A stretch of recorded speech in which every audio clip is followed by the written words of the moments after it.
Harper Audio presents The Winter King by C. L. Wilson, performed by Heather Wilds. Prologue. Scarlet on Snow, King's Keep, Vera Sola, Summerlea. Do you have to go? 17-year-old Khamsin Coruscate clung to her beloved brother's hand, as if by her grip alone she could anchor him fast and keep him from leaving. You know I do. Our treaties with the Winter King are very important. But you'll be home soon. Whenever he was gone, the ancient walls of the royal palace of Summerlea, which had been her home and her prison since birth, seemed somehow more confining, more restrictive. Not this time, little sister. Falcon shook his head.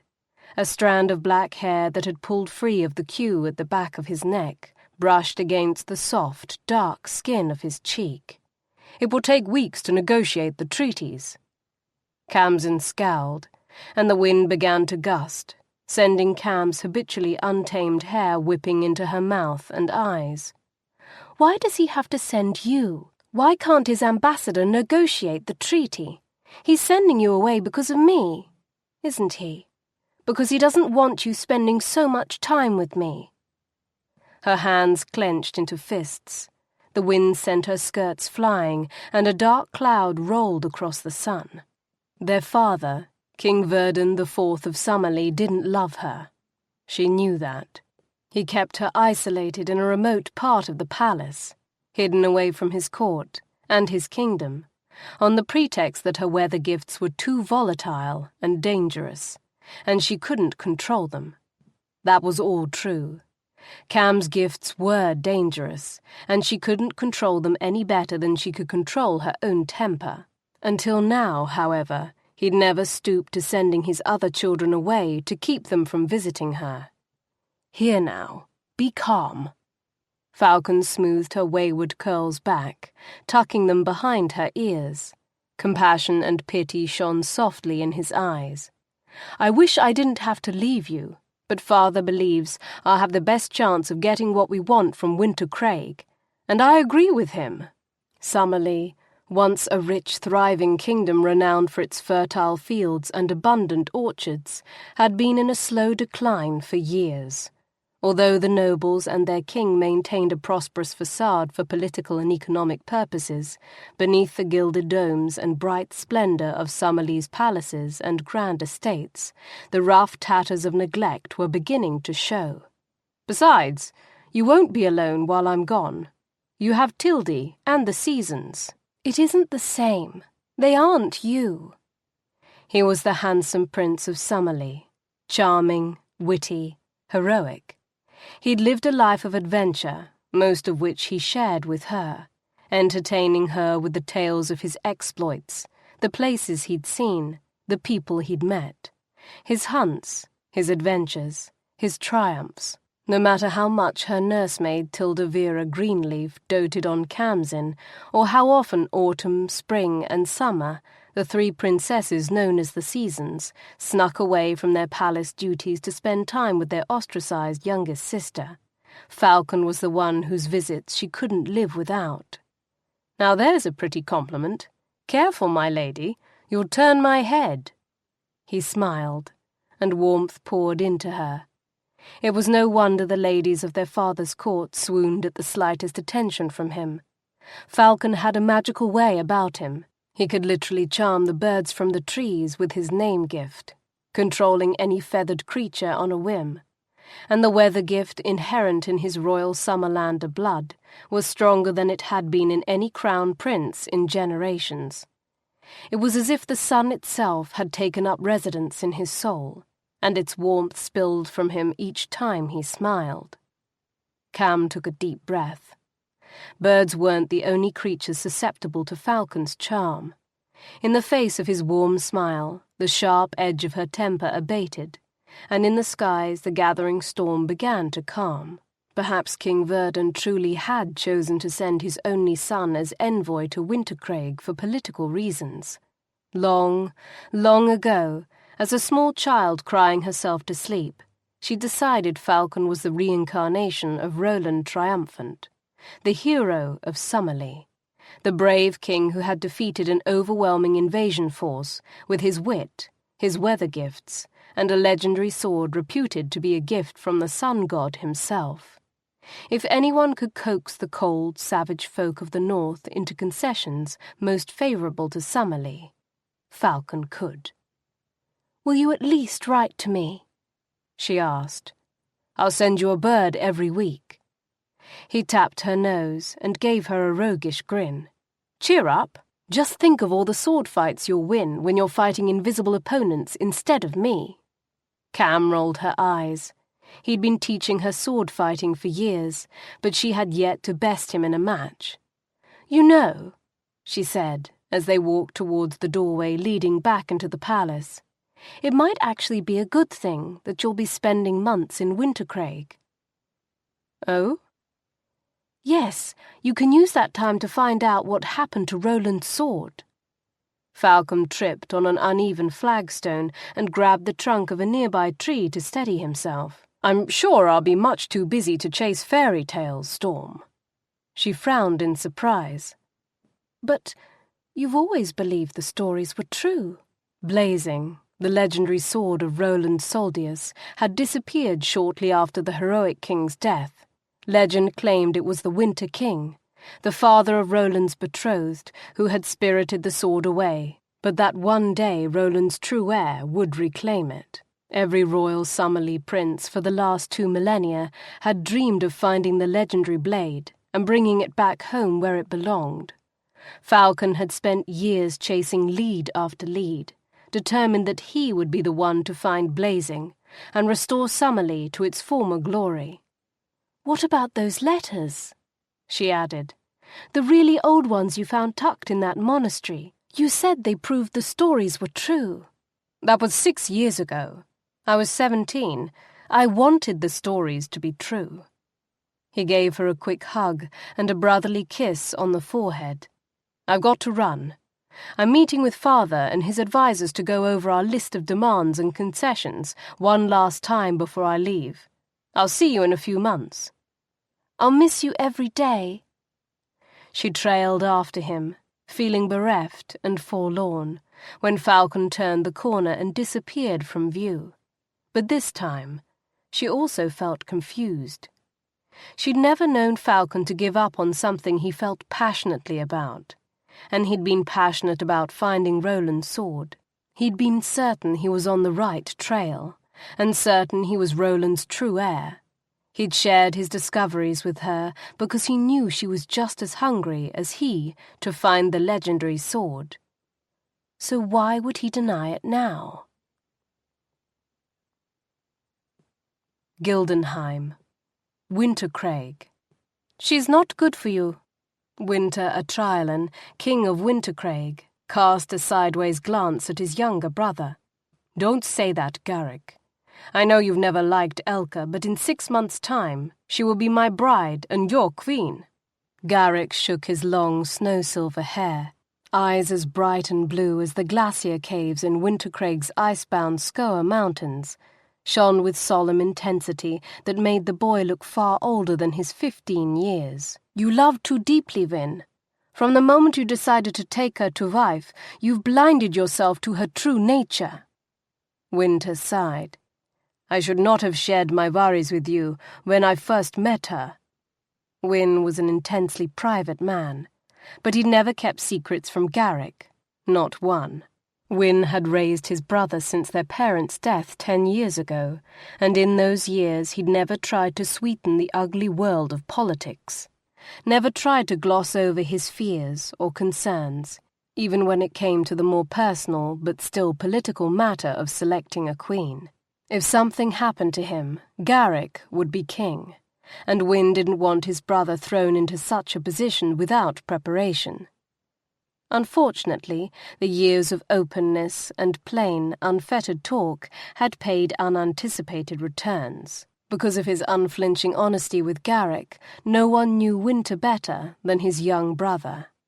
Not even Wyn's lifelong friend and second-in-command, Valak. Such deep familiarity could be as troublesome as it was comforting. "She is cold," Garrick insisted. "She does not love you as she should. She wants to be queen more than she wants to be your wife. Elka is a woman of the Craig. She is as reserved with her feelings as I." "Is she? So that is why she laughs and smiles so warmly when the Summerlander is near." Wynter frowned a warning at his brother. "Careful, Garrick. Elka Villani will be my wife and queen. Insult to her is insult to me." "I offered no insult. I merely asked a question, and based on my observations, it's a perfectly legitimate one." "You are misreading what you see. Elka knows it's vital a summer prince feels welcome here, if we are to come to an amicable agreement." The lush, fertile fields of Summerlea provided much-needed sustenance to the folk of Wintercraig during the harsh, cold months of a northern winter.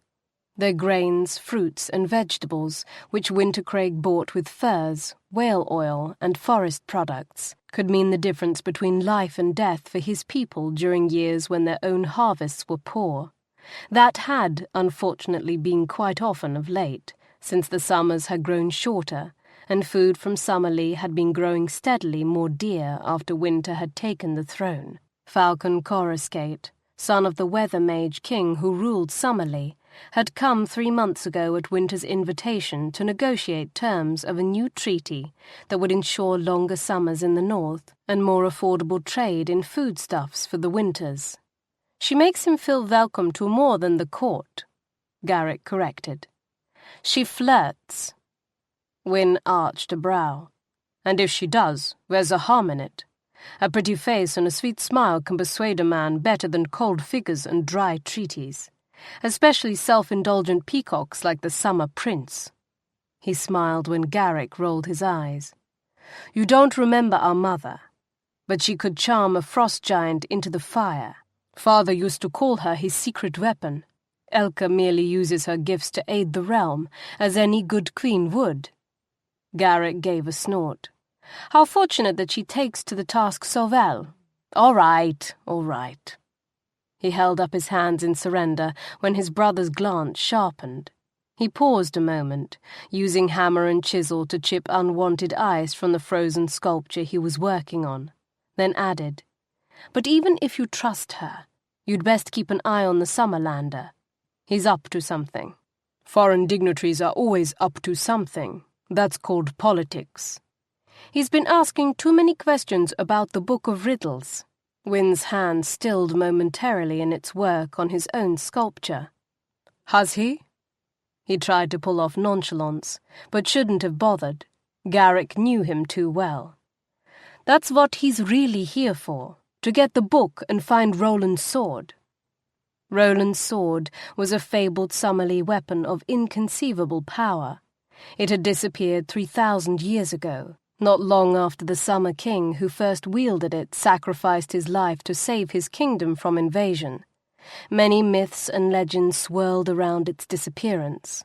One of those legends suggested that the Winter King of that time, fearing the sword's power would be misused by Roland's successors, had smuggled the sword out of Summerlea and hidden it in a place it would never be found. The Winter King had also left behind a book of obscure clues and riddles that supposedly led to the sword's secret hiding place, in case his own descendants one day had need of the legendary weapon's vast power. "Well, good luck to him with that," Wynter said. "The sword is a myth. It's long gone by now, if it ever existed at all. And he won't find whatever treasure the book actually does protect, either, because he will never find the book. It's kept in a place no man can go." "But Elka can." He scowled. "Garrick, stop. She is my betrothed. She will be my queen. She would never betray me." Garrick heaved a sigh. "Fine. She is your true and worthy love. I'll never suggest otherwise again." "Good." Wynn pressed his lips together and focused on the small block of ice sitting on the pedestal before him. Patient as time itself, he carved away the excess ice until he revealed the hidden beauty inside. Fragile, shimmering, a bouquet of lilies emerged, petals curved with incredible delicacy, each flower distinct and perfect, rising from slender stems of ice. "What do you think?" he asked when it was done. "That's beautiful, Wyn. One of your best yet." Wyn smiled. When it came to ice sculptures, Garrick hoarded his compliments like a miser. Only perfection earned his highest praise. "Do you think she will like it, then? Frost lilies are her favourite." Garrick stepped abruptly away from his own sculpture, a complex scene depicting a family of deer welcoming their newest spindly-legged member into the herd, and brushed the dusting of ice crystals from his furs. "Any woman who truly loves you would love it, Wyn. It's obvious how much care you put into it. Then she will love it. You'll see."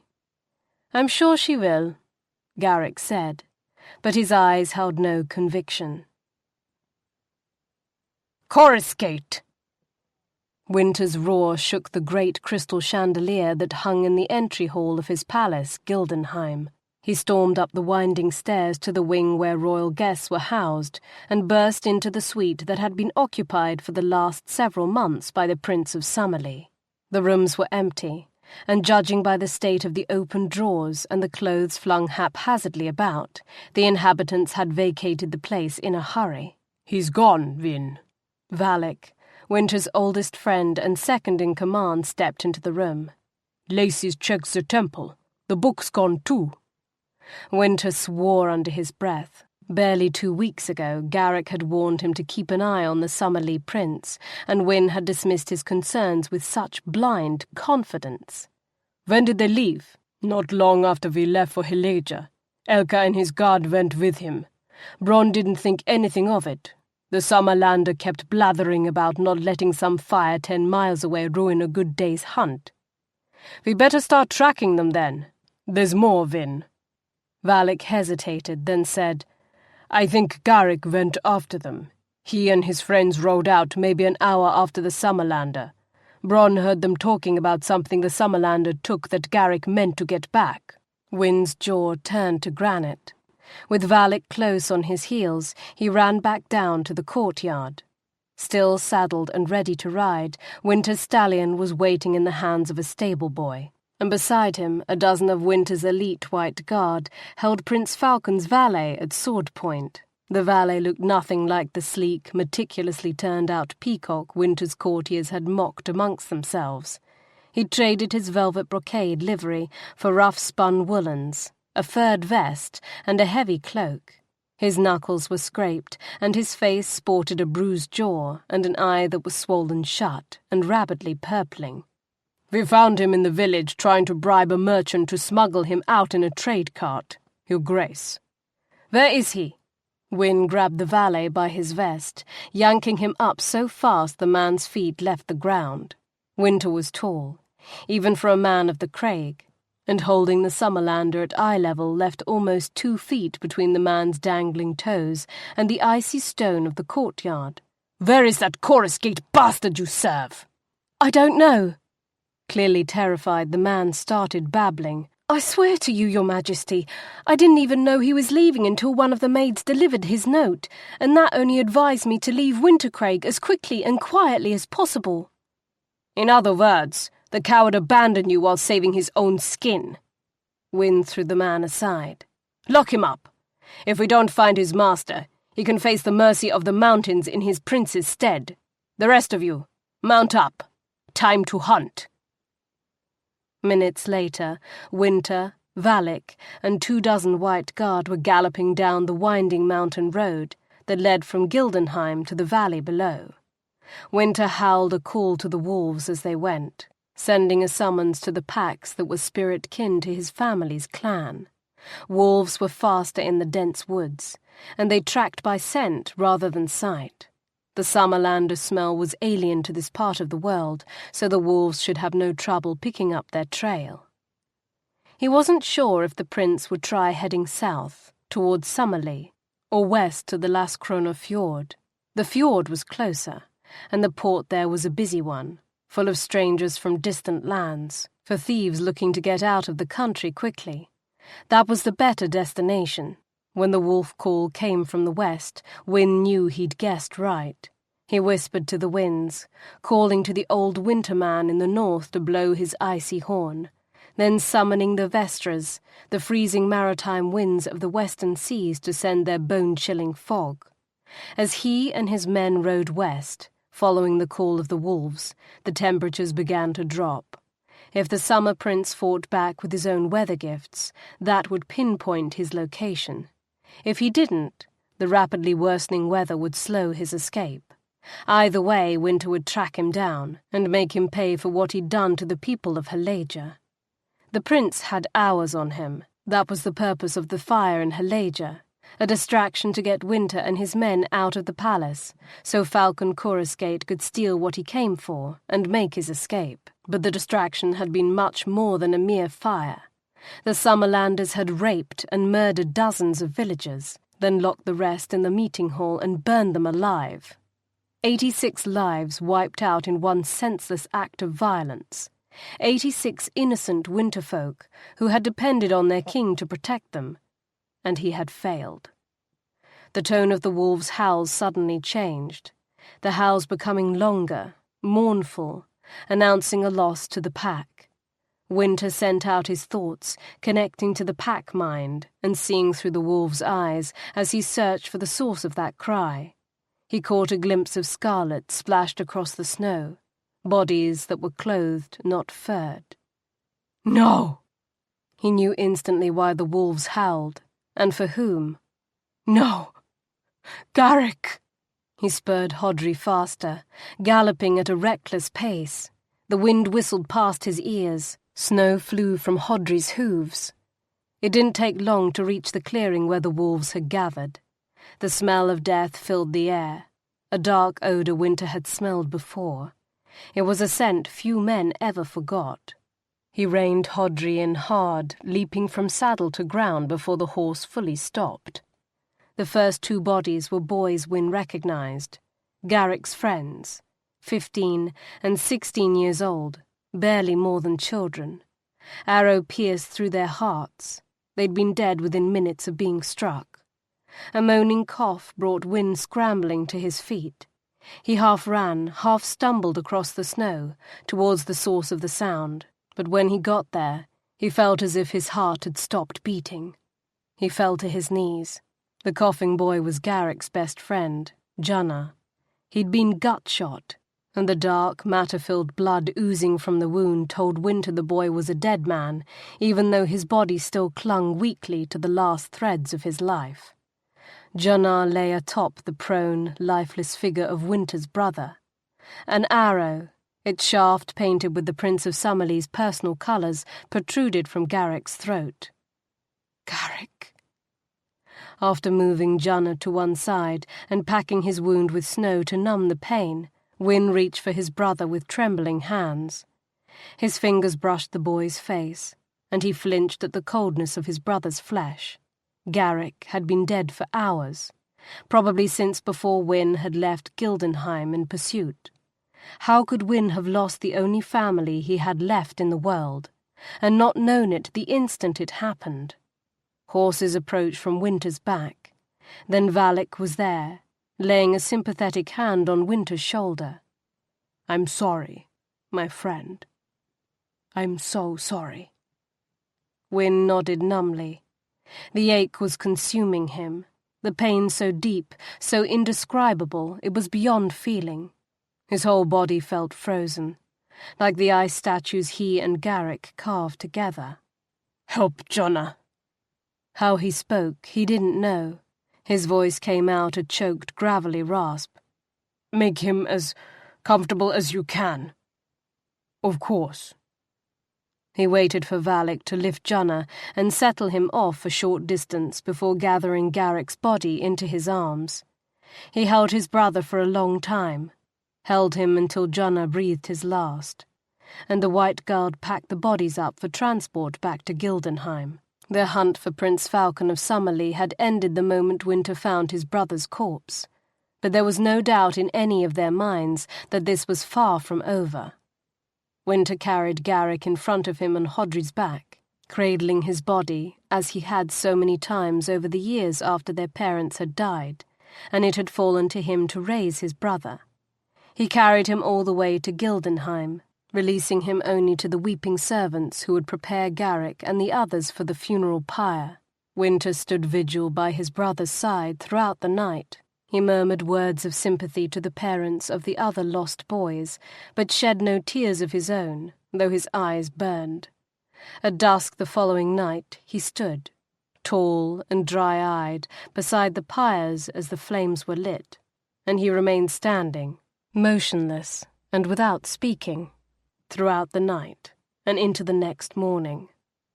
He stood until the pyre was naught but flickering coals, and when it was done, and there was nothing left of his brother but ash, Wynter mounted Hodri and took the long winding road to the temple of Wyrn, which was carved into the side of the next mountain. Galacia Frey, the imposing and statuesque high priestess of Wyrn, was waiting for him inside the temple.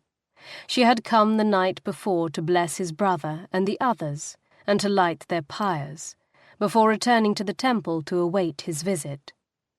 "You know why I have come." Her eyes were steady. "I know, but Wyn, my friend, you know I must ask you to reconsider. You know the price." "I know, and accept it." "There's no guarantee the goddess will find you worthy," she warned. "Many men have tried and died." "You think that frightens me? If I die, I will be with my brother. If I survive, I will have the power to avenge him." She closed her eyes briefly and inclined her head. "Then take the path to the left of the altar, Wynter Atrialan, King of Craig. Leave your armor, clothes, and weapons in the trunk by the door. You must enter the test as you entered the world, and may the goddess have mercy on your soul." Chapter 1. Winter's Chill. Vera Sola, Summerlea, 3 years later. "He's here!" The news swept through the royal palace of Summerlea on an icy wind. Smiles froze on suddenly frightened faces. Laughter, so ebulliently prevalent even after the past 3 years of bitter war and hardship, faded into silence, like the last notes of a dying song. High above the palace, amidst the tangled overgrowth of her mother's long-neglected sky garden, Khamsin Coruscate battled an invisible foe beneath the flowering branches of a snowfire tree, unaware of the fear spreading through the city below. The last few months, unseasonable cold had left all the other trees in the garden winter bare, but the snowfire bloomed defiantly. Its long, slender branches were bursting with bold, hot pink blossoms that filled the air with a heady perfume, as if to ward off the invading cold, with the deep, lusty sense of summer. Despite the snowfire's brave show, Wynter would not be swayed. A light snow had begun to fall, and the tip of Khamsin's nose had gone pink. She paid it no mind. She was engaged in a ferocious sword fight with a powerful and conniving enemy, Ranulf the Black, the villainous king whose attempt to invade and conquer Summerlea was immortalized in Khamsin's favourite book, Roland Triumphant, Hero of Summerlea. As she lunged and parried, locking blades with her invisible foe, Khamsin didn't even notice the approach of her maid, Tildy, until the elderly woman stopped directly beside the snowfire tree and cleared her throat. "He's here, dearly," Tildy said. Khamsin lunged, crowing in victory as her blade struck a killing blow. Straightening, she blinked once to clear her mind of visions of ancient, heroic battles, and squinted at her beloved nurse. "Here? Already?" "Riding past the stone knights, arrogant as you please, not 15 minutes ago. Your father and the court have gathered in the upper bailey to greet him." Roland and his foes forgotten, Khamsin snatched up her cloak and the well-worn copy of Roland Triumphant that had inspired her mock battle. She thrust through the long whip-like branches of the snowfire, ignoring the sound of ripping cloth and even the painful tug of black curls as hair and clothes caught and tore on the branches. "Why didn't you come for me sooner? He'll be coming up the castle road by now. I came as quick as I could, dearly, but he's an hour early, and these old bones don't move as fast as once they did. Oh, now look at the mess you've made of yourself." Tildy tisked and shook her neat cap of tight silver-grey plaits. She hurried forward, and Khamsin stood with familiar patience as her nurse clucked about her, and quickly repinned her hair to hide the distinctive white streaks that threaded like bolts of lightning through her otherwise unremarkable Summerlander black hair. "Half a dozen tears already, and mud on your hem. Your father won't be pleased if he sees you like this." That was nothing new. When in all of Khamsin's 20 years had her father ever been pleased with her? Still, she couldn't hold back the hopeful question. "Did he ask for me to join the family?" The old nursemaid's expression faltered for a moment, pity creeping into her gaze. "No, child, he didn't." Khamsin drew a breath and buried the hurt with a nod. After all this time, it was foolish to still let the rejection hurt. Since age 3, she'd lived as little more than a servant, dressed in cast-off gowns, ignored and forgotten, tutored only because Tildy refused to let the mind of a Summerlea princess go ignorant and unprepared. Few outside the palace gates remembered there had ever been a 4th princess of the Summer throne. Fewer still knew what she looked like, or even that she was still alive. Nonetheless, at every state function, Tildy insisted on dressing her charge like the royal princess of Summerlea she was, and they would wait together, in silence and dying hope, for the summons that never came. "It's all right, Tildy." She forced a smile. "I'll just go to the tower and watch from there. The stone amplifies the voices in the bailey, so I'll hear everything, and I'll have a much better view, I'm sure." "Dearly." Khamsin didn't want to hear the consolations and excuses, the empty promises that one day her father would realize what a treasure she was. She thrust her book into the nursemaid's hands, lifted the mud-stained hem of her red velvet skirts, and ran. Hard-soled leather boots slapped on cold stone, and her black cape whipped behind her as she darted through the open garden gate and up the steps to the castle tower. Her mother's garden had been built high on the crest of a small man-made mountain, around which the ancient stone walls of Summerlea's palace and surrounding city ringed like ribbons round a maypole. Only the tower proper, the now crumbling keep of kings, rose higher than her mother's beloved sky garden. The keep overlooked the palace's upper bailey, and the long curving lanes that ringed down to the city's main gates and the valley below. With swift familiarity born of years spent running wild through the palace's many forgotten places, Khamsin darted through the dim corridors. After her mother's death, the upper reaches of the palace had been locked away, left to weather the years untended and uninhabited.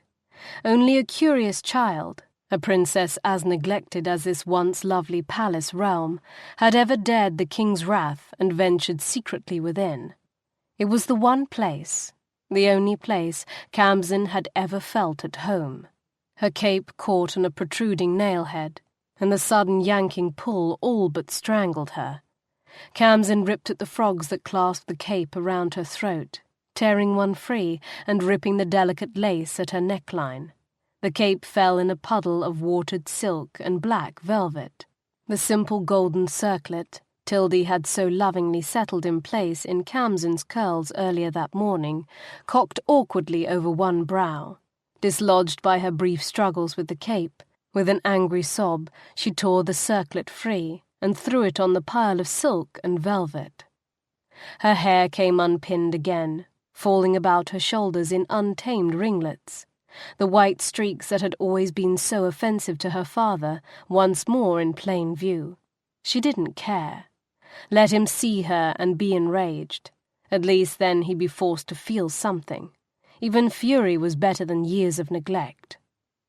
Leaving her crown and cape where they lay, Kham resumed running.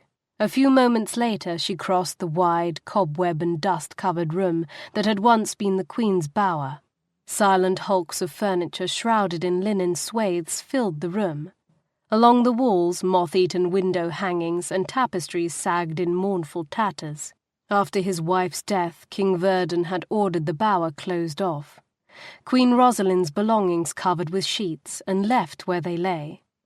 Across the room a narrow lip of stairs curved up the tower wall to a small landing and an arched doorway. Kham leapt the stairs 3 at a time and rushed into the small, covered oriel overlooking the courtyard and city below.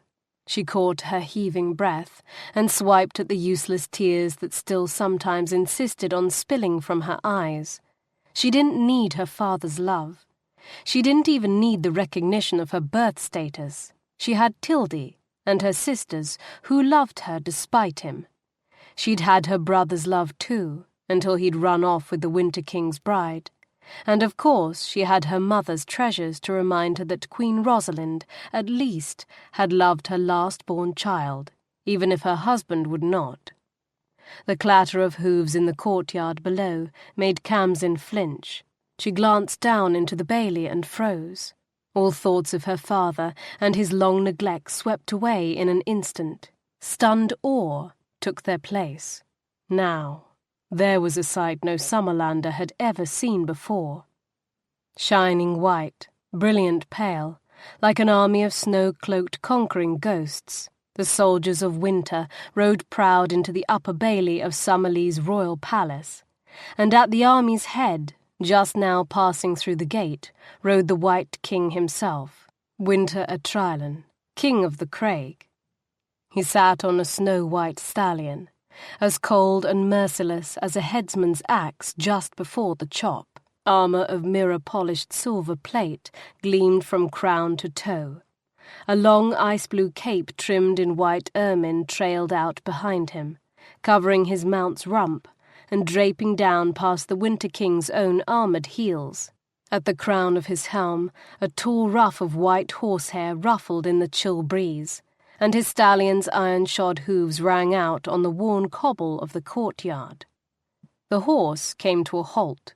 The Winter King swung one long leg over his mount and slid effortlessly to the ground. Summer sun. He was huge, practically a giant, taller than any Summerlander, with the broadest shoulders she'd ever seen.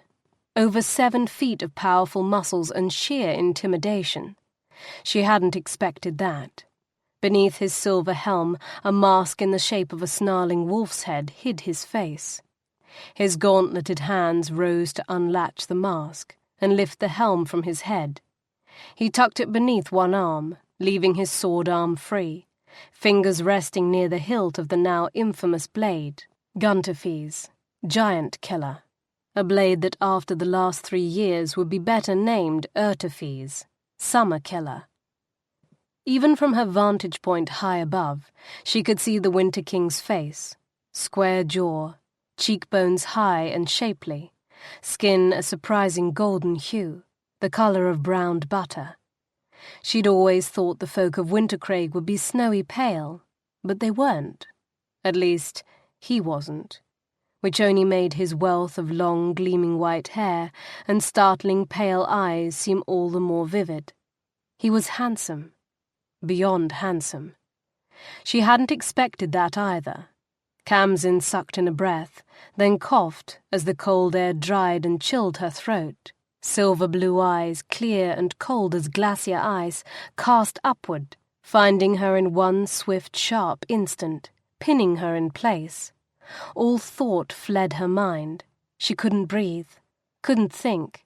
She could only stare, captured and frozen, as the Winter King's fearsome gaze held and plundered her. How long she stood there motionless, she couldn't say. Each moment lasted a lifetime. First ice, then fire scorched her cheeks, then ice again when, at last, the Winter King turned his gaze away and freed her. She stumbled back into the shadows and lifted trembling hands to cover her face.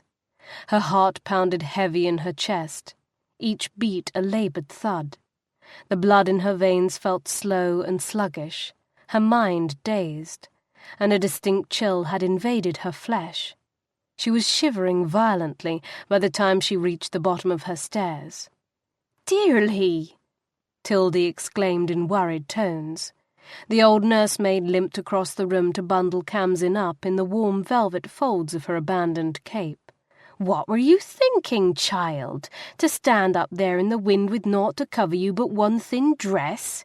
Your skin's gone cold as ice." Sorry, Tildy." Khamsin apologized through numb lips and chattering teeth. With one long glance, the Winter King had all but frozen her to death. The only spot of warmth on all her skin was the small, rose-shaped birthmark on her inner right wrist, proof of her royal Summerlea heritage.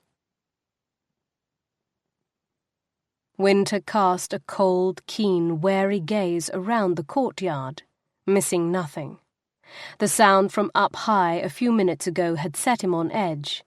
He'd shot an ice gaze at the would-be assassin, only to capture instead a dark, unruly-haired servant girl, dressed in some noblewoman's cast-off gown, and watching the proceedings in the courtyard with wide grey eyes. He'd known in an instant she was no assassin. There was something innocent about her, something intriguing about the wild tumble of black curls streaked with white, like glacial waterfalls frozen against black rock. Well, no matter. He wasn't here to entertain himself with servants, even the intriguing pretty ones. Not that she'd willingly come within 100 yards of him again. Had he held his gaze a moment longer, he would have frozen her where she stood. Wynter directed his attention back to the royal family of Summerlea, who had assembled on the palace steps, as he'd commanded. King Verdon, his dark, swarthy face as full of false pride as ever, stood at the forefront, clad in full court dress. Still fit after 30 years of kingship and decades of indulgent living, the Summer King boasted a vivid masculine beauty. He was tall and well-muscled, with dark, snapping eyes, rich colouring, and an intrinsic summer warmth so different than the colder, paler folk of the north. His son, the prince called Falcon, had been much the same. Was that foreign warmth the temptation that had lured Elka from her vows? Behind Verdon, standing as close together as they could without appearing to huddle, waited his 3 lovely daughters. They were justly so, Wynter now realized, as famous for their exotic beauty as for their Summerlea gifts. What their real names were, he neither knew nor cared. They were easy enough to identify by their gift names. Spring, the eldest, a tall, cool beauty with bright green eyes and inky hair straight as falls of snowmelt pelting down a cliffside. Summer, the middle daughter, whose thick waves of blue-black hair and summer-blue eyes promised a warmth long lacking in the Craig. And the youngest, Autumn, a haughty, exquisite creature of breathtaking beauty, blessed with loose flowing ringlets of a rare deep auburn that set off her pansy-purple eyes to perfection. These were Summerlea's greatest treasures, the 3 seasons, beloved daughters of the Summer King. The corner of Wynter's mouth curled in a faint smile. This victory would not be without its pleasures. "King Verdon."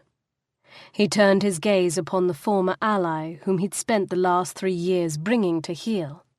"I have come, as I vowed, when last we met on the field of battle, to issue the terms of peace and claim what is my due." Summerlea's ruler nodded stiffly. "I'm prepared to receive and meet your demands." "Are you? Good." Wynter gestured to the white-cloaked army behind him. "First, you will quarter my men. Your steward of the keep will escort my steward of troops, Lord Angilder, on a tour of the city and palace defences. He will deploy my men throughout the city to discourage any courageous acts of rebellion your loyal followers might entertain," he added with a cold, knowing smile. Verdon flushed but did not look away. "You will quarter me as well," Wynter continued, "richly, with a warm bath and a hot meal to refresh me after my journey. And one of your beloved daughters," he perused the 3 princesses and settled on the haughty beauty with the flashing purple eyes. "Autumn, I think, to share my meal." Again he smiled, without a hint of warmth, "to discourage any overspicing."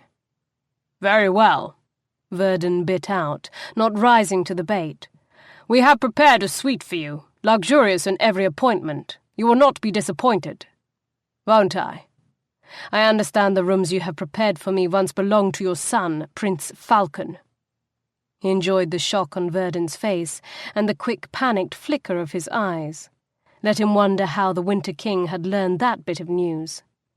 Did you really think I would rest in the bedchamber of the thief who stole my bride and murdered my heir? Just the mention of that terrible day brought the memory of it back in vivid colour. White, the colour of the fresh fallen snow. Spruce green, the colour of Wintercraig's forest and Garrick's hunting leathers. Red, the colour of Garrick's blood. So much blood. Blue, the colour of the sky, of Garrick's sightless eyes and of the Summerlea prince's arrow rising up from Garrick's throat. Wynter's jaw tightened. The now familiar burn of power sparked at the backs of his eyes. If he unleashed what lived inside him, he could kill every living thing in the city in a matter of minutes. But... Verdun clamped his lips closed and gathered his composure. He bowed. Then, of course, we will make other preparations. Wynter blanked the signs of temper from his face. I understand the upper levels of your tower are unoccupied. He nodded at the stone edifice behind the Summer King.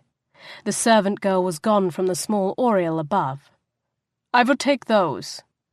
The tower has been unoccupied for years. It has fallen into a state of disrepair. Surely. Consider it a test of your willingness to please me. Your servants have 6 hours to see to it. Clean, well-appointed rooms, a warm bath and a hot meal, he repeated. And your daughter, the Princess Autumn, with a pleasant smile on her face, to dine with me. While you see it done, I will tour the city with Valak and your steward. But the war, your terms for peace. When I am rested and refreshed, we will meet to discuss the particulars of Summerlea's surrender and the price of peace between us. When no one moved, he lifted one mocking brow. 6 hours is little enough time to produce the perfection I demand. Believe me, King Verdun, you would be wise to ensure I am pleased with your hospitality. I am a far less forgiving man than I once was. You and your son taught me the folly of dealing gently with Summerlanders. He's taking my mother's rooms. Khamsin stared at Tildy in dismay. How could father allow it? The nursemaid gathered a pile of fresh, folded bedclothes and bath towels from a linen room fragrant with rosemary. He could hardly say no, now could he, dearly? Tildy answered practically. Conquered kings may keep their heads, but rarely their pride or authority. There's a new king in Summerlea now, child, and his name is Wynter of the Craig. Best we all get used to it. But my mother's rooms, the sky garden, is his to do with as he pleases. Tildy nodded her head at the open door. Close the door, dearly, to keep in the scent. I don't accept that. She shut the door. I won't accept that. My mother's rooms are off-limits, private. It's been that way all my life. That was your father's law. This is the White King's will. We do as he commands now. Why? Because he beat a shivering army into surrender? Bah! Politics and the rules of war be damned. We should not bow to this usurper's demands like a pack of frightened mice. The invasion of her mother's rooms was personal. It was a defilement of a silent, sacred memorial to the beauteous Summerlea queen, who died long before her time. Tildy stopped in her tracks, her spine going straight as a poker. She turned and cast a dark glance back at Khamsin, a silent reminder of who had raised whom from infancy. Politics? Is that what you think this is? The older woman asked in an arch voice. Mind your temper, and use that brain God gave you. This isn't politics we're talking about. It's survival. Your father's and your own to boot. displease the Winter King, and we'll none of us see another spring. And what joy does a slave find in spring? Khamsin countered bitterly. Better to die a hero's death like Roland than live 10 lifetimes cowering beneath a conqueror's heel. Hush! Setting the pile of linens on a nearby table, Tildy crossed the room to take Khamsin's shoulders in a firm grip and shake her soundly. That is childish idiocy speaking. I've taught you better. Roland died a hero, aye, but his line died with him. You are an heir to the summer throne. So long as you and your family live, even one of you, there is hope for us all. Would you fling yourself to your death without a care for those who love you? Without a thought for those whose care you ought to put before your own? Have I failed so utterly that I've raised a blind, vain fool instead of a princess, fit to wear the crown? Feeling sullen, shamed and wounded by the scold, Khamsin dropped her gaze. No, she muttered. You haven't failed, Tildy. She shook free of her nursemaid's harsh grip. Her velvet-clad arms crossed over her chest. Fine. She couldn't summon gracious defeat, but then she'd never been able to do that, not even when the defeat was as minor as losing a game of chess. I will not obstruct. Her eyes flashed. But I won't help either. The nursemaid sighed and shook her long-ago silvered hair. That would be too much to ask, dearly. I'll be happy just to hear you promise not to summon a cyclone in his bath, especially not when he's in it. Kham kicked a nearby table leg and scuffed the toe of her leather slipper. Tildy knew her too well. No cyclone, I promise. Her gaze shot up with sudden defiance. But I am going to collect the dearest of my mother's belongings before he claims her rooms. She'd never dared remove them before now, lest her father discovered she'd entered the tower against his will. As well you should. Tildy had been Queen Rosalind's nursemaid too. She had followed her charge from the gentle oceanside kingdom of Sea Haven 28 years ago, and stayed to raise Rosalind's children as she had raised Rosalind herself. Tildy started to pick up her linens again, then stopped, and turned to wrap Khamsin in a tight, loving embrace. Don't fight so hard against things you can't change, child. You'll batter yourself to death. Learn to change what you can, and accept what you can't. Be the palm that bends in the wind to withstand the gale. Khamsin stood silent as Tildy walked out the door. She was no flexible palm. She was, instead, like the snow fire in her mother's garden, bursting into bright, defiant bloom when temperatures plummeted and snow began to fall, daring winter to do its worst. She scowled and clenched her long, slender fingers into fists. She'd vowed no obstructions to the claiming of her mother's rooms, and she'd vowed not to summon cyclones in the White King's bath. But if the conqueror harmed her family or her home, she'd make him sorry. Her eyes narrowed, and she felt a familiar electric jolt of energy down to her soles. Outside, the wind picked up speed. Wynter frowned. The storm had come from nowhere, quick and violent. The sky overhead had gone dark as slate. Gusting wind howled through winding cobbled lanes and between stone buildings, rattling thick glass windows in their panes. All along the King's Path, the cobbled road that corkscrewed up the palace mount, live oaks and citrus trees battered their brittle winter-slain branches against the ancient stone walls. Without further warning, the dark clouds opened the floodgates. Rain pelted down, first in painful, stinging drops, then torrential sheets. The Summerlea steward escorting him leapt for the shelter of a covered walkway nearby.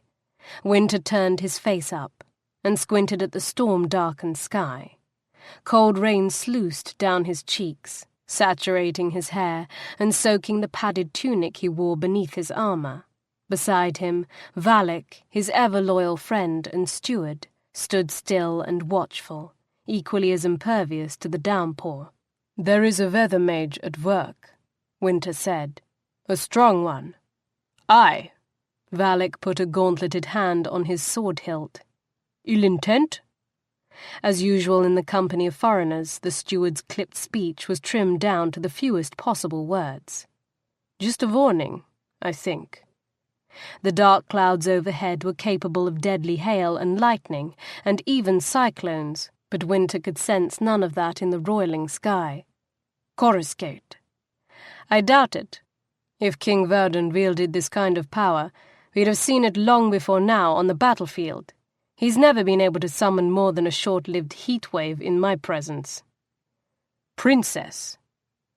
Weather gifts were the purview of royal houses, and strong weather gifts rarely passed outside the direct royal line. "Possibly." Wynter almost smiled at the thought. That would certainly make things interesting, wouldn't it? Valak cast him a flat, emotionless look. He returned a savage grin and gave a grunt of dark laughter that sounded more like a snow wolf's warning growl. The brief, sharp-edged humour faded as quickly as it had come, and Wynter turned his attention back to the storm. Knowing what was coming, Valak and the rest of the Wintercraig men stepped back to give their king room. "Well, princess," Wynter murmured, "let's see what you're made of." He opened the source of his magic and drew power into his body. His vision went hazy white and began to whirl, as if a blizzard blew in the depths of his eyes. Power pushed against the edges of his control, seeking release. He squeezed his eyes shut to keep it caged. The air around him began to spin, slowly at first, then with increasing speed, capturing the falling rain so that not a single drop touched him. Behind his closed lids, he could see the vortex begin to flash and spark. A crackling sound filled his ears. Rain freezing in midair, exploding into brittle, porous ice crystals that showered down upon the ground. He spread his arms, gauntleted palms facing up. The vortex grew wider still, and faster, until it was a howling wind that drowned out the storm's raucous fury. He held the vortex for several seconds, feeding it power. Nowhere near enough to approach his full lethal strength, but enough nonetheless to make his capabilities known. Enough to make the weather witch yelp. He threw his arms up over his head, jerked his head back, and opened his eyes. Concentrated power surrounded by whirling wind and ice, shot skyward in a column of blazing light, and ploughed into the heart of the storm overhead. Lightning exploded across the sky, sending frightened onlookers rushing for cover. Rain froze in midair and shattered, sending a blizzard of ice crystals raining down upon the city. He felt the weather mage's breathless shock, tasted the scent of definite feminine power and outrage on the wind, and to his pleasure, a hint of fear. Good. The precocious princess had probably never met her match until now. She would learn, as her father had learned, that the Winter King was no spineless, pampered weakling, to be threatened without a care. She would learn, as her brother would learn if the coward ever dared to return to face the man he'd wronged, and the wild, impetuous tempest of summer was no match for the hard, relentless dominion of winter. The first lesson had been given and received. He felt the Summerlander witch withdraw from the sky. The wind fell silent, and aided by winter's magic, the raging storm dissipated as quickly as it had formed. Towering black storm clouds melting into thick swathes of winter grey. In the ensuing calm, snow fell in large, soft flakes to blanket the ground below. Wynter turned to the cowering Summerlea steward. The man's black eyes held raw fear now, and his bronze skin had assumed a sickly greyish-green cast. Good. Nothing birthed respect and acquiescence faster than fear. "You may continue the tour," the Winter King said. With visible effort the steward gathered his composure. He straightened the long folds of his burgundy wool and velvet robes, and ran trembling hands through his perfumed hair, smoothing the shoulder-length black curls back into some semblance of order. "Yes, Your Majesty," he said when he was done, his tone filled with a new, much warier respect. This way, please." Sweeping one voluminously sleeved arm out before him to indicate that Wynter should precede him, the steward resumed the tour of the palace and city defences. As they turned the corner, Wynter glanced back up the road behind, to the upper bailey and ancient keep crowning the city mount. Which one, he wondered, which one of King Verdun's 3 lovely, headstrong daughters had thrown down the gauntlet? Khamsin leaned against the wall, clutching her chest and breathing hard. For the second time today, she felt the hard edge of the Winter King's power, icy, fierce, instantly identifiable. It had ploughed into her like a fist to the belly, driving the air from her lungs and sending her staggering backward to slam into the stone wall. Her ears were still ringing, and the lump at the back of her head made her hiss when she ran inspecting fingertips over it. Summer sun! She'd never known anyone besides herself capable of generating such concentrated fury in the skies. She pushed off the wall, winced at the stab of pain from the swan's egg on her skull, and headed down the servants' hall toward the tower at an uncharacteristically restrained pace. No more confrontations for her today. Once she snuck into the tower and gathered up the dearest of her mother's possessions, she would flee back to the sanctuary of her own room and stay there. For once she was actually glad her father hadn't summoned her to join the family. No doubt the Winter King would be dining with them tonight, and after 2 run-ins with him, she would happily spend the rest of her life avoiding a third. Chapter 2. The Price of Peace. Garbed in a plain grey servant's frock, with her distinctive hair hidden beneath a linen kerchief, Khamsin climbed the stairs to the tower floor that housed the Queen's bower. The sight that greeted her actually stopped her in her tracks. The melancholy but peaceful silence that had pervaded the King's keep all her life was gone, ripped away by the mad rush of hundreds of servants sweeping, polishing, waxing, and dusting. 6 carpenters snatched from their workshops worked at a frantic pace to replace rotting floorboards, while drapers tore down moth-eaten window hangings and hung new tasselled velvets in their stead. A small army of footmen carted new furniture up from the lower levels of the palace. Maud Newt, the mistress of servants, stood at one end of the room, overseeing the clean-up with steely grey eyes and snapping orders left and right. Someone bumped Khamsin hard from behind, making her stagger forward. "Out of the way, girl!"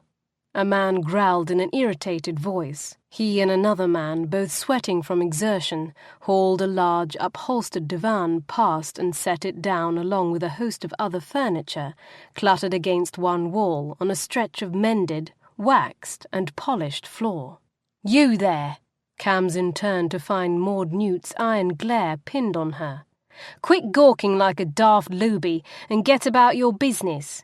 We've barely 2 hours remaining to get these rooms restored and spotless." An angry retort leapt to Kham's tongue, but remembering her disguise, she bit it back. "Yes, ma'am," she said instead, with galling subservience. The birthmark on her wrist blazed with heat, and the urge to send a little lightning bolt up Newt's skirt was almost more than she could bear. She suppressed the urge with effort, bobbed a brittle curtsy, and sped off towards the door, leading to her mother's bedchamber. "I'm here for my mother's things," she reminded herself silently. "I'm not here to teach Maud Newt a lesson, even if the wizened old lemon deserves it." Controlling her temper had never been easy for Khamsin. Since infancy, since the first sentient days of her life in her mother's womb, hot, wild, rebellious emotion had always lain just below the surface, simmering, waiting for the smallest spark to set her off. There were times Tildy despaired of ever teaching her control. There were times Kham despaired of ever being more than the hot, destructive wind for which she was named. As she crossed the bower to the bedchamber, she felt Newt's hard glare boring into her back, gaining reprieve only when she ducked out of sight through the sleeping chamber door. Well, At least her disguise seemed to be working. If Maud Newt had recognized her, she'd have run straight away to tell King Verdon that Summerlea's disgrace of a fourth princess was dressed like a servant and skulking in an area of the palace she'd been forbidden to enter. Khamsin entered the sleeping chamber and froze in her tracks once more. This had apparently been the first room tackled by the crew of frantic servants, because its transformation was already complete. Kham could only stand in the doorway and gape. Her mother's bed was gone. A new, larger bed rested in its place, piled with several thick, fresh ticks that two young maids were industriously covering with scented sheets. The wood floor, scattered with plush-woven rugs, gleamed like polished copper. Every last cobweb and mote of dust had been banished from sight. Sumptuous velvet hangings and tapestries robbed the chill from the cold stone outer wall, and a fire blazed in the wide hearth that opened through a shared inner stone wall to the bathing room beyond. A pot of fragrant herbs simmered over the flames to fill both the sleeping and bathing chambers with a fresh, warm scent to chase away the musty odour of neglect. Others might find the room's transformation a pleasant surprise. Khamsin did not. Anger knotted in her belly. She didn't like change. She didn't like these hundreds of servants invading her mother's space, her space, and turning the forlorn but comforting familiarity of her childhood sanctuary into a perfect, spotless foreign world where she no longer belonged. She turned towards the place where her mother's dresser had stood earlier today, and an invisible fist closed around her heart. The dresser was gone. She spun around, scanning the room in rapid, frantic sweeps. The irreplaceable treasures she'd come to collect had vanished as well. Where were her mother's golden, gem-studded hairbrush, comb, and mirror? Where was the small painted miniature of her mother's likeness? Most of all, where were the two slim bound books, the gardener's journal and the private diary, written in Queen Rosalind's own hand? "You two!" She snapped at the young girls making the bed. "What happened to the Queen's belongings?" One of the two girls pursed her lips. "And who is it asking?" she sneered, scanning Khamsin's modest dress with a dismissive gaze. Kham's fingers curled in a fist. "I am in disguise.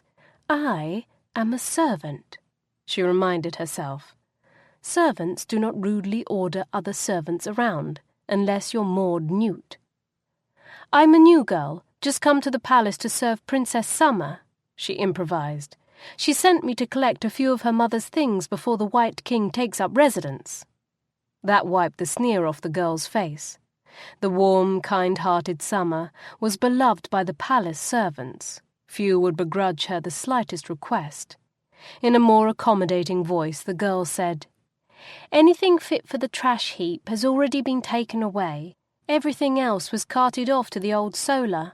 If there's anything of the Queen's worth keeping, it's most likely there." "Thank you." Khamsin drew a breath and plunged back into the frenetic rush of the Queen's bower, weaving through the crowd of carpenters, maids, and other workers. The solar was an adjoining antechamber, accessible through a connecting door on the southern wall. Kham reached the door and turned the knob. Locked. She ground her back teeth together in frustration. The door was locked, and Kham knew who was the most likely person to have the solar key in her possession. She glanced over her shoulder in Maud Newt's direction. The mistress of servants was talking to a tall guardsman wearing the king's livery. Khamsin couldn't hear what they were saying, but when Newt jabbed a bony, emphatic finger towards the Queen's bedchamber, it was obvious the woman must have seen through her disguise. Time to go. She'd come back later after getting a spare key from Tildy. Right now, she'd best make a quick escape before Newt caught her. The steely-eyed mistress of servants would love nothing better than to catch Khamsin in some sort of mischief and report her to the king. Khamsin ducked through the bower door and shoved past the stream of workers crowding the hall and stairway. Behind her she heard a man's voice call out, "Princess!" But she ignored him and plunged down the stairs. She raced 2 flights down and kept running until she reached her room. She'd barely changed out of the plain frock into one of her sister Autumn's cast-off gowns of spruce green worsted wool when a knock sounded on the door. Kham stuffed the servant's gown and linen kerchief under her bed and ran both hands through her dishevelled curls to smooth them before opening the door. A liveried guardsman, different from the man in the tower, stood outside her door. "Your Highness." He bowed shortly, his face a blank slate. "The king requests your presence."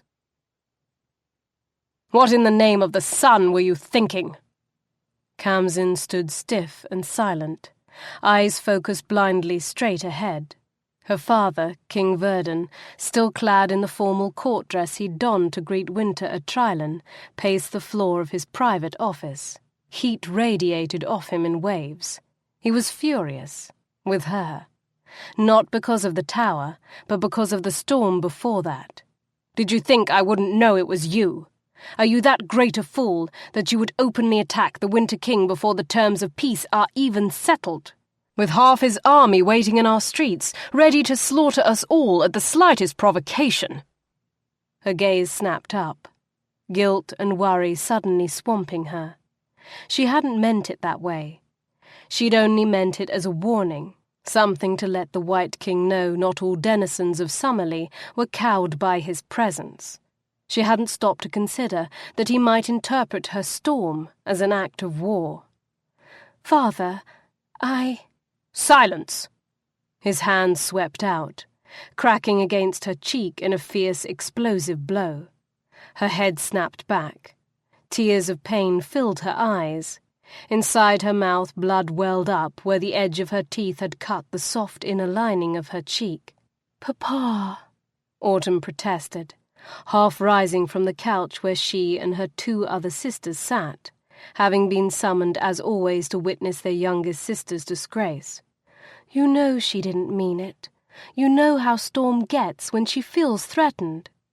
Storm was Khamsin's gift name, but only her siblings ever called her by it. Her father never called her anything but girl. "Sit down, Autumn, and be silent." "But Papa—" "I said sit." Autumn sat. She cast Khamsin an apologetic glance. Kham shook her head slightly. This was not Autumn's fight, nor was it her place to intervene. Khamsin had long ago outgrown the need for her siblings to protect her from their father's wrath, even if they still insisted on trying whenever he was particularly furious. Her father's full dark green velvet robes swung as he spun back around towards Khamsin. "Since you obviously cannot be trusted to control yourself, you will remain in your room until the Winter King departs." She nodded, not daring to speak. "If you make one more misstep," he warned, "if you so much as ruffle a breeze through the White King's hair or even breathe in defiance of my will, I will cast you out. I will banish you from this kingdom on pain of death. Do you hear me, girl?" "Papa!" This time the protest came from all 3 sisters. Khamsin couldn't gather her thoughts enough to warn them off. Her father's threat was stunning, vicious, and wholly unexpected. She'd known for a long, long time that he didn't love her, but she'd never realized how deep and truly bitter his feelings were, how he must despise her to ever make such a threat. "Stop it, Papa," Spring ordered, cool and sensible as always, capable of almost as fierce a temper as Khamsin, but far more able to control it. She crossed to Khamsin's side and laid a protective hand on her arm. "Pain of death? She's an heir to the Summer throne.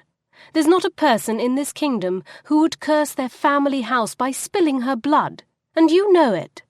It's not Storm's fault the Winter King is here," Autumn added. She stood, straightened her deep purple gown with a snap of her wrist, and went to join Spring at Khamsin's side.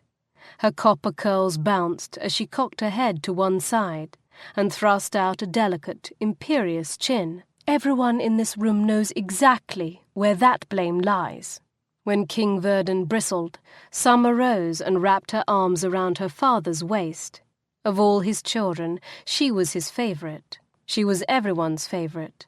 Blessed with a sunny nature and a ready smile. "Enough, Papa. I'm sure Storm's sorry for what she did, and I'm sure she didn't mean to endanger the peace. Let her stay in her room, as you suggested, and avoid any further confrontations with the Winter King. The rest of us will do our best to show him how gracious and hospitable Summerlanders can be." She smiled, her deep blue eyes full of forced cheer. "Maybe that will help soften his terms of surrender." The Summer King regarded his 3 oldest daughters for a long moment.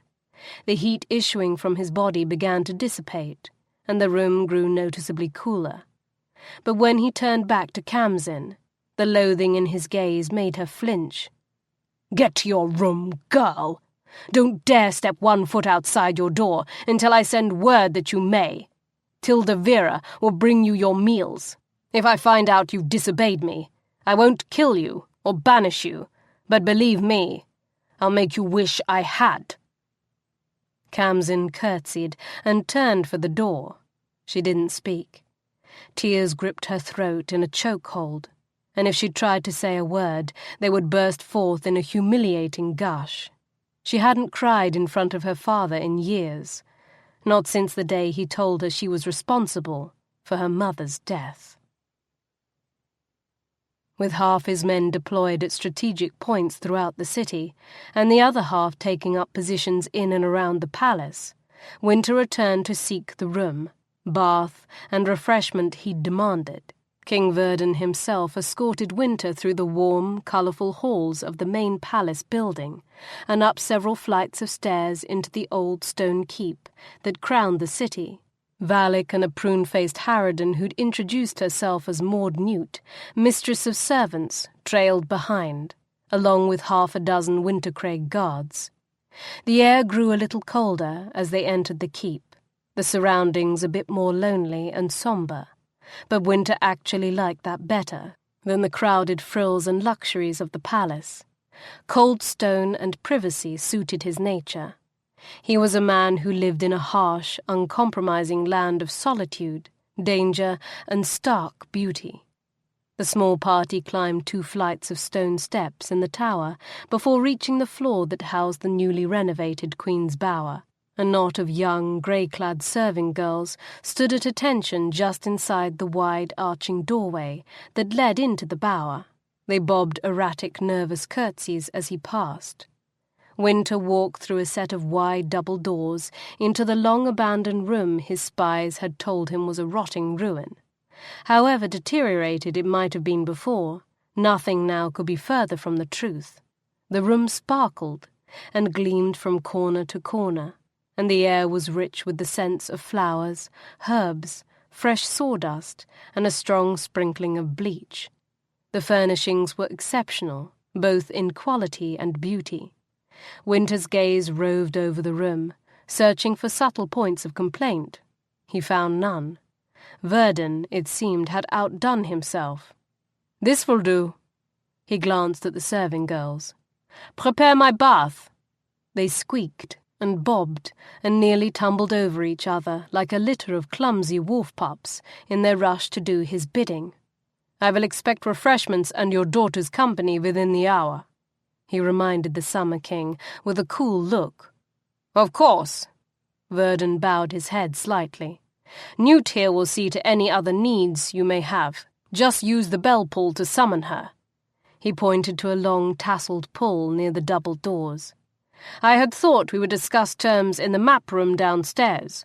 Will 2 hours from now give you sufficient time to prepare?" 2 hours is fine."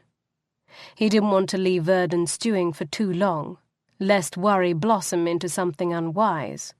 "I'll send my steward Gravid to guide the way." Verdon spun on his heel and departed. The mistress of servants lingered behind long enough to drop a quick, deep curtsy and reiterate the offer of her services. "If you need anything, Your Majesty, anything at all, just call on Newt. I'll see you get whatever you desire." "Very good." There was an obsequiousness to her tone and slyness to her darting gaze that he did not care for. "For now, Newt, privacy is what I desire most. And Newt, Wintercraig kings are addressed as Your Grace, not Your Majesty." "I understand, Your Grace. Of course, Your Grace. Just send the girls out when they're done." She bowed and backed out of the Queen's bower. The doors, now guarded by Wynter's own men stationed outside in the hall, closed behind her. Silence fell over the bower, broken only by the sound of splashing water coming from the bathing chamber. Wynter and Valak stood still and wordless, watching each other and waiting in patient silence. A moment later, the 4 trembling young maids emerged from the bedchamber, like wary does mincing into an open glade. "Your bath is ready, sir," one of them whispered. "Good." Wynter jerked his head toward the double doors. "Out!"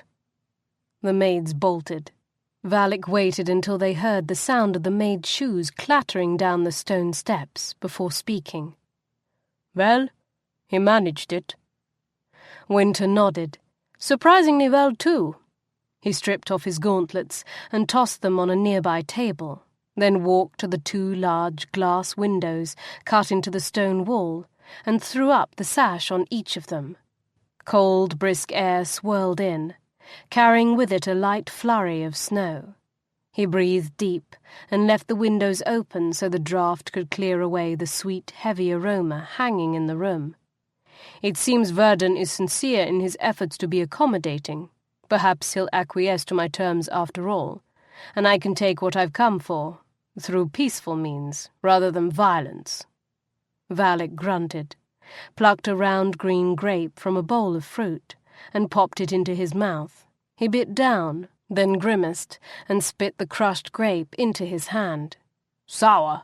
You didn't allow warmth enough for their crops to ripen this year." "That was the plan." "I suppose. Just didn't think I'd have to suffer the results." He sighed. "I hope there's something decent to eat around here." "Stay and share my meal with me." Valak gave a grunting laugh. "Don't think so, tempting though it is.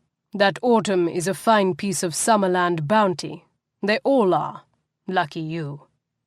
"Lucky me," Wynter agreed, with a smile that didn't reach his eyes. His friends started to say something, no doubt a continuance of the argument they'd been having since leaving the encampment this morning, but he caught himself, and said instead, "Water's hot. Go bathe. She'll warm to you a bit better if you don't stink of horse and travel." Wynter arched a cool brow. "I've already told you she could be as cold as a block of ice, and it won't change my mind." Valak sighed and shook his head. "An occasional chill in the bedroom keeps things fresh, Wyn. I'll grant you that. But cozy your bare ass up to a glacier night after night, and eventually your extremities will freeze and fall off, including the important ones." He raised both brows suggestively. Wynter snorted. "No summer witch has it in her to be that cold." He waved a hand at the door. "Go. Get cleaned up. Find some decent food and meet me in the map room in 2 hours." "I've said my piece. Won't say it again." Valak saluted by tugging one of the silvery white braids dangling from his temple, then ruined the image of stoic acceptance by adding, "We'll say 'told you so' when the time comes, though." He laughed at Wynter's glare and headed for the door. "Map room. 2 hours. I'll be there, my king. Enjoy your meal and your princess." "Frostbrain?" The velvet pillow Wynter threw at him bounced harmlessly off the closing door and slid across the floor. Thanks to Valak's irritating prod, Wynter had half a mind to meet the princess not only stinking of horse, but fully armoured as well. The scented mist wafting in from the bathing chamber changed his mind. He was tired. He'd been in the saddle waging war, bereft of female companionship, and most of life's gentler pleasures for 3 years. But the war was over now, and the Summerlea princesses were beautiful. He couldn't deny that a part of him longed to bring a little warmth back into his life. He walked into the bedchamber, threw open the 2 windows there, and began to strip in the brisk, fresh air.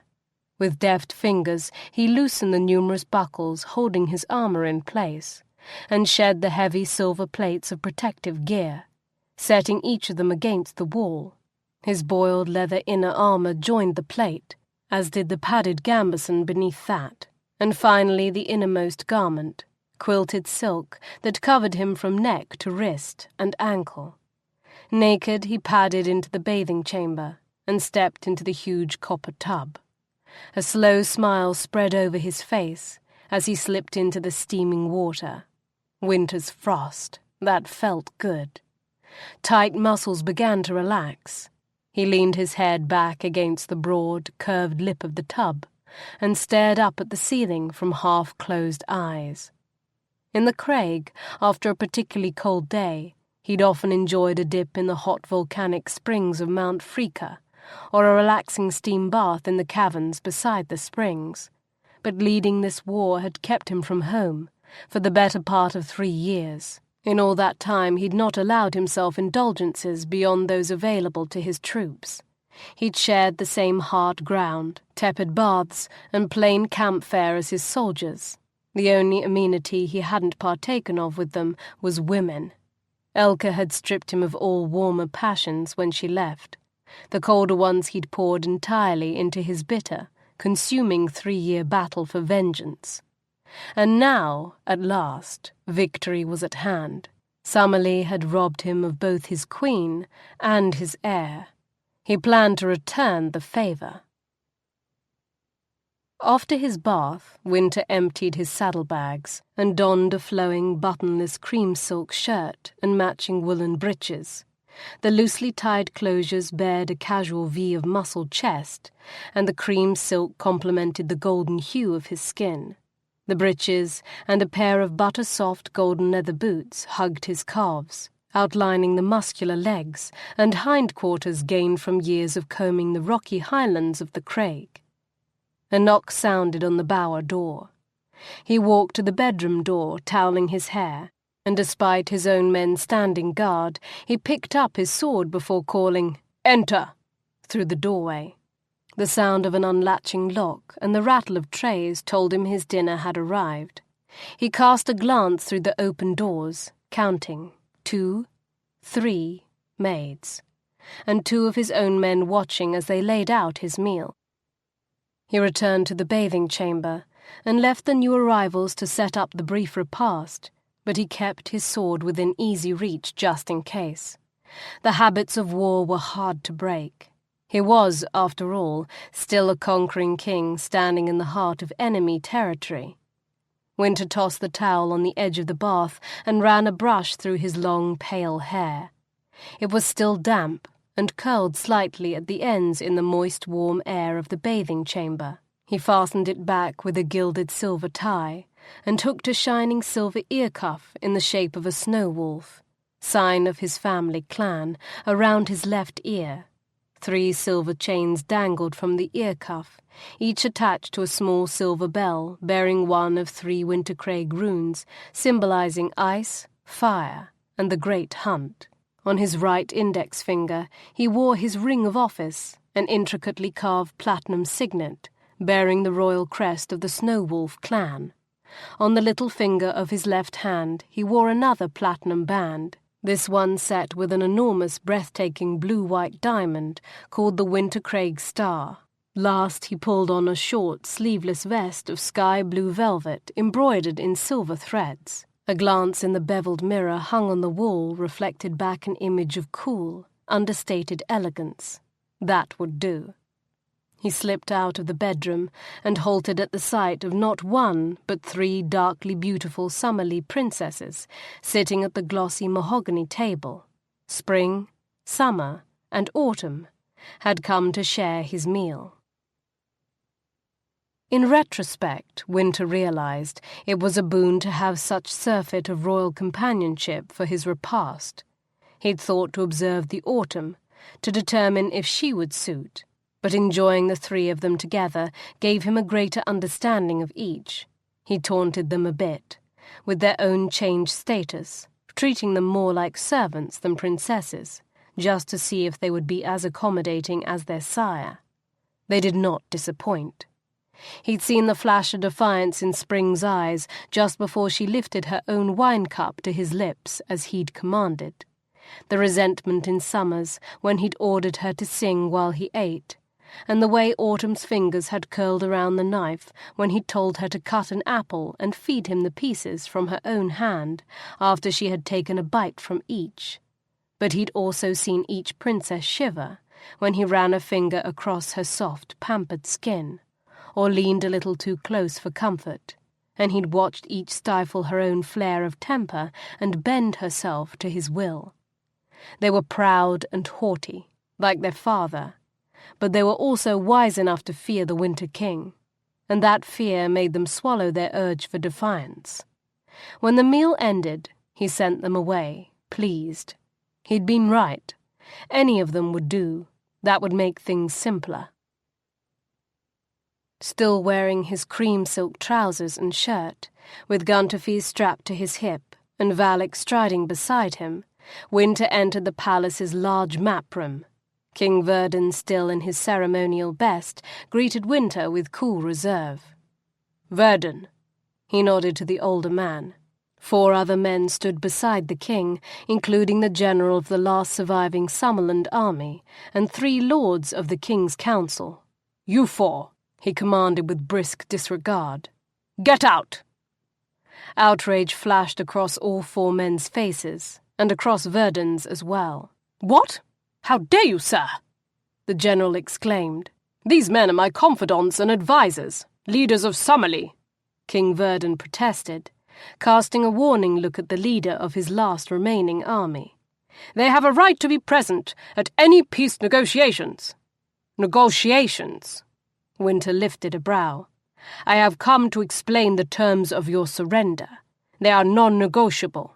You can accept them, or you and every living creature in Summerlea can die." "You're bluffing," one of the other 3 said. "If you wanted us dead, we'd already be so." "I do not bluff. I came here to end the war, but only on my terms. Since the day I took the throne, you Summerlanders set yourself against me, thinking my youth made me an easy mark, mistaking my restraint and efforts at diplomacy as signs of weakness. In your arrogance, you thought I could be easily dispatched, and Wintercraig would be yours for the taking. You thought wrong." His eyes narrowed, his expression deadly cold. He leaned forward on the table. Frost whitened the polished surface. "You Summerlanders started this war, but I am here to finish it.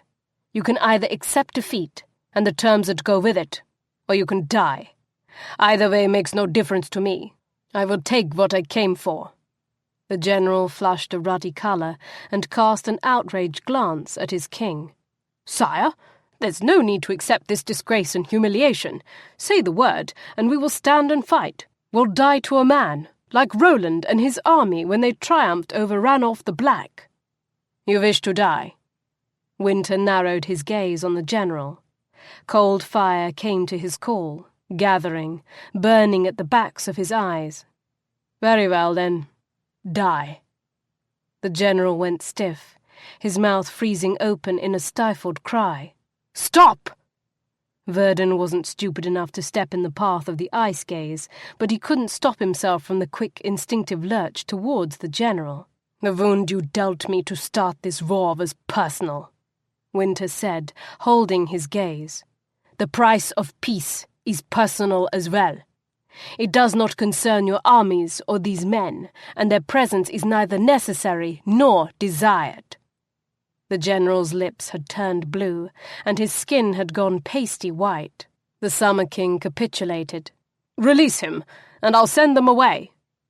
Wynter blinked and shuttered the power of his gaze. "Better." He waited for the 3 openly terrified lords to depart. The general, shaking uncontrollably, had to be helped out of the room by a trio of servants. "Give him a hot bath, and wrap him in thick blankets," he told the servants. "He won't feel warm again for several days." When they were gone, he nodded to Valak, who slipped out the other door, leaving Wynter and Verdon alone. Wynter crossed his arms and regarded his enemy in silence. The Summer King and his lords were pampered fools. Arrogant and treacherous, yes, but ultimately weak. They had never known true hardship until the hand of winter had fallen hard upon them. They roamed the hills and vales of Summerlea, preening and prideful, believing themselves lords of the earth, when in reality they, like the people they governed, were only sheep, fatted and dull-witted by decades of self-indulgence, easily herded to the slaughter. It had not always been so. Once, long ago, the kings of Summerlea had been lions of men, true heroes, like Roland Soldius, who had sacrificed everything so Summerlea could live free. But somewhere along the way, that shining spirit, that noble, defiant bravery, had died out. Generations of kings who'd held the fire of the sun in their hearts had given way to weaker, less noble men, willful, nihilistic parasites who gorged themselves on Summerland bounty and cloaked themselves in the shreds of their ancestors' glory. And their people, those sheep they kept glutted on a never-ending flow of wealth from the country's fertile fields, vineyards, orchards, and herbaries, never noticed the difference. Oh, they'd rallied a few worthy defences when winter had first marched upon their lands, but he'd known their will would not last. He'd continued to press them, relentless and without mercy, stripping their armies of the few brave souls still among them, until only the sheep remained. And then he'd simply spread winter across their lands, and waited. Hardship sapped what tiny flickers of defiance still remained, and the last 2 battles had been easily won. "Well?" Verdun prompted when the silence dragged on. "What are your terms? What is the price of peace between us?" Wynn had intended peace to come only when every Summerlander lay frozen and lifeless beneath a blanket of ice and snow. But the helpful informant who'd snuck into his camp several months ago had convinced him there was another, more satisfying victory to be had. "Your son, Prince Falcon, stole the woman who was to have been my queen, and one of the irreplaceable treasures of my house." Wynter pushed off the map table and began to pace. "He ran off with them both while I was fighting the brigands he sent to destroy one of my people's villages. But that was not enough for him. During his escape, your son put an arrow through my brother Garrick's throat. My brother was just a boy, not yet 16, but your son left him to die in the snow and fled like the thieving coward he is." Wynter turned, his face a frozen mask, his eyes burning ice. "Your son robbed me of my queen, one of my kingdom's greatest treasures, and my heir. You will return to me that which I have lost." Verdun went pale, and his jaw dropped open in a stunned gape. I'm no miracle worker. I can't return your brother from the dead, and I'm sure your spies have already told you no one knows where Falcon is. Not even I. If Falcon did take your queen and your treasure, as you have claimed, only he would know where to find them. A queen, a treasure, and an heir. That's what you will provide me. You have proclaimed many times that the greatest treasures of your kingdom are your lovely daughters. So I will take one of your daughters to wife. She will have a year to fill her womb with an heir to claim both winter and summer thrones. If she fails, she will be turned out to face the mercy of the mountains, and I'll be back the following spring to claim another daughter. And so it will continue until I have my heir, or you are out of daughters. That, Verdun, is the price of peace." Chapter 3. The Treasure of the Tower. Khamsin approached the closed, freshly gleaming double doors leading to the Queen's bower, once more garbed in a grey servant's dress, with a cap to cover her distinctive hair, and a white bandage wrapped around her wrist to hide her Summerlea rose. She carried a stack of freshly laundered towels as her excuse to get inside the bower, and access the solar to retrieve her mother's things. The Winter King was in the map room with her father, working out the terms of surrender. Khamsin knew enough about diplomatic negotiations to know he would be gone for hours, plenty of time for her to retrieve her mother's most treasured belongings. The Wintercraig guards standing outside the bower doors searched her from head to toe and inspected the pile of towels for hidden weapons. She explained the bandage on her wrist as a burn from the pressing iron and bit her lip to hold back her outrage as searching hands took a bit too much liberty near her breasts. If they were looking for an excuse to do more, she didn't give it to them, and they finished their inspection and let her pass. As soon as the doors closed behind her, she hurried to the solar door on the southern wall. The key she'd nabbed from Tildy's dresser slid easily into the lock and turned with a satisfying click. The solar door swung open. Inside, the room that should have been bursting with Queen Rosalind's treasures was all but empty. Only a few shrouded lumps of furniture and a haphazard pile of lamps, artwork, and personal effects remained. She wanted to weep. They had saved so little. She'd loved every worn stick, every moth-eaten inch of tattered velvet that her mother had ever touched. But her father's servants had discarded most of it as worthless trash. She forced down the anger and useless sense of loss. "Look on the bright side, Khamsin," she muttered to herself. "At least there's less for you to search through." She stepped into the solar, leaving the door unlatched and propping open just the tiniest crack so she could hear if anyone entered the bower.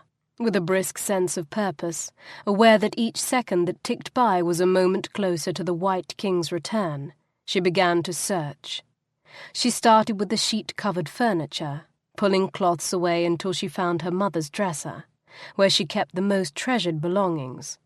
Unfortunately, the top of the dresser had been cleared off, and its drawers emptied. Khamsin turned to the jumbled pile in the corner of the room and began rummaging through it. Halfway through the pile, she found her mother's golden brush, comb, and mirror, and that gave her hope.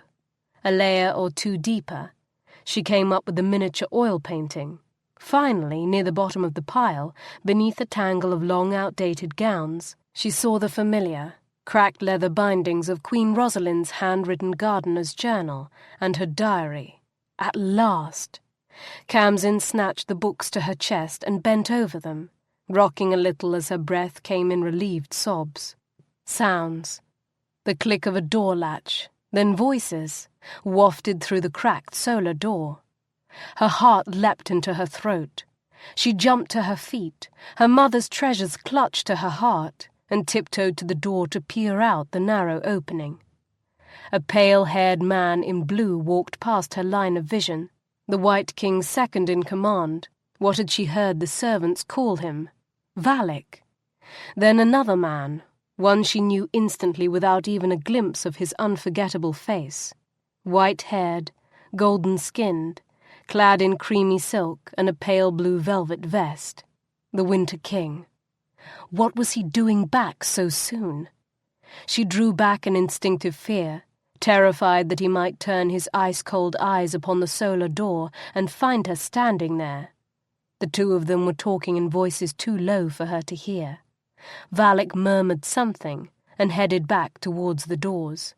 She heard them open and close. Then the Winter King walked past her line of vision again, and she heard the sound of water running in the bath, muffled by the closing bathroom door. Time to leave. She stuffed her mother's things in the deep inner pockets of her skirts and crept out into the bower, turning to close the solar door behind her, but not daring to lock it for fear the White King would somehow hear the click of the bolt. She hadn't taken more than 2 steps when a mocking voice froze her in her tracks. "Well, well, what do we have here? A pretty little assassin come to slay the Winter King in his bath." Wynter watched the girl, a slender young thing in a grey servant's dress, frieze like a doe scenting the hunter. Her head came up, eyes wide and frightened. She stiffened when she caught sight of him standing in the bedroom doorway, the sound of his bath still splashing merrily away in the empty bathing chamber. Her eyes met his. He smiled, and it wasn't a pleasant expression. She bolted, With a darting speed many a runner in his land would be hard-pressed to match, she leapt across the room towards the doors. He didn't chase her. He didn't even call out, though the guards stationed outside the door would easily have put an end to her flight. He just crossed his arms lazily over his chest and waited while Valak emerged from his concealment behind a large break front and blocked her escape route. She skidded to a halt, half-crouched, arms outflung, and sucked in her breath with an audible gasp. "Stay a while, won't you?" Wynter murmured. He sauntered closer as she straightened and turned warily back to face him. He'd given Verdun the rest of the day and night to decide which daughter would wed Wynter. Was this assassin Verdun's answer? He let his gaze wander over the girl's smooth, unlined face. She was quite lovely. Her skin a fine, warm, Summerlander brown. Her heart-shaped face blessed with high, sculpted cheekbones, full lips, and a pointed little chin that had the look of stubbornness about it. Dominating it all was a pair of flashing, storm-grey eyes beneath dark, arching brows. Such a pretty face for such an ugly profession. "I'm no assassin," she protested. "I'm just a maid. I came to freshen your bath before you returned." "Truly? But that way," he tilted his head towards the door in the south wall, "does not lie my bath." His brows lifted in mocking inquiry. She swallowed, and he could see the vein in the hollow of her throat pulsing like a fluttering bird caught in a snare, as she tried to figure her way out of the lie. Stammering, openly nervous, she began to back away. Her eyes darted to the left and right, seeking a possible path of escape. Well, that was interesting. Wynter's initial assumption underwent an immediate reversal. Whatever she was, this girl was no assassin. A professional would have planned an entrance and exit, and a plausible excuse for her presence if she were caught. And Verdun would have chosen someone older and colder, someone who would have killed Wynter, died trying, or slit her own throat if she failed at both, just to keep from revealing who'd hired her. One other thing was also clear. Whatever her reasons for being here, they had nothing to do with tending his bath. So, if not to kill him, and not to serve him, why had she come? He nodded at Valak. "Search her." She stood, trembling and white-faced, as Valak quickly patted her down. Valak's shoulders stiffened when he reached the voluminous skirts. The girl lurched back, trying to keep Valak from revealing whatever he'd found. Gunterfees flashed. A single drop of scarlet blood welled at the girl's throat and trickled down her skin in the shadow of the shining sword tip tucked just below her chin. Wynter didn't believe she was an assassin, but then again, astonishing though the thought might be, he could be wrong. "Don't move," he advised. "My blade is very sharp, and Valak's life far more important to me than yours. You wouldn't want to make me nervous on his behalf." She didn't speak. She didn't dare. If she even swallowed, she'd pierce her throat against his blade, and he could see she knew it. Slowly, watching for any sudden moves, Valak crouched down and reached once more for her skirts. His hand disappeared into what appeared to be a deep pocket hidden in the grey folds. Wynter wasn't sure what he was expecting. A knife, perhaps, or some sort of poison. Odd how disappointed he felt to see the jewelled comb and hairbrush, followed by a matching mirror, obviously old, obviously of great value. "Not an assassin, then," he murmured. "Just a common thief." He pulled the razored tip of his sword back slightly. Storm-grey eyes flashed. With his blade no longer pressed directly against her flesh, she'd rediscovered her courage. "I'm no thief, and even if I were, it would be better than being a cold, merciless killer like you." Valak reached into her pockets again and retrieved a small leather-bound book, which he handed to Wynter. With his free hand, Wynter cracked open the book and leafed through the handwritten pages, frowning over the detailed sketches of plants and the instructions for their care. "I can understand the gold and jewels, but this? You would risk my wrath to steal this? A gardener's journal? The girl surprised them both. She leapt back, away from the tip of Wynter's sword, and delivered a swift kick to Valak's jaw that sent the steward sprawling against Wynter's legs, knocking them both down.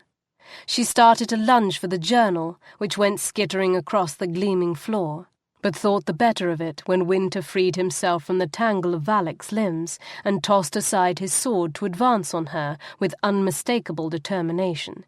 She spun and raced for the doors. He caught her just as her fingertips skimmed the brass door latch. One hand wrapped hard around her wrist, the other came up to block the close-fisted blow she ploughed towards his head. The little fury meant to black his eye if she could. He laughed with a mix of amusement and surprised appreciation. She couldn't win.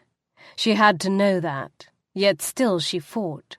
He hadn't known there was a Summerlander alive still willing to confront him with such spirited defiance. Entire armies had fallen before him, yet this slight wisp of a girl dared to grapple, bare-handed and defenseless, with the Winter King, a man who could slay with a glance. He dodged a fist meant to break his nose and laughed again, enjoying himself for the first time in a very long while. How lucky for him so few of Verdun's soldiers had possessed such raw, reckless courage. 1,000 like her in their ranks, and the war might have ended quite differently. His humour apparently didn't sit well with her. She snarled and aimed another blow at his chin, which he blocked, as well as a vicious kick to his groin. He managed to block that too. Barely, but the hard toe of her boot still came close enough, with enough force that his balls tingled from the near miss. He quit laughing. There were some things a man just didn't find funny. "All right, that's enough." He shoved her hard up against the wall. One hand curled around her throat, squeezing just hard enough to make his point. He'd let her have her fun. Now he would get his answers. The struggle had dislodged her cap.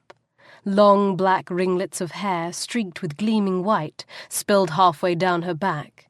His eyes narrowed on the pale hairs threading through the much darker curls, and he recognized her at last. The little maid from the Bailey. He regarded her with even greater interest than before. She was the last person he'd ever have expected to find here.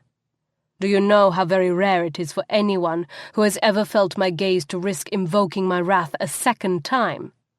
Panting, she glared at him. The heat of her Summerlander skin soaked into his hands.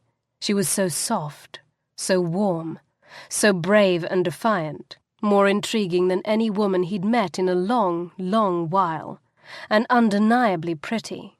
"Tell me, little maid, was one brush with death not enough for you, or did the danger of it simply whet your appetite for more?" He pressed his thumb against the vein pulsing so rapidly beneath the soft, oh so vulnerable skin, and felt the answering leap as her heart pounded faster. She felt like warm satin, smooth and creamy to the touch, reminding him how long it had been since he'd tasted the sweeter pleasures of life. "Is that it?" His voice grew husky. "Was the thievery just an excuse to seek a greater thrill? Perhaps you wondered if the Winter King's blood could run as hot as it does cold. It can, I assure you."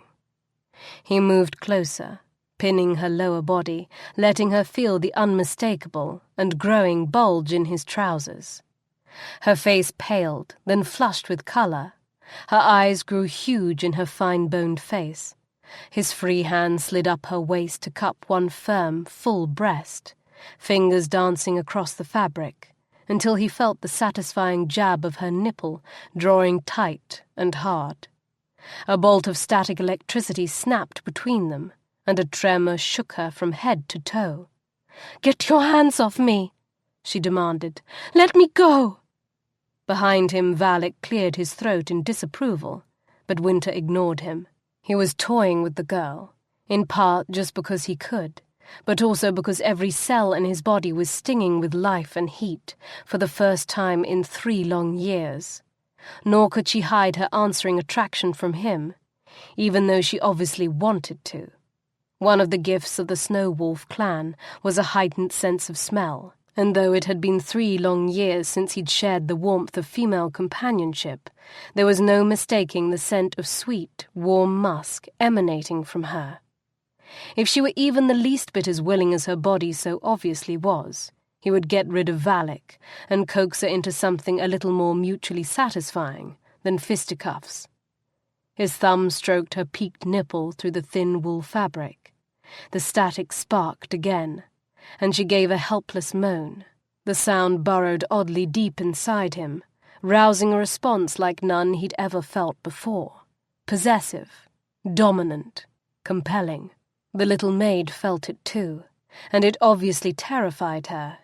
She began to struggle in earnest, slapping his hand away and pulling at the other hand still circling her throat.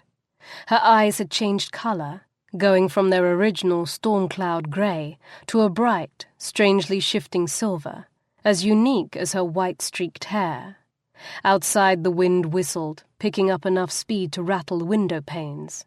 Valak cleared his throat again. "Enough, Wyn," he chided. "Let the girl go." Wynter felt his nostrils flare with an instant stab of aggression, and his upper lip curled back to bare his teeth. He even growled, low in his throat, like a snow wolf warning another male away from his female. His response shocked him. Rationally, Wynter knew Valak was right. He was many things, most of them unpleasant, but one thing he'd never been was a rapist. He had to let the girl go. But another, far more primitive and fierce part of him refused. He had to touch her. Just this once, at least. He couldn't explain the compulsion, but he couldn't deny it either.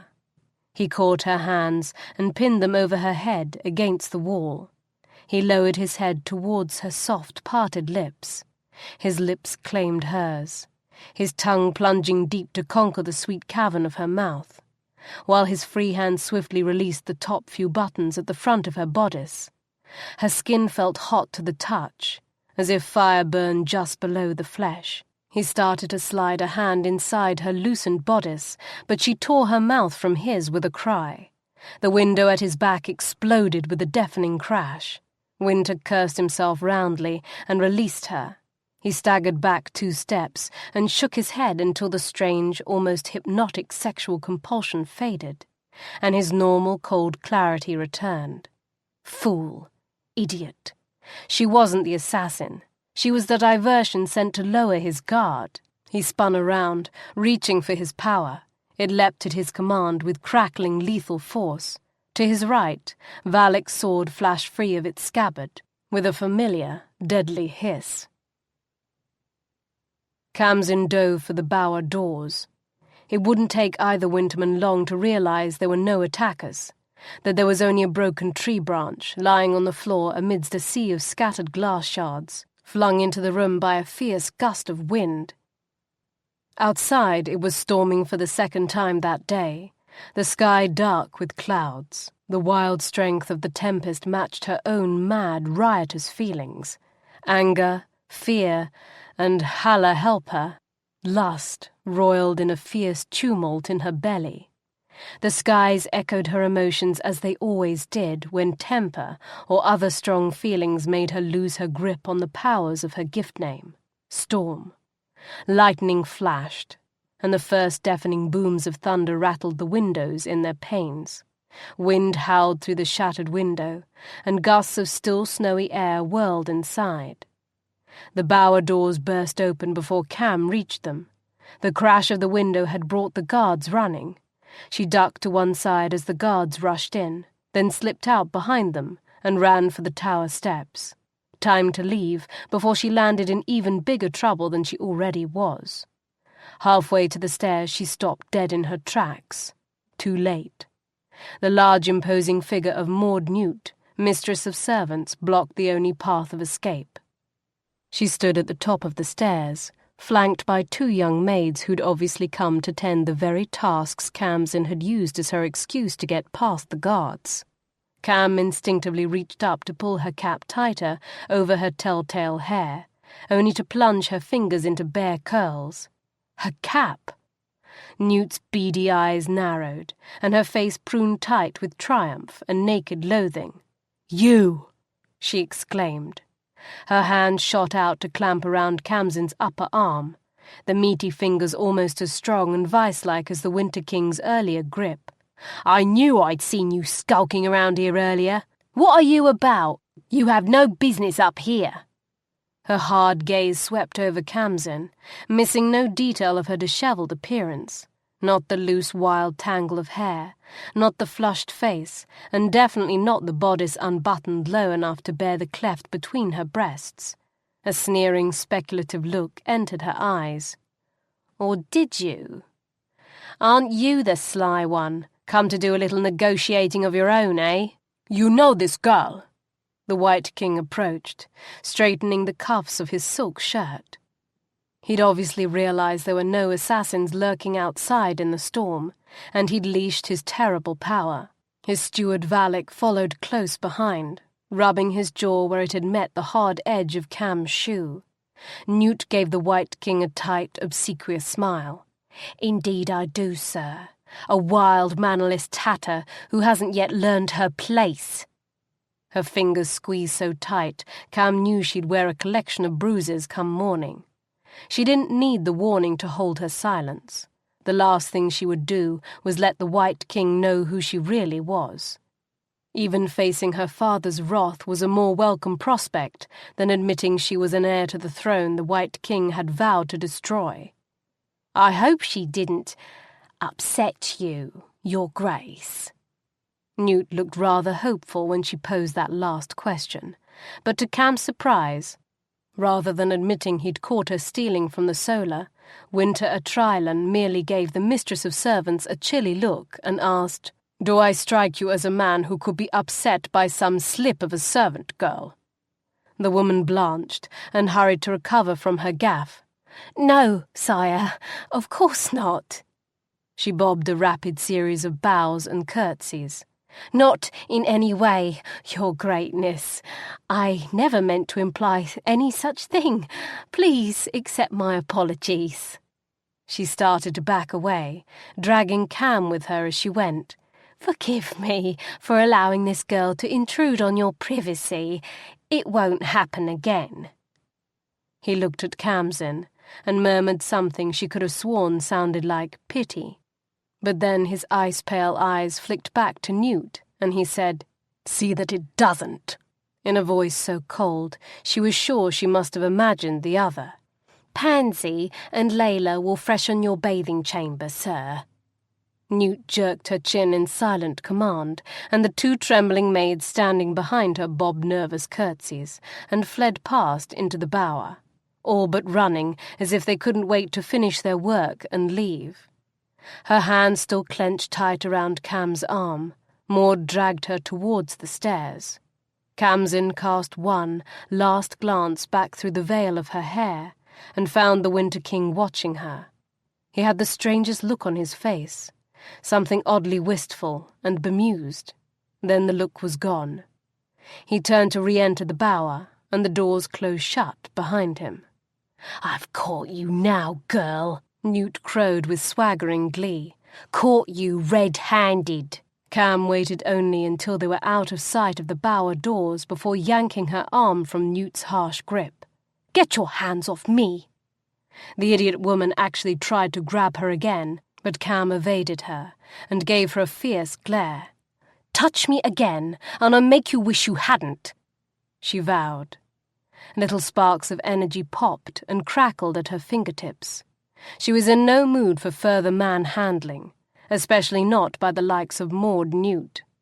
"You won't be acting so high and mighty when the king hears what you've been up to," Newt snarled, but apparently the threat and the little show of power convinced her that Kham meant business, and she kept her hands to herself. "Get on downstairs now," she snapped. "We're going to see your father." Khamsin briefly contemplated the idea of running for it and leaving Newt empty-handed, but gave up the idea almost immediately. Newt didn't need Kham in tow. She had witnesses, 6 of them. Even if the White King kept silent, Pansy and Layla wouldn't. They'd seen her distinctive hair, and their livelihoods depended on keeping in Newt's good graces. Her father was going to be in such a rage when he realized she'd openly defied him and entered the tower. Worse, that she'd been caught there by the White King. Newt herded her down the tower stairs and through several levels of the palace towards the king's private office. As they walked, Khamsin puzzled over the strange, unseemly twist her foray into the bower had taken. What had come over her? He touched her, and it was like electric flame, like the lightning she could summon, shooting sparks through her veins. She'd all but melted, boneless at his feet. He was the Winter King, her enemy, a man feared for his killing coldness. Yet when he touched her, she had not frozen. She'd burned. Her face flamed just thinking about it, about him, his eyes so pale, so foreign, piercing as if he could see into her very soul. His hands, commanding, calloused from years spent holding sword and reins, capable of violence, yet also capable of rousing such incredible sensations. She shivered and felt the clenching in her loins that left her weak at the knees. Best she stay away from him, from here on out. Far, far away. "What in Frost's name was that all about?" Valak demanded as soon as the two skittish maids finished fumbling their way through their duties and departed. Wynter stood beside the broken window, staring out at the storm-tossed sky. The maids had cleared away the broken glass, but the carpenters and glassmakers hadn't yet arrived to replace the window. "I don't know what happened, Valak. I can't explain it. I've known you since we were both infants, but I've never seen you act that way before." "I've never felt that way before." "What way?" Wynter glanced down at the cap in his hands, surprised to find his fingers gently caressing the fabric, as they wanted so desperately to caress the maid's soft skin. He clenched his hands, crushing the cap, twisting the fabric in his hands. "Driven," he admitted. "Possessive, enchanted, almost. I touched her, and it was like fire in my soul." He looked out into the roiling clouds. He could still see her in his mind, her flashing eyes and fierce temper, her hair like a night sky streaked with lightning.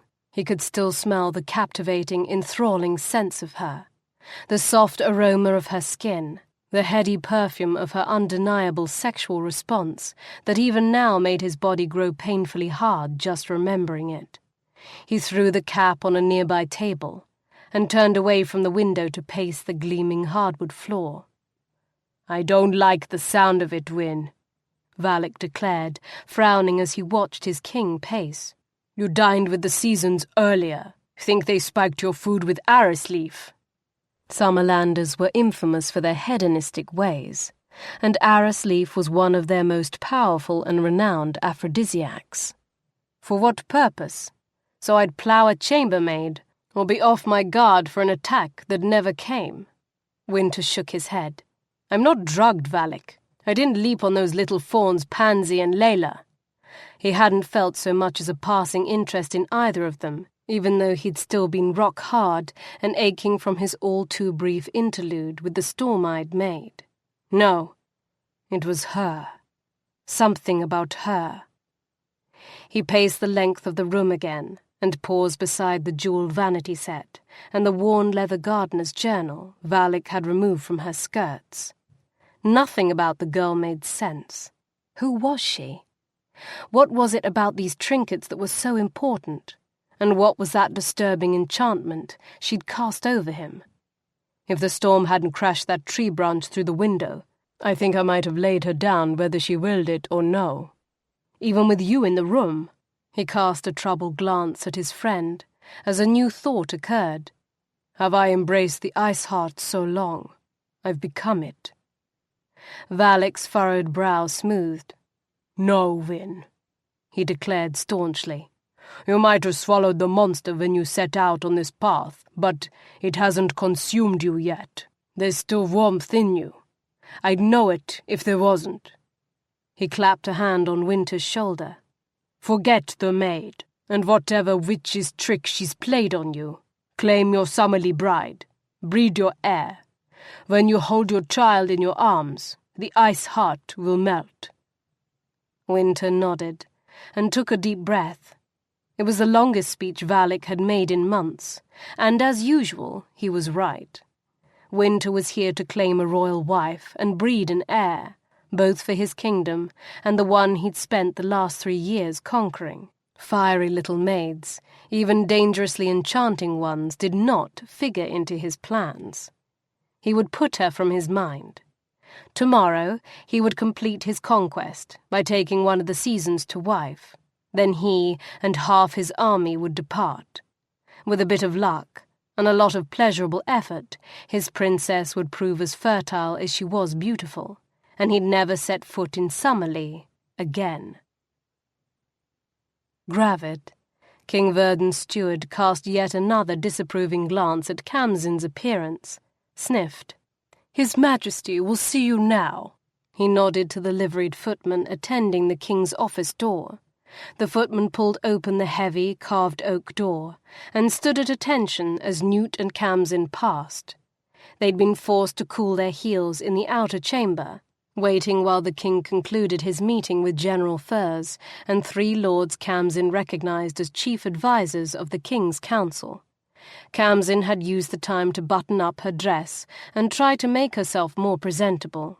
She would have liked to repin her hair, so as to avoid upsetting her father any more than necessary. But Gravid had no pins, and Newt had told him not to send a servant to fetch some. "Let her father see her as she is," Newt had ordered. Now, with her father's dark, hot gaze searing her where she stood, Kham realized it made no difference anyways. Just the sight of her was offense enough to him. Newt took every advantage to play it up, all but chortling with glee, as she told him all about how she discovered the wayward princess acting in direct defiance of her father's kingly will, making sure to put the worst possible spin on the entire sordid tale. "There she was, sire, in the tower, bold as you please, hair down, gown unbuttoned. Doesn't take a genius to figure out what she was about." Khamsin glared at the mistress of servants. "I wasn't there to seduce him, and you know it, you foul-minded old bat. Tell the truth, if you're capable." "Silence!" her father roared. He shot a hard look at Newt. "Leave us!" he snapped. The woman's face fell. She'd obviously been hoping to witness Kham's disgrace and punishment. One hot glance from her king seared away any possible objection. She curtsied and backed rapidly out of the room. Verdun waited for the door to shut behind her, then advanced upon his daughter, his dark eyes flashing. "Is it true? You went there to play whore to the enemy of this house?" "No, of course not. Newt is a liar, father. I ran into her while trying to get away from him, and she knows it." Her father's brows shot up. "So you admit you were there, in the tower, when I had expressly forbidden you to leave your rooms?" "Yes, I was there, but—" She didn't dare say she'd gone for her mother's things. To admit that was to admit she'd been in the tower before, in direct violation of his long-standing royal decree. "But what? What were you after?" His hand shot out, and his fingers wrapped around the same part of her upper arm left tender by Newt's unkind grip. She'd be bruised for a week. It was ironic. In the last hour she'd been manhandled by the Winter King, Maud Newt, and her father. Yet of the 3 of them, her family's sworn enemy was the only one whose hands had left no mark on her. Verdun shook her with fierce, barely restrained fury. "Are you the traitor in my midst? Are you the one who's been feeding him information?" Khamsin blanched. "No, of course not." There was a traitor in Summerlea? "Don't lie to me, girl!"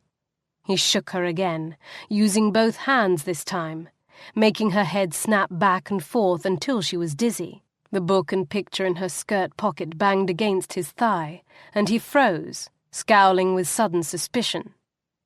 "What are you hiding?" Nothing, father." The lie popped out. more from instinct than conscious thought, and she immediately wished she could call the foolish words back. "Oh, Kham, you dolt! If you're going to lie, try a lie that actually has a chance of being believed." "Empty your pockets! Now, girl!" he barked, when she hesitated. Newt she might defy, but not her father, not her king, at least not openly in his presence. She was well and truly caught, red-handed, just as Newt had crowed earlier. Kham reached into the depths of the pocket hidden in the folds of her skirt to extract the one remaining book and the framed miniature of Queen Rosalind. Her father snatched the treasures out of her hands and stared at the small but perfectly executed portrait of his dead queen. With trembling hands he skimmed the pages of the diary, where she'd recorded the events of the last years of life in her own hand. The look on his face was horrible to behold. Staggering loss, utter devastation. If Khamsin had ever doubted her father could love as strongly as he hated, those doubts evaporated in an instant. He doubled over, shoulders heaving with silent, shattering sobs. Heat gathered, concentrated, pouring off him in dizzying waves as the Summer King's own not insubstantial power came in answer to his anguish. The portrait and diary in his hands began to smoke, then to Khamsin's horror burst into flames. "Father!" She rushed towards him, snatching off her apron so she could use it to beat out the flames that had engulfed his hands. But when she neared him, he looked up, and the moment his eyes fixed on her, all his grief, all the devastation of lost love, coalesced into a terrible, searing rage, all focused utterly on her. Khamsin came to an abrupt halt. "Father?" She'd never seen him look that way at her before. Never. For the first time since childhood, she actually felt frightened of him. Without warning, his arm swept out, and he backhanded her across the face with such force that she flew into the leather chair behind her. She landed, breathless and stunned, fiery pain shooting across her face from the place just below her right eye, where his signet ring had smashed into her cheekbone. She cupped a hand over her cheek. The power of his gift was so hot, so raging, his ring had actually burned her. "You dare!" he snarled, his voice incendiary. "You dare defile her things with the abomination of your touch!" "She was my mother!" Khamsin cried. Was he really so cruel that he would deny her even a glimpse of her mother's image, or the chance to read a word written in her own hand? "She was my wife!" He advanced upon her, eyes shining black and vengeful. For a moment Kham thought he would strike her again, this time a killing blow. She gathered her own power, preparing to defend herself, but at the last moment he spun away. "She was the one thing I loved most in this world, and you took her from me. You and your cursed gifts."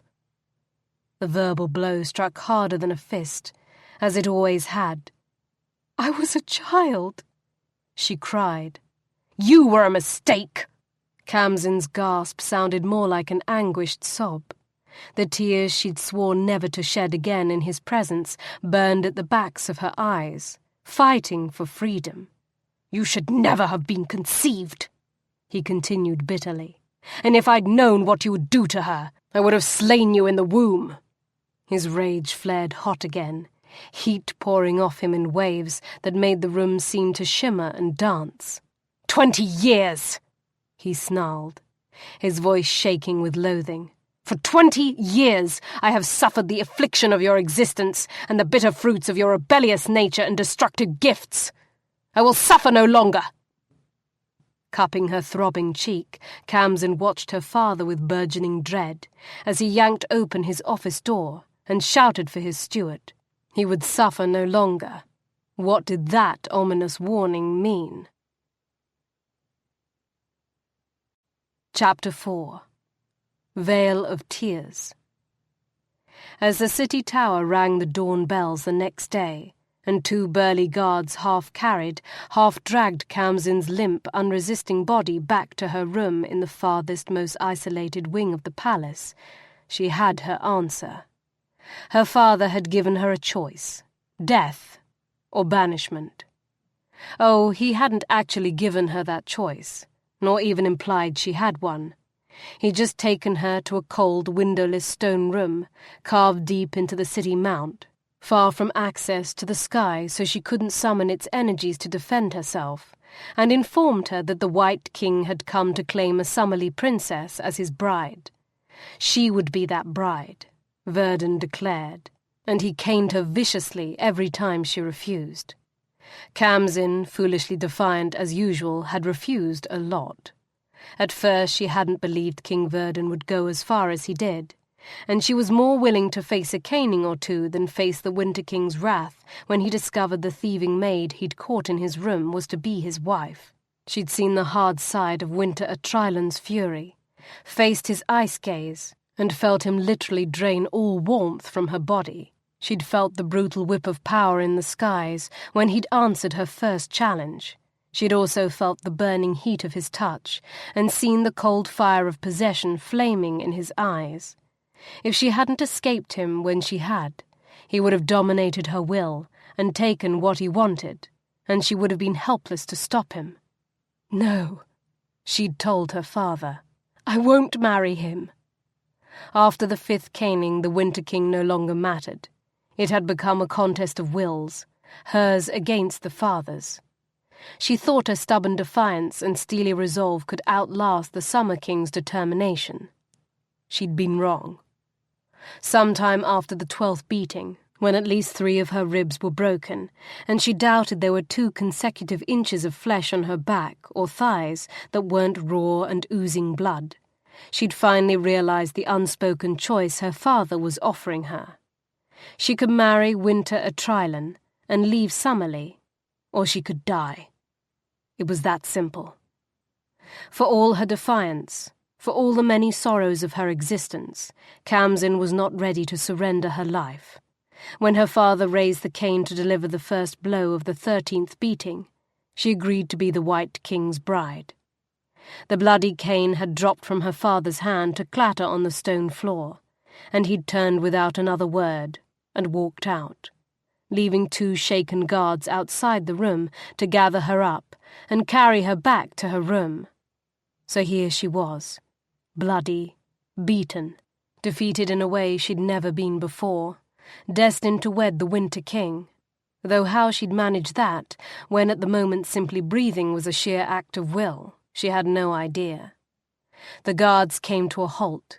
They had reached the room. Pride and pain forced Khamsin to stand rather than sag against one guard, while the other opened the door. But when it came time to actually walk inside, she couldn't force her trembling muscles to obey. She took 2 shaky, wavering steps and collapsed. Only the quick, sturdy arms of one of the guards, catching her before she fell, kept her from the further humiliation of landing face down in an ignominious heap. He helped her to her bed. "I'm sorry, Princess. I'm sorry," he kept whispering, as he helped her lie down on her belly, then peeled back the light cloth they'd wrapped around her earlier to hide the bare, oozing skin of her back. "I never dreamed anyone would do such a thing to one who bears the rose," the guard said again. "Forgive me. I should have stopped him." She waved him off, eyes closed in utter weariness. "Not your fault," she mumbled. She just wanted him to leave and let her rest. Sunlight, what pale bit of it could shine through the winter-grey skies, was streaming in through the window, its gentle warmth soaking into her raw flesh. Already she could feel the tingle of her magic returning, the regenerative warmth and healing light, working to repair the awful proof of her father's rage and loathing. But at the sun's current strength, it would take days, possibly weeks, before she was completely healed. She heard her bedroom door open and close as the guards let themselves out. She closed her eyes, exhaled, and gave herself over to pain and exhaustion. How long she floated in and out of consciousness she didn't know. It could have been minutes. It could have been hours. At some point, something tugged her back to awareness. She heard a gasp of horror and dismay. "Dearly." The sound of Tildy's familiar, beloved voice made Kham want to weep, as she had not done once throughout the long, torturous hours of the night. The nursemaid had been more of a mother to her since Queen Rosalind's death than Verdun had ever been a father. She had showered Khamsin with constant love and guidance, praising her when praise was due, accepting the bursts of rebellious temper that were Kham's nature, never shirking from a firm reprimand when that was due either. She'd even administered the cane herself once or twice, when Kham's transgressions had truly gone beyond the pale, but always, she tempered those punishments with love and restraint. Never, no matter how deeply Kham vexed her, would Tildy have even dreamed of beating her with such unrelenting brutality. The ultra-sensitive skin of her back felt the disturbance in the air as Tildy rushed across the room and dropped to her knees beside the bed. "Oh, dearly, what has he done to you?" Khamsin peeled open one eye.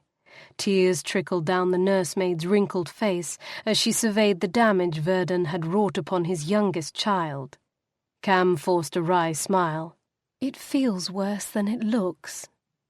She started to laugh at her own poor joke, but her ribs and the torn skin of her back protested the effort. "Never," Tildy whispered.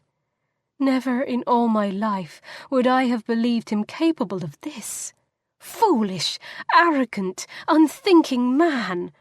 How could he commit such a crime?" Shaking fingers covered her mouth. "He's called a curse upon his house." Sadness wiped the faint smile from the edge of Khamsin's mouth. Her eyes closed with sudden weariness. "No, Tildy," she said. "I did that long ago, when I killed my mother." "Oh, child." The nursemaid stroked her cheek and bent to press a trembling kiss on her brow. "Don't you ever think that. You didn't kill our Rose. The magic was mine." She'd only been 3 at the time, but she remembered the lightning crashing all around the sky garden, called by a little weather witch's temper tantrum. The bolt that struck the oak, shattering the tree's dense heart, and shearing off a heavy branch, Queen Rosalind looking up with a gasp. Khamsin had wiped the terrible memory from her mind until the day her father told her she was responsible for her mother's death. It was an accident, child, and that wasn't what killed her. She developed a sickness of the lungs, and she was too frail to fight it. She'd never been healthy after your birth. My fault again. She'd heard those stories too. How she had grown in Queen Rosalind's belly like a cancer, sapping her strength, robbing her of health, draining the very life from her. No, child. The doctor had already told both Rose and your father that Autumn should be their last child. But your mother wouldn't listen, and your father couldn't keep away. Tildy's hands, gentle and loving, brushed the tangled, sweat-dampened curls from Khamsin's face. "It's not you your father despises, Khamsin. It's himself, because he couldn't stay away. When he looks at you, he sees the proof of his own weakness and can't stand it." A tear. Such a useless, silly thing trickled from the corner of Kham's eye. It flowed across the bridge of her nose, clung for a moment until its own weight grew too great for it to bear, then dropped soundless to the cotton sheets, where it was instantly absorbed. "It doesn't matter," Khamsin murmured. "I'm leaving." She met Tildy's sorrowful gaze and forced the corner of her mouth to tilt up in a smile. "I'm getting married, Tildy." The nursemaid's chin trembled, and fresh tears swam in her eyes. "I know, dearly," she said, when finally she'd regained enough of her composure to speak. "He sent me to speed up your healing. He wants you wed the night after next, and gone the following morning." Wynter stalked the tower ramparts, staring out over the miles of the once fertile valley that was the heart of Summerlea. Snow covered the lands from the orchards of the northern foothills bordering the Craig, to the vineyards of the rolling western hills, to the flat southern fields where the husks of wheat, corn, oats and cotton stood, withered and lifeless in their white winter coat. He'd come to conquer, and he had. Nothing lived here except by his will.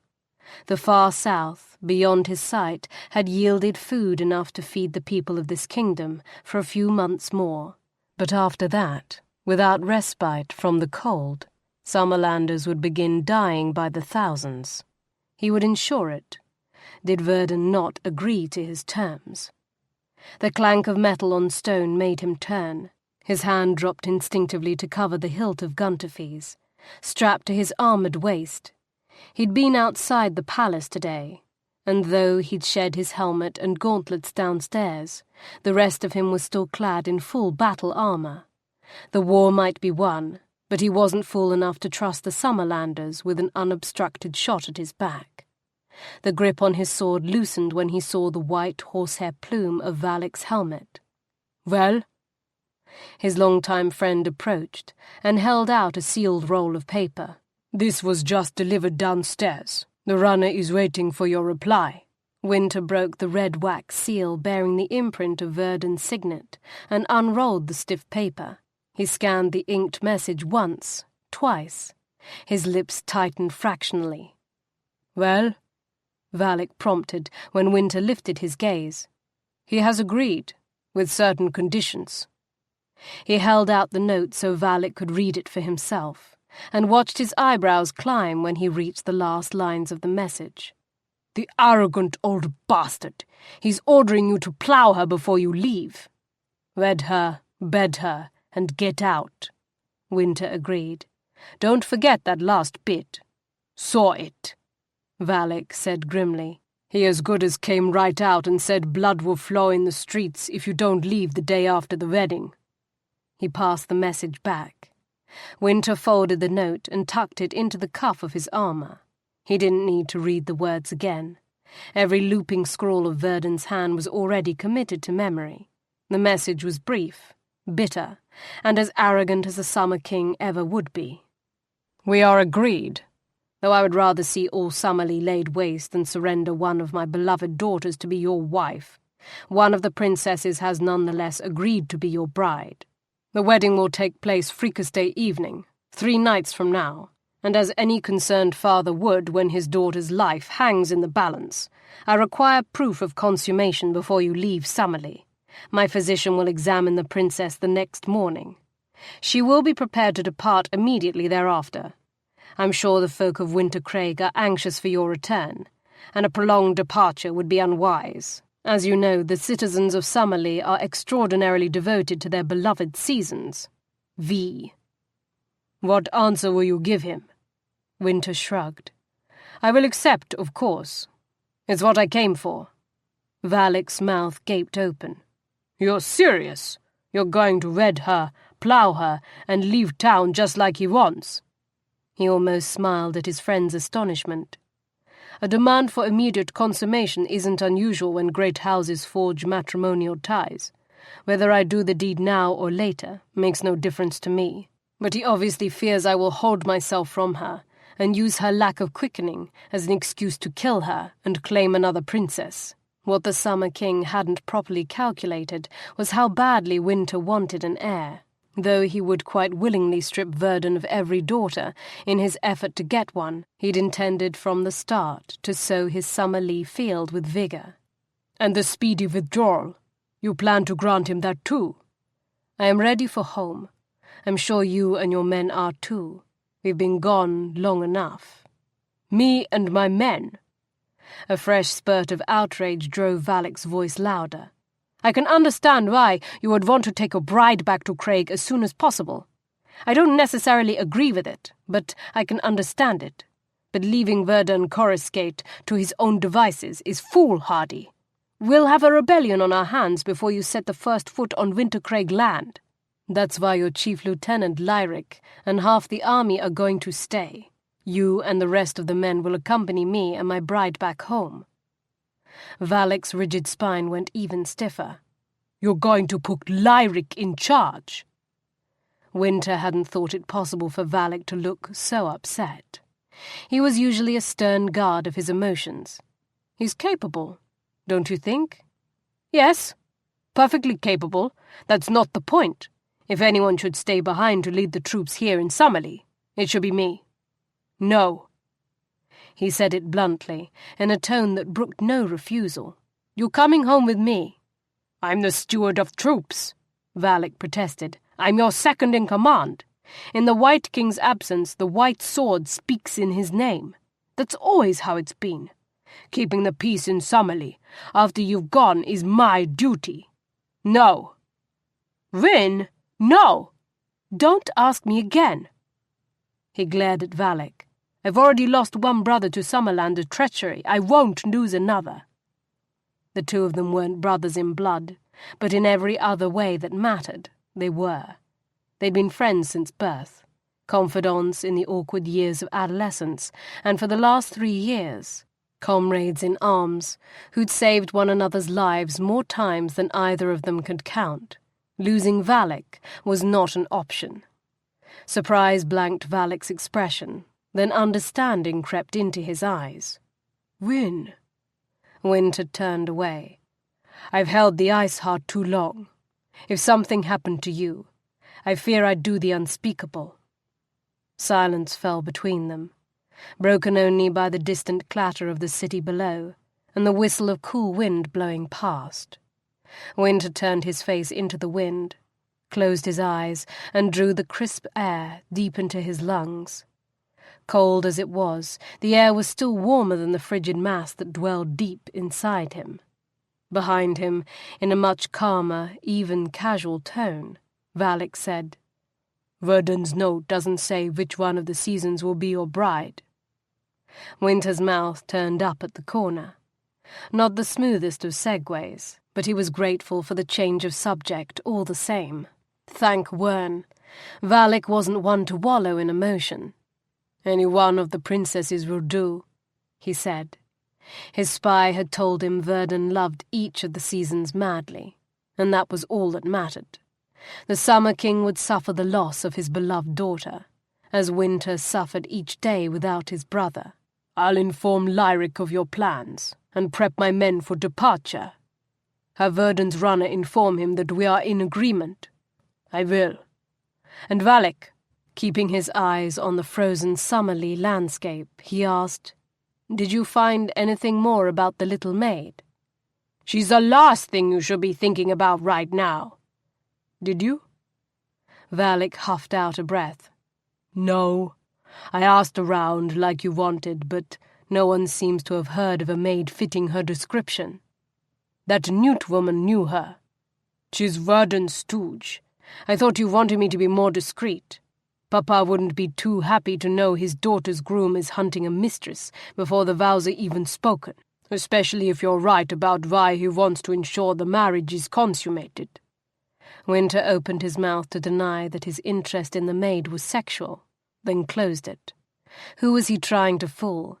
He hadn't sent his best friend and closest confidant on a fruitless search of the palace to find the maid just so Wynter and she could exchange stain removal recipes. He wanted to find her so he could assuage the hunger that still curled in his belly and had kept his body in a state of semi-arousal ever since. It was probably for the best that her fellow servants were hiding her from him. Had Valec found her, Wyn honestly doubted he'd have any interest in attending his bride on their wedding night, and that would have caused a number of problems. Carry on. Steel clanked as Valec thumped a gauntleted hand against his chest and bowed. My king. When he was gone, Wynter remained where he stood, his gaze sweeping the winding levels of the city below in slow, moody passes. He should forget her, just as Valec said, but he couldn't. The little maid, with her storm-cloud eyes and storm-tossed hair, simply would not leave his thoughts. The rest of the afternoon and the following 2 days passed without event. While the palace below was in a flurry of activity preparing for the royal wedding and subsequent feast Verdun had insisted on hosting, Wynter spent most of his time sequestered in the Bower, signing grants of office for the Wintercraig men who would be putting the country back in order after his departure, and poring over maps and the stacks of active treaties he'd ordered brought to him from Verdun's library. Before his invasion, Summerlea had had a thriving trade with numerous kingdoms and several enviable strategic alliances. It was Wynter's hope to re-establish both commercial and diplomatic ties once the transition of power was complete. As for the current royal family, after Wynter's departure, the deposed king would be exiled to one of his smaller country estates, away from Summerlea's political heart, and kept there under guard to dissuade him from fomenting rebellion. The 2 seasons Wynter was not taking to wife would remain in the city under Lyric's watchful eye, hostages in case Verdun did anything foolish. Active rule of the country would pass to Wynter's appointed governor, Lyric at first, then a non-military figure when the country restabilized, and once Wynter had his heir, he would marry off the other seasons to neighboring princes in return for economic, political, and military favors. The terms were more than generous. Verdun kept his head, and his daughters retained their titles as princesses of Summerlea. The prince, Falcon, had of course lost his lands, title, and inheritance, but so long as he stayed beyond Wynter's reach, he could keep his life. All things considered, the deposed king had little to complain about, and the signed and sealed parchments outlining the transition of power were now neatly packed in Wynter's own correspondence bags. By sunset on the 3rd day, he had completed all of the most pressing paperwork, and the only vital document left that required his signature and seal was the marriage certificate that Verdun Stewart Gravid had delivered personally. 2 copies of the certificate, one for him and one for Summerlea, lay before him. He picked up the top copy and regarded the simple piece of parchment that, once signed, witnessed, and consecrated before a priest, would make a princess of Summerlea his queen, Her Royal Highness Angelica Mariposa Rosalind Khamsin Coruscate. That was the name of the stranger who had agreed to be his wife. Which season she was, Wynter still hadn't a clue. He'd asked Verdun, whose only response had been a curt, "Does it matter?" It didn't, or rather shouldn't. And he'd be damned if he'd asked the pinch-faced prune of a steward waiting to take a signed copy of the certificate back to Verdun. Whichever one she was, the princess and her witness had already signed both copies of the marriage document. Her signature was shaky, he noted, as if she'd been trembling or crying when she'd signed. His lips thinned. Poor little flower. Such a terrible fate, to be his queen. He dipped his quill in the inkwell and signed first one copy, then the other, with a steady sweeping flourish. Then added his own pale silver-blue wax, impressed with Wintercraig's Snowwolf seal, beneath the red wax medallion bearing the Summerlea rose. He passed the documents to Valak, who signed as his witness, then sanded both signatures, waited a few seconds for the ink to dry, and handed one copy to Gravid. "Well," he murmured, after Verdun's steward had departed, "that's that." "It is," Valak agreed. "There's only the wedding and bedding left." Valak grunted. "When is the ceremony?" His friend glanced at the small brass clock set on a nearby table. "In an hour." "Guess we'd best both get ready." Neither of them was dressed for a royal wedding. Valak looked at him askance, and it was no wonder. Wynter had never been one to drag his feet. Why was he dragging them now? "Full-plate mail?" Valak asked. He considered it, then shook his head. "No," he said. "No, I feel in the mood for a fight, if he's fool enough to give me one, but I won't go looking like I'm expecting one." He rose to his feet and paced restlessly, Signing the marriage certificate should have left him filled with cold triumph. Instead, he felt hollow. Vin? What? He turned to regard his lifelong friend. Put her from your mind. Is it so obvious? It is to me. I've never seen you like this. I don't know what spell the little witch cast on you, but I don't like it.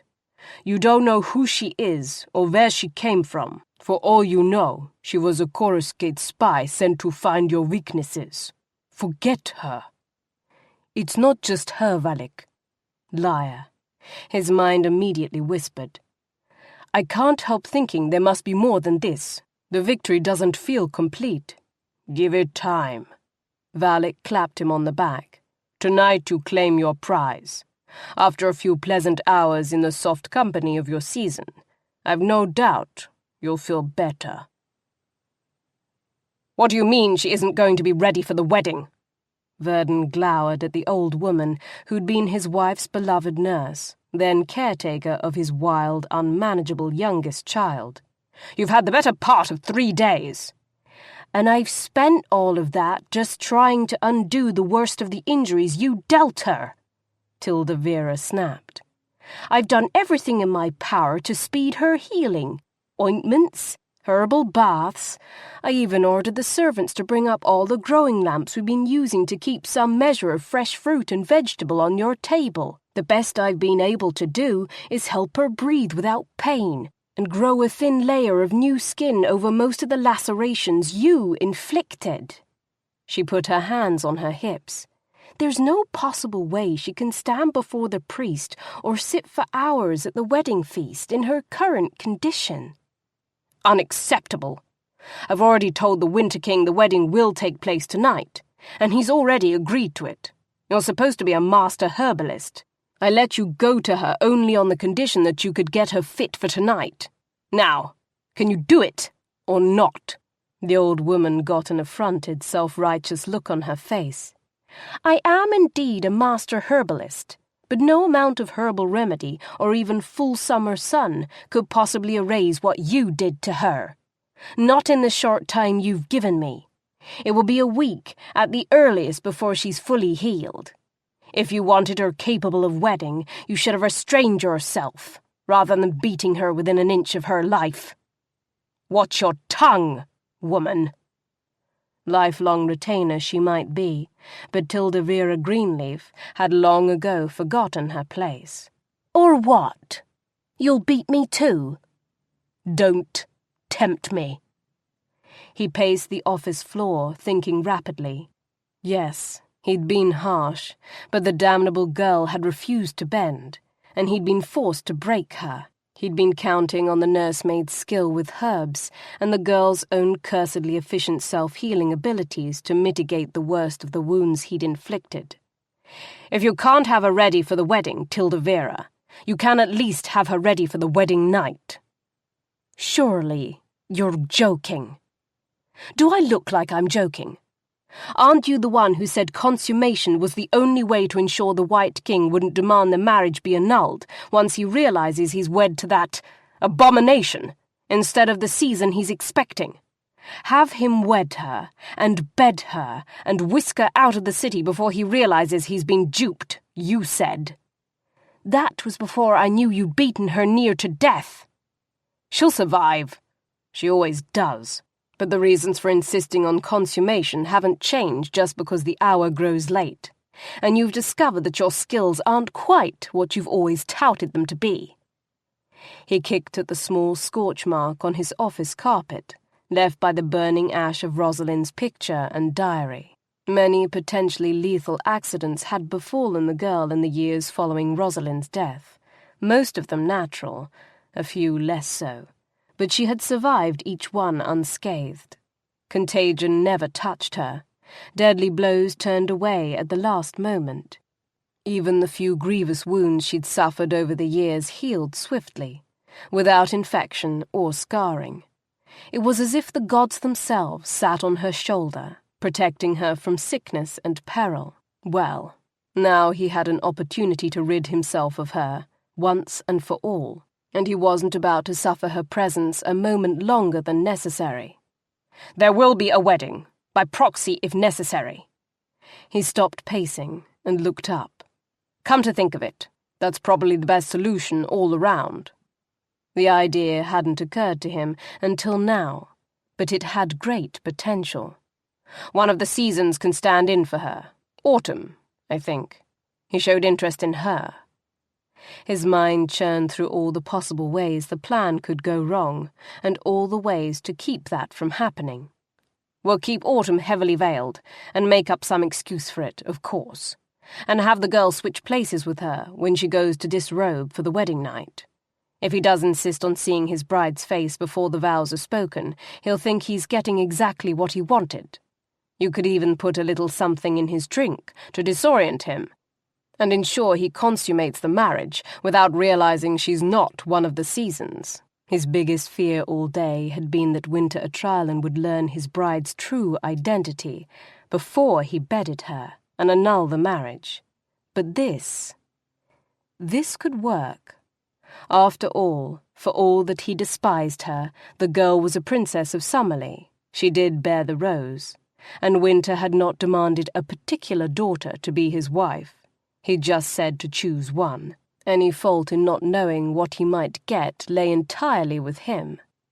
If the Winter King happened to kill the girl in a fury when he realized how he'd been tricked, well, he'd just be ridding Verdun of the albatross that had hung around his neck for the last 2 decades.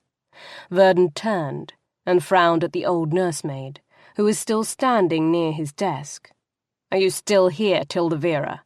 What are you waiting for? Go make this happen." "Haven't you heard what I've been telling you? You wounded her severely.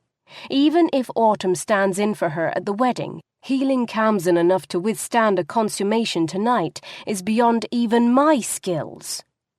He lifted a speaking brow. "Don't be so modest. I've seen you fix a posset that had a gutted soldier laughing and smiling only hours after his intestines had been stuffed back inside him. The girl's wounds might not have healed enough to let her stand and walk about, but the pain is something you can mask, especially as all she has to do is lie there and spread her legs." "Blessed son!" she exclaimed. "How can you be such a monster? You're her father. Rosalind was her mother. Hate the part of you that lives in her if you must, but how can you hate the part of her that came from our Rose?" Heat rushed into his veins. "She murdered my Rose. I don't just hate her, I loathe the very air she breathes." He spat. He turned away, fighting to rein in his temper before Tilda Vera earned more than sharp words. "Make her ready, nurse, and close the door behind you when you leave." Khamsin dragged herself across the room, using each stick of furniture as a crutch to help her keep her feet, as she shuffled back from the tiny bathing room towards the lamplit bed. The thin silk robe she'd draped around her body brushed against the fragile new skin on her back, each light touch sending bolts of pain shooting through her. And despite Tildy's constant ministrations, Kham's muscles had stiffened up, so that every step punished her for making the effort. Of course, considering that earlier today she'd barely been able even to sit up without screaming, the ability to move about the room at all was nothing short of a miracle. How she was going to stand before a priest for a lengthy wedding ceremony was another matter altogether.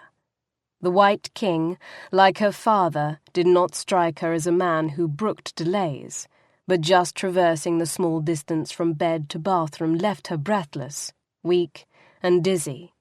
Even if King Verdun had her carried into the church, how could she stand before the altar, under her own power to recite her vows?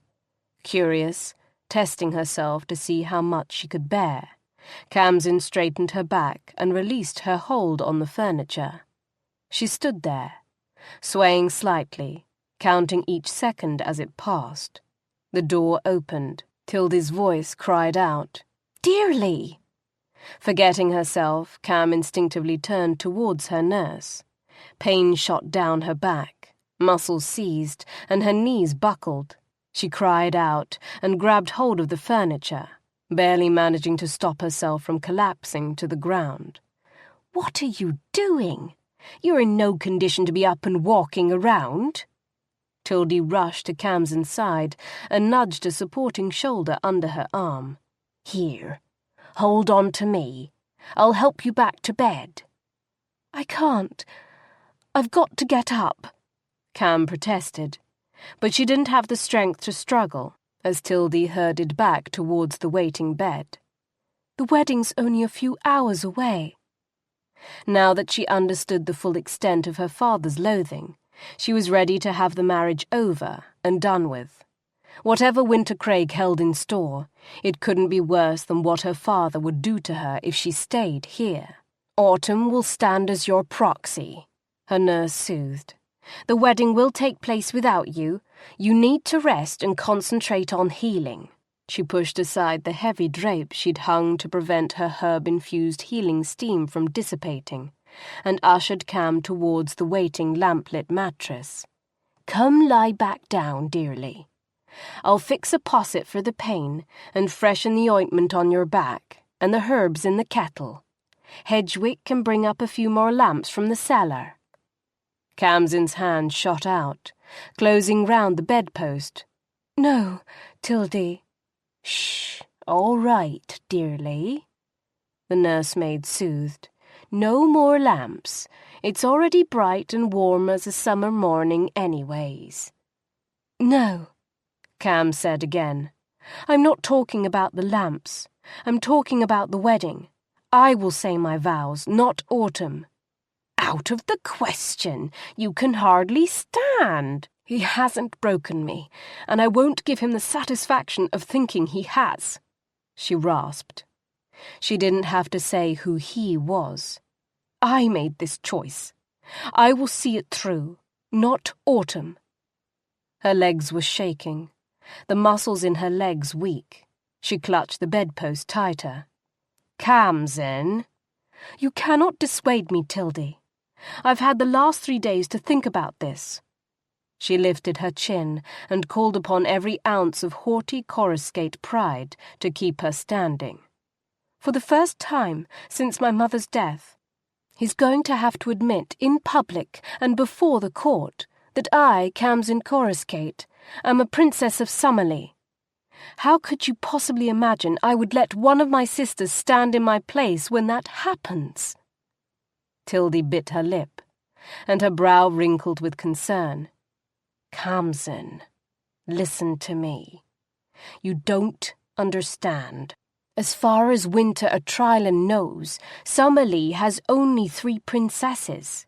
He only knows their gift names, and we can't run the risk of having him discover that the Khamsin Coruscate he agreed to wed is not spring, summer, or autumn." Khamsin's brows drew together. "Why would he care? A princess is a princess." "Not to your father, and not to him. He knows how much your father loves your sisters. He wants to strike a blow to Verdun's heart by taking one of the seasons to wife. If he discovers the deception before the marriage is consummated, he can simply annul the ceremony and marry one of your sisters instead. Your father doesn't want that to happen, and neither do I. This is your chance to get out of Summerlea. Sooner or later, your father will find a way to kill you if you stay. I've no doubt of that now. Wintercraig is the safest place for you, at least until your brother returns to us." "Falcon isn't coming back. If Summerlea hadn't lost the war, he might one day have returned. But now, it would be a death sentence." "Perhaps not. Your brother didn't just steal the Winter King's bride when he fled Gildenheim. He also took an ancient treasure called the Book of Riddles, a book he believed would lead him to the secret hiding place of Roland's sword. He's been searching for the sword ever since." Khamsin's jaw dropped. "Blazing? Falcon's searching for Blazing?" She shook her head, remembering that day in the Sky Garden so long ago, when she'd suggested he search for blazing, remembering Falcon's stumble, which she'd attributed to an uneven paving stone rather than a guilty conscience, remembering how he'd scoffed at the idea as a child's fairy tale, and all the while searching for the sword had been his intent. The pieces clicked into place, like the sliding parts of a puzzle box. That's why Father sent him. Not to train Falcon how to negotiate a treaty, and not to charm the Winterfolk into better concessions, but to charm someone, probably Wynter's bride, into helping him steal the book of riddles. Kham swallowed hard, astonished that she'd never figured it out before. Like everyone else, when told the story of Falcon's falling in love and eloping with the Winter King's bride, she'd accepted it without question. Even if that's true, Tildy, how could you possibly know it? Given the right herbs, a man will tell you any and everything he knows. Tildy raised her brows pointedly. And from the latest I could glean, your brother is very close to finding the sword. Once he does, your safety is guaranteed. With blazing in his possession, he'll be strong enough to win back the freedom of Summerlea and claim the throne for himself, as he will surely do once he realizes the crime Verdun has committed against his own house. And if Falcon doesn't find the sword, you'll still be Queen of the Craig and safe from your father's machinations, which is why it's imperative this wedding take place. And in order for that to happen, the Winter King must believe he's wedding a season. Even if I veil my face and pretend to be one of my sisters, what's to stop the White King from killing me the moment he discovers the truth? Khamsin pointed out. I've met him. I've felt his power. He doesn't strike me as the forgiving sort. He demanded one of Verdun's daughters to wife. He'll get one. He may be angry when he discovers you're not the season he was expecting, but once the marriage is consummated, his own honor will keep him to the terms of his agreement. Ultimately, it's an heir he's after, one capable of ascending both the summer and winter thrones. How can you know that, Tildy? And don't tell me he talks under the influence of herbs too. You've never even met the man. A strange look crossed Tildy's face. A flash of regret, a hint of shame, followed directly by grim determination. Khamsin's knees gave out, and not even pride could keep her standing. She collapsed to the bed, realization dawning. Shock made the muscles of her face go lax. But you have met him, haven't you, Tildy? Dismay, accusation, horror, all crept into her voice. You're the traitor who's been feeding him information. Tildy's jaw clenched, and her chin thrust out. I'm no traitor. I'm a loyal servant of Queen Rosalind. I swore on her deathbed that I would do everything in my power to ensure your well-being, and that's exactly what I'm doing. By betraying my family to our enemy. Tildy held out her hands. Dearly. Don't call me that. Khamsin cried, flinching away from those treacherous, once-loved hands. How long have you been spying for him? The nurse heaved a great sigh. 6 months. Khamsin's shoulders slumped. 6 months. Since before the last 2 fierce battles that had sealed Summerlea's fate. Did you help him destroy my father's armies? Of course not. Summerlea's defeat was already certain. I simply helped him understand he could achieve the victory he wanted without razing Vera Sola to the ground. You're the one who told him about Falcon's room. You encouraged him to demand the bower. The pieces all fell into place. You wanted me to go up there and retrieve Mother's things. You were hoping I would run into him. I had to know if you and he would suit. I would never have let you wed him otherwise. The results have been promising. He hasn't stopped asking about you, and his steward has queried half the palace about the maid with the white-streaked hair. A chill shivered across Khamsin's skin. Fear, partly, but partly something else. Something that left behind heat, not cold. Immediately on the heels of that shiver came a new realization that made the blood drain from her face. "You're the one who convinced King Verdun that I should be the Winter King's bride. You're the reason he took me into the mountain and beat me until I agreed to this marriage." She pressed the heel of her palm against her chest, trying to stop the painful ache of her heart. "Why?"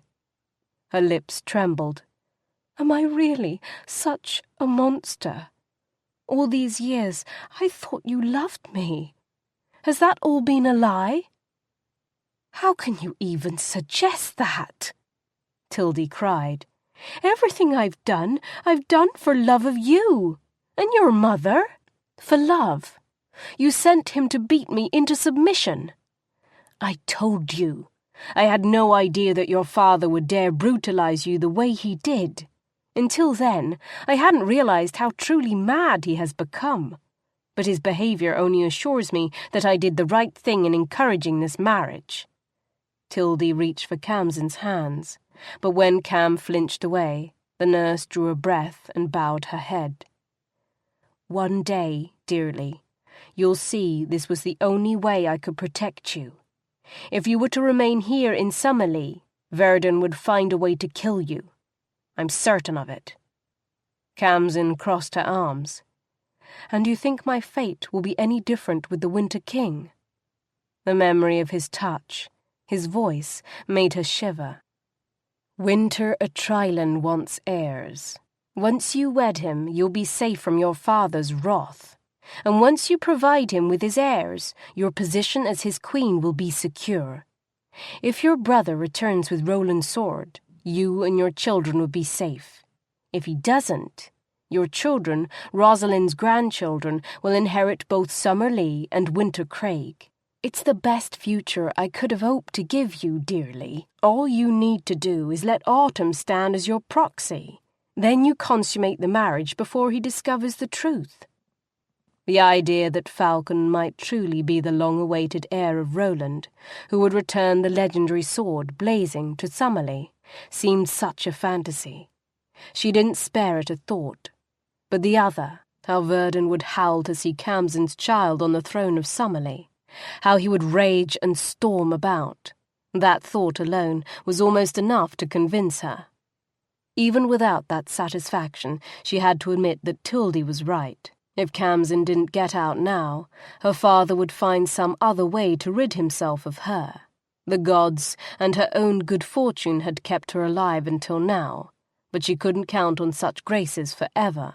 She clutched the silk robe closer about her neck and winced as the fabric pulled the tender wounds on her back. "Very well," she agreed. "I'll wed the Winter King, but not by proxy. Veil me as heavily as you must to hide my identity, but either I stand to speak my vows, or they will not be spoken." "You're too weak, and you're in too much pain," Tildy protested. "I can see it on your face. You can't possibly make it through the ceremony and the wedding feast." Khamsin smiled grimly. "I wasn't asking for your permission, Nurse Greenleaf. I was explaining the conditions of my cooperation. The only thing I require from you is your herbalist skills to mix up a fresh ointment for my back. You will find a way to block the worst of the pain, and I'll find a way to make it through this farce." Chapter 5. A Draught of Wanton Appetence. Wynter stood at the chapel altar, his temper increasing by the moment. The wedding should have begun 30 minutes ago, but the bride had yet to make her appearance. "Think she's got cold feet," Valak murmured under his breath. "She's about to get a lot more than that," he muttered back. The temperature in the chapel had begun to drop, proof of his blossoming ire. The Winter King would not kindly suffer humiliation at Summerlea hands. But just as Wynter prepared to summon his power and send the city plunging into ice, a commotion arose at the far end of the chapel. Garbed in deep sapphire velvet, the same stunning shade of blue as the waters of Lake Ibri in the heart of the Craig, Wynter's bride had arrived. Verdun stood before her, looking like he'd swallowed something vile. while she stood in the chapel doorway, spring and summer at each elbow. Autumn, then, was to be his queen, if not for the simple process of elimination and his own memorable sense of smell, he would not have known it. She was so heavily veiled that even when she stepped up to take her place beside him, he couldn't make out the shadow of her features behind the layers of concealing silk. But her scent was familiar, perhaps even a little overpowering. She'd not applied her perfume quite so liberally the day she and her sisters had joined him for a meal. Suspicious? He frowned, and drew her scent deeper into his lungs, examining. No. She smelled of autumn, even beneath the perfume, but there was something else mixed in. He couldn't make it out. It was masked by the strong smell of herbs, wintergreen, poppy, a few others he didn't recognize. Was she so unwilling that she'd had to drink a cup of strong courage before entering the chapel? He reached for her outer veil, and Verdun all but leapt between them. "Remember your promise, sir," he hissed. "Do not shame her before the court." 10 minutes before the wedding had been scheduled to start, Verdun had come to the groom's dressing room to speak with Wynter. The princess had been weeping over the prospect of leaving her home and family, he said, and she didn't want to shame herself by letting the court see her blotchy and red-eyed from tears. Wynter had agreed to leave her veil intact. Now he shriveled his bride's father with an icy glance. When Verdun stepped back, Wynter bent close to her ear and whispered, "Willingly or not, Autumn, you have consented to be my wife. I will have what I want from you, but this marriage doesn't have to be a battle, unless you make it so. Remember that." He ran a finger down the side of the silken veils, finding her jaw and caressing it gently. She trembled. The little puffs of her breath made the silken veils flutter, and the tiny beads on her gown winked and shimmered as her body shook with fine tremors. "I understand," she answered, in a voice so low it was practically inaudible. "Good." He turned to face the priest and nodded. The wedding ceremony began. Khamsin stood trembling as the seconds crawled by with excruciating slowness. For a moment there, at the beginning of the ceremony, she'd thought the Winter King would unmask her, but he had not, thanks, she supposed, to Tildy. "Wear Autumn's dress and perfume," she had advised. She tapped the edge of her nose. "The Snow Wolf clan sees with more than just their eyes." Khamsin had passed the 2 first hurdles of the night, fooling the Winter King and keeping her veils intact. Now she turned all her focused energies on making it through the ceremony without collapsing. Her lower back burned like fire, each bruised and torn muscle protesting even so simple an activity as standing. Perspiration gathered at her neck and along her spine, trickling down her back beneath the hot velvets, stinging the salved and bandaged wounds. Despite doubling the strength of her salve, Tilda Vera had not been able to block the pain entirely, and in a fit of spite intended to wound Tildy as she was wounded, Khamsin had declared her refusal to drink any draught mixed by a traitor's hand. She was regretting that prideful urge now.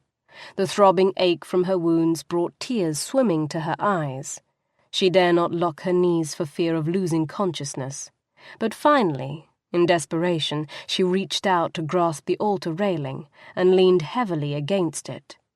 Beside her, the White King, only minutes away from being her husband, took a step closer. "You are ill." She shook her head and pushed herself back to her feet before he could take hold of her arm. "Dizzy," she muttered. "I haven't eaten."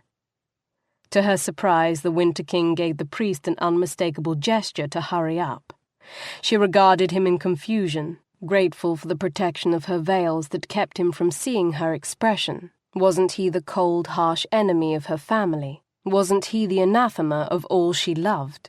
And yet, he'd offered her peace between them, even if that offer had carried the distinct feel of a warning. And now he showed this courtesy. "Who gives this woman, and by what grant?" the priest finally asked, bringing the nuptial ceremony towards its close. Behind her, King Verdun, she would never call him father again, not even in her own thoughts, rose to his feet. In a clear voice he said, "I, Wynter Coruscate, King of Summerlea, give this woman, Her Royal Highness Angelica Mariposa Rosalind Khamsin Coruscate, a royal princess of Summerlea and an heir to the summer throne, by grant of patrimony." Despite the jab of pain that shot down her hips and the backs of her legs, Khamsin's spine straightened, her chin lifted. She'd been recognized, at last, before the court and her family as both princess and a rightful heir to the summer throne. Well, that was a miracle worth a caning or two all on its own. "And does the princess," the priest intoned, drawing her back round to face the altar, "vow to accept this man, Wynter Atrialan, King of Wintercraig, as her husband and liege, binding herself to him, keeping only unto him, accepting his counsel and his care, and offering him all the fruits of her life until the gods call him home?" "The princess," she said, "does so vow." "And does the King of Wintercraig vow to accept this woman, Angelica Mariposa Rosalind Khamsin Coruscate, a princess of Summerlea, as his wife and queen, binding himself to her, keeping only unto her, accepting her counsel and her care, and offering her all the fruits of his life until the gods call her home?" "The king does so vow." "Your Highness, please extend your right hand and bear the rose." She held out her right arm and turned back the full cuff, bearing her wrist with its unmistakable Summerlea rose birthmark. "Your Grace, your left hand, sir." Beside her, Wynter held out his left arm and, with a strange half-smile, flipped back his own silk cuff and turned up his inner wrist to reveal a pale white wolf's head, shining against the golden hue of his skin. She had heard the Wintercraig royal family bore a similar mark to the heirs of the summer throne, but she'd never seen one before. It was beautiful, in a cold, fierce, wild way. As she looked at it, she had the strangest vision of that wolf's head coming to life, turning its head to look straight at her, and snarling both challenge and warning. A chill swept through her, brisk and cool, followed almost immediately by a flush of heat as the Summerlea rose on her own wrist began to burn. "Your Grace, your Highness, please join hands." The priest held a short length of tasselled silken cord, the symbol of the union about to be forged, beneath Khamsin's wrist. Holding her gaze as if he could see straight through her veils, Wynter turned his forearm wolf down and curled his fingers around hers. "Before these witnesses, and with the blessings of the gods, let these two people be joined, and may the bond never be sundered." Kham stood stiffly by the Winter King's side as the priest wrapped the tasselled ends of the cords around their wrists and pulled gently. Winter's cool, icy snow wolf slid over dark Summerlander skin to cover Khamsin's rose. A jolt of energy shot through her body as the two marks met. She cried out and grabbed hold of the altar rail. Beside her, Winter's spine went stiff, his muscles rigid. Lightning flashed in the sky, close enough to illuminate the chapel, with a blast of blinding whiteness. Thunder cracked with deafening fury. Women screamed. Several of the tall, stained-glass windows flanking the church nave shattered, and a harsh, icy wind howled in, swirling sheets of snow into the room, blowing out every flame in the room and plunging the wedding party into darkness. No longer able to force compliance from her legs, Khamsin collapsed against the altar rail and sank to the carpeted steps in a billow of velvet skirts. The loosely tied cords tying her wrist to the Winter King's tugged apart, and her hand fell free. "Valak!" the Winter King snapped, A match flared. A tiny flame flickered to life. Its pale glow illuminated Valak's cupped hand. As he began to move towards one of the lamps to relight it, Khamsin glanced up at Wynter. His pupils had gone wide, and his reflected an eerie, shiny red glow. "Are you all right?" he asked. His concern seemed genuine. For all that, his eyes were fierce and his face a frozen mask. A thread of sincerity softened his voice. "I'm fine," she lied. Her back was on fire. Her vision was blurry. She wasn't sure she could stand again, even if she had to, which she did, of course. Somehow she was going to have to get up and walk out of this chapel under her own strength. She still had to make it through the wedding feast and the bedding. That was interesting. Despite the pain flaring up and down her spine, she gave a quick, wry laugh. "Yes, it was," she agreed. She knew that when the forces of winter and summer clashed, either in nature or on the battlefield, sparks had a tendency to fly. But this was a first. She wasn't sure whether the explosive response was a one-time shock caused by the joining of two powerful forces, or the ominous portent of a stormy relationship to come. Already the wind had died down, and around the chapel more lights flickered as the servants hurried to relight the candelabras. Khamsin curled her fingers around the railing and tried to pull herself up. A strong hand cupped her elbow and lifted her easily to her feet. She glanced up in surprise at the Winter King. Was he a kind man, after all? "Thank you." He inclined his head fractionally. It would not do to have the new queen of Wintercraig collapse at her own wedding. The little flicker of warmth she'd been feeling snuffed out. Immediately she castigated herself for her brief moment of moonstruck fancy. What ridiculous, foolish, sentimental tripe had she been thinking? Marriages between great houses were about wealth and power, not people.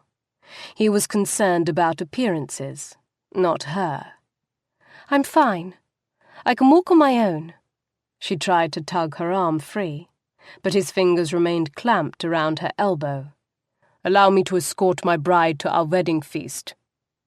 It was not a request. Did he think she would bolt?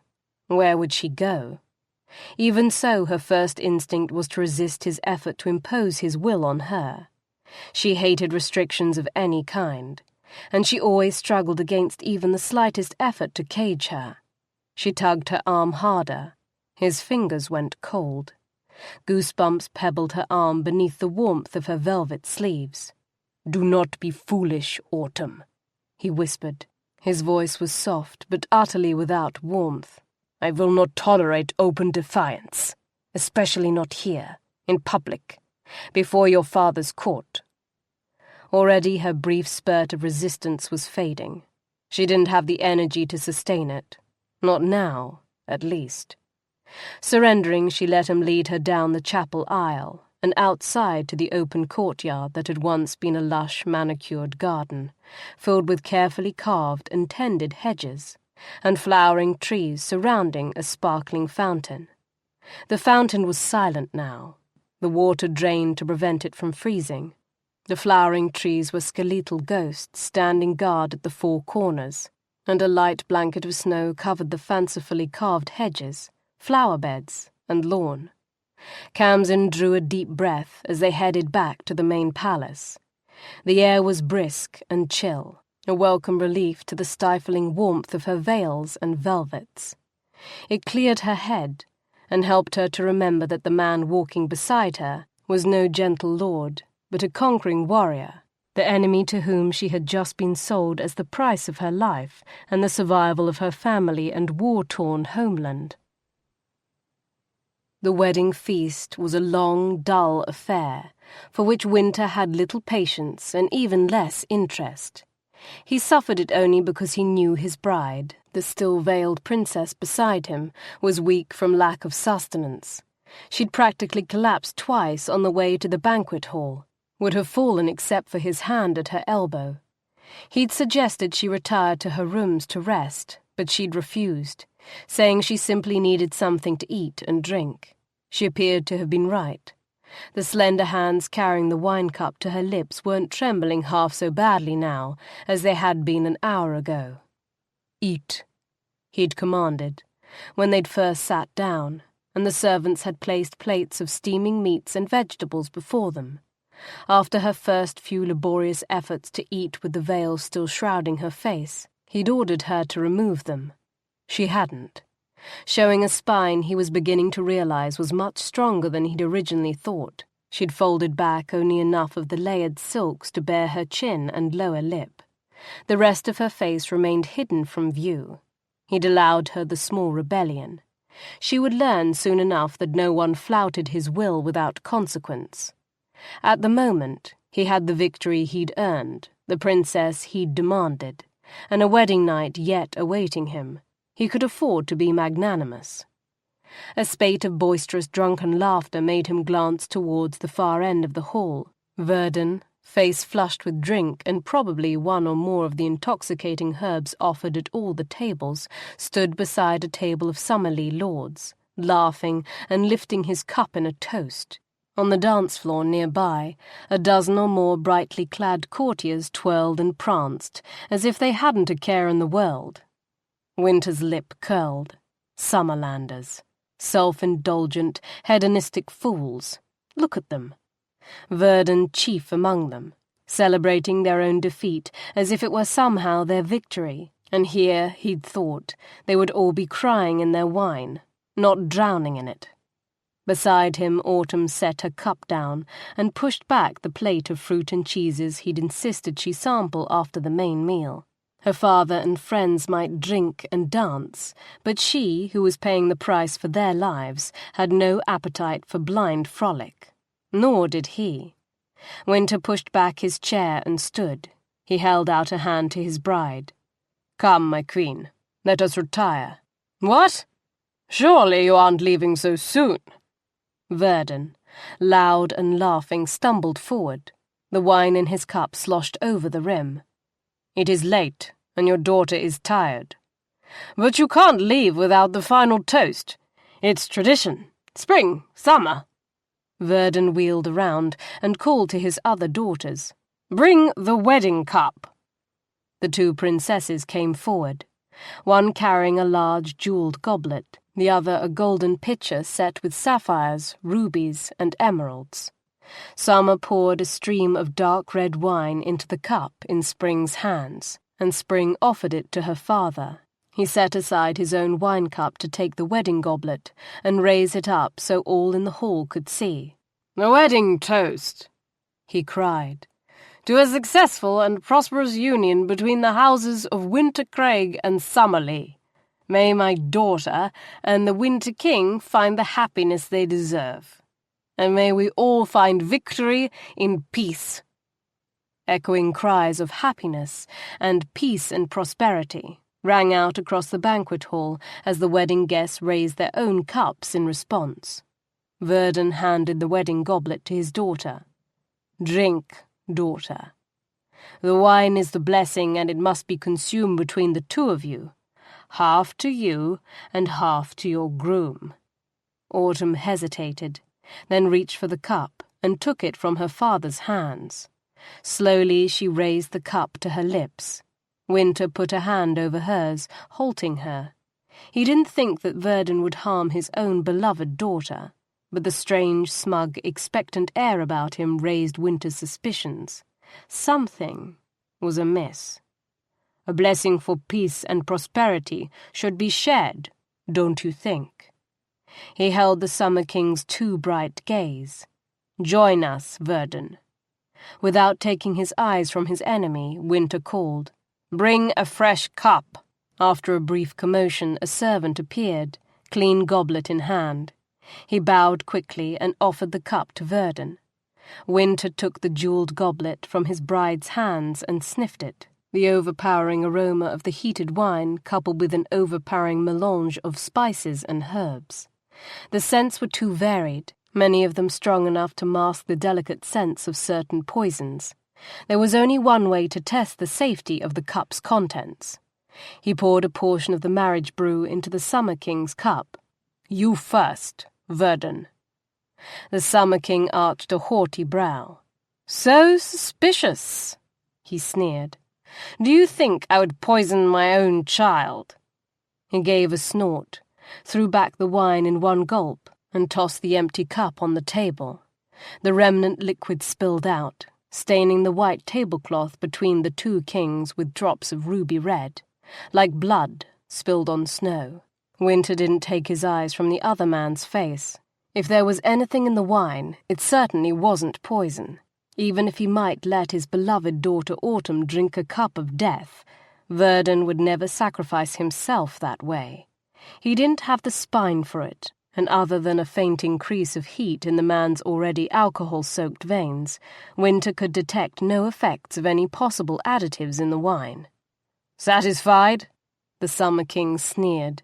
Without waiting for a reply, he turned his attention to Autumn and said, "Drink, daughter, to your future, and the future of Summerlea." This time, when Wynter's bride lifted the cup to her lips, he didn't stop her. She took an experimental sip, paused, then drained half the wine in 3 continuous gulps before handing the rest to him. "To the heir of Wintercraig," Wynter said. He downed the second half of the wine and thumped the goblet down on the table beside Verdun's abandoned cup. "Spring, summer, see to your sister," Verdun commanded. His chin lifted and his dark eyes snapped with haughtiness.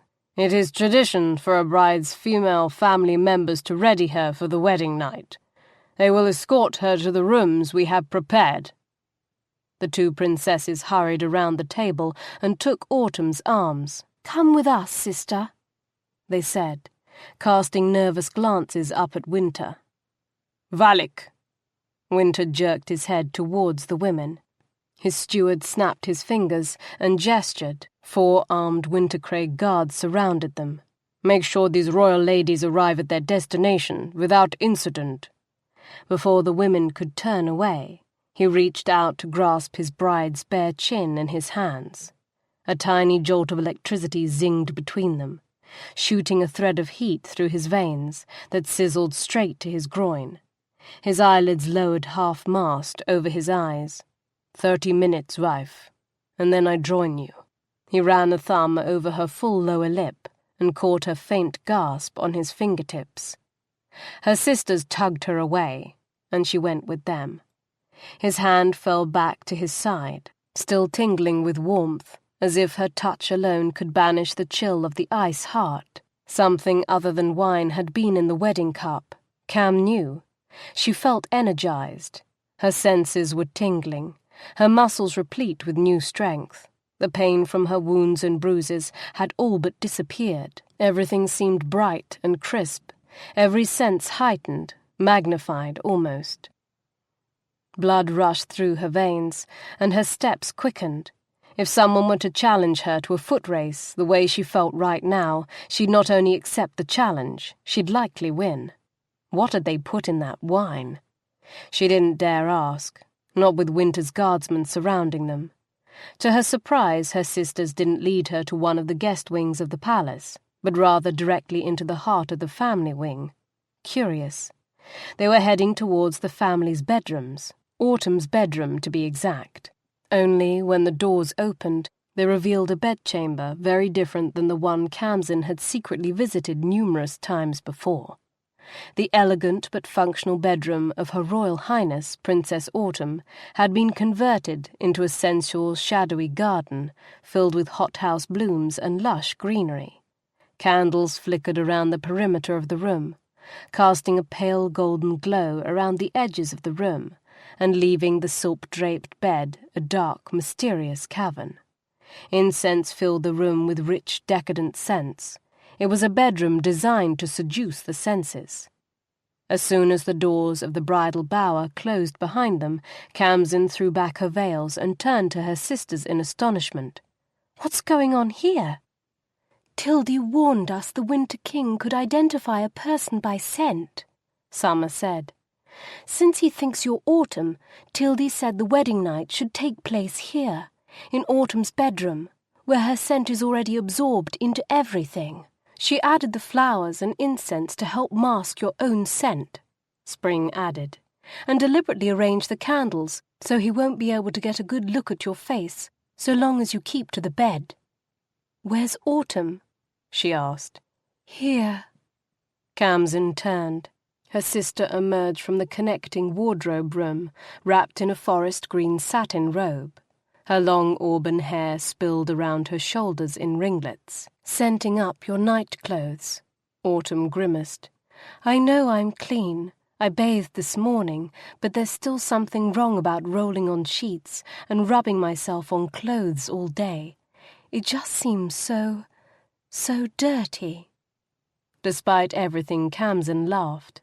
For some reason, Autumn's complaint struck her as funny. You rolled on the sheets. Tilda Vera suggested it. She told me to make sure I put my scent on anything you were likely to wear or touch. Tildy again. Friend, mother, traitor. Kham's humour evaporated.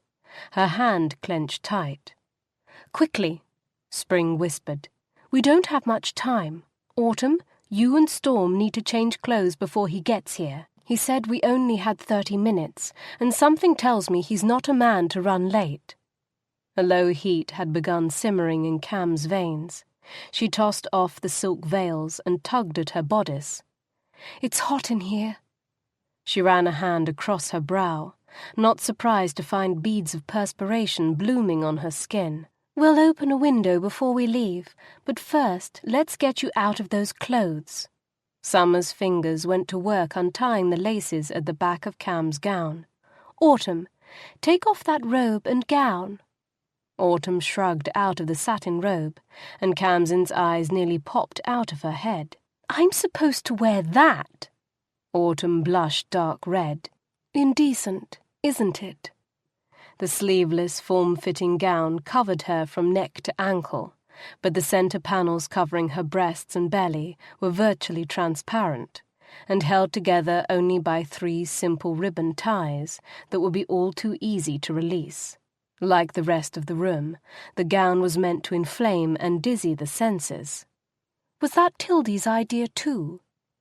Well, it certainly wasn't Father's. She hurried into the wardrobe and came back wearing a different robe and carrying the scandalous nightgown. Autumn, grab that pot of ointment. Spring pointed to a small ceramic pot on a table near the wardrobe door. Tildy said we had to rub it on Storm's skin. She didn't say, but I guess she meant all over. No, Kham said. Just on my back. Behind her, Summer let out a gasp as she freed the last of the laces and pushed the velvet gown off Khamsin's back. Storm, what happened to you? You're covered in bandages. I know. Khamsin wriggled free of the velvet gown, shoved it down around her ankles and stepped free of the heap of fabric. She was naked except for a pair of loose-fitting silk drawers and the bandages wrapped around her torso. Do you have scissors to cut them off? They'll show through that gown, which means I can't keep them on. Of course. Autumn ran to a dresser and returned with a pair of scissors. Here. She handed the scissors to Summer, who immediately began slicing through the strips of linen. Spring and Autumn let out shocked exclamations as their sister gently tugged the cloth free to reveal the ugly results of Verdon's fury. Who did this? Spring hissed. Who would dare? Who do you think? Khamsin muttered. But why? Summer's hands trembled on the skin of Khamsin's back. She was the gentlest of the sisters. The Winter King demanded a princess for a bride, and the Summer King wanted me gone. He wouldn't do this, Autumn protested. He couldn't. Father wouldn't risk cursing his own house this way. You underestimate how much he despises me. I made him angry. Then I defied him. He wasn't thinking about the family. He was only thinking of breaking me. She tossed her head. Hurry. Put the ointment on. We're running out of time. You can't possibly mean to go through with this, Spring exclaimed. Not in your condition. Now Khamsin did turn around. I've been in a worse condition for 3 days now, and I will go through with this. It's my choice. This isn't the Summer King's will, it's mine.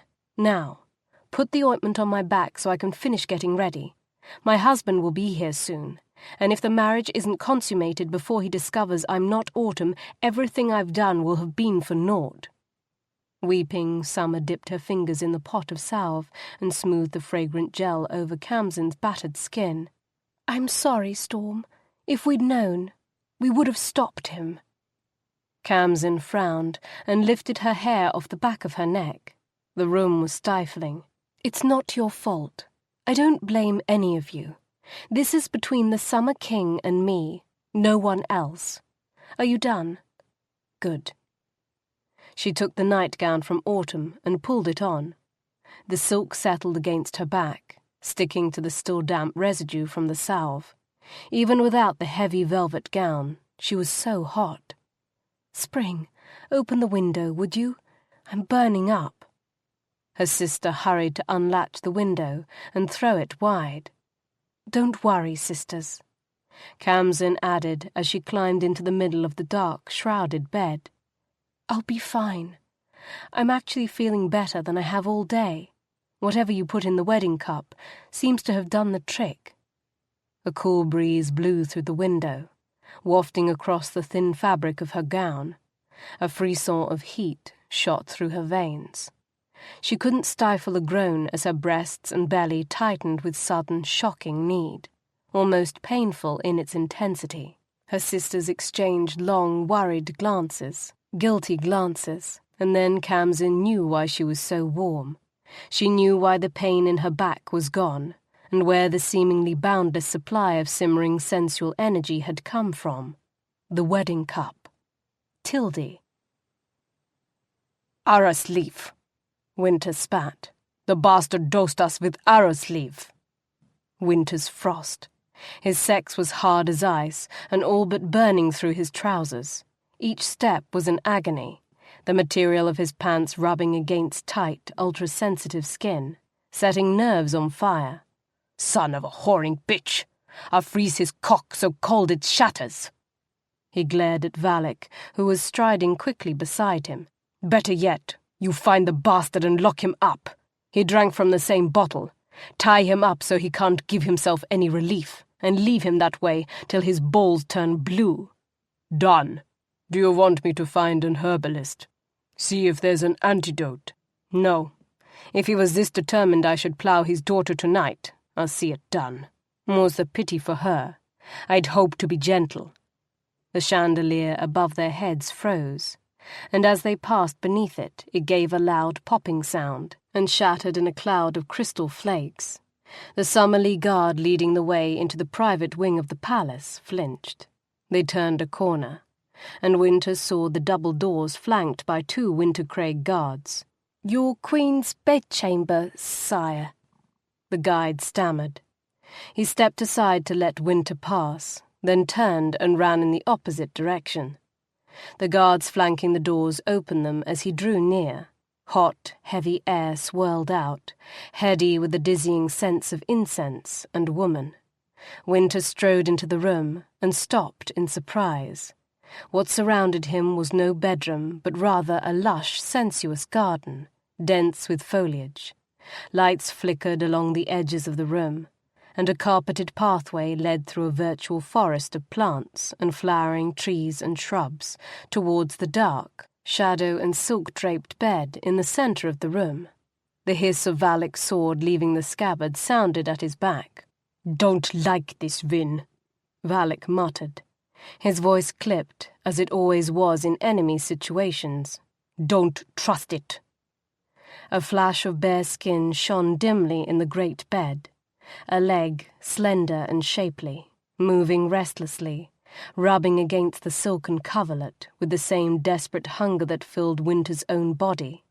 This was no ambush. It was just that full Verdant's determination to see the Winter King fulfill his part of the marriage bargain.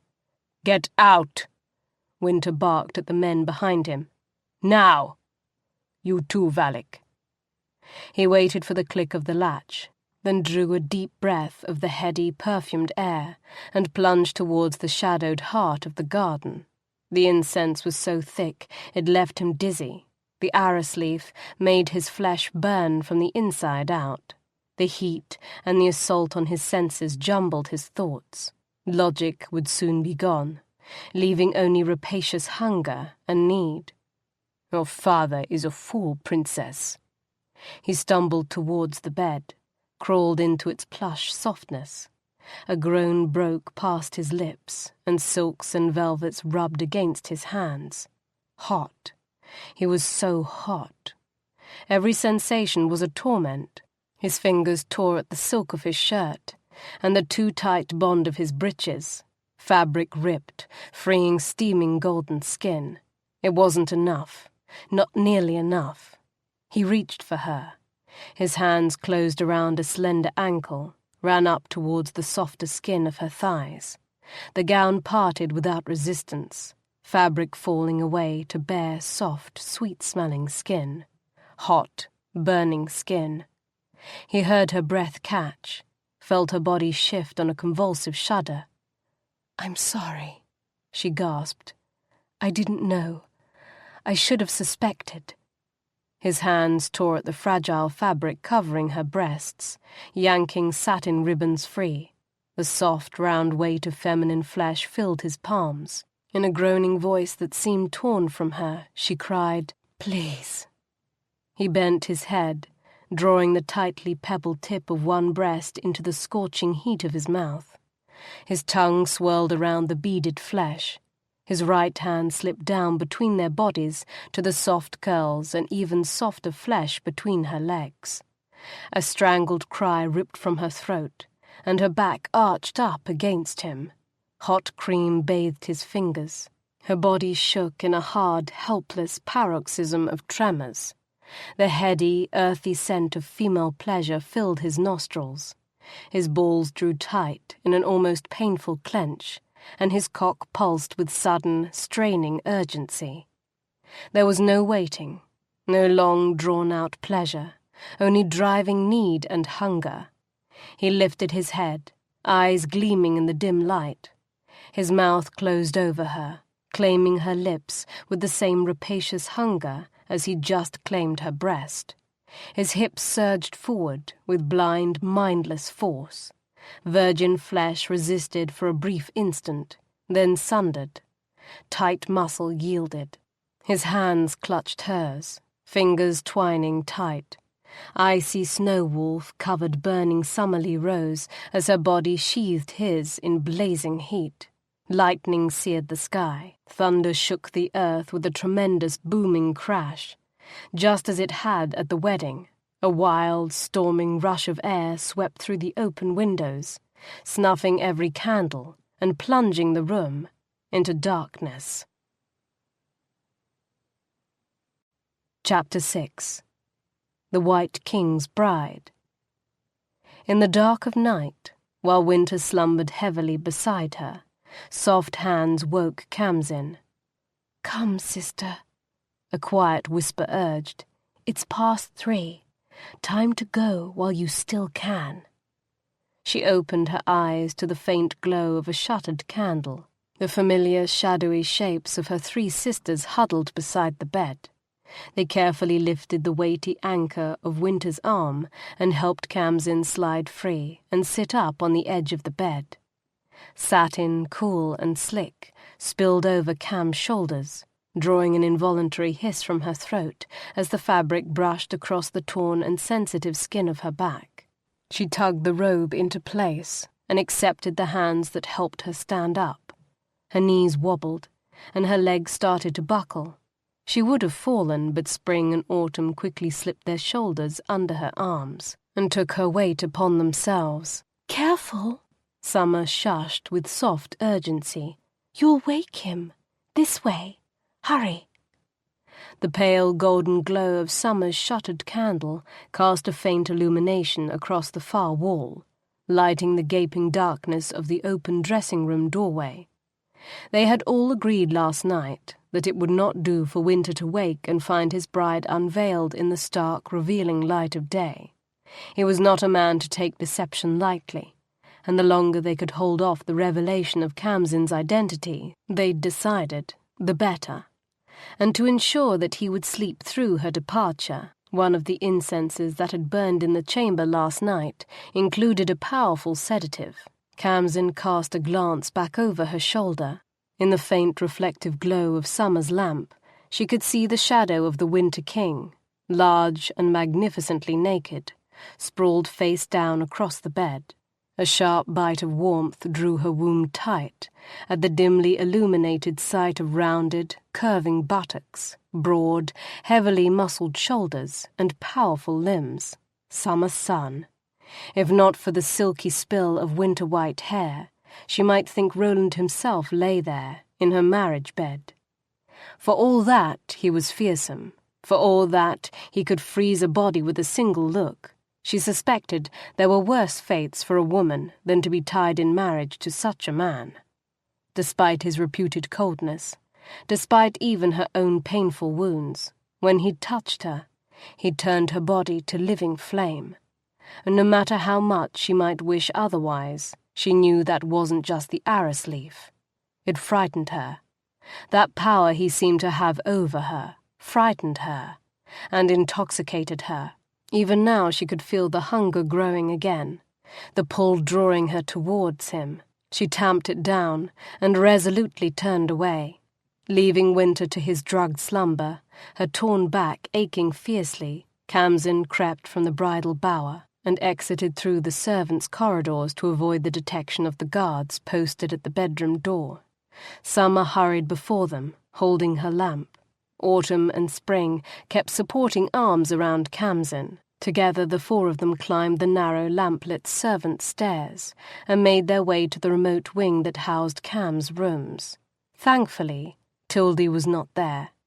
The nurse had vacated her post and left behind healing cream, a collection of growing lamps, and a pot of herbs on an unlit burner, with instructions to simmer the contents for their healing vapors. Khamsin's sisters helped her to her bed, rubbed the cream gently on her torn back, and started the herb pot simmering. To her surprise, they insisted on staying with her. "We'll each take turns watching over you," Autumn said. "There's no need," Khamsin objected. "You should go before anyone finds you here." "It's the least we can do, Storm," Summer said. She smiled so sadly Kham wanted to weep. "Don't fight us on this, sister. In your current condition, you know you can't win." "I'll take first watch," Spring said. "There's a bed in the next room. You two go get some sleep. I'll wake you in a few hours." When the others were gone, she bent over and brushed a spiral of dark, white-streaked hair from Khamsin's forehead. "Poor little Storm," she murmured. "Don't fight so hard against everything. You'll batter yourself to death." Khamsin turned her head away. When she heard Spring sigh and moved to the corner of the room to take Tildy's chair, Kham let the tears gathered in her eyes spill silently into her pillow. Wynter woke alone. He knew it before he opened his eyes, knew it the moment he smelled the scent of his bride. Not warm and womanly soft, but cooled by the hours that had passed since her departure. She'd left him, in the middle of the night. While he slept in a drugged and exhausted stupor, she'd fled. Damn her. He opened his eyes and jackknifed up into a sitting position on the bed. He would not tolerate arrogance. He would not tolerate defiance. And he would definitely not tolerate rejection from his bride. She would come when he called, and stay until he bid her go. That was a lesson he would see to it she learned as soon as he tracked her down. He rubbed his jaw. The arras leaf had left him with a foul taste in his mouth. His bride's cowardly flight had left him with a temper to match. He rose and yanked on his clothes. He winced a little at the sting of the scratches clawed down his back, then smiled in spite of everything. He'd not been the only one maddened by lust last night. Her passion had been just as wild and overwhelming as his. Not a bad way to start a marriage. His smile disappeared. Then again, her enthusiasm probably owed more to the arras leaf they'd both consumed than anything else. Certainly the moment her head had cleared of the drug's effects, she'd fled. He glanced back at the bed and frowned at the brownish smears on the white linens, recognizing the sight of dried blood, much more of it than he would have expected from a virgin's breach. Guilt assailed him as a different explanation for his bride's flight occurred to him. Had he hurt her? Wynter put his hands to his head, closing his eyes and trying to remember, but so much of the night was a blur. He remembered bodies, scorching heat, the slick, clenching feel of hot flesh sheathing him with unbearable tightness, lips, hot and gasping, breasts, winter's frost. What breasts! Plump little pigeons, fitting perfectly into the broad palms of his hands, driving him mad with their lush softness and stabbing hard peaks. He'd not been kind or gentle. He knew that. The tormenting burn of arras had driven him wild, but hurt her. Had he done so? Had she cried out against him? Had she begged him to stop, and he, too drunk on her father's idiot drug, not listened? Wynter hung his head in shame and closed his eyes against the silent accusation screaming at him from the blood-stained sheets. Brute. Monster. Rapist. He was a man of devastating strength, with all the terrible risks and responsibilities that entailed. Even amongst the hard, tough men of the Craig, he stood head and shoulders above most, with bones like Wintercraig granite and rock-hard muscle to match. He had faced a frost giant in single combat and emerged victorious. He knew no woman's strength was a match for him. He knew he could kill with a blow, always. Always he kept himself in check when dealing with those weaker than he. He wasn't above threats.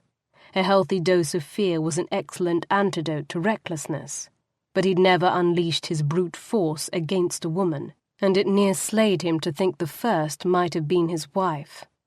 He drew a deep breath and caught his emotions in a firm grip. Too much of his discipline had been torn away by anger and arras and overwhelming passion. He was a Winterman, king of the Craig. Wintermen were not plump, self-indulgent peacocks like their southern neighbours, who wallowed in emotion and called it sensitivity. Wintermen were disciplined, unflappable, stoic, as any man must be to survive the rugged, unpredictable, and oft inhospitable challenges of life in the Craig. Instead of wasting his time worrying, he would track down his bride, discover if he had indeed harmed her, and make restitution if he had. But none of that changed the fact that he had made her irrevocably his. He had wedded her and bedded her, and there was no turning back. So today, whether she liked it or not, and no matter what sort of brute she thought him, his Summerlea princess would be leaving with him, heading back to the cold, fierce beauty of the Craig, where, he thought grimly, she would learn to face him with her grievances, rather than flee like a thief in the night. It took Wynter the better part of an hour to track Autumn down. He found her just as she was leaving a chamber tucked away in a remote part of the palace. She looked shocked and horrified to see him. Those pansy-purple eyes had great rings beneath them, as if she had slept nary a wink since sneaking from their bed. But it was the fear that struck him like a blow. The door behind her closed with a snick, and she stood before it as if frozen in place.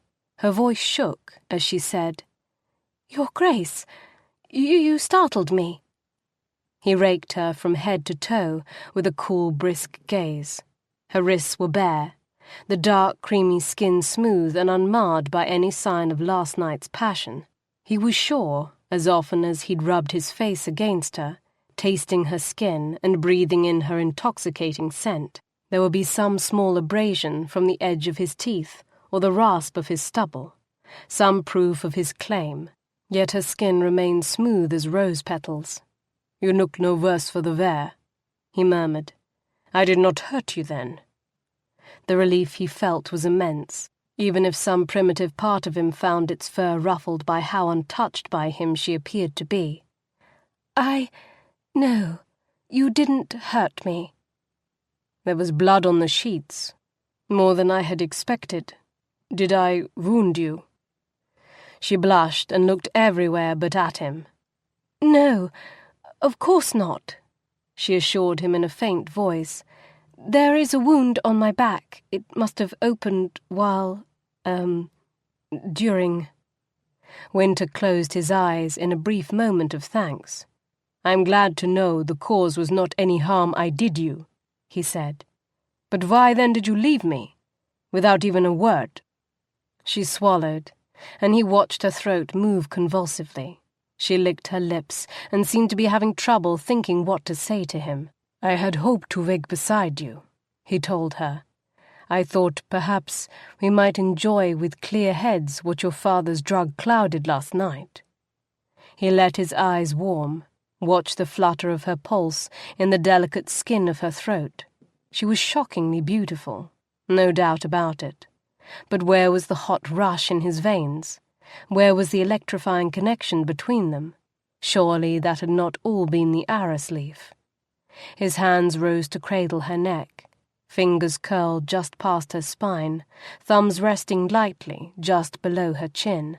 He forced as much gentleness as he could muster into his smile. Surely, I gave you some pleasure. Her cheeks flushed a dusky rose, and she gave a muffled groan of embarrassment. Please, Your Grace, this is unseemly. His brows shot up. She'd been no shrinking flower last night. She'd been pure enchantress, untutored but just as driven as he, just as ravenous for him as he for her. Unseemly? My queen, the women of my land would say 'tis far more unseemly had I taken my pleasure from you and given you none in return. She tried to flee, but he caught her and held her fast. He thought, unkindly it seemed to make such a comparison, of the little maid who would have spat defiance in his eye rather than whimper as Autumn was now doing. Be still, Wyn, he chided himself. Forget that maid. She is none of your affair. Come now, he told his reluctant wife. You fled in the night, without cause that I can see, and now you say a man's wish to pleasure his wife is unseemly. I know you summer folk are not so timid with your desires. Or is it the touch of a winterman you cannot abide in the light of day? No, it's not that. It's... Then you will grant me a kiss, wife. He interrupted in a tone that brooked no refusal. And greet me, as you should have done more properly at daybreak, in my bed, where I left you last, and from whence you admit I gave you no cause to flee. His thumb traced her lip. He bent his head to hers. With a protesting squeak, she yanked free of his hand and turned her head so that his lips landed not on her mouth, but on the high, flushed curve of her cheek. She pushed ineffectually against his chest, but he caught her hands and twined his fingers with hers. Her scent wafted up to him, gardenias and herbs, familiar, yet not. He frowned and leaned closer, inhaling, separating the scents, examining the flavor of them. Something was different, missing. She smelled plainer, less intoxicating than she had last night, and there was none of his own scent upon her. Had she spent the morning ridding herself of all traces of him? He glanced at the fingers clasped in his own, and the frown became an outright scowl. She'd removed his ring, the Wintercraig star. What kindness he'd hoped to show her shriveled. Her fingers were bare, as if she thought that would undo the vows they had spoken and consummated. Icy rage flooded his veins. Not even one day wed, and already you try to deny me. You flee my bed, scrub my scent from your body, refuse my kiss, and now I see you have even discarded my ring. Is this how Summerlanders honor their word? He glared, feeling the power surge within him, the cold anger gathering. Your Grace, she exclaimed, you're freezing my hands. He released her with a snarl and thrust her from him. We leave for Wintercraig within the hour. You will meet me in the bailey by 10 o'clock, and when you come, my ring had best be back on your finger. Do you understand me, wife?" He was angry enough to be pleased at the way she blanched and nodded. "Do not defy me on this. I promise you will not like the consequences."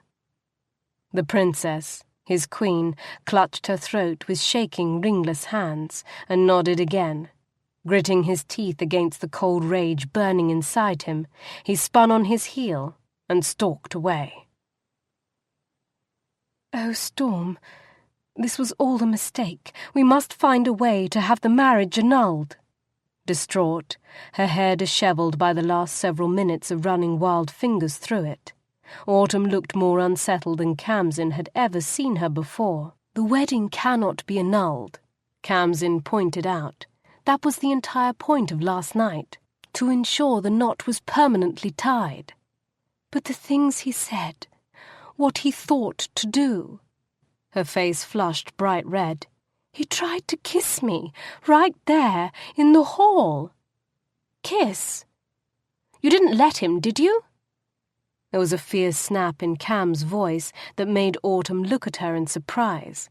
The very thought of the Winter King and her sister locked in an intimate embrace sent a violent shudder down Khamsin's spine. The brush she was holding in her hands grew hot, and with a hiss of pain she dropped it into the half-filled water pail beside her bed. The hairbrush, bearing the imprint of her clenched fingers, melted into its metal grip, sizzled when it hit the water. "No!" her eldest sister exclaimed. "Of course I didn't. I was terrified if I showed the slightest encouragement, he might flip up my skirts and pleasure me, as he called it, right there in the hallway. He's a brute, a barbarian." "He's my husband," Khamsin corrected. On her left hand the heavy, beautiful diamond ring winked up at her, its platinum band a cool circle, undamaged by the heat that had melted the hairbrush moments ago. "And he thought you were me, or rather, that I was you. How did he find you? What did he want?" "How should I know how he found me? Someone must have seen Summer and Spring leaving earlier and figured it out. As for what he wanted, I'd say it was you, or me, because he thought I was you, pretending to be me. Oh, you know what I mean." She threw up her hands. "Your wounds bled on the sheets, quite a bit, apparently, and he came to make sure he hadn't sundered you in his great lust last night. I told him he hadn't." She peered uncertainly at Storm. "He didn't, did he? Because you didn't say, but I hoped the blood was from your back." "No, he didn't hurt me." Khamsin reached into the water pail to retrieve the now cooled brush and dried it off before brushing her hair into some semblance of order. He'd worried that he'd wounded her. He'd set her on fire, showered her with gift after selfless gift of pleasure, shattered and remade her time and time again, in a crucible of devastating ecstasy, and he'd worried that he'd been too rough. She'd deceived him, was deceiving him still, and he, the supposedly heartless Iceman from the north, had come to make sure he had neither harmed nor disappointed her on their wedding night. She lowered her eyes to hide the vulnerability and guilt that one simple gesture of kindness made her feel. "Oh, Khamsin, why must everything you touch get so wrong-headed?" She rolled the length of her hair into a knot and pinned it to the back of her head, wincing a little as the gesture pulled the still tender new skin on her back. Several more hours of sun lamps and herbs had provided enough healing that she could at least dress without needing drugs to keep her standing. She'd eaten earlier, her belongings were packed. Now all she needed to do was don her veils, and she would be ready to go. She looked at herself in the mirror. Was she different? She felt different.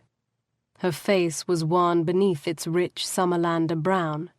She pinched her cheeks to add colour, and touched the raised ridges on her cheekbone where her father's heated signet had burned her, branding her with the summer rose. Tildy had wanted to heal that, but Kham hadn't let her. She wore it as a badge, a reminder of her home, and of the Summer King who despised her. What would Wynter do when he learned the truth of their deception? Would he kill her? Freeze her on the spot with that deadly gaze of his? Or would the devastating passion they'd shared last night stay his hand?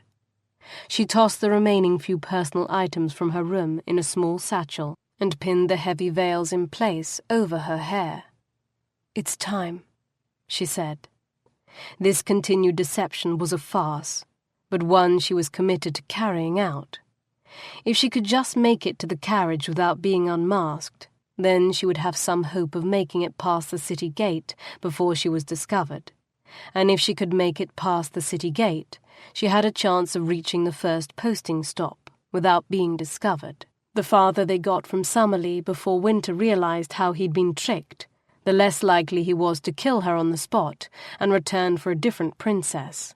Or so she told herself. "Storm," Autumn murmured. Tears welled in her eyes. "It should have been me. I should have told father I would be the Winter King's bride. I was the one his eye settled on first. Don't torment yourself. This was my choice." Khamsin forced a smile, trying for brightness, hoping that at least she'd avoided terrified. "You know how I've always dreamed of the ancient heroes who saved Summerlea. Well, this is my chance to play Roland triumphant." "Roland died, Storm." The bright smile faltered. "Yes, well, maybe Roland isn't the right example." She drew the veils down over her face, took a deep breath, and opened the door. Downstairs the court had gathered. Spring and Summer were waiting at the top of the stairs, and they took up flanking positions at Khamsin's sides as she grew near, threading their arms supportively through hers. Together they descended the palace steps. The Summer King was there too, looking pale and pained. Too much drink, Kham thought, then remembered how Wynter had forced him to share the wedding cup. Ah, that explained it. But judging from the worn, unhappy look about him, he'd not spent his arras hours gorging on shattering pleasure, as she had. There was no remorse in his eyes, only fierce loathing, which he tried to hide with a false paternal smile for the benefit of his court. "Daughter," he murmured, and stepped forward to embrace her. "Enjoy your life," he taunted on a hiss meant for her ears only. "What's left of it?" She stood stiff and suffered the peck to her veiled cheek. She wanted to taunt him back, to sneer and inform him she had survived the worst he could dish out, and would survive Wynter as well. But that had yet to be seen. Metal clanked against stone. A cold, harsh wind swept into the palace, sending Summerlander's skirts and doublets swirling. Several ladies cried out and clutched at fashionable curls tossed into disarray. Outfitted once more in full plate mail, with gunterfees strapped to his side, Wynter strode into the marbled greeting hall. Temper snapped around him like crackling frost. He caught sight of Khamsin, and his mouth flattened to a grim, bloodless line. "Veils again, my queen?" he sneered. He approached her with such scarcely contained force she was surprised his boots did not strike sparks against the ground. His gaze flickered down to her hands. The sight of the large blue-white diamond glittering on her left hand made the line of his mouth soften slightly. "So, you can follow directions. That's something at least." He caught her hand in his, and the now familiar flash of energy leapt between them at the point of contact. His pale brows drew together, the golden-brown skin furrowing, winter-blue eyes narrowing. Oh no. Her fingers curled, and she gave her hand a tug, trying to free it from his grip. He would not allow it. He lifted her hand, examining the ring of faint bruises and the even fainter abrasions from where he'd pinned her hands to the headboard in one of their more passionate moments last night. His thumb brushed across the Summerlea rose, burning on her inner wrist. He splayed her hand against his, threading his fingers through hers, as if measuring how her hand fit in his. Slowly, Inexorably, he brought her hand to his lips, and on the pretext of pressing a kiss to her hand, he breathed her in, drawing her scent deep into his lungs. A faint shudder rippled through him, followed by absolute stillness. His eyes flashed up, bright and piercing, burning through the thick layers of her veils. Khamsin froze. Her heart slammed against her ribs. He knew. He'd touched her hand, breathed in her scent, and without the potency of arras to muddle his senses, he deciphered the truth in mere seconds. His hand shot out. Fingers curled around the corners of her veil and gave a swift yank. The pins holding the veils in place pulled loose. The unanchored layers of cloth slid free and fluttered to the ground. Cool air swirled around Khamsin's bare head, tugging at the white-streaked curls dislodged by the sudden removal of her veils. "The little maid," he muttered, sounding dazed. The moment of shock didn't last long. His other hand shot out. He grabbed her by the throat and dragged her close. His eyes flared with ice-bright magic, and frost crackled on every surface of the room, leaving Khamsin and all the Summer King's court shivering with the icy force of winter's fury. "Who are you?" he demanded. "And no more lies!" His voice was so cold and throbbing, the chandelier shivered overhead, and several of its frozen crystal drops shattered. Khamsin forced herself to lift her chin, forced her eyes to meet his with as much calm as she could muster. "I am the Princess Khamsin Coruscate, your wife." Wynter paced the gleaming, intricately inlaid parquet floor of the luxuriously appointed private parlour Verdun had led them to after Khamsin's unveiling. All three of the seasons, autumn included, stood pale and silent, ringed protectively around the little storm-eyed maid, who bore the rose and claimed she was Winter's bride. Verdun stood off to one side, smug and arrogant, despite the pallor that testified to the torment he'd suffered last night. Valak guarded the door, silent and watchful. He knew how close his king's temper was to breaking, and he knew what that would mean. Wynter stopped pacing. The sudden cessation of motion left the restless, wild energy of his magic with no outlet. He held himself still, letting the power gather and his anger grow so cold it burned. "I offered you peace, Verdun," he said softly. "You answered with deception." In a sudden explosion of motion, he spun around and lunged towards the Summer King. Gunterfees whipped from its sheath in single flashing moment, and the business end of the razor-sharp blade kissed the vulnerable skin right beneath the Summer King's jaw. "Give me one reason why I should not separate your head from your shoulders right now!" "I did not deceive," Verdun retorted. The edge of his arrogance wilted a little, but he still met Winter's cold eyes head-on, without flinching. "You asked for a princess to wife, one of my daughters. I gave you one." "Liar! It's well known you have only 3 daughters." "It's well known I have only 3, or only 3 are well known," Verdun countered. Winter's eyes narrowed. The girl bore the rose. He couldn't deny that. He considered trickery that Verdun had somehow managed to fake the royal mark, but there was no way to fake the surge of energy that sparked whenever Winter's wolf covered the girl's rose. "A bye-blow?" he asked. That would explain why he'd not heard of a 4th princess. "I wish she had been. Then at least my wife would still be alive." "Father!" Summer and Spring exclaimed in unison. Autumn just curled her arm more tightly around the girl, as if to ward off the king's cruel claim. The girl, Winter's wife, winced and extracted herself gently from her sister's protective clutches. Her chin lifted. "King Verdun has 4 daughters," she said. "All of us are legitimate heirs to the summer throne, though until our wedding last night he'd only officially recognized my 3 older sisters. He blames me, you see, for my mother's death." Though she spoke softly, defiance sparked in her eyes. Wynter noted the pride, too, made obvious by the way she held her small chin so high. The pain, however, was so carefully shuttered he almost missed it. "He couldn't banish me outright," she continued, "so instead he kept me confined to a remote part of the palace, away from the court and away from him. Then you came." Images spun in Wynter's mind like leaves on the wind. His first sight of the girl, standing in the oriel near the Queen's bower, garbed in cast-off gowns, as neglected as the tower around her. The way she'd snuck into his room, not a thief, just a girl retrieving her dead mother's treasures. The gloating and open malice of Verdon's toady, that Newt woman, the servants who claimed they knew nothing about her. The corner of Verdon's lip pulled up in a sneer.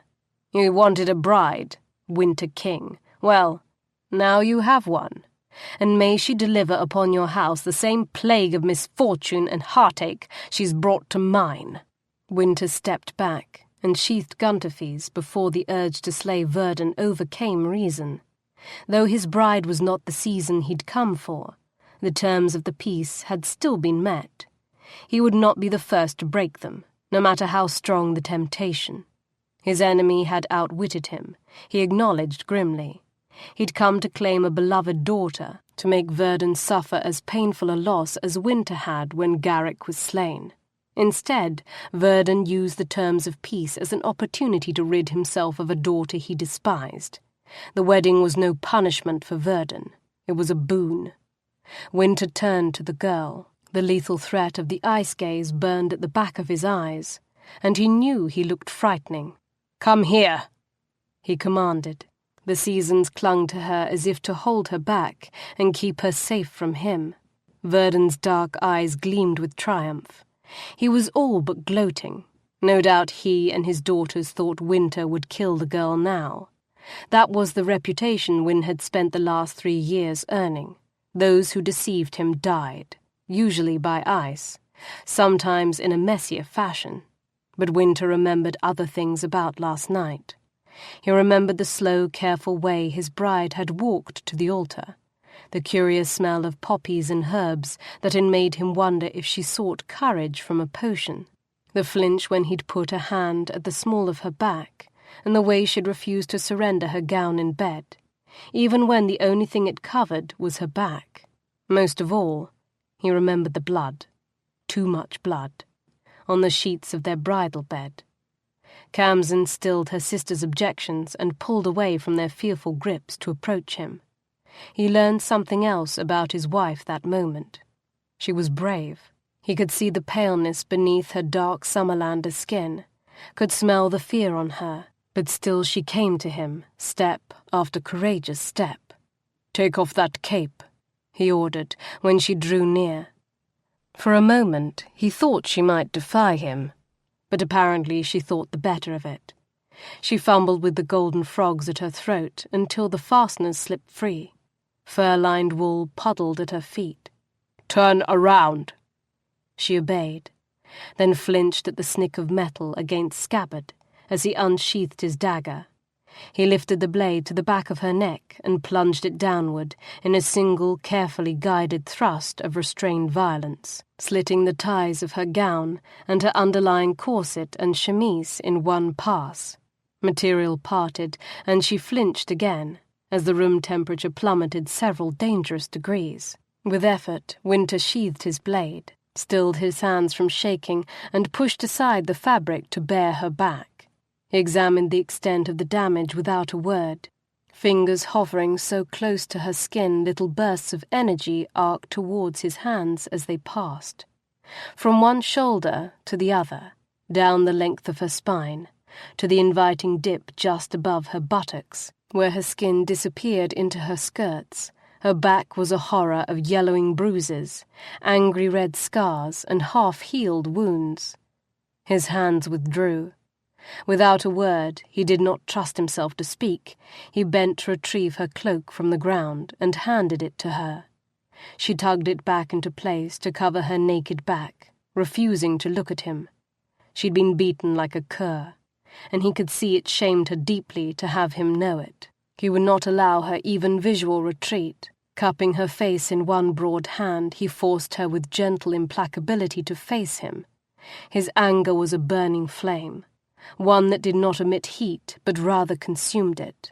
It grew even icier when he saw the mark, high on her left cheek, a shape very familiar to him, having only just seen it on scores of documents. The Rose of Summerlea, the king's royal seal, not the large, ostentatiously engraved seal of the office of the king, but the smaller, simpler version, made by Verdon's signet ring, burned into her cheek like a brand. "I will not ask who beat you," he said. His thumb brushed across her cheek, over the ridges of the rose branded into her skin. "As he signed his work, there is no need." Then his voice dropped to a low whisper, for her ears only.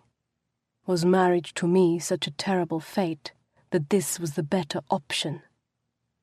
Her eyes shot up to lock with his. Her full lips trembled. His lips thinned, and he stepped back. "Go with your sisters. Put on a different gown, something loose-fitting that will not damage you further." He waited for his wife and her sisters to leave the chamber, then advanced on Verdon with slow deliberation. "You sought to deceive me. You beat your own child within an inch of her life, so she would go along with your deception. Which hand did you beat her with, Verdon? Which hand did you raise against the woman you gave to me as wife? This one, I think." His hand shot out, snatching Verdon's right wrist, his sword arm, and holding it in a grip of stone. "You made a mistake, Summerlander," Wynter continued. "She is my wife now. By the laws of the Craig, it is my duty to seek justice for any crimes done against her, even those crimes committed against her before we wed.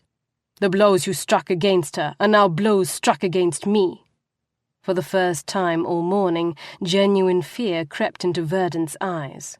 "This hand, which beat my wife until she could scarcely stand, you will never lift again against another. She lives, and so you live. But the hand you raised against her dies." Power came to his call, burning his veins with ice, travelling down his arm to the hand that gripped Verdon's right wrist. Verdon hissed as the first painful tingles of cold shot through his skin.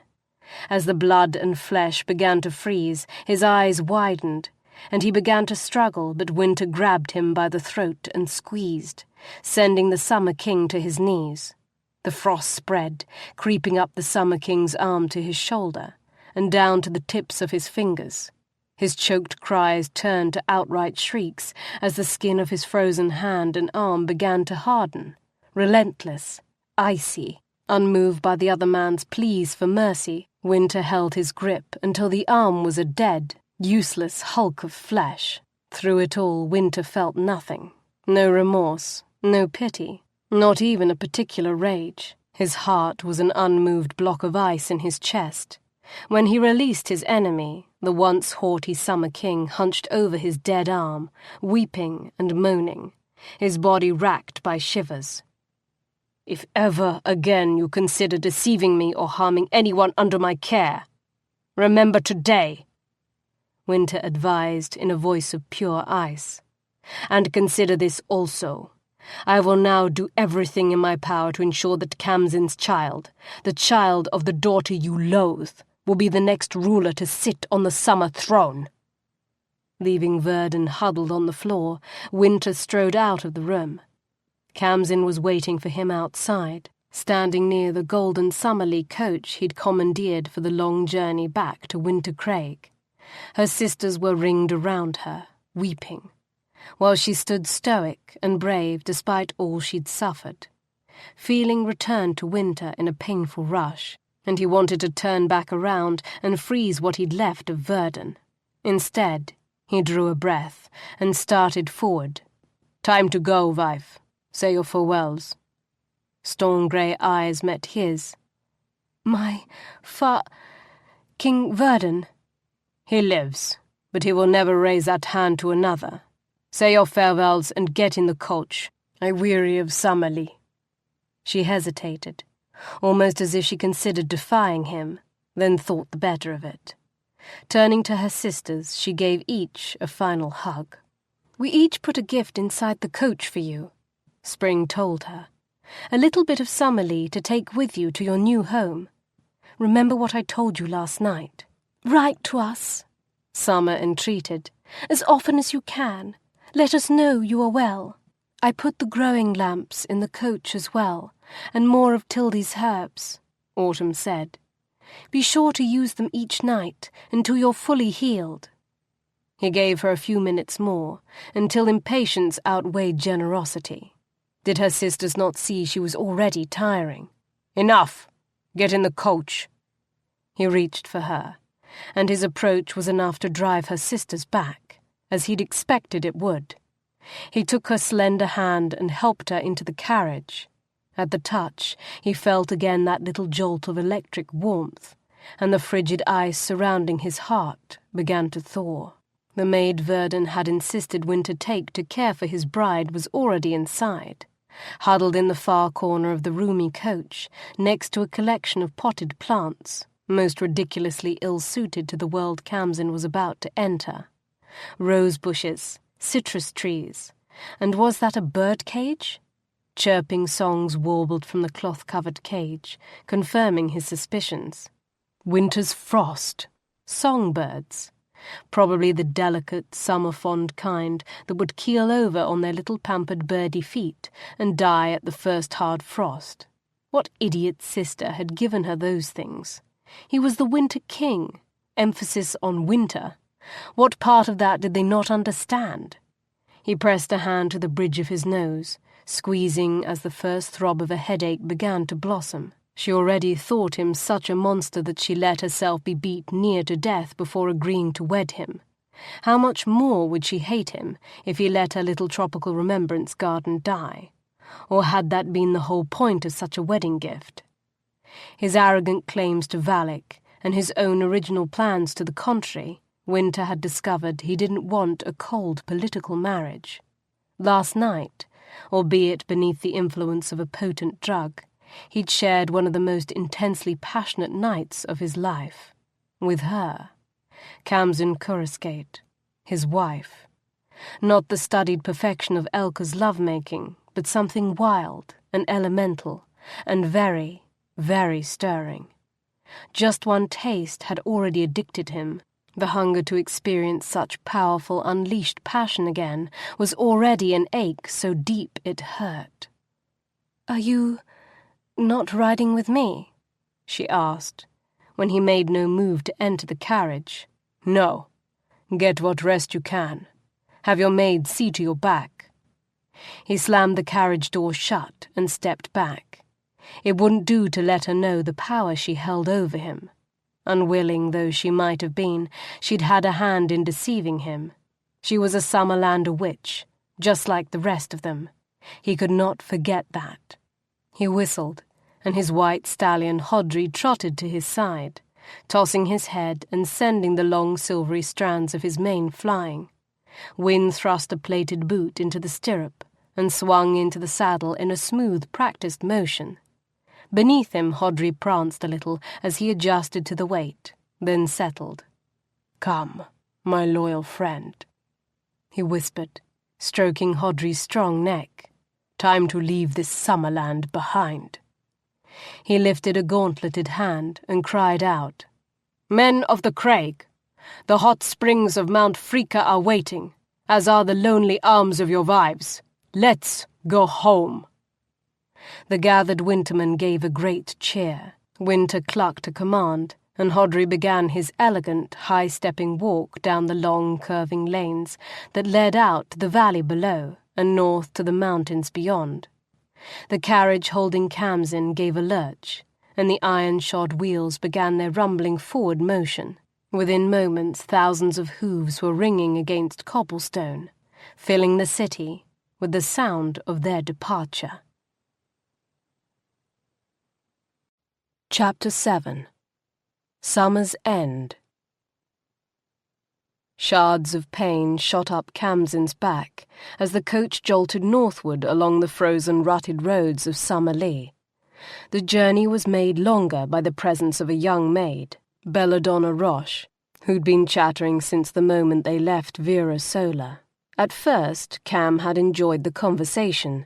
She'd spent so much time alone. It was nice to have a companion. But after the second hour, and the third, well, silence was a gift she'd never truly appreciated. Each hour Bella changed the dressings on Kham's back and rubbed a fresh layer of cream on her skin, but the dutiful attention made little difference. The meagre sunlight that filtered through the grey clouds was not nearly enough to catalyse Kham's natural healing ability, and the constant jostling of the carriage tore open more fragile, healing seams of flesh than Bella's ministrations could keep up with. To make matters worse, Khamsin discovered she wasn't a good traveller. The constant rock and sway of the coach left her feeling decidedly queasy. Her insistence on sitting upright didn't help matters, but she'd had enough of feeling helpless and weak. Eventually, each time the carriage hit a hard bump, Bella would leap across the carriage to Khamsin's side and start wailing over her like she was on death's door. "For Hella's sake," Kham finally exclaimed. "If I need your help, I'll ask for it. Until then, go sit there on that side of the coach and find some way to occupy yourself that doesn't include hovering over me." Bella bit her lip and sank back into the cushioned seat on the opposite side of the coach. She managed to remain still and silent for all of 3 seconds. Then, clearly unable to help herself, she rummaged around in the small bag by her side, produced yarn and needles, and began industriously knitting away, and resumed talking. "They say it will take almost a fortnight for us to reach Gildenheim." "Gods help me." "So I understand." 2 weeks, stuck in this tiny space with Bella, Kham would go mad. Belladonna had only joined Spring's staff a few days earlier. She'd landed the less-than-desirable post as Khamsin's lady-maid and companion by virtue, or rather, misfortune, of having the least seniority. She was tidy enough in appearance, with big, dough-brown eyes, soft skin a few shades darker than Kham's own, and blue-black hair scraped tightly back and confined in a knot at the nape of her neck. But it was obvious Bella had never been a lady's maid in her life.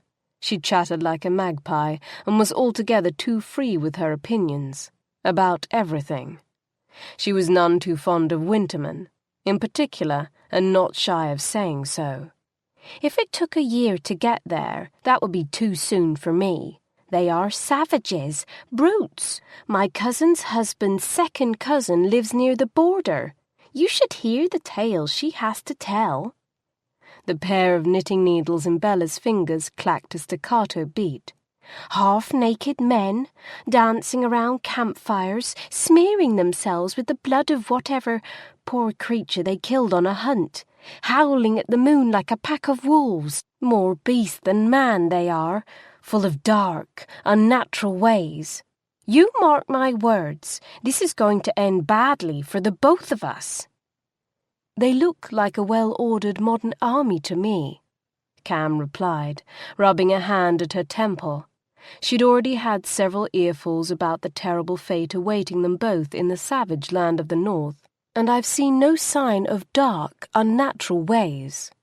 She closed her eyes and leaned her head back against the cushioned seat.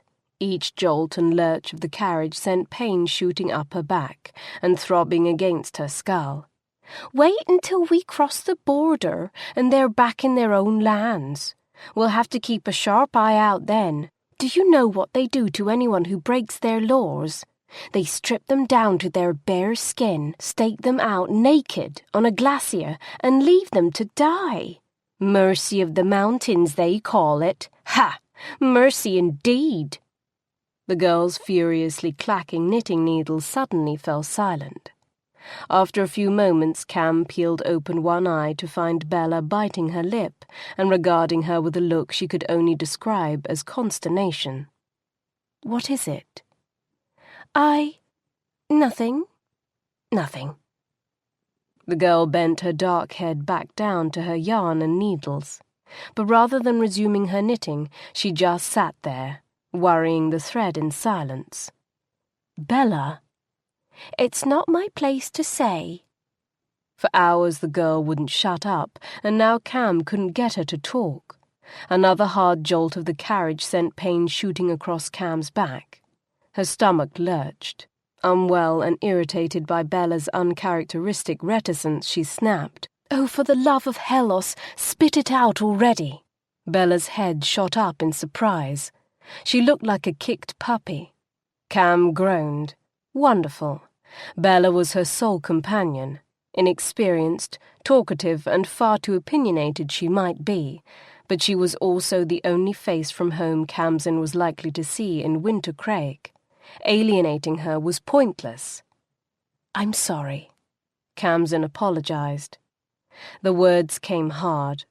After a lifetime of her sire finding fault with everything about her, she hated to admit when she was in the wrong. Much better to stick out her jaw and take whatever punishment came her way than make herself vulnerable by admitting fault.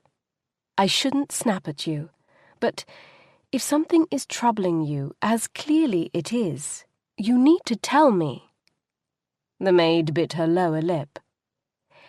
"It's just that, well, I overheard something I wasn't supposed to. Something concerning the Winter King's plans for... Kham fought the urge to scream. Honestly, did she have to drag the truth out of the girl word by word? In a voice that struggled to remain calm and even, she pressed, "The Winter King's plans for what, Bella?" "For you, ma'am." Kham sat up a little straighter, wincing as the motion pulled at her wounded back. "What do you mean? What sort of plans?" Bella's smooth brow crinkled in distress, and she started picking at the yarn hanging from her needles again.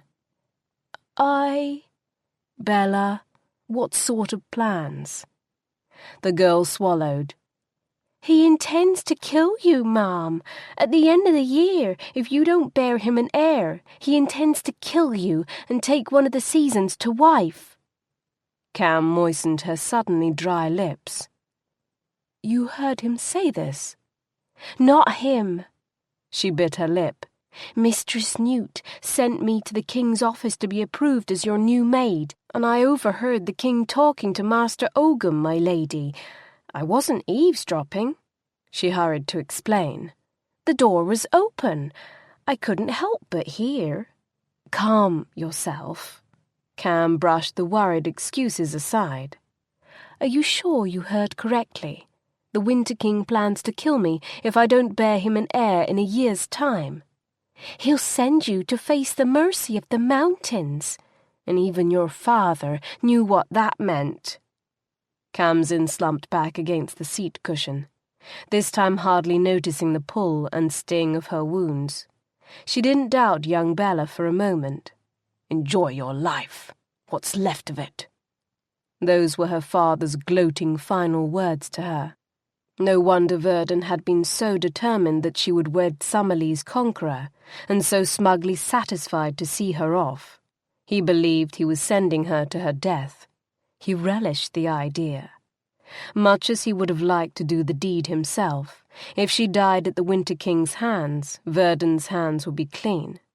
There would be no threat of a blood curse befalling the royal house of Summerlea.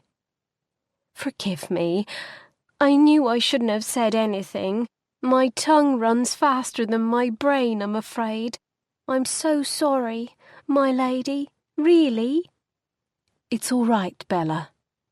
Kham held up a hand to halt the rush of apologies and self-recrimination. "It was right that you told me. I needed to know. You should never be afraid to tell me anything you think is important." "Thank you, my lady. You're too kind. I'll remember that in future. But truly, you look pale, and I can't help feeling responsible." "I know the news was a shock."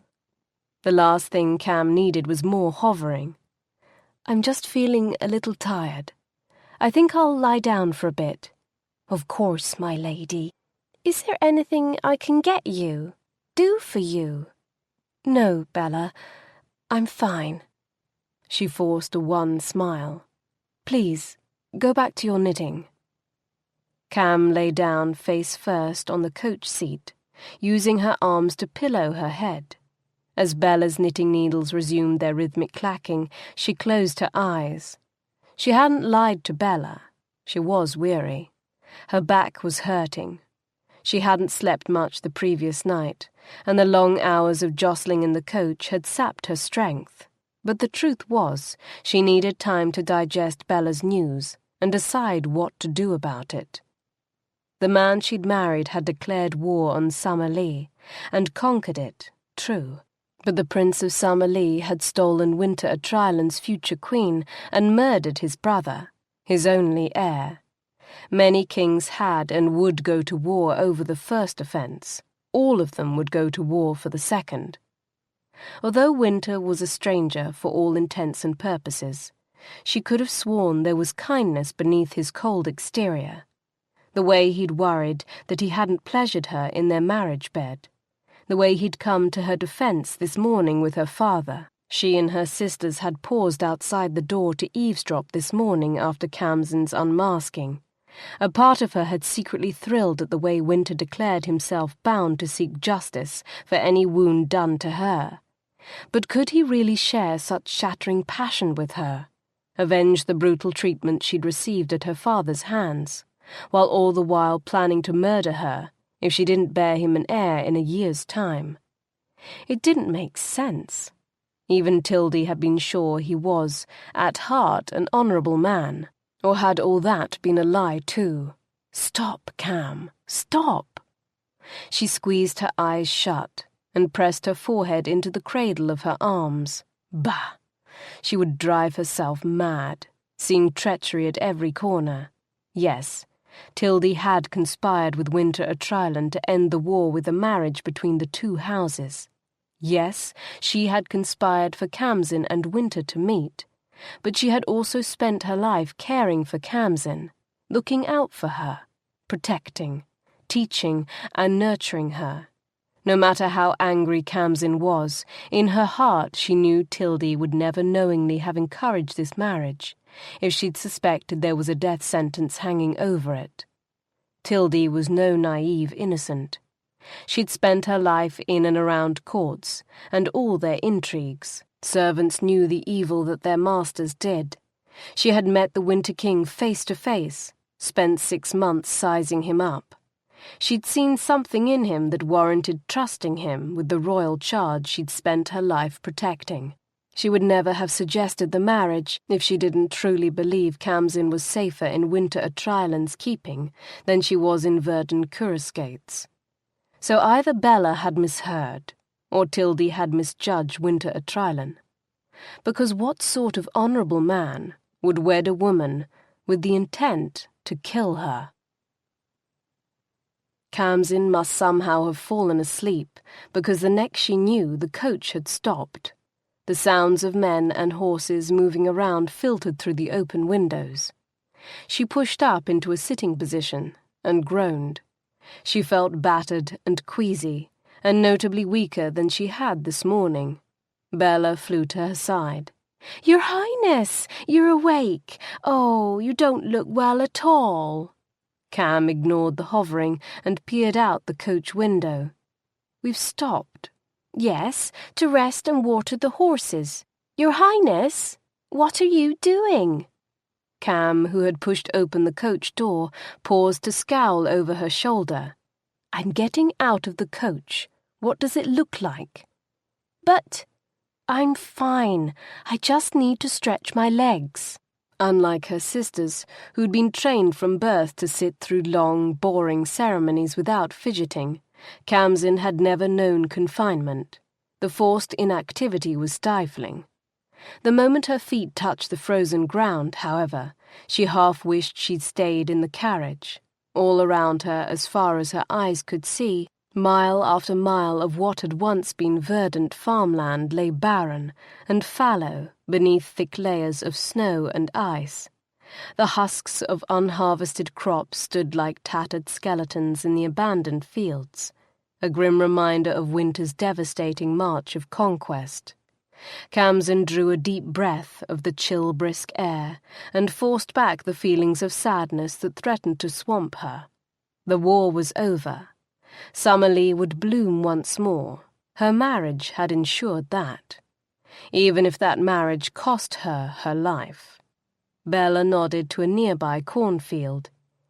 "If you want a little privacy, ma'am, that cornfield there looks like the best we're likely to get here." "Privacy?" Kham broke off. Down the line, a number of soldiers were heading off into the fields. "Oh!" She felt her cheeks grow hot. No, Bella, I'm fine. I'll wait until we reach a posting inn." "That will be a long wait," a male voice declared from behind. Khamsin spun around, half expecting to find Wynter there. Her shoulders sagged with something that felt alarmingly like disappointment when she realized the speaker was the White King's steward of troops instead. "Armies don't stop at posting inns," he explained. He watched her carefully, his blue eyes darker than Wynter's, but just as piercing. Heat flushed her cheeks. Of course armies didn't stop at posting inns. What had she been thinking? Armies were, by necessity, self-sufficient when it came to travel. With thousands of men and horses in the column, it would take every posting inn in a very large city to serve them. "Wonderful, Khamsin. Now he thinks you're an empty-headed fool." Not that he'd held her in much esteem to begin with, she was sure. She doubted he'd forgotten who gave him that bluish bruise darkening his jaw. She only hoped he didn't hold grudges as bitterly as his king. So, there would be no convenient posting inn. She cast a considering glance over her shoulder at the cornfield. Though pride insisted she forge bravely through whatever obstacles came her way, just the sight of the snow-covered stalks made her shudder. No, it was out of the question. Maybe later, when she was desperate, but not now, and definitely not with the White King's steward looking on. "I'm fine," she insisted. "I'll just stretch my legs a bit before we get going again." The steward's expression didn't change one whit. "As you wish." He bowed, a brief, curt folding of his body. "My name is Valak. If you need anything, just ask for me." "Thank you." She hesitated. What had the palace servants called him? Sir? Lord? "Lord Valak," she finished, just to be safe. Better to honour him with a title greater than was his due than insult him with a lesser one. From what she'd observed over the years, nobles would duel over the slightest perceived insult to their vaunted lineages. Valak turned his head slightly and snapped out a brief command. 6 armoured men jumped to attention. "These men will guard you while you walk," he said. "A guard isn't necessary," Khamsin said. "We won't be going far." "They will guard you all the same. The war may be over, but the peace has barely begun," he explained before she could protest again. "Wynter would kill us all if we took chances with your safety." Because he wanted the pleasure of killing her himself at year's end. Kham caught the caustic retort before it left her tongue. It wouldn't do to tip her hand. When the time came, she intended to ask Wynter Atrialan to his face. She'd have a better chance of getting a genuine reaction from him if the question came as a surprise. "Very well," she answered instead. "I thank you for the consideration." She turned away and curled a hand around Bella's arm. "Come, Bella, let's walk." Much to her own irritation, Khamsin tired quickly. Within 10 minutes her knees started going wobbly, and she gave in to Bella's badgering and headed back for the coach. There the young maid insisted on bringing Khamsin a bowl of stew, a hunk of cheese and a little fresh fruit. But the sight of the food only threatened to further unsettle her travel-tossed stomach. She barely managed a few bites of stew and cheese, and 1 segment of orange before pushing the plate away. "You need to eat, Your Highness," Bella murmured. "You need to keep up your strength." "Perhaps later." Kham pressed a hand over her face. "I think I'll just lie down and try to sleep a little more before we get started again. Please, just help me undo my laces and leave the curtains up. The sun isn't very strong, but it's still better than nothing." Khamsin stretched out face down on the cushioned carriage seat, while Bella unlaced the back of Kham's gown and pushed the fabric aside to bare her battered skin. "Shall I put a little more of Mistress Greenleaf's cream on your wounds, ma'am?" "No, it's been less than an hour since the last time. Leave it for now." She pulled a fringed and tasseled velvet pillow under her cheek and gave a small sigh. Without the constant jolting, the carriage seat seemed a much softer and more welcoming sleeping couch. Weariness washed over her in a sudden wave, and her eyes closed. Despite the light of the winter-grey sky shining through her closed eyelids, sleep descended with unexpected speed. When she woke, the carriage was once more on the move, and Bella was dozing in the corner on the opposite side of the coach. Kham pushed herself up and stifled a groan. The skin of her back felt tight and tender, and her stomach gave a threatening lurch. A warble called out from the birdcage. Bella had removed the cover earlier in the day. Within the cage the mating pair of songbirds clung to their swaying perches. A gift from spring. The birds were Khamsin's favourite, scarlet tanagers. During spring and summer breeding, the male's plumage turned a brilliant shade of scarlet, striking against the glossy black of his wings and tail. But even though it wasn't yet September, both birds still wore the greenish-yellow of their winter non-breeding plumage. "Poor little things," she murmured. "You both look as green as I feel." Remembering the orange she had discarded earlier, Kham opened the hamper on the coach floor, found the remaining pieces of fruit wrapped in cheesecloth, and slipped one of the plump segments into the bottom of the birdcage. The male was the first to hop off his perch and inspect the fruit. His head dipped, beak nipping experimentally at the bit of orange. A few moments later his mate joined him, chirping brightly and fluttering her greenish-grey wings. Leaving the birds to their meal, Kham leaned her head back against the cushion and closed her eyes. She couldn't get comfortable. Every lurch and jolt of the carriage pulled at her tender back, and though the cushions were upholstered in velvet, the constant rubbing quickly became a painful friction and forced her to lie back down just to stop aggravating her wounds. Bella woke and applied more of Tildy's cream, for what good it did. She tried to keep Kham entertained by reading from the collection of Summerlea histories, but the familiar tales didn't hold half their usual fascination. The little bit of food Kham had eaten churned about in her stomach for the next 2 hours, and when they stopped again to rest the horses, Khamsin involuntarily went racing for the privacy of a snow-blanketed cornfield. The guards Valak had assigned to her attempted to follow, but she whirled on them. "I will have privacy," she snapped. "I promise if you follow me, it will be the last living thing you ever do." Her hair crackled about her. It wasn't a bluff. Sick as she felt, there was enough sunlight to feed her power, and her limited supply of docile, obedient Khamsin had run out hours ago. Agreeing to eat that god-forsaken stew was the last concession she was capable of today. Luckily for them, their years of serving the Winter King had taught the men when a weather witch meant business. They backed off, and simply stood guard near the edge of the frozen field. She plunged deep into the cornfield, with no fear of getting lost in the 6-foot stalks. The sun, the source of her power, was in the sky. Even hidden behind a blanket of winter-grey clouds, she knew exactly where it was, and she knew her exact position relative to it. When the sun was in the sky, no heir of the rose would ever be lost. When she reached a spot far enough away from the road to be truly private, she stopped. What remained of the food in her stomach didn't take much coaxing to leave her, and she immediately felt worlds better. She even took the time to step a little farther off and tend to her other needs, an experience she found thoroughly primitive and revolting. She'd never been a pampered princess, but now she realized there were some things she considered basic necessities of life, like a working toilet, and something besides snow and dried corn husks to go with it.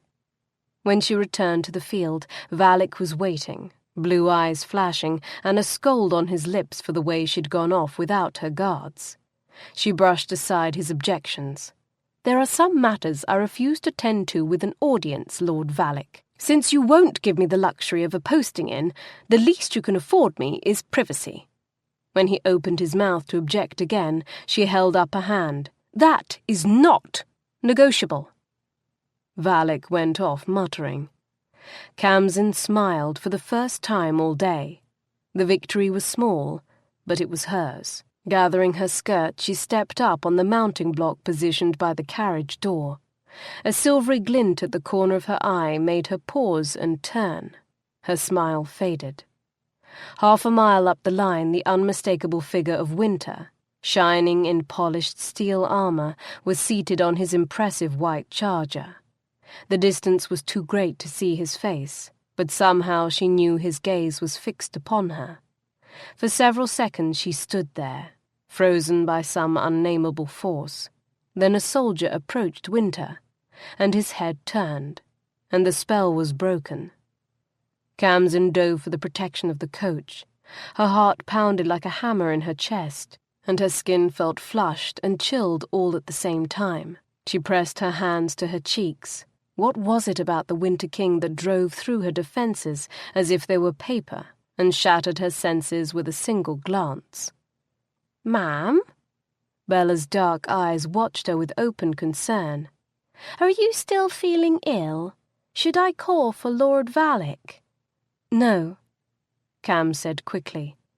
"No, Bella, thank you. I'm fine. I'm feeling much better." Strangely enough, it was true.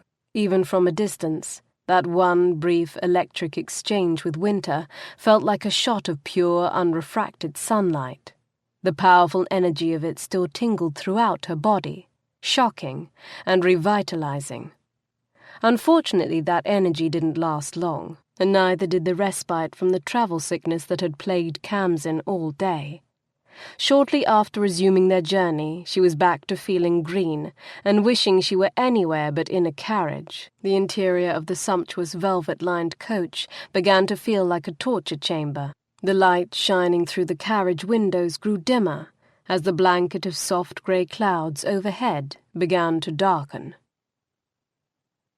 The first fat, cold drop of rain splashed against Wynter's sculpted white snow-wolf visor and hit him squarely in the eye, blinding him for a brief moment. A second drop quickly followed the first, then half a dozen more. Within minutes, a steady rain was falling. Thunder rumbled in the distance. Valak rode up alongside him. "That came up fast," he said. Wynter nodded, squinting at the horizon, barely visible through the falling rain. They hadn't made as much progress as he would have liked. Irritability made him want to blame his bride for the delay, but he'd been the one to slow his army's usual lightning pace in consideration of the wounded princess following behind him in the carriage, just as he'd been the one to hold up the column for almost 2 hours while she'd slept. They'd only made 15 miles today, considerably less than the 40 he expected from an army of wintermen. Vera Sola was still plainly visible on the southern horizon, or would have been except for the rain, and if he didn't pick up the pace, it would be a month before they reached Wintercraig. He glanced over his shoulder, towards the carriage following a half-mile down the long line of mounted knights and infantry. She had not complained about the journey. Even sick as she was, and he knew she was not travelling well, she'd not complained.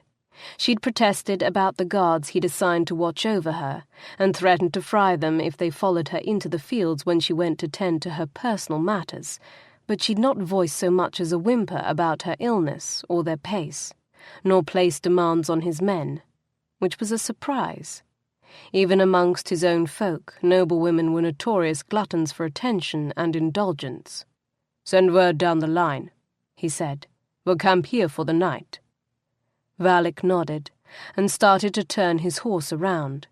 "And Valak, there are lamps in the carriage that are apparently supposed to help her back heal faster. Have them set up in my tents. I'll see to the men while you get her settled." At Valak's raised brows, Wynter added, Your face is prettier than mine, or so I'm told.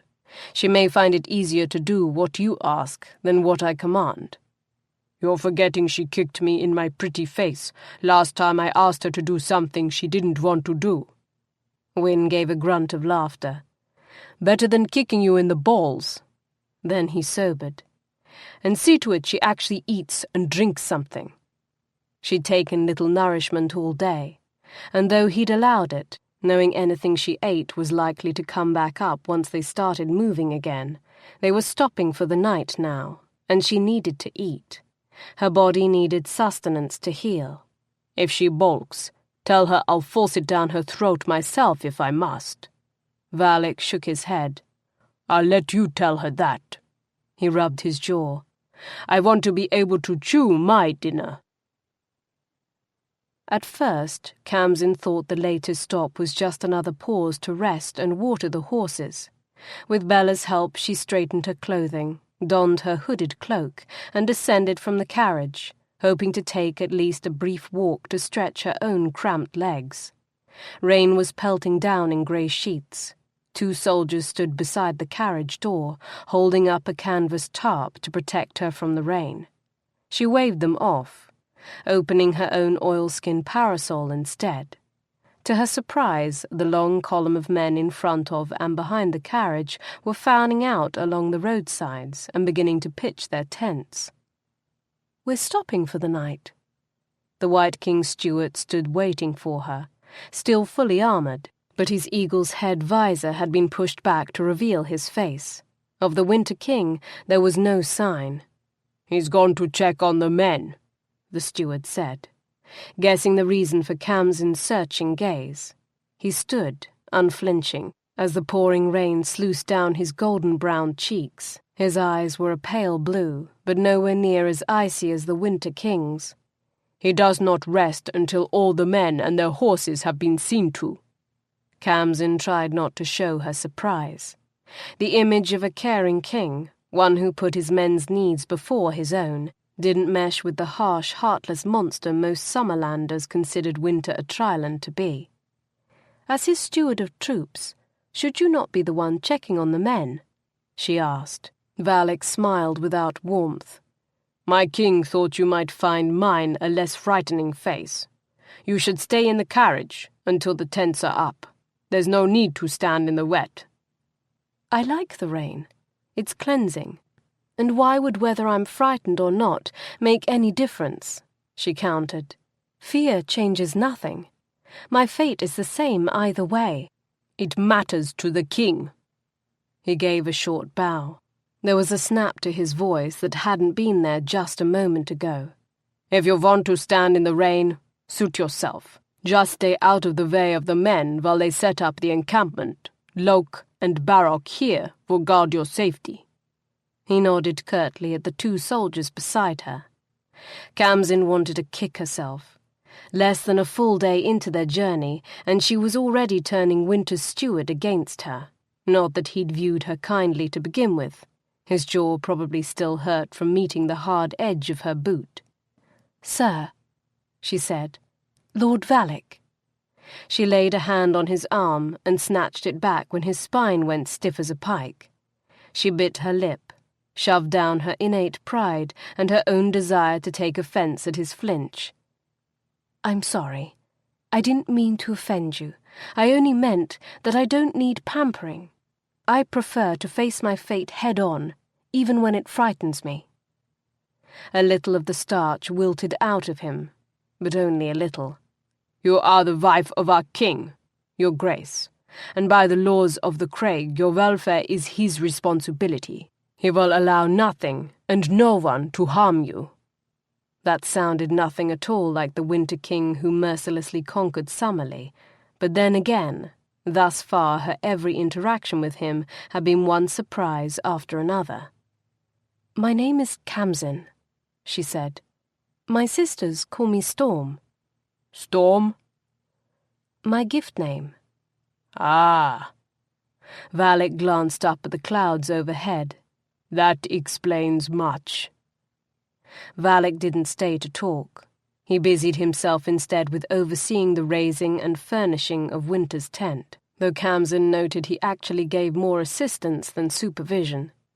The Wintermen were swift, efficient folk. In less than 15 minutes, the towering 14-foot centre pole and its surrounding 8-foot perimeter poles were in place, supporting the broad circular form of the tent. Once the tent pegs were hammered into place, Wintermen carted rugs, pillows, braziers, and other furnishings inside. To her surprise, they unloaded her possessions from the carriage and carried them inside too, her trunk, Tildy's growing lamps, even the plants her sisters had given her. She watched her belongings disappear into the interior of the Winter King's tent, and all her brave talk about facing her fears head-on evaporated. Last night, bolstered by painkillers and arrows, and shielded by the veils of darkness and deception, she'd unflinchingly, in the end even eagerly, shared a bed with the Winter King. All fear, all modesty, all reason had flown out the window after his first explosive touch. She had lost herself to sensation and the freedom of anonymity. Tonight was different. Tonight she would have no arras, no darkness, no veils to hide behind. There would be only her and the man she had deceived into wedlock. A sudden gust of cold wind made the tent walls shudder and flap. Her oilskin parasol caught the gust and nearly ripped out of her hands. Rain, chill, and bracing splashed her face. She clutched the parasol more tightly and swiped the rain out of her eyes. When she opened them again, Valak was standing there before her. "Your tent is ready, Your Grace." He swept his arm back towards the open tent flap, indicating that she should proceed inside. She forced her feet to move. The first step was the hardest. The ones after that came easier as pride stiffened her spine. Bella hurried behind her, dodging slushy puddles of snow and mud. The interior of the canvas tent had been transformed into a plush, surprisingly spacious stateroom. A large brazier circled the centre pole, its iron troughs already filled with slow-burning, fragrant wood. Blue-grey smoke from the newly started fire curled up in wispy tendrils, guided by a vent pipe that curled round the centre pole like a dragon's tail towards the arch of the tent roof. The pipe exited through a vent flap cut into the highest point of the canvas, and the wind blowing past overhead caused a slight vacuum effect, drawing the smoke outside. A scattered collection of thick rugs covered the tent floor and softened the hard surface of the frozen ground below. Several folding chairs and a small table had been set up on one side, not far from the fire, and in the back corner of the tent, behind screens of concealing cloth, stretched over iron frames, what appeared to be plump, down-filled coverlets and pillows had been piled together and covered with blankets and furs. Tildy's growing lamps were positioned around the mound. "We do not travel in as extravagant a fashion as Summerlanders," Valak said, misunderstanding her silent perusal of the tent. "It's fine," she assured him. "Much more luxurious than I'd expected." From the whispers she'd heard among her father's courtiers, she'd halfway been expecting cold stone stools and beds hewn from blocks of ice, but this was not at all hard or austere. "Make yourself comfortable. The cook tents are up, but it will be a while before the evening meal is prepared." Khamsin's belly lurched at the thought of food. She pressed a hand against her stomach and swallowed back the surge of nausea. "Don't bother on my account, Lord Valak. I'm really not very hungry." His eyes narrowed, but all he said was, "I'll have the men bring you a little something all the same. Lok and Barok will be just outside in case you need them." He bowed again and backed out of the tent. She waited until Valak was gone before she kicked off her muddy shoes and took her first tentative step onto the exquisite carpets. Stocking toes sank deep into the soft wool pile. The carpet felt like a cushion of springy moss beneath her feet, surprisingly soft and inviting, like the rest of the furnishings. She approached the brazier, holding her hands out to the welcoming warmth. Already the inside of the tent was several degrees warmer than the outside, and without the wind and the sting of cold rain cutting through her clothes, it was almost cosy.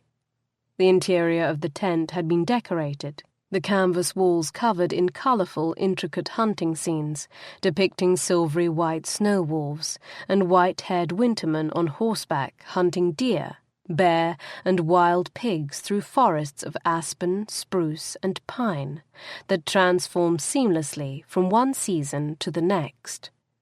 The scenes weren't bloody or brutal. They were beautiful, a celebration of nature and survival, with the entire cycle of life depicted in a never-ending circle of seasons. Tucked away within the painting were scenes of nature renewing itself, a tiny fawn curled in the underbrush, a rocky den filled with wolf pups, bear cubs climbing a tree while their mother ate berries from a bush nearby. Eagles and falcons soared overhead, hovering above nests filled with eggs and fledglings. The painting was so vivid, she could almost hear the rustle of the gold-painted aspen leaves shivering in the autumn winds, feel the chill blowing across the snow-frosted tops of the trees in the winter scene, and smell the flowers of the cool mountain summer. Fascinated, she approached one tent wall to examine it, wondering what sort of paint they'd use that would remain adhered so well to a canvas that was constantly rolled and unrolled and submitted to the harsh conditions of military campaigns. Each line was made up of thousands of tiny little dots of shimmering multicolored dyes. The canvas had essentially been tattooed, and the artistry and painstaking attention to detail was astonishing. Had the Winter King commissioned the illustration? Surely a man who surrounded himself with such exquisite beauty couldn't be a heartless monster. Behind her, Bella finished cleaning their muddy shoes, lined them up neatly beside the tent flap, then wandered around the interior, inspecting the place with a jaundiced eye and dismissing the exquisite mural with a careless shrug. "Well, it certainly isn't the palace, is it?" she sniffed, when she'd finished her inspection. "That depends on what part of the palace you're used to," Khamsin snapped, irritated by the girl's contempt for the fascinating foreign beauty around them. The young maid gave her a wounded look, and Kham instantly felt guilty. No doubt Bella had been raised to believe Summerlea was the pinnacle of beauty against which all the world was judged and found inferior. "Remember, Bella," she said in a calmer, more congenial tone, "this is an army encampment. I doubt Roland himself travelled half so well."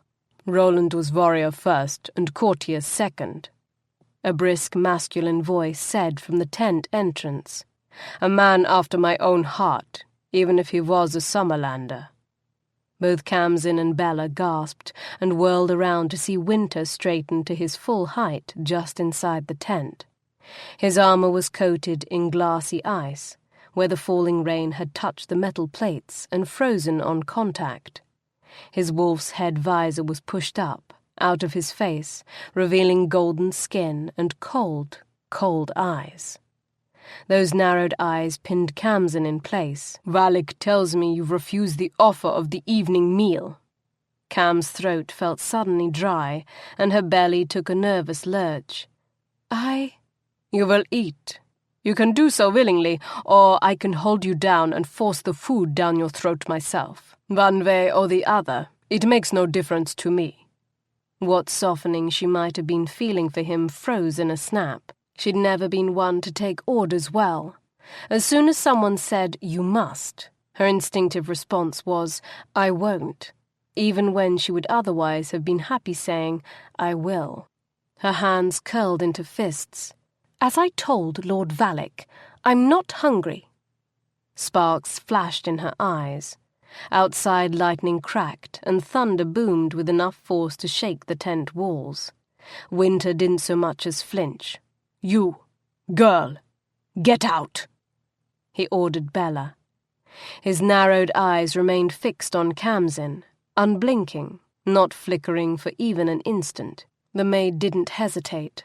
Gathering up her skirts, she fled. She didn't even stop to cover her head against the rain that was now pelting down in sheets. As soon as she was gone, Wynter moved. One moment he was standing by the tent flap, the next he was upon Khamsin, his large hand gripping her by the back of the neck, holding her in place with effortless strength. "The scent of your magic on the wind is familiar to me, Storm. You were the one who challenged me in the sky that first day." She considered giving him a little taste of lightning, but the way he looked right now, if she attacked, he'd likely just snap her neck.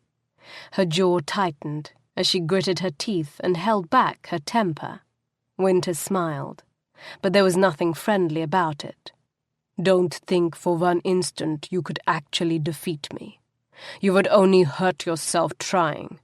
I hold the ice heart, and the power of that is something you can scarce imagine." The fingers at the back of Khamsin's neck began to stroke her skin. "Now, my men are going to deliver your evening meal, and you are going to eat it, every last bite. Do you understand?" "I told you, I'm not She broke off in a fit of coughing. His grip had tightened slightly, and his fingers had gone cold. The chill spread rapidly through her skin, making her throat feel so dry she could not continue to speak. In a voice of toneless calm, he told her, "You are wed to me. Your survival and welfare are my responsibility now, and I will tolerate no defiance in that regard. Best you learn that now, and accept it. Your life in the coming months will be much easier for it." His fingers relaxed their grip just slightly, and the biting cold faded as quickly as it had come. "Now, one more time. You need to eat. You are wounded, and your body needs nourishment, so it can heal." Her lips compressed in a tight line. Whatever food passed her lips would most likely come right back up, but the mighty Winter King had spoken. "Fine," she snapped. "You want me to eat? I'll eat. Now let go of me." She wrenched herself out of his grip and glared at him. He regarded her with imperturbable calm. "I'll be back when your meal is ready." He turned and ducked through the tent flaps. Left with no one on whom to vent her spleen, Kham gave a long, furious hiss of displeasure and kicked a small glazed pot sitting on the floor near the brazier. Unfortunately, the pot turned out to be cast iron and heavy as a boulder. Instead of rolling across the tent floor with a satisfying rattle, it stayed where it was, and she yelped at the stinging jolt of pain that shot halfway up her leg from her now throbbing big toe. Scowling and muttering dire threats against her new husband, she hobbled over to one of the canvas camp chairs. With her back still raw and painful, she couldn't even enjoy throwing herself down on the chair in an angry sulk. Instead, she sat with gingerly care and indulged herself with a black scowl that soon devolved into a self-pitying pout. Outside, threatening crashes of lightning subsided to distant rumbling thunder and a surfeit of miserable, brooding rain. True to his word, Wynter returned less than an hour later. 2 men followed him through the tent flap, carrying covered trays. The Windman set the trays on a long folding table and lifted the lids to reveal hot beverages and an unfamiliar dish of some sort of stewed meat and vegetable. Aromatic wisps of steam wafted up from the plates, and what would normally have been appetizing aromas made Khamsin's unsettled belly lurch. The men set 2 canvas camp chairs at the table, bowed to Wynter, and left. Wynter waited in silence.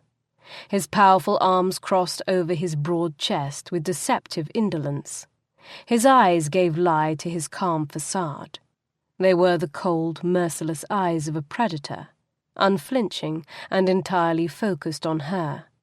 She could almost swear she saw magic gathering in their depths, and she knew his languid pose hid muscles poised to spring at the first sign of defiance. Pride stiffened her spine. She swallowed her surge of nausea and forced herself to sit at the table. She'd told Wynter she would eat. She would not make a liar of herself. After the briefest hesitation, was he so surprised she would honor her word? His arms unfolded, and he took his own seat in a single fluid motion. She picked up her spoon, dipped it into the stew, and raised it hesitantly to her lips. Her stomach lurched again, but she forced herself to open her mouth and eat. The first tentative bite went down and, to her surprise, stayed down. "Not too spicy for you, is it?" the Winter King asked, his pale eyes fixed on her. No, it's fine." It was true. The stew was flavorful without being overwhelming. It actually seemed to quiet the growling churn of her stomach. She waited a few minutes, then tried another bite. When that, too, stayed down, she ate another bite, then another, until half the bowl was gone. She stopped then, even though she probably could have finished the bowl if she'd tried. The last few days had shrunk her belly, and she wasn't foolish enough to gorge. Pushing the bowl away, she sat back in her chair and cast a challenging look at Wynter, silently daring him to insist she continue. He eyed her dish, then tucked into his own without a word, leaving her defiance to fizzle. Left with nothing to do but sit, she occupied herself by examining the stranger who less than 24 hours ago had become her husband. He'd changed out of his plate mail into brown woolen pants, a leather vest, and a full-sleeved cream-coloured shirt made from a thick, soft-looking material that shifted and flowed over his skin every time he moved. His long white hair streamed down his back like a snowfall. The hair at his temple had been gathered back in a silver cuff, an inch or two above his ears, and braided in 3 long, thin, silver-beaded braids that brushed across his cheeks as he bent his head to eat. He was surprisingly graceful in his every move, kingly, so much more than just brute force wrapped in a dangerously handsome package. Even his hands, so broad and so capable of destruction, moved with disarming grace and unexpected delicacy as they tore small chunks of bread from a still warm loaf and handled slender silverware with deft ease. She couldn't help but recall the way those hands had moved over her, claiming without hesitation, drawing sensation after sensation from her untutored, arrow-inflamed flesh, until she screamed for him to grant her release. Even now, just watching him spread melting butter on bread sent an unnerving flood of heat sweeping through her. His nostrils flared, and he stilled for a betraying instant, his lashes lifted, ice-blue eyes potent with awareness, and a look that made her heart stutter in her chest. "Hungry for something else, wife?" His voice dropped to a low, rumbling, throaty growl that made the hairs all over her body stand on end. She drew a shaky breath and closed her eyes to free herself from the arcane magic of his gaze. "No, I couldn't eat another bite," she replied with deliberate obtuseness. "I'm very tired. All I need at the moment is sleep. Uninterrupted sleep," she added quickly. The last thing she wanted was for him to think she was issuing an invitation, on a bed that isn't moving. He popped the morsel of bread in his mouth and drained his mug of mulled wine before rising and dusting off his hands. "Baruch!" The tent flaps parted. The young soldier who'd been standing guard over Khamsin earlier stepped inside. "Your Grace!" "Fetch the Queen's maid." "Aye, Your Grace." The young Winterman bowed and backed out of the tent. Moments later he returned with Bella in tow. Wide-eyed and openly terrified, the young maid looked ready to keel over if Wynter so much as frowned in her direction. "What's your name, girl?" Bella, Your Majesty." "It's Your Grace, Bella, not Your Majesty, and your mistress is tired. Help ready her for bed. I understand those lamps will help her back heels, so light them all. We still have a long road ahead of us, and the sooner she is healed, the sooner we can increase our pace."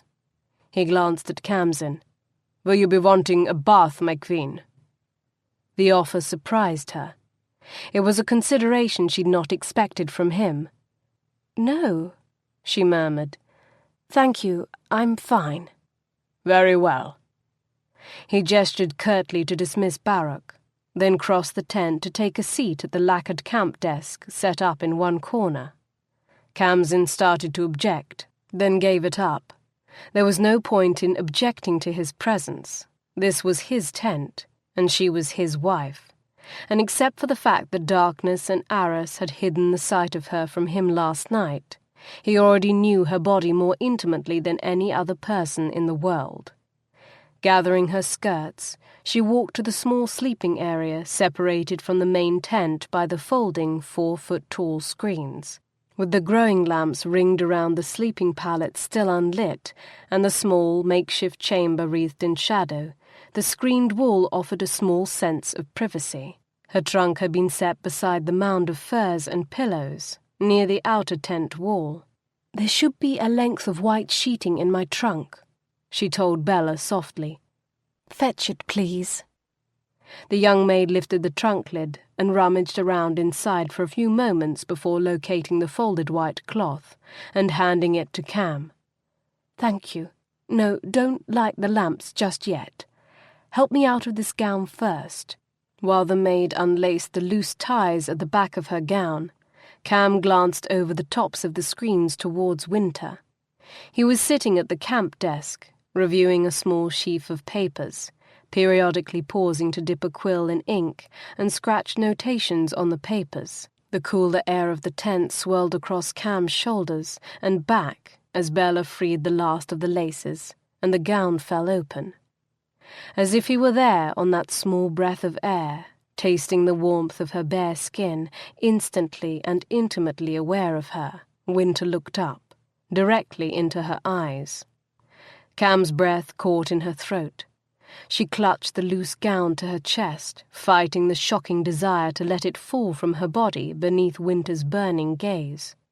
Bella moved between them and spread out the sheet in her hand, blocking Wynter's view. "This is as much privacy as I can give you, my lady," she murmured. "Powerful as he is, I don't think he can see through people." Kham dragged in a shaky breath and fought the hysterical urge to laugh, wishing she were half as modest as Bella thought she was. She forced her fingers to loosen their grip on her gown. It tumbled down around her ankles in a puddle of fabric. Bella moved with swift industry, wrapping Kham's nakedness in swathes of cool, silky linen. Khamsin clutched the edges of the fabric between her breasts, letting the bulk of the sheeting drape low, just skimming the top of her buttocks and leaving her back bare for healing. Not daring to glance in Wynter's direction, she knelt on the thick, padded pallet, while Bella lit the growing lamps one by one. A muffled sound came from the main tent area, followed by a brief swirl of cold wind. Even without turning to look, Kham knew that Wynter had left. "I thought he'd never leave," Bella muttered, confirming it. "I don't know what to make of him. He acts so concerned for your health, you'd almost think he actually cared. It's hard to believe he intends to abandon you on some frozen glacier and leave you there to die if you don't give him a child before year's end. Seems cold and unnatural if you ask me. Now, let me turn these growing lamps up a bit. Then you can just lie still while I clean your wounds." Bella gently stroked a damp cloth over Khamsin's back. With Wynter gone and the growing lamps turned on full, the temperature in the small sleeping area rose quickly to a warm, toasty bake. "There now. That feels better, doesn't it? Summer warm, like home the way it used to be." It did feel better. The warm light soaked into Kham's skin like rain into thirsty soil. She closed her eyes and murmured a wordless agreement. She heard Bella kneel on the floor beside her, heard the quiet snick of a jar opening, then felt Bella's hands gently begin rubbing Tildy's cream into her skin. Her touch was kinder than it had been in the jolting coach, and if Khamsin closed her eyes, she could almost believe it was Tildy, not Bella, tending her with a mother's love. Tears burned at the backs of her eyes, but she would not let them fall. Her path had been laid out, and Tildy would not ever again walk it with her. Khamsin, who had never truly been alone in the world, would have to learn to be so.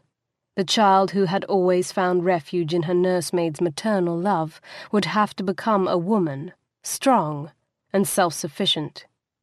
Because no matter what it took, Khamsin had no intention of letting any man, husband, king, or the sun god himself stake her out on a glacier and leave her to die. Chapter 8. A Flame in Snow. 4 days later, Wynter paced outside Khamsin's carriage, his body humming with pent-up energy. Valak stood rock-still a few feet behind him, no less agitated than Wynter, but better able to hide it. Inside the carriage, the Wintercraig army's most experienced surgeon, Jorgen Magnusson, was examining Khamsin, whose health had taken an alarming turn for the worse. She hadn't complained, not even once. The stubborn little weather witch just suffered her misery in silence and soldiered on. That near-heroic stoicism was not what Wynter had come to expect from Summerlanders, and it would have won his grudging admiration if not for the way she and her maid had conspired to hide her worsening condition from him. Wynter had slowed his army's pace to a crawl, hoping that would lessen Khamsin's travel sickness. He'd stop frequently so she could rest, hoping that would bolster her strength, but she'd grown so thin and wan she was near transparent. He'd even drawn back the snow clouds that had blanketed Summerlea skies for so long, hoping direct sunlight would provide her a measure of healing that the growing lamps had not. This morning, though, she'd been so quiet and withdrawn that he'd paid a surprise visit to check on her himself during their mid-morning stop, and he'd caught the maid trying to dispose of the breakfast Khamsin had supposedly eaten 3 hours earlier. After threatening to freeze the maid with a cold so deep she would never thaw, the truth came tumbling out. 2 days. For 2 days now Khamsin had not been able to keep more than a cup of broth in her stomach, and she'd hidden that from him. His fury at her deception was stronger than any emotion he'd felt since the day he'd learned of his brother's death. He wanted to roar and gnash his teeth. He wanted to stomp so hard the earth would shake and rip trees up out of the ground in a violent rage that would do a wounded giant proud. Behind him the carriage door opened, and Wynter spun around to watch Jorgen alight from the conveyance. "Well?" His jaw clenched as he waited for the surgeon's answer, but he knew even before Jorgen slowly shook his head what that answer would be. "She's much worse, Your Grace. Fever's set in, and her wounds are going septic. If we don't stop long enough to cure the infection and let her fully heal, I doubt she'll reach the borders of Wintercraig alive." The prognosis left Wynter stunned. Like Valak, Jorgen was no exaggerator. His grave concern meant she was all but knocking on death's door. "We'll stop here, then," Wynter decided abruptly. "And you will do everything in your power to heal her." He turned to his second in command. "Valak, ask for volunteers, 50 men, no more, to stay with me and the Queen until Jorgen says she's well enough to travel. You and the rest of the men continue on to the Craig. You've been gone from home long enough. There's no need for you to delay your return." Valak's spine went stiff, and a stubborn, all-too-familiar light entered his eyes. "I won't leave my king in the middle of enemy territory with a sick woman, especially not when the woman is the daughter of your enemy, not with 500 men to guard you." Wynter arched a brow.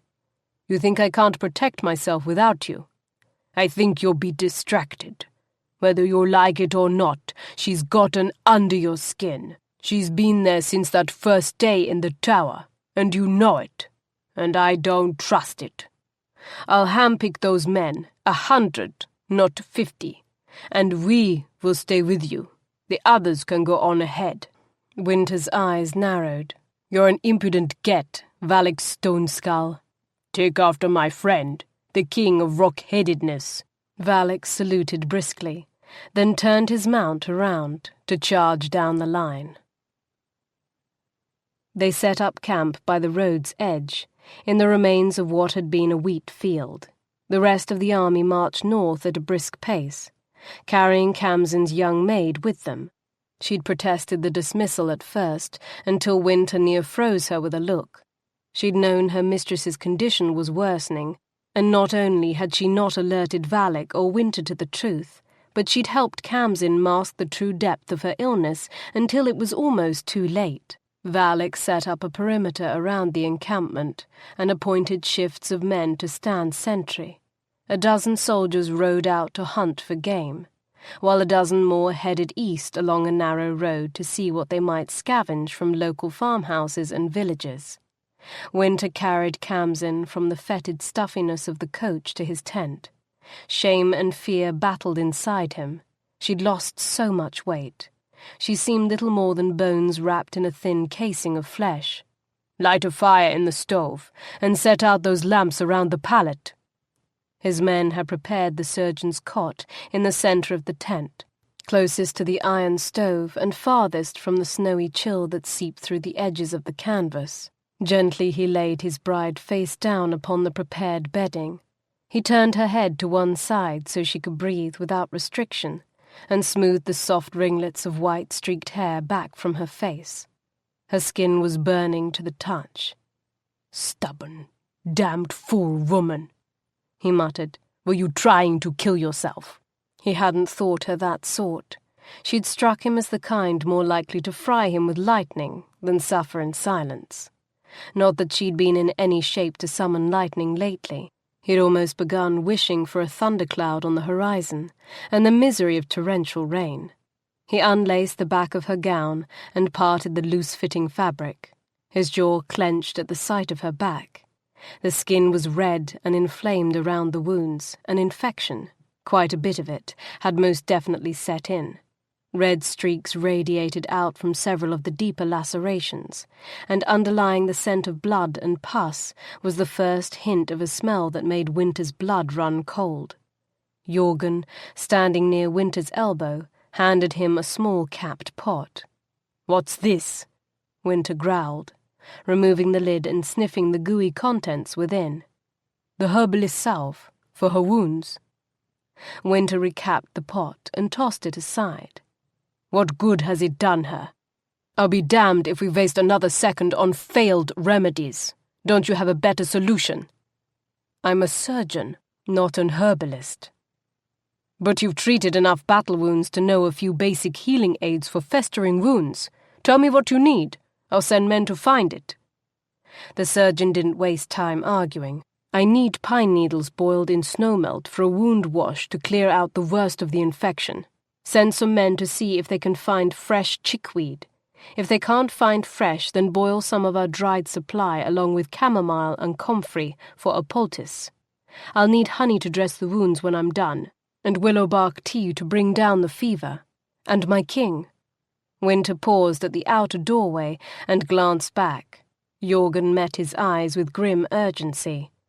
"If you want her to live, tell the men to hurry." Wynter gave a curt nod and ducked through the tent flaps. Within minutes, a cook fire had been built just outside the tent, and several kettles were boiling away, one containing pine needles gathered from a nearby stand of trees, another filled with willow bark for fever. A dozen men were scouring the snow-covered countryside for fresh chickweed, but Wynter wasn't waiting on them. A third kettle filled with dried chickweed, comfrey, and chamomile was boiling alongside the others. When the pine needle concoction was ready, Wynter grabbed an old wineskin, packed a funnel with snow, and ladled a steaming wound wash into the funnel. The snow melted and cooled the mixture slightly.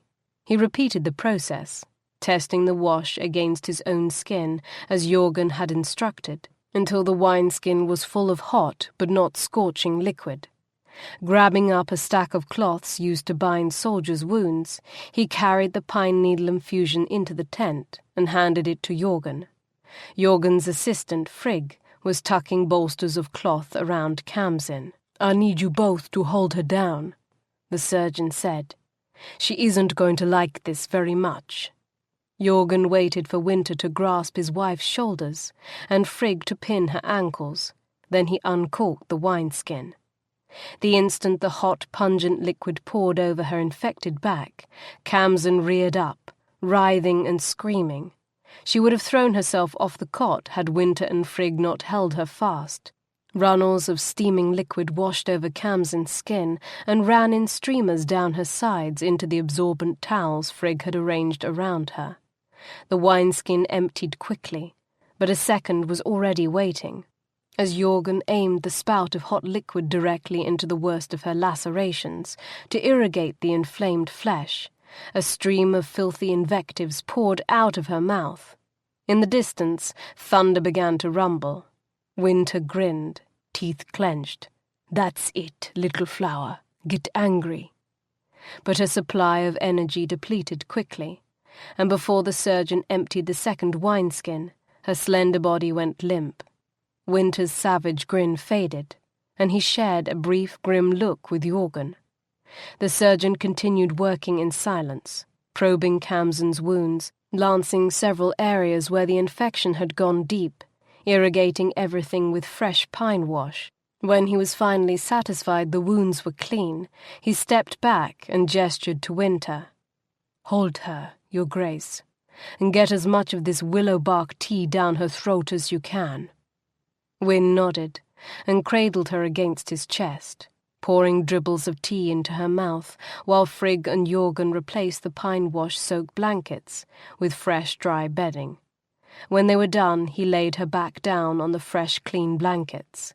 One of the men carried in the kettle that smelled of comfrey, chamomile, and chickweed. It was already swimming with soaked linen squares. Wynter fished them out with a stick, wrung them gently, hissing a little at the burn of hot liquid on his palms, and handed them to Jorgen, who placed the steaming herb-soaked cloths over Khamsin's back. When the poultices cooled, Jorgen removed them and smeared a generous layer of honey over the open lacerations to help prevent additional infection from entering the wounds. An hour later, the process started over again. Throughout the afternoon and deep into the night, Jorgen, Wynter, and Frigg worked to defeat the feverish infection that held Khamsin in its grip. The battle continued through the next day, and the next. But despite their efforts, the infection would not give up its hold. The poison had settled deep, and no matter what sort of progress they made, a few hours later the battle would rage again. Close to midnight on the third day, her temperature spiked, and she began rambling in delirium and thrashing about. Electricity crackled along her fingertips as wild energy sought an outlet. A tempest gathered in the sky. The tent walls shuddered in howling gusts of wind. Rain sluiced down in sheets, falling so fast and furious it was as if a river were pouring from the sky. Lightning shattered the darkness in merciless barrages, illuminating the tent walls like shades over a candle, and turning cloud-blackened night as bright as day. Concussive thunderclaps shook the earth and left Wynter's ears ringing. "Winter's frost!" The tent flaps flung open, and Valak, who had been standing guard with the men, leapt inside. "That lightning struck so close, it damn near singed my eyebrows." He scowled at Khamsin's thrashing body. "It's her, isn't it? She's feeding this storm. You've got to knock her out before she kills us all." Wynter scowled at his friend. "I will not hit a woman, and especially not my wife. Vin, those clouds will spawn a cyclone if she keeps feeding them energy. No, she suffers now because of what her father did to her. I will not hurt her more. Well, you best do something. A few more minutes of this storm and we'll all die, including your precious Summerlander bride." As if to prove his point, the whole tent suddenly went bright as day, and a thunderous boom nearly knocked them all off their feet. Wynter swore beneath his breath. Valak was right. The storm outside was deadly. It had to be stopped. He laid a hand on his wife's burning forehead. Khamsin's fever was driving her delirium, and her delirium was driving the storm. If he could bring down her fever, the storm should calm. Since none of the surgeon's remedies had worked, there was only one other way Wyn knew to lower Khamsin's temperature. He closed his eyes and drew on the coldness within him, summoning the power of the ice heart. Not much. He wanted to cool her fever, not freeze her to death. Even so, just that tiny summoning ate away at the small reserve of warmth inside him. That was the insidious price of the ice heart. Each use of its power, no matter how minute, robbed him of some irretrievable portion of his humanity. After 3 years of war and death, so little of his former self remained. He felt even the tiniest additional loss like a hammer to the heart. He could literally feel himself growing more distant, more unfeeling, more like the dread soulless monster of legend. When the backs of his eyes began to burn, he opened them and stared down at Khamsin, releasing the cold in a long, sweeping gaze that travelled up and down the length of her body. The temperature around them dropped, becoming brisk. Her breath puffed out in small clouds of steam. His did not. What lived inside him was so much colder than even the frozen wastelands of the north that each exhaled breath grew warmer rather than colder when it hit the air. He smoothed his hands across her flesh, rubbing the skin so his gaze chilled but did not freeze, and bending close to breathe cool air upon her in its wake. The burning heat in her skin began to cool. Her thrashing stilled. Outside, lightning still crashed and boomed as strong as ever. "Well, that didn't work," Valak shouted over the din. Wynter swore under his breath. "The storm has already gathered enough energy to sustain itself." It was a fearsome storm, far, far worse than the little thunder shower she'd summoned last week in Virasola. "I'll need to bleed some of it off before things will settle down." Wynn cast a glance back at his friend, and his eyes widened. Valak's hair had begun to lift in a pale halo around his face. The air around him had begun to glow an eerie shade of violet. "Valak!" he cried. "Move!" Only swift reflexes honed by years of battle saved him. Valak leapt a scant instant before lightning struck the spot he'd been standing. The tent flashed with blinding light, and thunder cracked with ear-splitting fury. The canvas caught fire, but pelting rain extinguished it almost as soon as the first flame flickered. Electricity jumped and sparked along the metal binding of the tent pole, then leapt in frenetic arcs towards Khamsin's body. Her eyes flew open, shifting silver, glowing as the wild energy surged through her. Her back arched, her hands splayed out, fingertips sparking with flashes of light. The curling white-streaked strands in her midnight hair began to move, rising as Valak's had done on invisible bands of energy, while a violet glow surrounded her. She wasn't controlling or feeding the storm any longer, but she was still a lodestone for its energy. Wynter lunged towards her, but the lightning reached her first. The explosion of it flung him backward with such force that it drove the breath from his lungs. He lay on the tent floor, stunned and gasping as the lightning speared her, filling her slight body with shining light.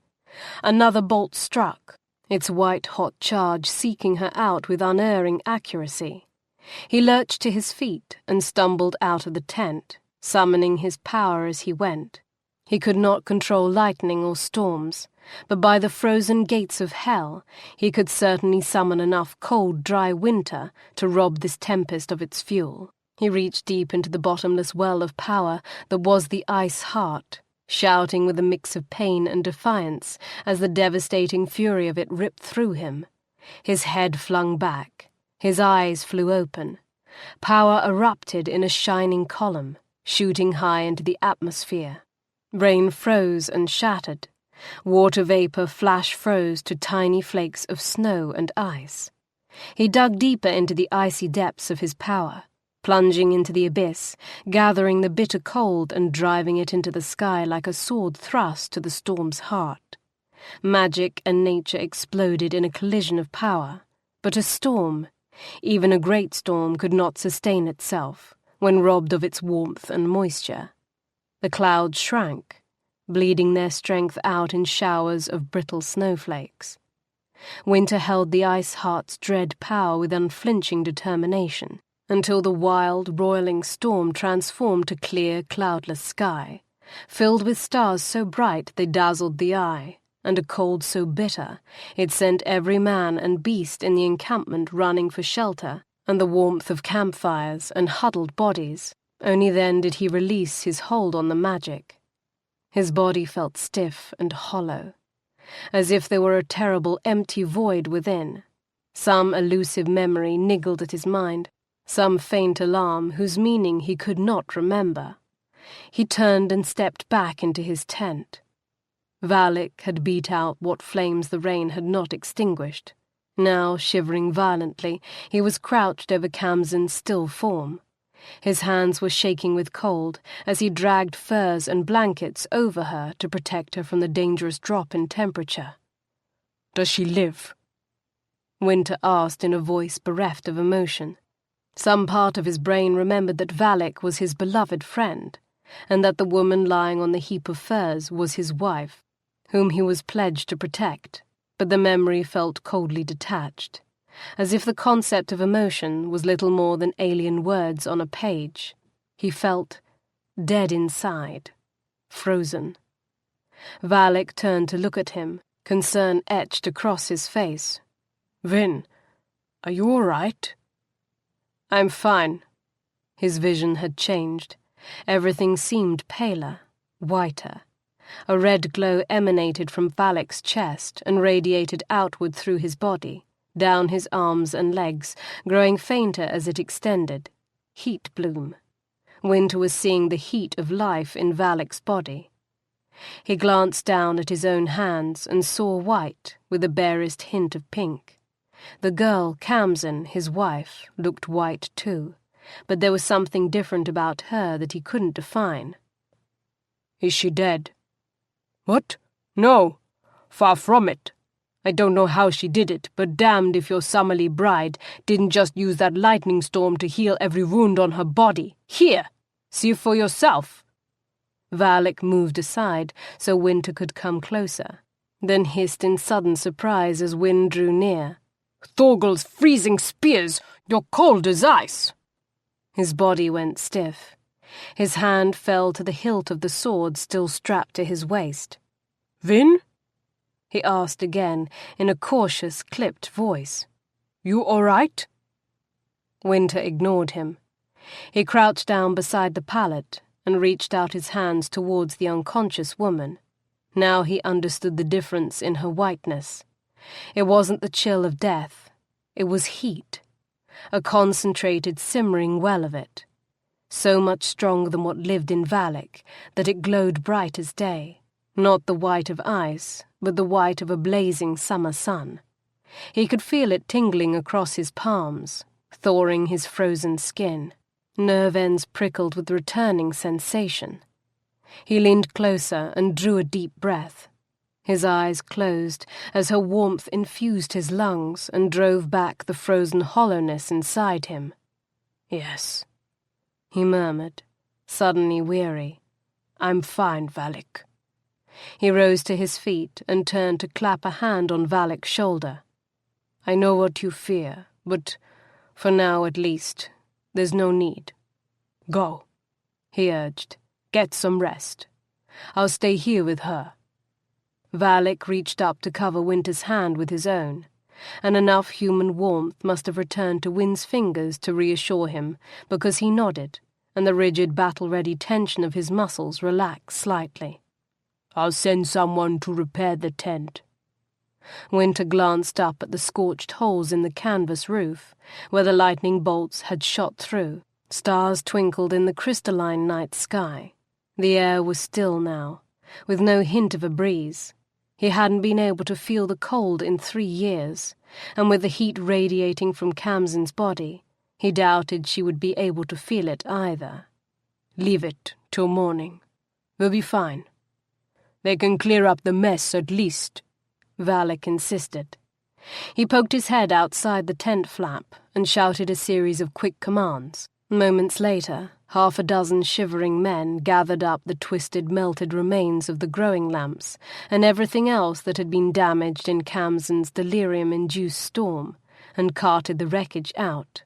When they left, much of the tent had been stripped bare. Wyn waited until they were gone, then arched a brow. Satisfied? No, but it'll do for now. After a last, brief hesitation, Valak bowed and left. When he was gone, Wynter moved back to the pallet and lay down on the furs beside Khamsin, moving close to the waves of heat emanating from her. The pleasure of that warmth sinking into his flesh was sublime, and so sensual it was nearly erotic. He curled an arm around her waist, threw a leg over hers, and snuggled closer. Once she was healed, he decided, he would find out exactly how much of the shattering pleasure they'd shared on their wedding night had been real, rather than Aris-induced. Khamsin woke to the nip of frost in the air and the heavy, warm weight of furs draped over her.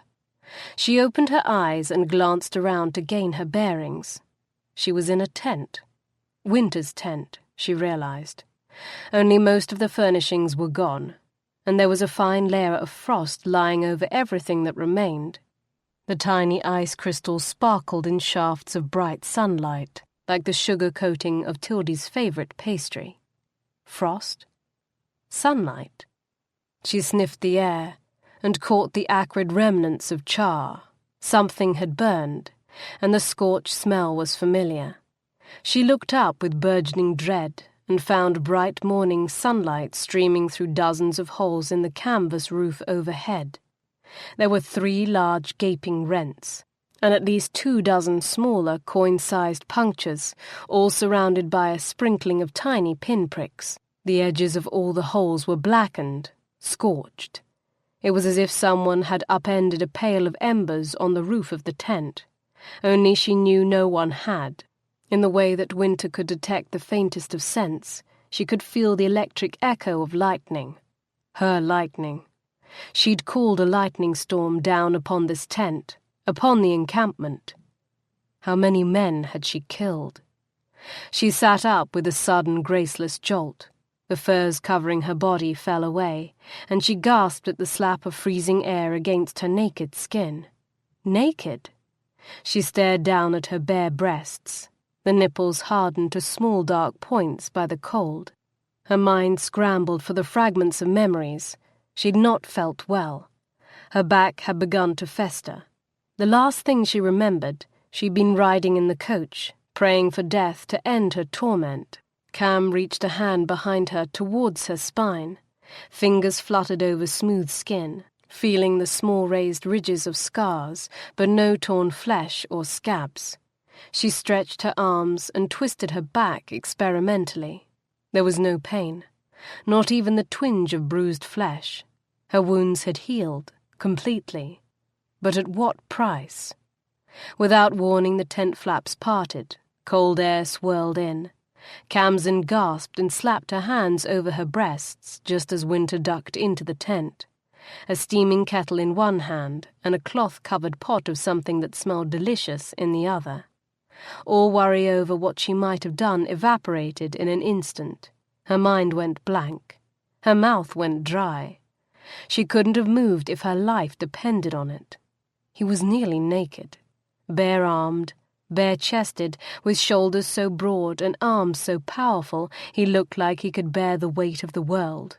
Over 7 feet of impressive golden muscle, clad in nothing but a greyish-white, animal pelt loincloth and a pair of furred boots strapped to rock-hard calves. Silvery white hair spilled down his back and over his shoulders like a snowfall. The air outside was frigid, but he seemed not to notice it at all. His vivid eyes, pale and piercing, fixed on her with breathtaking intensity. "You're awake." The look in those eyes made Khamsin shiver and squirm. She'd always thought herself immune to the intense sensual passions that afflicted most Summerlanders, until now. Just the sight of him made her body melt, as if she'd eaten Aris straight from the tree. The flare of his nostrils and the faint, satisfied curve that lifted one corner of his mouth told her he knew it. Damn him for finding it so amusing, and damn her for not being able to look away. "Where are we?" she asked, forcing a coolness that she was far from feeling. "About 200 miles south of the Rill. We set up camp here when you fell ill." The Rill was the border river that separated Wintercraig from Summerlea. If they were still 200 miles away, they'd barely travelled 90 miles north of Virasola. How long have we been here? This is the 5th day. The night before last your fever came to a head. You've been sleeping ever since. He walked towards her. She stared, fascinated, at the ripple of muscle in his legs and the hard-carved definition of his chest and flat abdomen. The front of his loincloth bore a very distinctive, very large bulge. She licked her suddenly dry lips. The bulge twitched and grew visibly more pronounced. Oh my. Have a care, woman. His voice was a low, throbbing growl. It vibrated across her skin and raised the fine hairs on the back of her neck. If you didn't need food more than I need a good fucking, I'd flip you over right now and fill you till you scream and beg for mercy. She should have been shocked by his raw coarseness. Spring and summer would have gasped in outrage. Autumn would have slapped his face. But she, wild, mannerless heathen that she was, only shuddered with helpless lust. Images from her wedding night flashed across her mind in a hazy rush. Silken skin, unexpectedly soft and fragrant, sliding against hers, broad hands skimming across her, touching her in ways that made her gasp and quake, a burning mouth raining fire upon her flesh.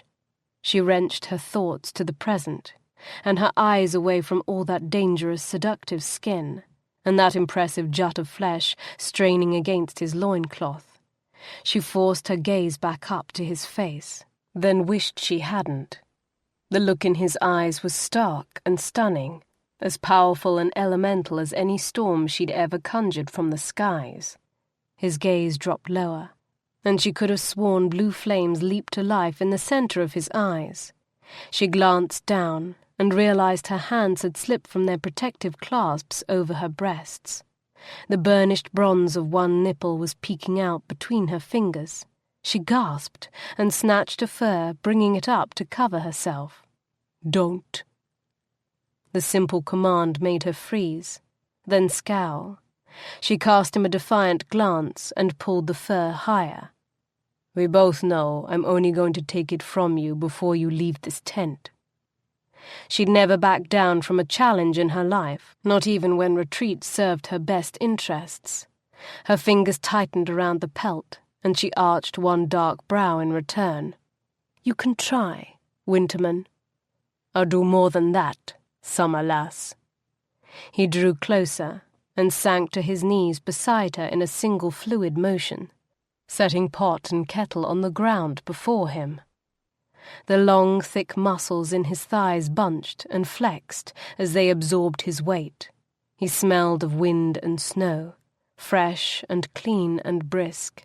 Power, a mix of magic and male, swirled around him with dark mystery, deepening his scent with an underlying core of danger. Even without his magic, he would be a formidable man, one to be wary of. Here. The rounded top of the kettle was a removable bowl. He plucked it free and poured a stream of steaming liquid into it, then offered it to her. Drink. You've been too long without food. And be careful. It's hot. The liquid was a rich brown broth of some kind, and the scent of it made Khamsin's stomach growl. Suddenly she realized how famished she truly was. Securing the pelt beneath her armpits, she reached for the bowl and brought it to her lips.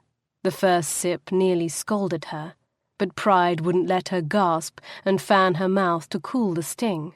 He removed a cloth from the pot to reveal a deliciously scented stewed meat of some kind.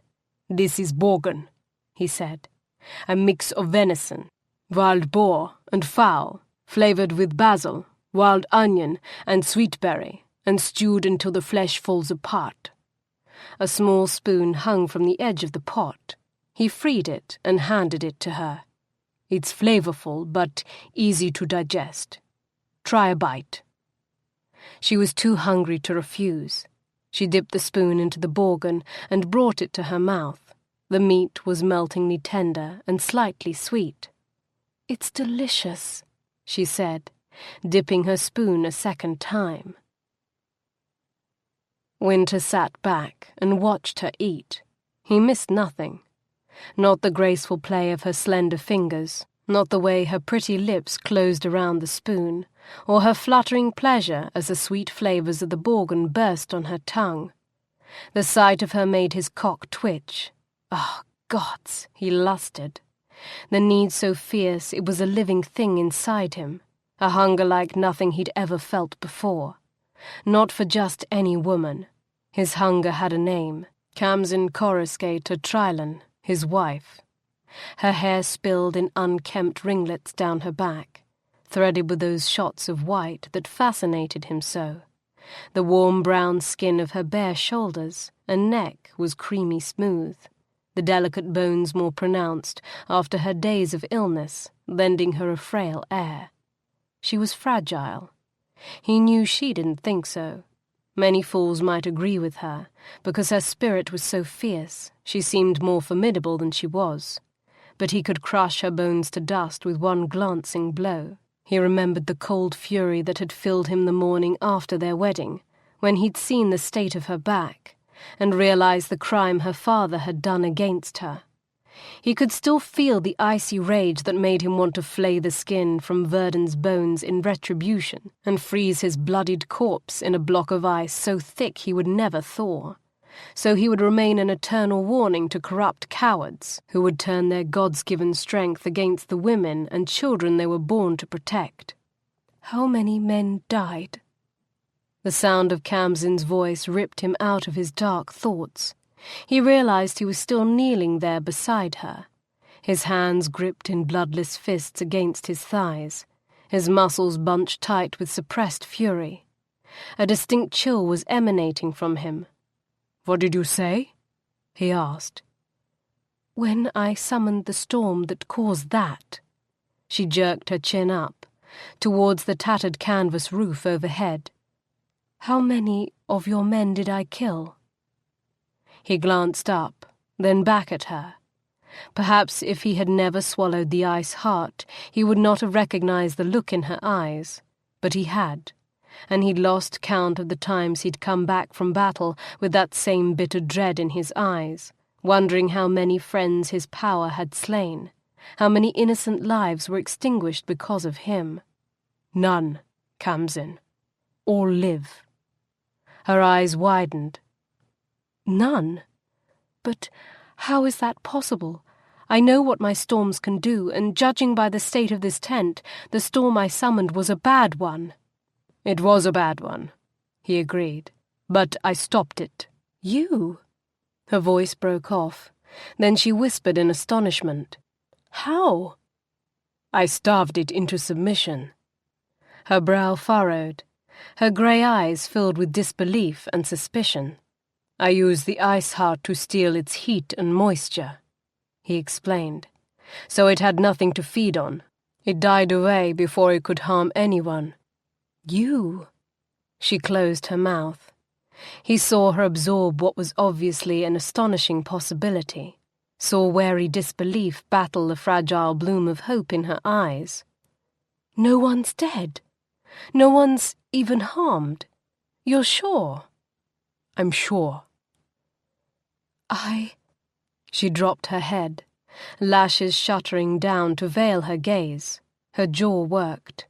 When she finally spoke, her voice was a low, strained whisper. "Thank you." She looked up suddenly, her eyes fierce. "Thank you," she said again. This time her voice was firm and fervent. "You don't know how much that means to me." He smiled sadly, because he'd only just realized what similar creatures they truly were. "Yes, Minrose, I think I do." Like him, she despised the destruction she wreaked. The difference was, he'd chosen to wield his deadly magic. She'd possessed hers since birth. He rose to his feet. He wanted to comfort her, but knew enough about wild things not to be so foolish. "No doubt you'd like a bath." He didn't give her a chance to refuse. He simply stepped outside and motioned to his men. She'd been asleep for one full day, out of her mind with fever for 3 days before that. He'd never met a noblewoman yet who could stand to go so long without the feel of warm water and soap against her skin. Khamsin, still sitting on the pallet of furs and clutching several of the pelts to her chest, scuttled back when 4 soldiers entered carrying in a large beaten coppered tub. They set it near the fire burning in the iron stove and left. Another 4 men entered carrying pails of steaming water. They formed a line leading out through the tent flap. Outside, a longer line wound all the way to the large cook fires burning in the centre of the camp. Pail after pail of water passed down the line until the tub was well filled. The last of them handed Wynter a stack of linens and a small wooden pail filled with soap, a bottle of fragrant oil, and a washcloth. Wynter found himself fighting back flares of aggression as he waited for them to finish. The wolf in him was getting snarly about having so many men near his female. When he was finally alone once more with his wife, the tension of Wynter's protective territorial instincts faded, but a new tension, sultry and simmering, rose to take its place. He reached for the bottle of oil, unstoppered it, and poured a thin stream into the bath. The scent of mountain jasmine rose up on wisps of curling steam. "Come, wife." He stretched out a hand towards her. "To your bath." She didn't move. She continued to clutch the pelt to her chest, as if she truly thought he would let her leave this tent before he reacquainted himself with every inch of her skin, every intimate detail of her body, and every breathless nuance of her pleasure. He had an heir to sire, both to ensure the continuation of his line and to free him from the ice heart.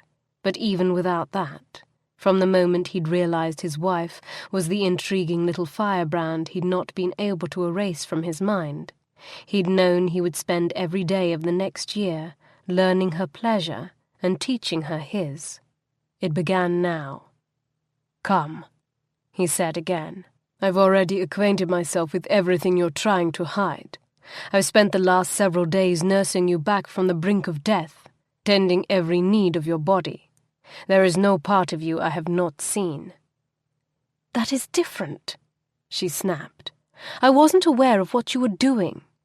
"And what of our wedding night? You were aware then. I drank the same arras you did, but I still remember everything. I remembered learning the taste of your skin on my tongue, the weight of your breasts in my hands, the feel of your sex gripping mine. I know you remember it too. There is no place between us for false modesty." She still didn't move. "I'm not bathing with you here, and that is final." "You will," he corrected. "If I have to strip those pelts from you and drop you kicking and screaming into the tub, you will." Her eyes narrowed, beginning to swirl with silver. "You wouldn't dare." "Oh, Minros, I would." He crossed his arms over his chest. "Wrestling a beautiful naked woman out of her furs and into her bath. What winterman worth his stones would pass up a chance like that?"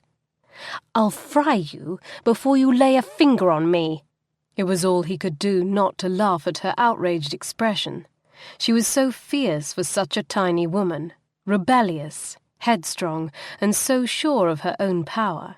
She probably thought she could take on frost giants single-handedly. She definitely thought she could best him. She couldn't. Her power, no matter how impressive, was no match for the ice heart. Trouble was, he didn't want to force her. Her father had already brutalized her enough for 2 lifetimes. Besides, he wanted her bathed. Yes, but afterwards, he wanted a warm, sweet-smelling, willing woman in his arms, not an angry firebrand determined to shoot a lightning bolt up his tender bits. "I hadn't thought you such a faithless coward. You are a princess of the summer throne, wedded queen of the Craig, and my wife.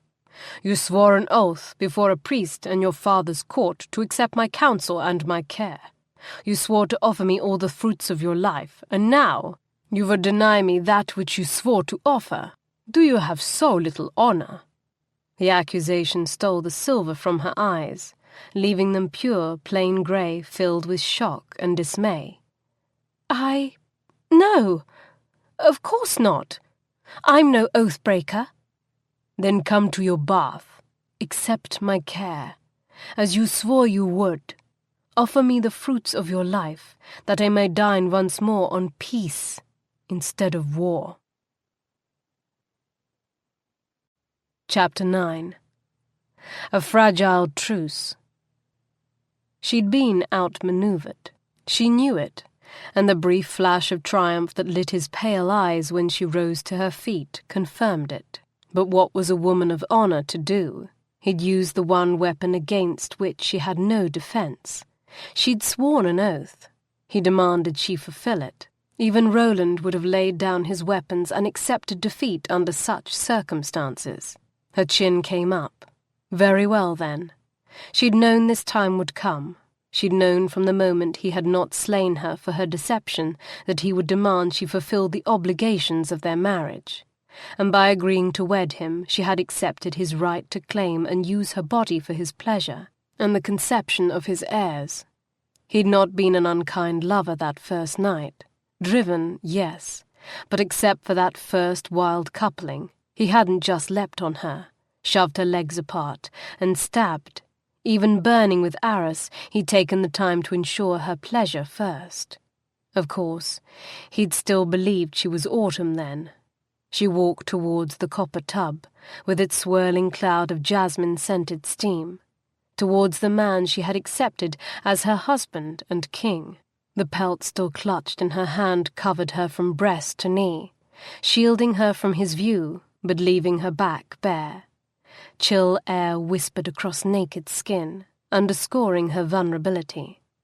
He watched her approach, his unblinking stare cold as ice, yet, paradoxically where it touched her body, her skin felt hot and tingling. At the tub she stopped and gathered her courage. His gaze never wavered. He was waiting to see if she was a woman of her word, all but challenging her to prove her cowardice. Her chin lifted and she met his fixed stare, with a haughty, defiant one of her own. She had come. She would obey. But she was neither cowed nor coward. Khamsin forced her fingers to open and her hands to fall to her sides. The fur slid down her body. It whispered with tormenting friction across the tips of her breasts, then spilled down in a puddle at her feet. Cool air swirled around bare flesh. Already tight nipples drew even tighter. Her muscles began to shiver, tiny uncontrollable tremors that had less to do with the cold of the air than the sudden flare of heat in Wynter's eyes.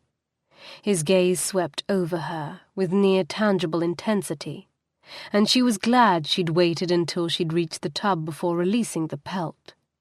He had a clear view of her breasts, but little else. Still, that was enough in its own right. The touch of those bright, piercing eyes felt like physical hands skimming across her flesh. "Your bath, my queen." His voice had gone low, and the raspy edge had further deepened it so that his words came out on a rumbling growl. Her shivers intensified. Summer's sun. What was it about him that drove all reason from her? Bath, Khamsin. Some tiny, still lucid part of her mind urged her, "Get in the bath." With some effort, she tore her gaze from Wynter and glanced down, then frowned in consternation. The copper tub had been made to fit Wynter's near-giant height. The edge of the rim reached higher than her waist, and there were no chairs or stools for her to use as stepping blocks. "Come here," he commanded in that soft, low growl of a voice, "and I will help you in." "Come nearer, and I will help you," said the wolf to the foolish little lamb. The words from one of the old fairy tales Tildy used to read to her when she was a child popped into Khamsin's head. The story of a headstrong little lamb who had so wanted to be free of her belled collar that she trusted a wolf's offer of assistance rather than heeding her instincts and fleeing to the safety of the flock. Feeling very like the little lamb, Kham silenced the inner alarms clanging their desperate warning and walked with slow deliberation around the perimeter of the tub. As she rounded the curved corner, she lost the last veil of protection hiding her body from Wynter's gaze. He examined her with slow deliberation. Pride kept her arms at her side, when what she really wanted to do was cover herself and run for shelter. She was slight, and had always been. After the last week of illness, she was even thinner now than she'd ever been, but if he found her wanting, he did not show it.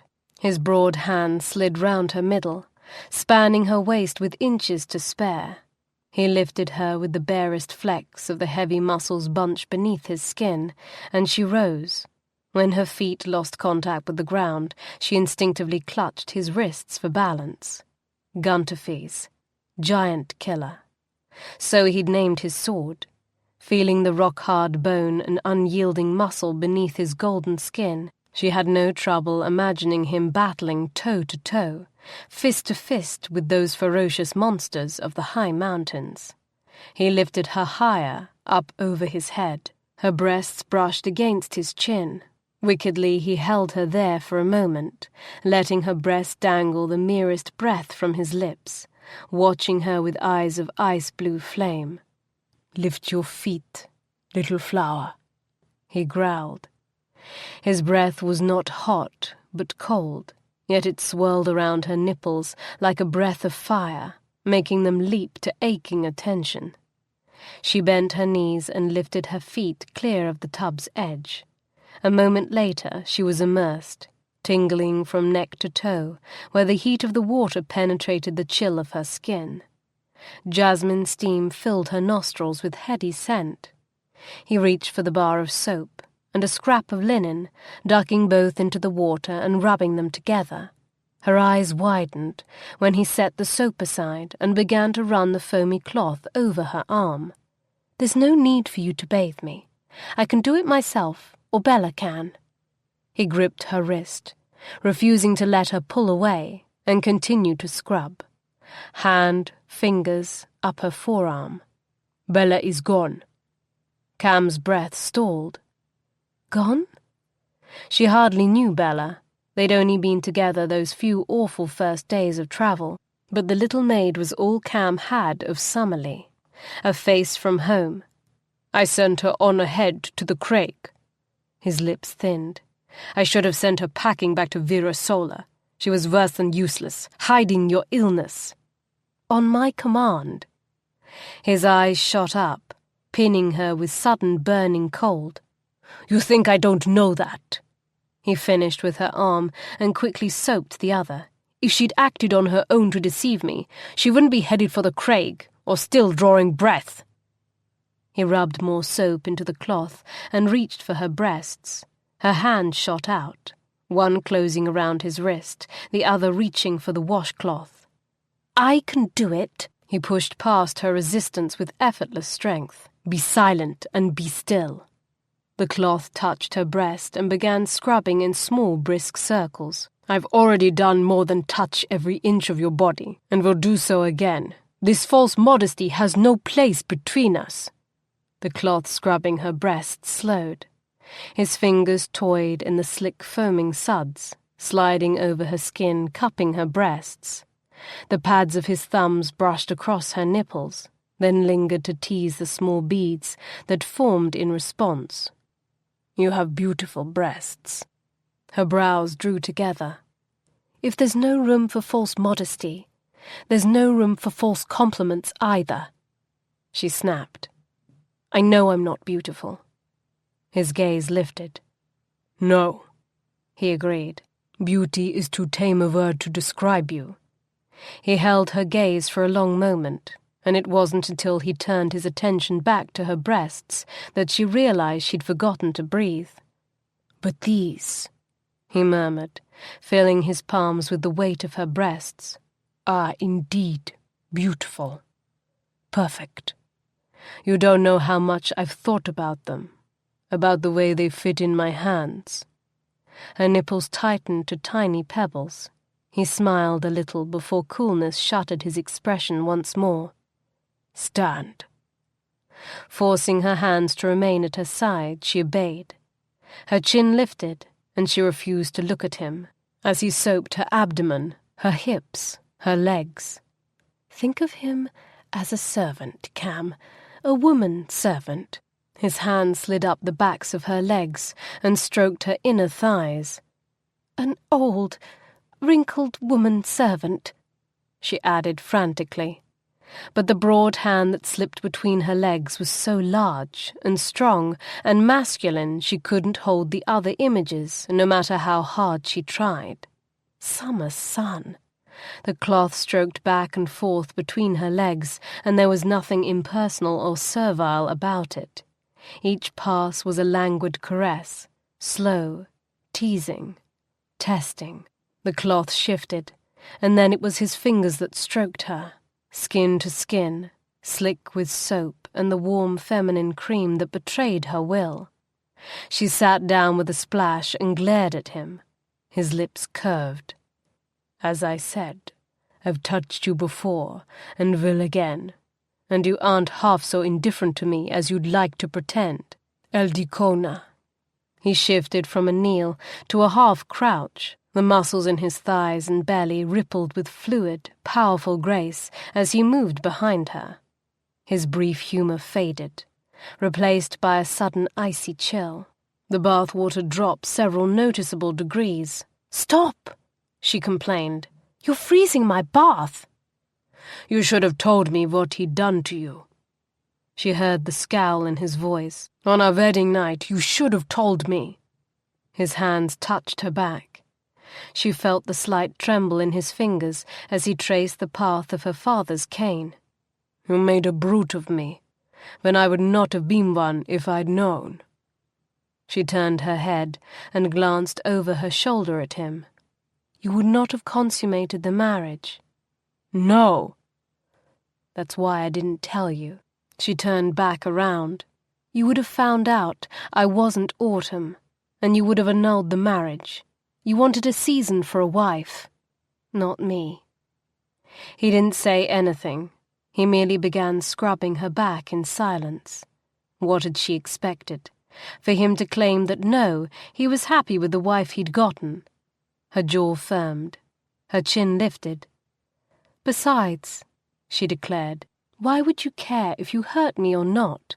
From what I heard, you vowed to turn me out into the mountains unless I bear you an heir in a year's time. That's not exactly the claim of a caring man. Did your father tell you that? What does it matter who told me? Is it true? He tossed the soapy cloth aside, snatched up the small wooden pail and filled it with warm bath water. Close your eyes. He warned the barest instant before he upended the pail over her head. He doused her again 2 more times. Is it true? She asked again. He reached for the flagon of gelled hair soap, poured a thick stream of the fragrant viscous liquid into his palm, and worked it into her curls. I need an heir. I cannot afford unnecessary delay in getting one. Too much is at stake. She knew ensuring a clear succession to the throne was no small matter.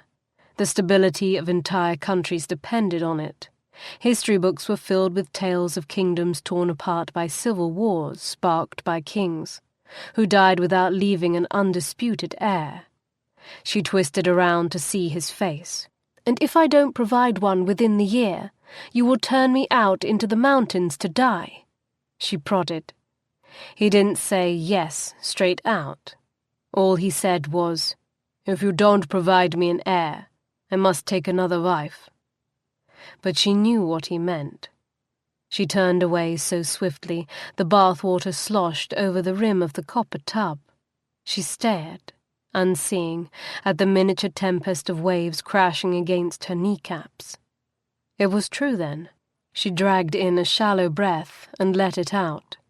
She had wedded and bedded an enemy king, and if for some reason she did not or could not bear him a child within the next 12 months, he would slay her. Well, she said. Thoughts spun in a dizzying whirl, all of them moving too quickly to grasp except for one. If you don't provide me an heir, I must take another wife." Her mind supplied the unspoken meaning. "If you don't provide me an heir, you must die so I can take another wife." She slid down beneath the surface of the water, submerging herself completely. The lather in her hair streamed out in frothy currents. She ran her fingers through the tangle of floating curls to rinse out the hair soap, then grabbed hold of the tub rim and stood. Water sluiced down in sheets, splashing into the tub in a dozen noisy streams. She scarcely noticed it. "Well?" she said again, turning to him and tipping back her head to meet his gaze. "As begetting of an heir holds such dire import, I suggest we get to it." His eyes narrowed, surprise warring with suspicion. She lifted her arms and made her meaning more clear. "Help me from the bath." The motion lifted her breasts as well, and that caught his eye. His nostrils flared, quivering slightly as he drew in her scent. Then his gaze rose back to her. "Grown bold." "Bold I've ever been," she corrected. "It's practical I sometimes lack." His hands reached out to clasp her waist, and he lifted her high as he'd done before, over his head. Beads of water dripped from her hair and breasts onto his face like a light rain. "Put me down, I'm getting you wet." He grinned with unexpected humor. "Aye, you are, and you'll get me wetter still before we're done, summer lass." The grin turned slow and lazy, and full of simmering heat that made her heart skip. He opened his mouth to catch a falling drop of water. Then he tilted his chin up and licked the moisture directly from her breasts. The sensation was indescribable. The chill of the air, the hot rasp of his tongue, followed by a deeper, more erotic chill as he blew cold across her mouth-warmed flesh, making her nipples pucker tight. Then heat again as he closed his mouth over her skin and drew the tight bud deep into his mouth. Tongue and teeth and heat and cold worked sensual magic on her skin until her entire body drew as tight and aching as the breast he held claim in his mouth. "Wrap your legs round my waist," he growled against her damp skin, as his tongue drew a burning line from one breast to the other. Mindlessly, instinctively, she obeyed.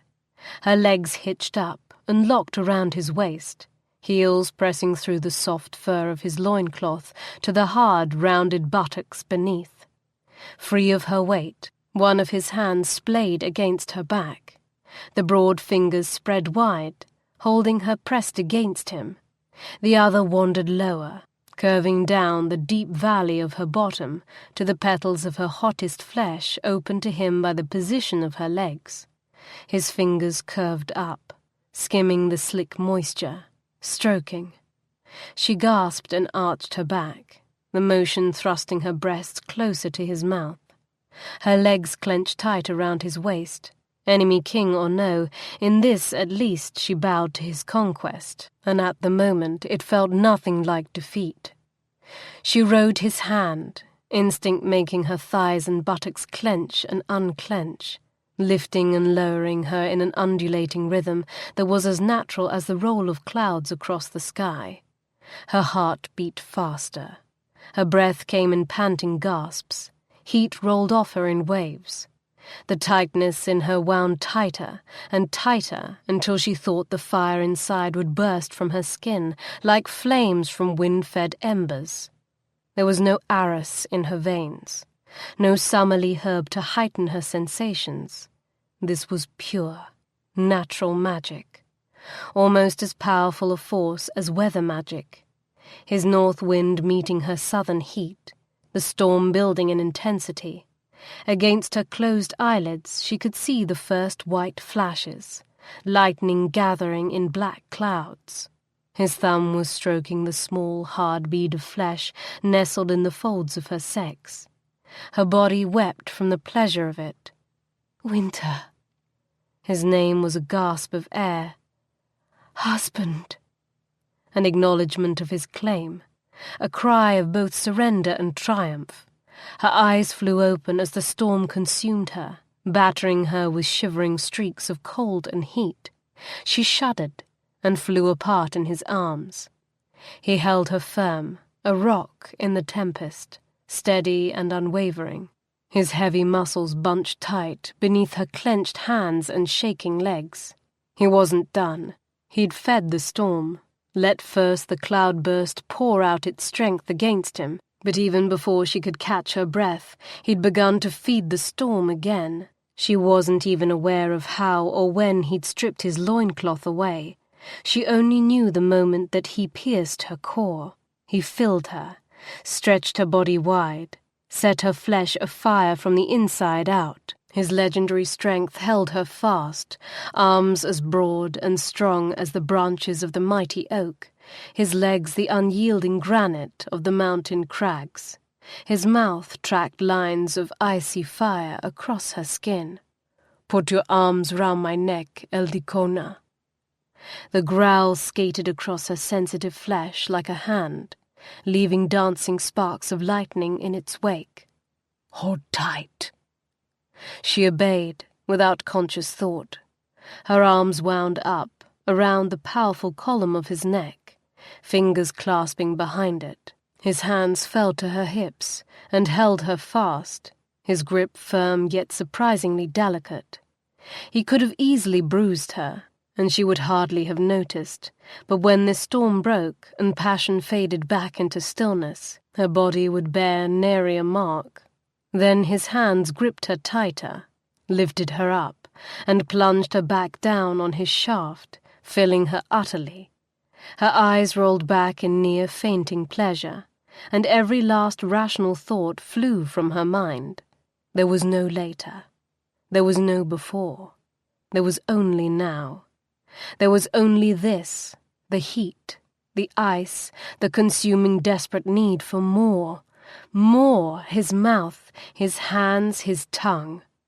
His strength wrapped around her, holding her fast. His sex plunged so deep, she thought she might die. His teeth closed around one nipple, tugging with unbearable torment, as he raised and lowered her on the thick column of his flesh, again and again. All the while her fingers dug deep into his shoulders. Her nails raked him. Her passion had far less care than his, more savagery. She was a child of the elements, a mage of storms, rarely gentle and never well behaved. He endured it without flinching, and only growled deep in his throat when her nails broke the surface of his skin. The sound vibrated against her breast and drove her over the edge. Consciousness shattered. Electric threads of lightning shot from her fingertips and raced across his skin, into his veins. Her inner muscles clenched around his sex in wave after wave of powerful, shuddering ripples. Wynter's back arched. His teeth tugged free of her breast as his head flung back on a shout of triumph and ecstasy. Her musky feminine scent swirled around him in heady waves, infusing his senses, driving him wild, his hips pumped with urgent, near-violent thrusts. Once, twice, inside her clenching heat, his flesh expanded. On the third driving thrust he exploded. "Winter's frost!" he cried, and his seed erupted into her dark heat with such force it was as if his own life were pouring from his body into hers. Shaking, he dropped to his knees and bore her down to the furs, her eyes, pure silver only now beginning to shift back to grey, stared up at him in dazed silence. He took her mouth in a brief conquering kiss, then rolled away onto his back, his lungs heaving like bellows. Khamsin lay on the furs beside him, shaken and trembling. Not even a whiff of Aras had touched her senses, yet this coupling had been even more devastating and passionate than their fierce herb-enhanced matings. She drew air into her lungs, forcing herself to breathe deep and even, to gather her shattered wits and calm her racing heart. With effort she lifted her hands, her arms.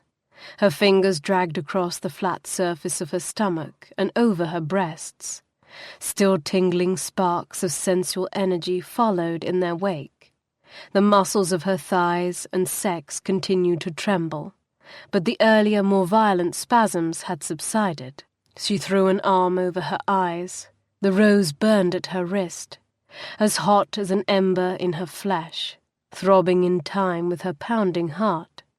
The smell of sex and winter washed over her, bringing with it a flood of completeness and a strange, exhausted satisfaction. Her eyes fluttered shut, just for a moment, she told herself. No more than a minute or two. How long she slept, she didn't know, but she woke to shadows and lamplight, and the feeling of Winter's hands playing across her body, blue flame flickering in the depths of his eyes, and the silvery whiteness of his hair slid across her skin like falls of snow. If he possessed even a hint of modesty, he did not show it. He knelt before her naked and unashamed, and held her fast when she would have shied away from the lips that sought out the damp flesh between her legs. What he did with his mouth left her fainting, but even as her body folded, he drew her down upon him and set her afire once more. She'd heard her father's courtiers speculating that the Winter King would be a cold, dispassionate lover at best, but he proved them all wrong. As he had on their wedding night, he demonstrated with breathtaking, mind-shattering mastery that even ice could burn.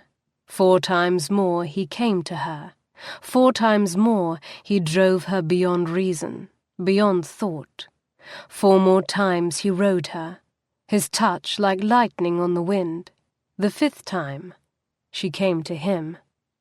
When she did, kneeling naked beside him, and reaching out to run a curious finger down the resting length of flesh that now lay limp against his thigh, he gave a wry, weary grunt of laughter. The mind is willing, Min Rose, but the body, I think, is done. She glanced up at him, but his eyes were closed, and the small smile that played at the corners of his mouth made her butterflies take flight in her stomach. Careful, Khamsin. He's the Winter King, not some summer lover, and not Roland either. She had to guard herself. It would be all too easy with him to forget why she was here, forget that the pleasure he'd just poured out upon her like water from a fountain was but a means to an end. Bear an heir within the year, or face the deadly judgment of the mountains. Even knowing that, and even knowing he would have shared this same shattering pleasure with whichever Summerlea princess he had wed, she couldn't keep away. For now, at least, he was hers. Besides, if this really was to be her last year of life, she might as well live it large. What had she to lose? For the first time she was free of the cage of her father's making, free of his rules and his demands for obedience. She would not willingly step into another. If the Winter King thought to control her, he would find caging the wind an easier task. Her fingers curved around him, curious, testing. What had earlier been a long, rock-hard column of flesh was slightly smaller now, and soft to the touch. Beneath the flesh ran several long, thick blue veins. He was still damp and sticky from their last coupling, and that stickiness smelled pungent and musky, a mingling of her scent and his. The hair at his groin was thick and short, as silvery white as the hair on his head, not wiry and not curly as her own was, but straight and rather soft, like a wolf's pelt, but not quite so densely furred. Beneath his penis, the large twin globes of his testicles hung heavy in a sack of flesh. She cupped them in her hand, scraped a fingernail lightly on the underside. A muscle in his thigh leapt. His sex twitched, growing straighter and fuller, starting to rise. Does it hurt when it does that? She'd heard her father's courtiers sometimes cursing the ache in their loins. She knew the instant his eyes opened, felt the tingling energy of his gaze like sunlight on her skin. She glanced up, and sure enough found him watching her from beneath the thick lashes of his half-shuttered eyes. Only if you don't finish what you started." His voice was a low growl again, and the deep raspy sound of it sent shivers racing across her body. "Ah, I'll be sure to finish then." She turned her attention back to the intriguing mysteries of his sex. She stroked him, tracing one long blue vein running the length of his shaft, with the rounded edge of a nail, and smiled to herself when, despite his claims of exhaustion, his flesh strained upwards, as if rising to meet her hand. His body was a marvel, so different from her own, yet fascinating and beautiful in its own right. She curled her fingers around him. The flesh that had only moments ago been soft and malleable was now a thick, rapidly hardening shaft. Her fingers spanned little more than halfway around the base. She jumped a little when his hand stroked her bare bottom and slid between her heels to caress her inner thighs. One broad finger curved up, found her damp heat, and thrust up, while a second finger slid up between her folds and began stroking the tiny nub of flesh that sent flares of electric heat shooting throughout her body. Her inner muscles clenched tight around him. "Does it hurt when it does that?" he asked with a slow smile. Her eyes fluttered down, and she swallowed thickly. "Only if you don't finish what you've started." His finger moved up and down inside her, a pale mimicry of what was to come, but dizzying in its own right. He shook his head slightly. "Nay, summer lass," he denied. "This time you finish it." "How?" She was willing. The ache was there and building. She wanted more than his finger inside her. Her hand clenched tighter around his shaft, moving up and down in a rhythm that instinctively matched his own strokes. "Mount me, as you would a horse." "I don't know how. I've never ridden a horse." "Oh." She caught her lower lip between her teeth and shuddered on a delicious wave of pleasure. She felt her inner muscles ripple and clench around his finger. It was only the beginning. He'd already taught her to expect much more. "Then today is a good day to start." She gasped and nodded. Her eyes fluttered closed. "How?" She bit back a cry of protest as his hands ceased their erotic magic and slid towards her waist. Damp fingers stroked her thigh. "Put this leg across me, and kneel over my body." She shifted her weight and rose on her knees. He helped her, lifting her by the waist as she flung a leg across his hips and straddled him. Cool air mixed with warm swirled across the hot, damp skin between her legs. The dark, earthy scent of sex wafted around her like a dizzying cloud of incense. She saw Wynter's nostrils flare as the wolf tasted the scent on the breeze. The hands at her waist slid down to her hips and squeezed briefly before sliding between their bodies. "Now, fill yourself with me and ride."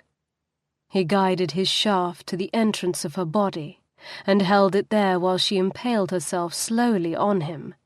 Inch by devastating inch, she took him, feeling the burning pull as her body stretched to accommodate him. He watched her with eyes of blue flame, and his hand slid up her waist to cup the weight of her breasts in his palms and roll her nipples between his thumb and index finger. Her body clenched, her hips bucked. "Gently, Eldikona, find your rhythm." His hips rose and fell, showing her the tempo. She rode, slowly at first, rocking against him, feeling the tug and burn where her flesh had stretched to accommodate him, then slowly increasing as she grew in confidence and the heat coiled within her. He rose on his elbows to capture the tips of her bobbing breasts with his mouth. Teeth closed gently around one nipple and held fast, so that every time she rocked, she felt the tug at her breast, like a spear of lightning shooting from chest to womb. "Wynter." She speared her fingers into his hair and gripped his head. He would not let her end the torment. His tongue flicked out in teasing touches, flickering across the tight bead of her nipple in concert with each thrust of her hips. Her hips rose and fell. The hard, wide shaft worked in and out of her body in a slow, incinerating slide. Wynter. Heat coiled inside her, winding tight. He grabbed her hips. Broad fingers sank into soft flesh and gripped her tight. He lifted her hips and brought her down hard, forcing his body deeper inside her. Up, down, up, down, up. Slow, burning strokes, each one rubbing her lungs of breath, each pulse making her heart race. Down. His own hips bucked up to greet her. Wynter!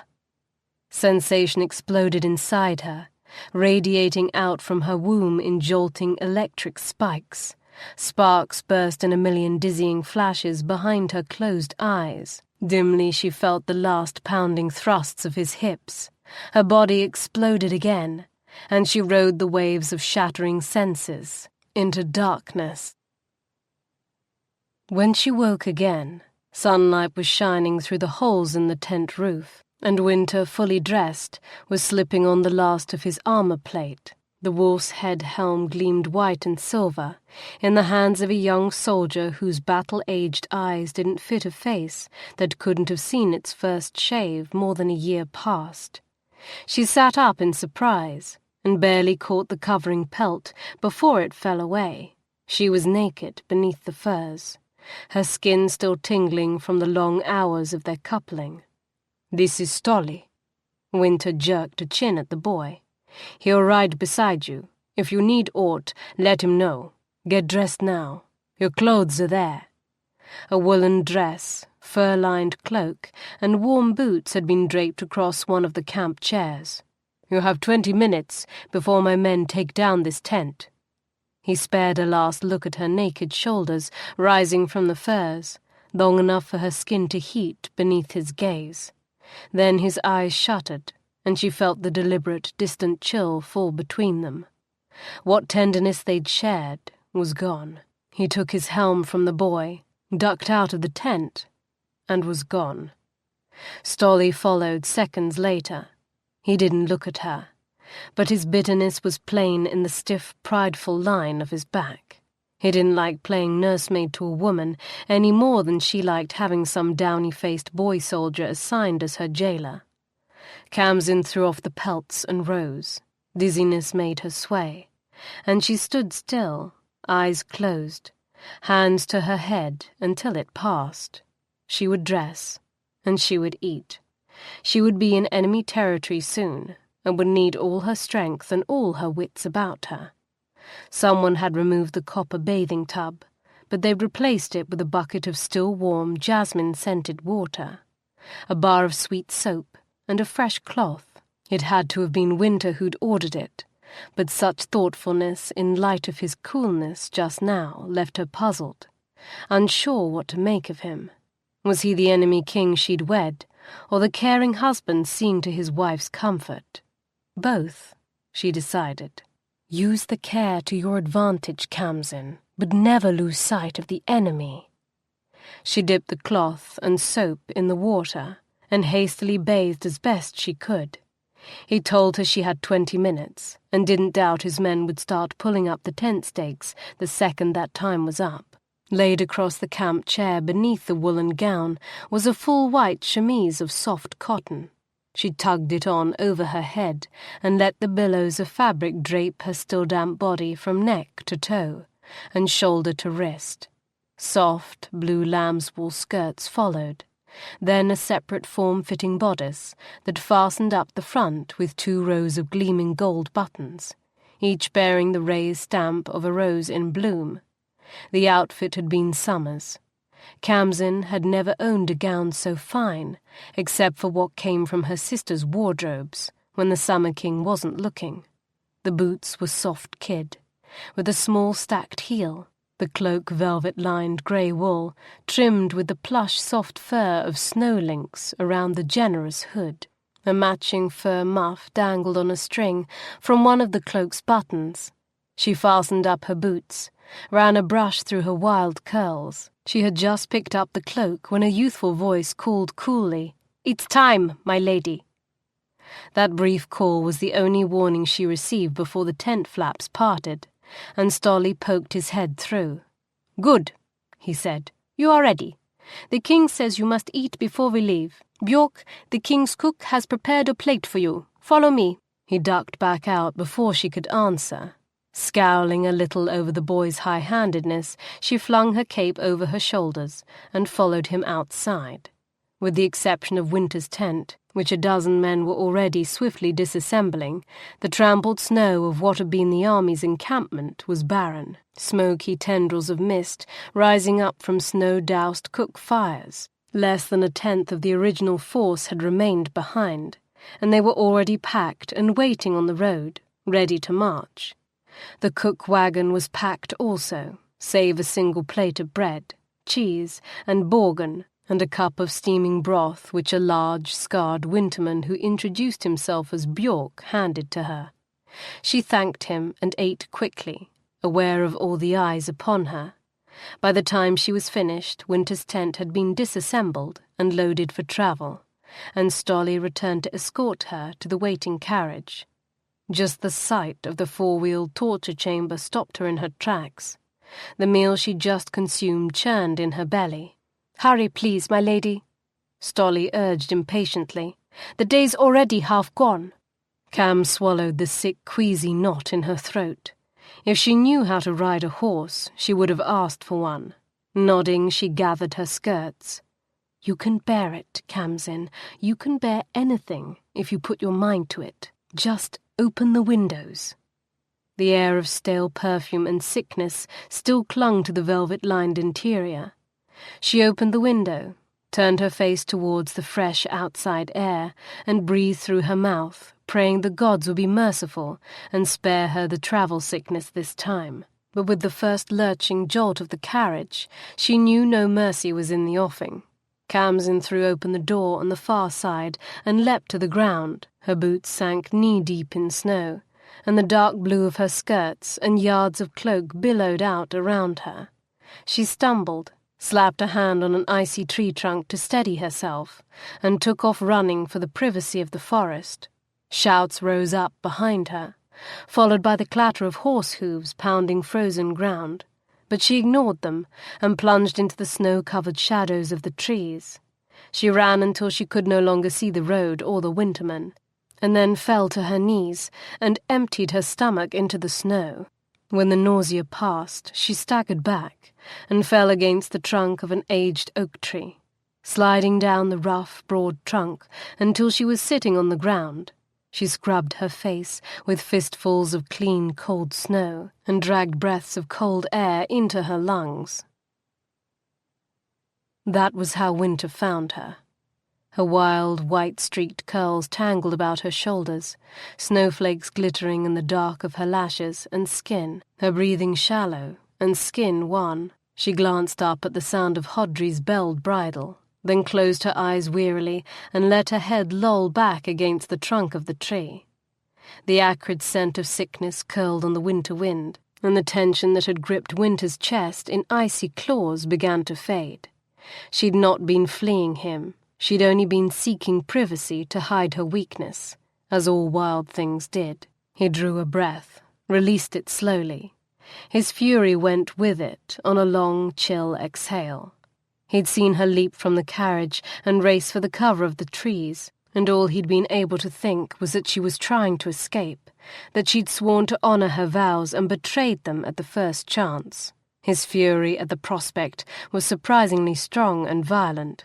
He didn't know why. He'd been expecting deceit from the moment he'd ridden into Virasola, and she'd already been party to one lie. He'd swung his leg over Hodri's hindquarters and dismounted. The snow came halfway up his calves as he walked to her side. "I can't go back in that carriage," she said, her eyes still closed. "I just can't." "No," he agreed. "I can see that." "If I could ride, I'd ask for a horse." "If you could ride, I'd give you one." He reached down to take her hand and pulled her to her feet. Come, Hodri's strong enough to bear the both of us. You'll ride with me. She gave him such a startled, hopeful look, he almost smiled. It's no favor, he assured her. We'll ride hard, and we won't stop often, and you won't find the front of my saddle the kindest seat. I won't complain. She wouldn't. Even if the saddle bruised her so badly she could barely walk, she wouldn't make a peep. He led her back to Hodri, mounted first, then leaned over to grasp her hand and lift her into the saddle before him. Together they rode back to the rest of the men, and after a brief hour's rest they were back in the saddle and once more heading north at a punishing pace. Wynter, with Khamsin seated before him, rode in the lead. It wasn't comfortable. He'd spoken the truth about that. The saddle was crowded. His armor plate against her back was hard as granite, but she didn't care. Anything was better than the closed, miasmic imprisonment of that carriage. She leaned her head against Wynter's armored chest, tilted her chin into the wind, and smiled for the first time in days. They rode for 8 days. The pace was grueling, the saddle unforgiving, but Khamsin kept her vow not to complain. Despite his outward coldness, Wynter did everything he could to make her comfortable. The first day of riding sideways across the saddle left her thighs and buttocks black and blue from bouncing, and when they stopped for the night, Khamsin remained standing during dinner and barely managed to hobble the short distance to Wynter's tent. He made her lift her skirts to show him the damage. He let out what sounded like a stream of muttered curses in his language, rubbed the healing liniment into her abused posterior, and slept curled tight around her throughout the night. She woke the next morning to find that someone had slit the skirt and the bottom half of her chemise and sewn them back together into wide, loose-fitting trousers. Wynter wouldn't tell her who had done it. He just told her gruffly to put them on and be silent. She rode astride after that. He drew back the clouds to help her body's sun-fed healing powers regenerate more quickly, and despite the snow on the ground, the warming air and her own hot Summerlea blood soon had her throwing off her cloak. The crisp, cool wind on her face was refreshing, and she loved the free, unfettered feel of it, even if her hair did keep getting blown into the joints of Wynter's plate mail and ripping out by the roots. The third morning, ignoring the fierce objections of his men, and Valak in particular, Wynter left off his armor. He claimed it was easier on Hodri, that the armor weighed more than Khamsin, and without it Hodri would not feel the added burden of a second rider. That made a certain sense, and Khamsin would have believed him without question had she not overheard Valak hissing at Wynter after breakfast that his soft-hearted foolishness was going to get him bloody killed. We may have crossed the rill, but we're nowhere near out of danger. 1 arrow in your unprotected back is all it takes, Vin. Put your damned armor back on, and don't give me that blather about weights and double riders. I saw you plucking her hair from your mail last night, and scowling like you'd torn it from her scalp with your own 2 hands. Your mail could rub her skin bloody, and I'd still tell you to wear it. But he didn't, and from that day on Khamsin rode snuggled close against Wynter's body, without the wall of cold steel between them. When they made camp, he came to their tent after dinner, rubbed healing liniment on her thighs and buttocks, then curled his body around hers with exquisite care.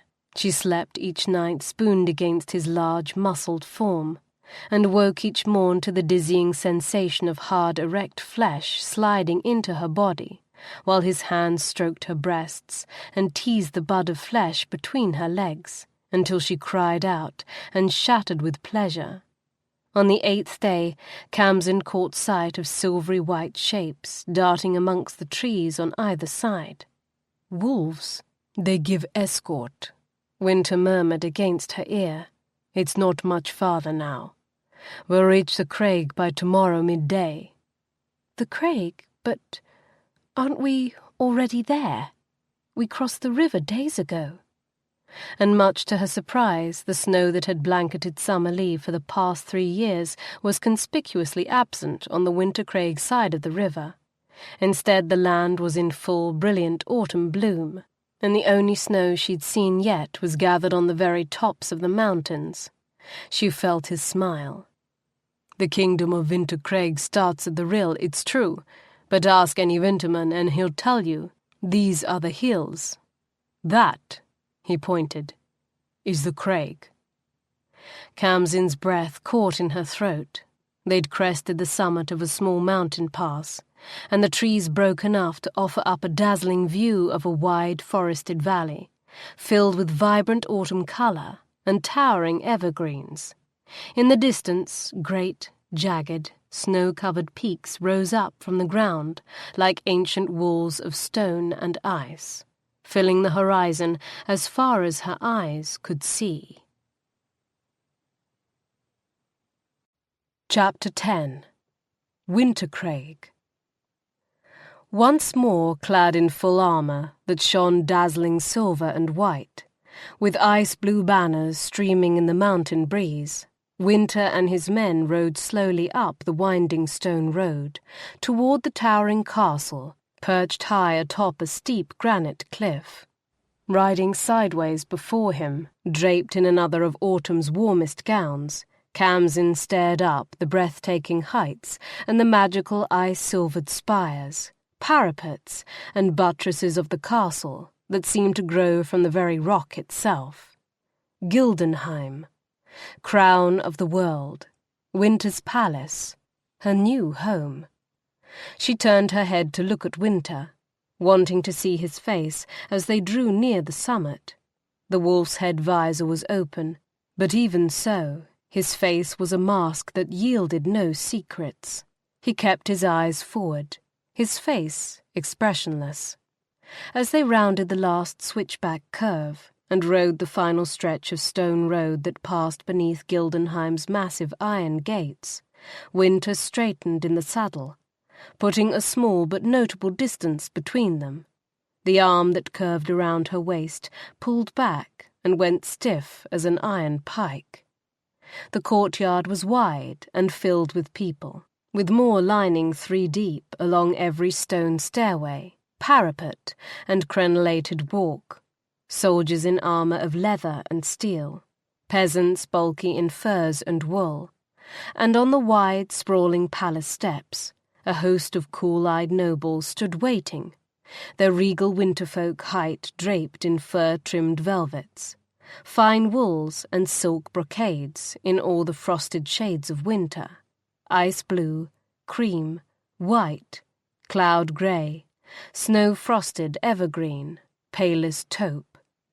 The peasants and soldiers cheered as Wynter and his army rode past, but the nobles remained aloofly silent. Khamsin regarded them in silence, tension twisted in her belly. There was not one dark head among them, nor one welcoming smile. Cold and haughty, as icy as she'd first thought Wynter to be, they watched her in silence, spearing her with their unblinking gazes. Never had she felt more alien or more unwelcome. An older man standing near the bottom step broke away from the crowd of nobles and walked towards Wynter's approaching horse. His white hair was cropped to his chin and swinging with thin braids hung with small silver bells. His eyes were sky blue, in a deeply lined golden face. His robes a paler blue, trimmed generously with white fur. "Welcome home, your grace," he said in a voice rough with age. Gnarled hands reached out, hooked around the straps of Hodri's belled bridle. "Welcome home, at last." "Thank you, Basil. It's good to be back." Wynter looked around the courtyard, his gaze sliding over each and every face crowded around. "This sight is one I've dreamed of now for 3 long years." He raised his voice so that it travelled easily from one end of the courtyard to the other. "Well met, my friends, my people. At last, the war is over." Cheers rose up from all around the walls. He waited for them to die down before he continued. I bring you victory. More cheers. I bring you peace. At that, the women shouted with such enthusiasm they all but drowned out the cheers of the men. I bring you Khamsin Coruscate, Princess of Summerlea. He grasped the hood of Khamsin's cloak and drew it back to bare her bronzed face and dark flowing curls, then grasped her wrist and lifted it high, brandishing the rose. Now, Khamsin Atrialan, Queen of the Craig, and soon, Frika willing, mother of my heirs. The cheers that followed that outdid all the others, but the eyes of those cheering watched Khamsin without warmth. She knew they did not cheer in welcome of her, but rather to celebrate that their king had returned to them, this time vowing his desire for life instead of death. The courtyard erupted in a shower of white and green, as the winterfolk tossed snowflowers, garlands of twined ivy and holly leaves, sprigs of fragrant fir, and clusters of mistletoe and partridge berry, symbols of peace and unity and fertility and life, well wishes for their king and his future heirs. Wynter dismounted and reached up to help Khamsin down from the saddle before introducing her to the man who had greeted them. Khamsin, this is Basil Firkin, Lord Chancellor of Wintercraig, who served as White Sword during my father's reign. The old man bowed, his eyes cool and assessing. Welcome to Wintercraig, Your Grace. Lord Chancellor Firkin. Khamsin worked to keep a calm expression as she frantically raked her memory for the protocol to follow when being introduced to high-ranking dignitaries of foreign lands. Was she supposed to extend her hand?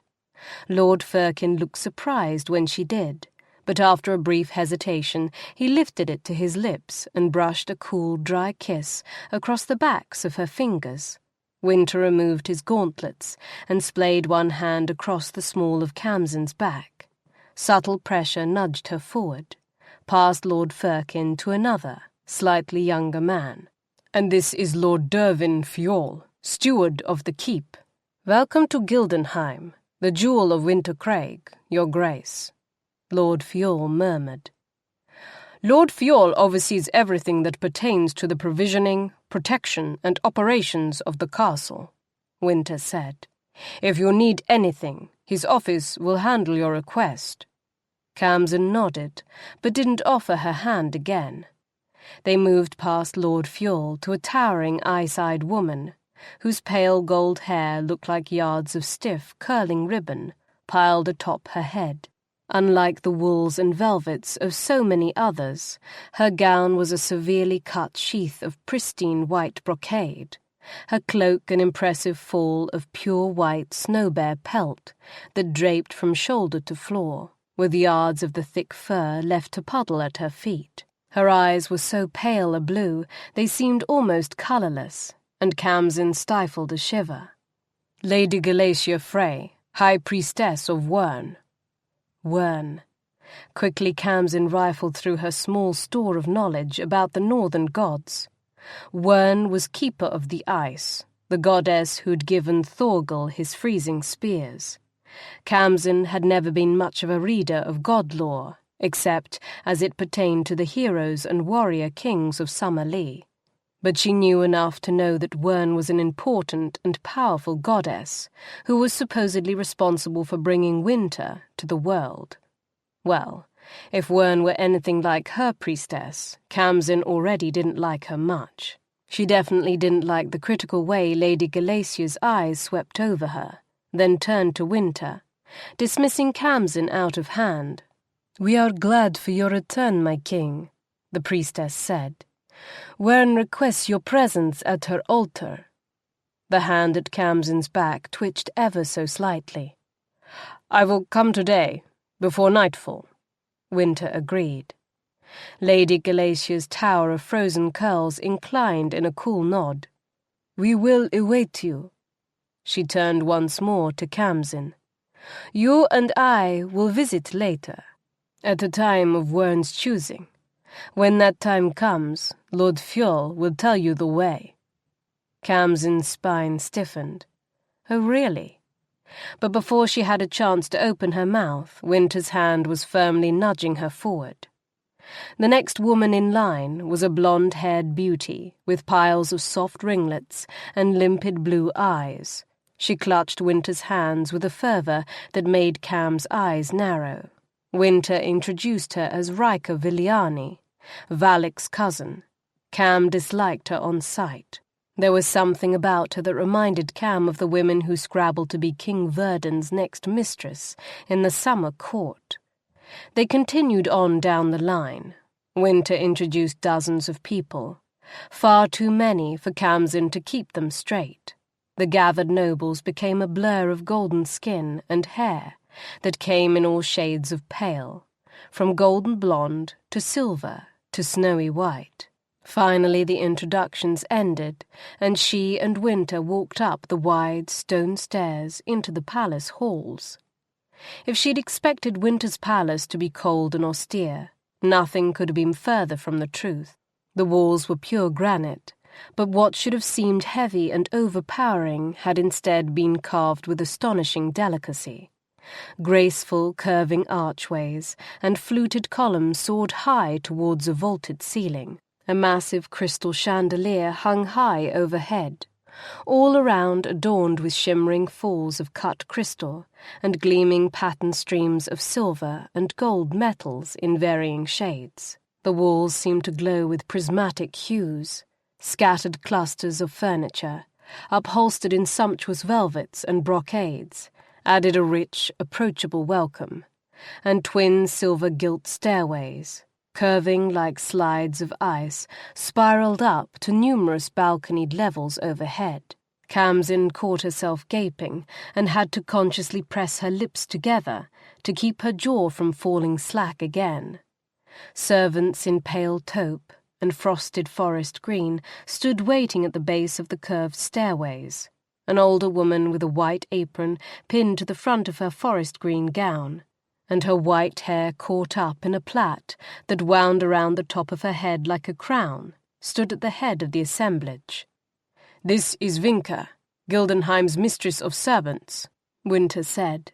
"She'll show you to your rooms." "Welcome to Wintercraig, your grace," Wynter murmured, as she offered a brief, respectful curtsy. "This way, please."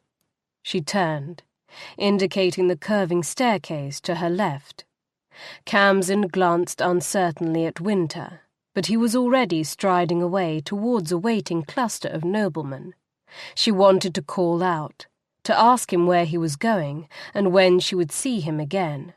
She opened her mouth to call to him, then realized almost Wynter's entire court was watching her, their eyes cool and sly. No doubt they were waiting with bated amusement to see what the little Summerlander witch would do now that her husband had brought her to his palace and abandoned her practically on the doorstep. The hand that had started to reach out for Wynter dropped back to her side and clutched the folds of her gown in a tight grip. Without a word, she turned and followed Mistress Vinka up the stairs. "Being ignored and shuttled off out of view is nothing new to you, Khamsin," she reminded herself sternly. "You've had a lifetime of it. Why is this any different?" It wasn't. And yet, it was. Since waking in the tent after that horrific storm, she'd hardly left Wynter's side, and he hers. They'd slept together, ridden together, taken their meals together, woken up in each other's arms. "Oh, Kham, no. You haven't gone and gotten feelings for him. He's the enemy." No, not that. Not feelings. She knew what he was, and what he would do to her if she didn't bear him the air he sought. She hadn't forgotten. It was just that. Well, they'd established a sort of rapport between them. They'd become almost friends, in a way. Friends? All right, not friends exactly. Not friends of any kind. He is the enemy king who just crushed your country beneath his heel, and you are his war prize. Your only value to him is your womb. You can't afford to forget that. Fail to bear him an heir, and he'll slay you as thoughtlessly as he slew all those thousands of your countrymen. She knew that. She hadn't forgotten it. How could she? You're living on borrowed time, and if you let yourself get stupid and sentimental, you'll never survive this. So stop thinking like a girl and start thinking like a man. No, start thinking like a warrior king. You're all alone in the heart of enemy territory. There's no way to get back home. What should you do? What would Roland do? Good question. What would Roland do if he were trapped alone in enemy territory, with no way back home, and a lethal deadline hanging over his head? Khamsin's spine straightened. Her chin rose a notch higher. Roland would settle in, establish a home base, familiarize himself with the terrain and its inhabitants. He would befriend every enemy and absorb every bit of knowledge that would help him, if not to conquer, at least to survive. They'd reached the top of the long staircase and turned left down the balustraded walk that overlooked the entry hall. The people downstairs had started to drift away, but a number of the winterfolk still remained, and Khamsin was conscious of their watchful eyes upon her. Let them look. She was Khamsin Coruscate Atrialan, Summerlea princess and the Winter King's wife, but she was also Khamsin, bringer of storms. She was not some helpless victim. She was a daughter of the Rose, heir to the summer throne. Just as Roland had met the enemy and triumphed, so too would she. Her first order of business would be learning her way around the palace. At Reviled, she'd known every nook and cranny of the palace, every hidden and forbidden inch, and that had given her a certain sense of power, of freedom, even sequestered as she was from the rest of the world. The floundering sense of alienness assailing her now couldn't be borne. She would learn the passageways of Gildenheim until she could walk them with her eyes closed. She would discover the palace's secrets and make them her own. She made careful note of each turn Wynter made as they walked through the palace halls. At the end of the walkway, they turned right through an archway and followed that short, wide hall to a round, open gathering area that linked 5 corridors. The first corridor on the left led to a long wing that doubled back towards the front of the palace and split into 2 angled hallways, each terminated by a spacious skylit vestibule, surrounded by several pairs of gilded doors. Wynter took the right fork and approached the large centre doors, which were painted silver blue and chased with platinum bands. 2 footmen stood guard outside those doors, and as Khamsin and Wynter drew near, the footman reached for the crystal doorknobs and swung the doors inward in a smooth silence. "Here we are, Your Grace," Wynter announced. "These are your chambers." Khamsin stepped inside, and despite her stern admonitions to think like a man and a warrior king, she couldn't help catching her breath in a dazzled, purely feminine reaction to the spacious elegance spread out before her. Thick furs and brightly woven carpets were scattered liberally across gleaming wooden floors. Furniture of delicate gilded metalwork and stone sat harmoniously alongside bureaus of rich, inlaid woods and groupings of armchairs and divans. Silk brocade drapes framed a wall of windows that opened to a wide balcony. A blur of dark, rich colour in the sea of glittering winter shades caught her stunned gaze, and she turned towards it and saw Bella. "Bella!" she exclaimed eagerly. Though the girl was little more than a stranger assigned to serve her, she was from Summerlea, a face from home. They were foreigners together in this cold, icy land, and that forged a unique bond between them. Khamsin almost flung her arms around the little maid before she caught herself. She stifled the urge to give Bella an exuberant hug, and settled for a more appropriate but fervent clasp of hands. "I'm glad to see you," Not half so glad as I am to see you, Your Highness, Bella said. They made me leave and wouldn't let me go back. I didn't even know if you'd lived or died until yesterday, when the scouts rode in to say the Winter King was coming. It's all right, Bella. She patted the maid's hand. As you can see, I'm perfectly fit. Ahem. The slight clearing of Wynter's throat made Khamsin turn. Your bedroom, Your Grace, is through those doors on the left, as is a private parlour, bath and dressing room. The mistress of servants strode towards the wall of windows and threw open the leaded glass doors to let in a swirl of crisp air. From here you have an excellent view of the mountains, Gildenheim's western gardens, and the river valley. The king has ordered Mistress Nask to provide your new wardrobe, more suited to our climate. I don't need new clothes. The ones I have are perfectly fine. The perfumes of her sisters still clung to their gowns. Kham didn't want to lose that attachment to home.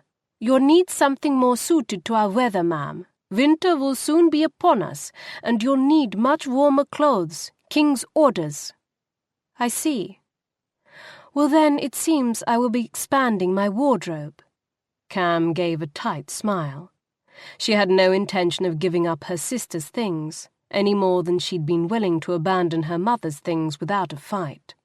This Mistress Nask could make all the clothes she liked, but that didn't mean Kham had to wear them. Except for outer garments, and perhaps a few underclothes more suited to this icy clime.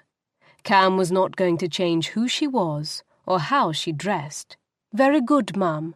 Mistress Nask and her seamstresses will be here at 12 to take your measurements. I'll have a small lunch brought up.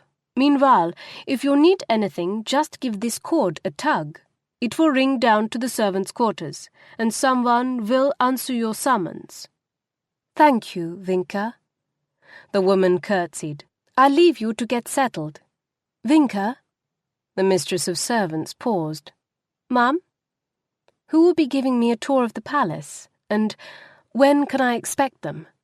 Surprise flashed briefly across Wynter's face before being suppressed behind a calm mask. The arrangements have not yet been made. Make them, please, Khamsin said. For tomorrow, if at all possible. I don't want to feel like a stranger in my new home. Her voice was firm, her gaze steady. Wynter bobbed another curtsy. Of course, Your Grace. I'll see to it immediately. When she left, Bella made a beeline for the open balcony doors and started to pull them closed. Winter folk, she grumbled, opening windows every chance they get, even when the air is cold enough to freeze the blood in a body's veins. No, Bella, leave it for now. I've gotten used to the fresh air. Bella stopped, looked a little outraged, then tugged her cloak more snugly about her throat, and moved away from the open doors. Only then did Khamsin realize the girl was wrapped in so many layers she resembled a stuffed harvest goose. Kham had been so glad to see a familiar face, she hadn't noticed anything else. I'm sorry, are you cold? Close the doors then, and fuel the fire. She watched Bella add logs to the already burning fire in the hearth, then hold her hands to the heat emanating from the flames and huddle close. Does it feel very cold to you? Khamsin asked. Outside, I mean. As a frost witch's teat, Bella muttered. Now that was surpassingly strange. Khamsin suddenly realized she hadn't felt the cold in days. Not really. Not since waking in Winter's tent after her illness. She'd put it down to her Summerlea blood, but Bella was a Summerlander too, and she was obviously suffering. Was it her magic then? The heat of her weather gifts? Curious, she cracked open the leaded glass door and stepped out onto the balcony. A cold wind caught her full in the face and tore the pins from her hair, sending curls spiraling madly about. She knew it was cold. She could feel the chill on her skin, see it in the frosty mist of her exhale before the wind whipped it away. But it wasn't unbearable. Bracing, yes, but no more than that. Nothing like the cold that had penetrated her bones that day when Wynter had caught her with his ice gaze. What did that mean? Assuming it meant anything at all. Before the war, when the relations between Summerlea and Wintercraig were still congenial, her brother Falcon and his friends had often roamed the hills and valleys of Wintercraig, hunting snow bear in the mountains. Khamsin couldn't recall if he'd ever complained about the cold. He talked about the snow, the piles of white drifts high as a man. He talked about icicles hanging like crystals from the trees and waterfalls frozen in mid-plummet. He talked about the stark, serene, snow-spangled beauty and the way snow splashed like sea foam around his horse's legs as he rode.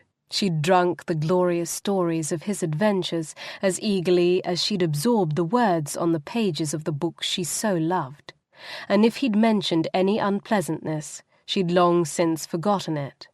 Falcon. Just thinking of him brought a storm of fond memories and bitter-sweet emotions. Beloved brother, handsome warrior prince, daring adventurer, charming rogue. How she'd loved him, how she'd missed him. She'd never understood what madness had led him to throw away his life and toss 2 kingdoms into turmoil. Tildy's revelation about the Book of Riddles and Falcon's quest to find the Sword of Roland had cleared up a good deal of the confusion, but that didn't explain why he'd compounded his crime by running off with another man's bride. A king's bride, no less. Now, after experiencing the consuming pleasure of Wynter's passion, she had a better understanding of what might have driven her brother on that front. Where was Falcon? She wondered, staring out over the land where he'd decided to doom them all. Had he found Roland's sword after all, or had the Book of Riddles merely led him on a fruitless chase after an imaginary treasure? Did he and his Winter lady even know what a terrible price others had paid for their reckless passion and thievery? Did either of them even care? "He's in Calberna." Lord Chancellor Firkin's gnarled finger tapped a spot on the map laid out before Wynter, and drew back quickly at the first telling flash of white in his king's eyes. Wynter stared hard at the blue-shaded outline of a sprawling chain of islands in the western sea. The familiar cold bite of vengeance sent streamers of ice racing through his veins, radiating out from his chest. Had the map been a man, it would have frozen dead on the spot. As it was, a fine layer of frost crystallized on the inked parchment, blurring the cartographer's meticulously drawn boundaries and notations. "With her?" "Yes." "Do you think they found what they're looking for?" "It's possible.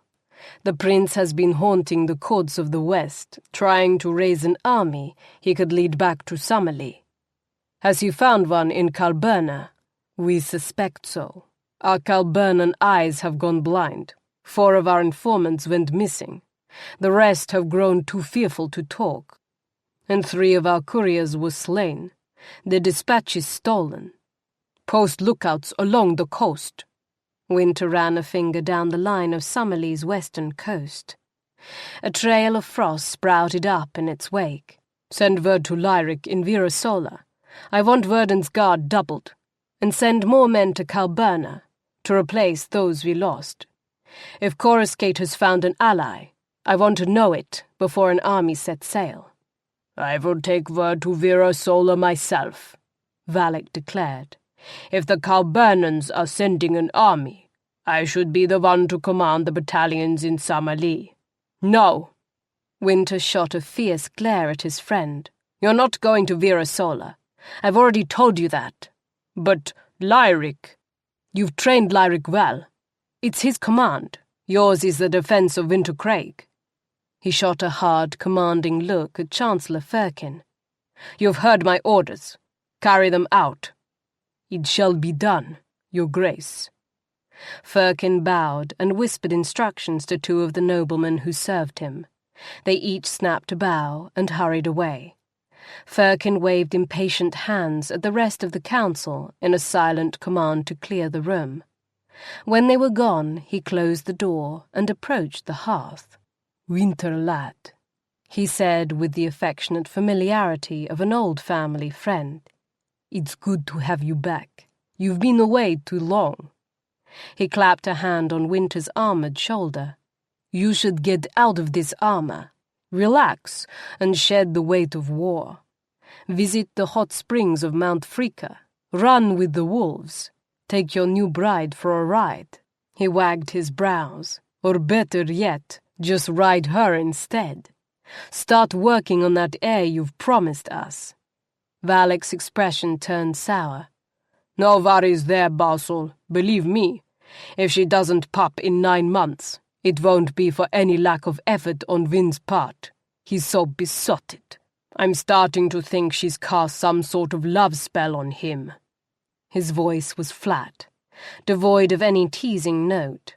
Ever since Khamsin had summoned that deadly storm, nearly driving Wynter into the Ice King's grip and miraculously healing herself in the process, Valak had been growing increasingly concerned over what he called Wynter's obsession with his new bride. He was convinced there was some sort of subversive Summerlander magic at work. "Enough, Valak," Wynter growled. To Lord Firkin he said, "If Karbana has offered Coruscate an army, there's much work to be done to ready Wintercraig defences. But I see your point," he added when Firkin started to object. "I'll make time for gentler things." He stayed there with Valak and Firkin for more than an hour, talking not about war, but about the Craig, the changes that had happened since he'd left 3 years ago, the small, personal things Basil hadn't put to ink during their years of correspondence, and more. 3 men had been sent last month to face the mercy of the mountains, 2 rapists and a child killer. All had perished in the ice and snow. It was unusual to have so many such crimes in a single month. Wynter had known one of the men. He'd been a rough sort of winterman, but Wyn had never considered him brutal enough to ram a fist into his own son's head with enough force to slay him. "Things are starting to change, Wynter," Lord Firkin said, "and not for the better." "Is it the ice heart, do you think?" he asked. "Has the power grown so strong in me that it can now feed on others?" "That's a question for Lady Frey." "Then I suppose I should go get cleaned up and pay her a visit." Wynter took leave of Valak and Firkin and headed up to his rooms. His valet helped him shed his armour and ran a hot bath so he could wash off the stink of travel. Lady Frey objected to the presence of unwashed men in the goddess's temple. As he pulled on clean clothes, his hand absently rubbed his chest, and he thought about the men who'd met their fate on the mountain. Was he to blame for the madness that had gripped them? He couldn't shake the possibility. His chest still felt cold and tight after freezing that map in the council room. Valak was right to suspect Kham's Summerlander magic was affecting Wyn, but not in the way he thought. Ever since the night of Khamsin's terrible storm, Wyn had spent most of his time in her company, and he'd realized he felt more human and more at peace than he had in years. He'd hoped that meant the ice heart was melting, but today, within minutes of leaving her on the steps of the palace, he'd felt himself growing colder, more impatient, angrier. That brief flash of icy fury that froze the map wasn't dissipating as quickly as it had in the past, and that did not bode well, not for him, and not for any winterman. In fact, the only time he wasn't aware of the cold in his chest was when he wrapped himself in Khamsin's heat. The front of Wynter's breeches went tight, and he swore softly under his breath. This part of Wynter's obsession Valak had gotten right. All Wyn had to do was think about the little weather witch, and he grew hard as stone. That didn't bode well for him either. She was a Summerlander, sister to Wynter's bitterest enemy, that bride-stealing, child-killer Falcon. They'd wed not out of affection, but political expediency. He knew where her loyalties lay, and it wasn't with him. If he was foolish enough to let himself care for her, she would use his affection, as Elka had, to betray him. No. So long as that rose burned on her wrist, she was someone he could never trust enough to love. She was a womb to bear his child. Attachment to her, need, even if only sexual, was dangerous. And yet, even knowing how vital it was to keep an emotional distance between them, he found himself opening the door that joined his rooms to hers and walking through it. She wasn't there. He knew it as soon as he entered. Her scent was slightly faded, rather than fresh, and there was a certain dull emptiness to the air that would have been charged with energy had she been present. Her clothes now hung in the dressing room. All her plants and potted trees had been arranged around the upholstered sofa in the reading alcove. Delicate crystal flacons of perfume were displayed neatly on the stone top of her vanity. Wynter made a mental note to return the book and jewelled toiletry he'd taken from her back in Vera Sola, and to have several of the growing lamps delivered to her rooms to keep her blasted remembrance garden alive. He wandered from her bedroom into her large receiving parlour. Here her scent was strongest. She'd stood there, by that couch. He crossed to it and breathed deep. Yes, here. Other women had been with her, 6 of them, but hers was a scent easily separated from the rest. So different from her sister Autumn's. How had he ever been fooled before? Hers was a scent so distinct. He would recognize it anywhere now, no matter how diluted. The cape she'd worn this morning lay draped across the chaise. He bent to pick it up and pressed it against his face. It smelled of her, the jasmine she'd used to wash her hair, and the bold electric freshness that reminded him of the mountains after a powerful spring storm. He wanted to close his eyes and rub his face in the gathered cloth, marking himself with her scent, marking her cloak with his. Instead, he forced his fingers open and let the fabric spill to the floor. "Your Majesty, may I help you?" Wynter turned swiftly. "Foolish, Vin. Very foolish." No one had been able to sneak up on him in years, but he'd been so preoccupied. He hadn't sensed the little Summerlander maid's approach. "Where is your mistress?" "In the West Gardens, my lord. She said she needed fresh air after Mistress Narsk and the seamstresses left." Wynter walked to the balcony windows and looked out. Sure enough, several stories down to the west, he found his wife traversing the walks of the terraced western gardens. She'd donned one of her fur-lined Summerlander cloaks, but her head was bare, her distinctive dark hair easy to spot, even at a distance. The moment he clapped eyes on her, he felt the tug in his chest, the yearning to go to her, walk with her, bask in her fiery warmth. Before he could act on that yearning, logic prevailed. Distance. He must at all costs keep a wise distance. Besides, she needed time to settle in, and he had more pressing matters to attend to. Resolute, he turned, and headed back to his own rooms. Chapter 11. Ice Spears, Kham, and Other Perils. The Temple of Yearns was built in a cave on the southern face of Mount Veta. A long, narrow stone road led from Gildenheim's eastern gate, across a bridge to the neighbouring peak, and up to the mouth of the cave. Within, the cave's walls and ceiling were coated with ice, and a long promenade led to the wide, rounded main chamber of the temple. There, an altar carved from a block of ice dominated the room, and in the centre of the altar sat a chalice of diamond and sapphire-encrusted platinum, in which burned a cold blue flame that emitted no heat. Crossed ice spears hung on the wall behind the altar, beneath the carved ice mask of the goddess Yearns.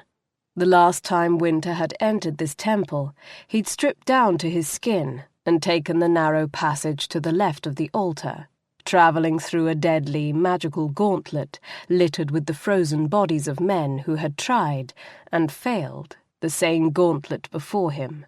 He had survived the tests and made his way to the secret chamber, buried deep in the glacier on the opposite side of the mountain, and to the dark pool of liquid ice known as the Ice Heart. That liquid was said to be the immortal essence drained from the heart of Wyrn's once mortal husband, Rawjack, who traded her love for power, using the gifts she'd bestowed upon him to father the frost giants and become the first Ice King. It was to slay her husband that Wyrn had fashioned the ice spears and given them to her brother, Thorgal. Wynter knew the legends were true. 3 years ago he'd put his lips to that liquid ice and swallowed a mouthful of it. The chill had sped straight to his heart and frozen him from the inside out. "Remembering?" Galatia Frey's voice whispered across the ice, echoing softly. He turned and saw her standing in the shadows of the entrance that led to the priestess's private chambers. "Yes." "You are colder now by far than you were when you left." Wynter held her gaze. "Yes." "Is there still hope, do you think?" "I thought you summoned me to find that out." Her lips curved in a cold smile. "I did." The smile vanished. She stalked towards the altar, her long snow-bare fur robe trailing behind her. "Approach the altar," she commanded. There was something about the tone of her voice that put him on edge. Since the day she'd become a priestess of Wyrn, she'd treated him with distant reserve. But this was different. Warrior's instinct made him move slowly, his fingers inches from Gunterfy's grip. He sniffed the air, wondering if the other 2 priestesses were lying in wait, but he detected only Galatia's faint scent.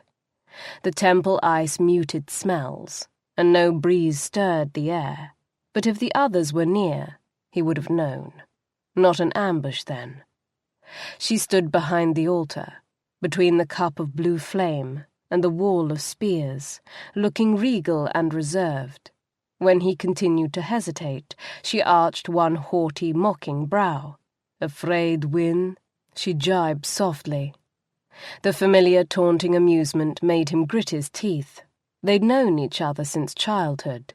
She'd never given much respect to a man's pride, except as a weapon to tweak him with. Obviously, that was still one of her favorite weapons. Regrettably, it still worked. Damnable woman. He'd show her who should be afraid of whom. Wynter dropped his hand from his sword hilt and leapt up on the altar dais in one swift step. He realized his mistake in an instant. The world went white. Air and snow and ice whirled around him in a blinding tempest. He yanked Gunterfy's from its sheath. "Galatia!" he roared. The power of the Ice Heart swept over him in a burning rush and gathered at the backs of his eyes. He spun, sweeping Gunterfy's and the ice gaze blindly in the white wind, then froze when the point of a spear pressed against his back. The tempest slowed to a flurry of snow, then disappeared. He was standing before the altar, facing the wall of spears. One of them was missing. A thick layer of frost from his gaze lay over everything, except the steadily burning blue of the flame in the cup. "Drop the sword and shutter your gaze. Now, Wyn!" she snapped, when he didn't instantly obey. "Pass the test and you're free to go. Refuse, and you die now, on the point of my spear." "Damn you for a cold-hearted witch," he hissed. But he knew he'd been bested. Galatia had positioned her spear in the perfect spot. A single thrust would drive it between his ribs and straight through his heart. He opened his fist and let Gunterfy's clatter to the floor. The cold rage of the ice gaze drained away. "Good. Now put your hand in the flame." "Are you mad?" He started to turn around. The spear's needled point dug deeper. freezing his shirt and numbing the flesh beneath. "Do it," she ordered. "Woman, you will regret this." "The regret started long ago. Now, put your hand in the flame." She jabbed the spear in his back, again for emphasis. He shoved his hand into the center of the blue flame burning in the chalice. The fire flared high in a sudden explosion of red-orange light. He cried out in pain and yanked his hand back. The flesh of his hand was sizzling, and blisters had formed across his palm. The spear at his back fell away. He whirled, but she was already gone. He snatched up Gunterfe's as she darted around the corner of the altar table. She held the spear pointed towards him and crouched in a defensive stance, ready for battle. "You would be dead before you ever drew back that spear to strike," he snapped. "Perhaps," she agreed, "but kill a priestess of Wyrn in her own temple, and you won't live to cross the threshold." He snarled at her. While others might doubt the gods still actively manifested their power in the world of men, Wynter knew better. For now, at least, Galacia had won. "You always were an annoying wretch of a girl." He gave her a last black scowl, heaved out an irritated gust of air, and shoved Gunterfe's back in its sheath. "Well, did I pass your test?" "What do you think?" He gave her a sullen look. "I think if I hadn't, I'd already be dead." A ghost of a smile warmed her eyes. She straightened and slowly raised the spear until its sharp tip pointed towards the roof of the ice cave. "The flame only burns flesh that still retains the heat of life. If the ice heart had consumed you, the fire would have remained blue and cold." She turned her back to him and set the spear back in place with its twin on the wall. "You've shown your hand, priestess. If I do become the Ice King, I won't be fool enough to return here and let you prove it." "I know," she agreed, "but the refusal will be proof enough on its own." "I am so warned." His pride was still smarting at the way she'd outmaneuvered him. He'd never liked losing to her. He still didn't. "Do what you must, Galacia. You always have." He turned and headed for the entrance to the cave. "There was a reason I needed to test you today," she called after him. He ignored her. He'd had enough of her mysteries and torments. "The Kham have come." He stopped, turned slowly back. The Kham were deadly, giant wolf-like monsters from the ice fields of the Craig, pets and servants of the frost giants, Rawjack's deadly minions. His brows drew together in a scowl. "Basil said nothing of it." "He doesn't know. I haven't told him. I haven't told anyone until you, just now." "You've seen them?" "No, not seen." Already her haughty air of superiority was returning. She circled the altar, running a long blue-nailed finger along the edge. "Smelled them, on the wind." "I have not." "Your nose is full of weather, witch." She arched a brow. "Did you think I would not scent her on you?" "I know better than that." Her mother was Snow Wolf clan like him. Galacia and he had run together with the wolves as children, until Wyrn had called her to service on her 10th birthday. He knew she had enough blood of the wolf in her to grant her a portion of its power.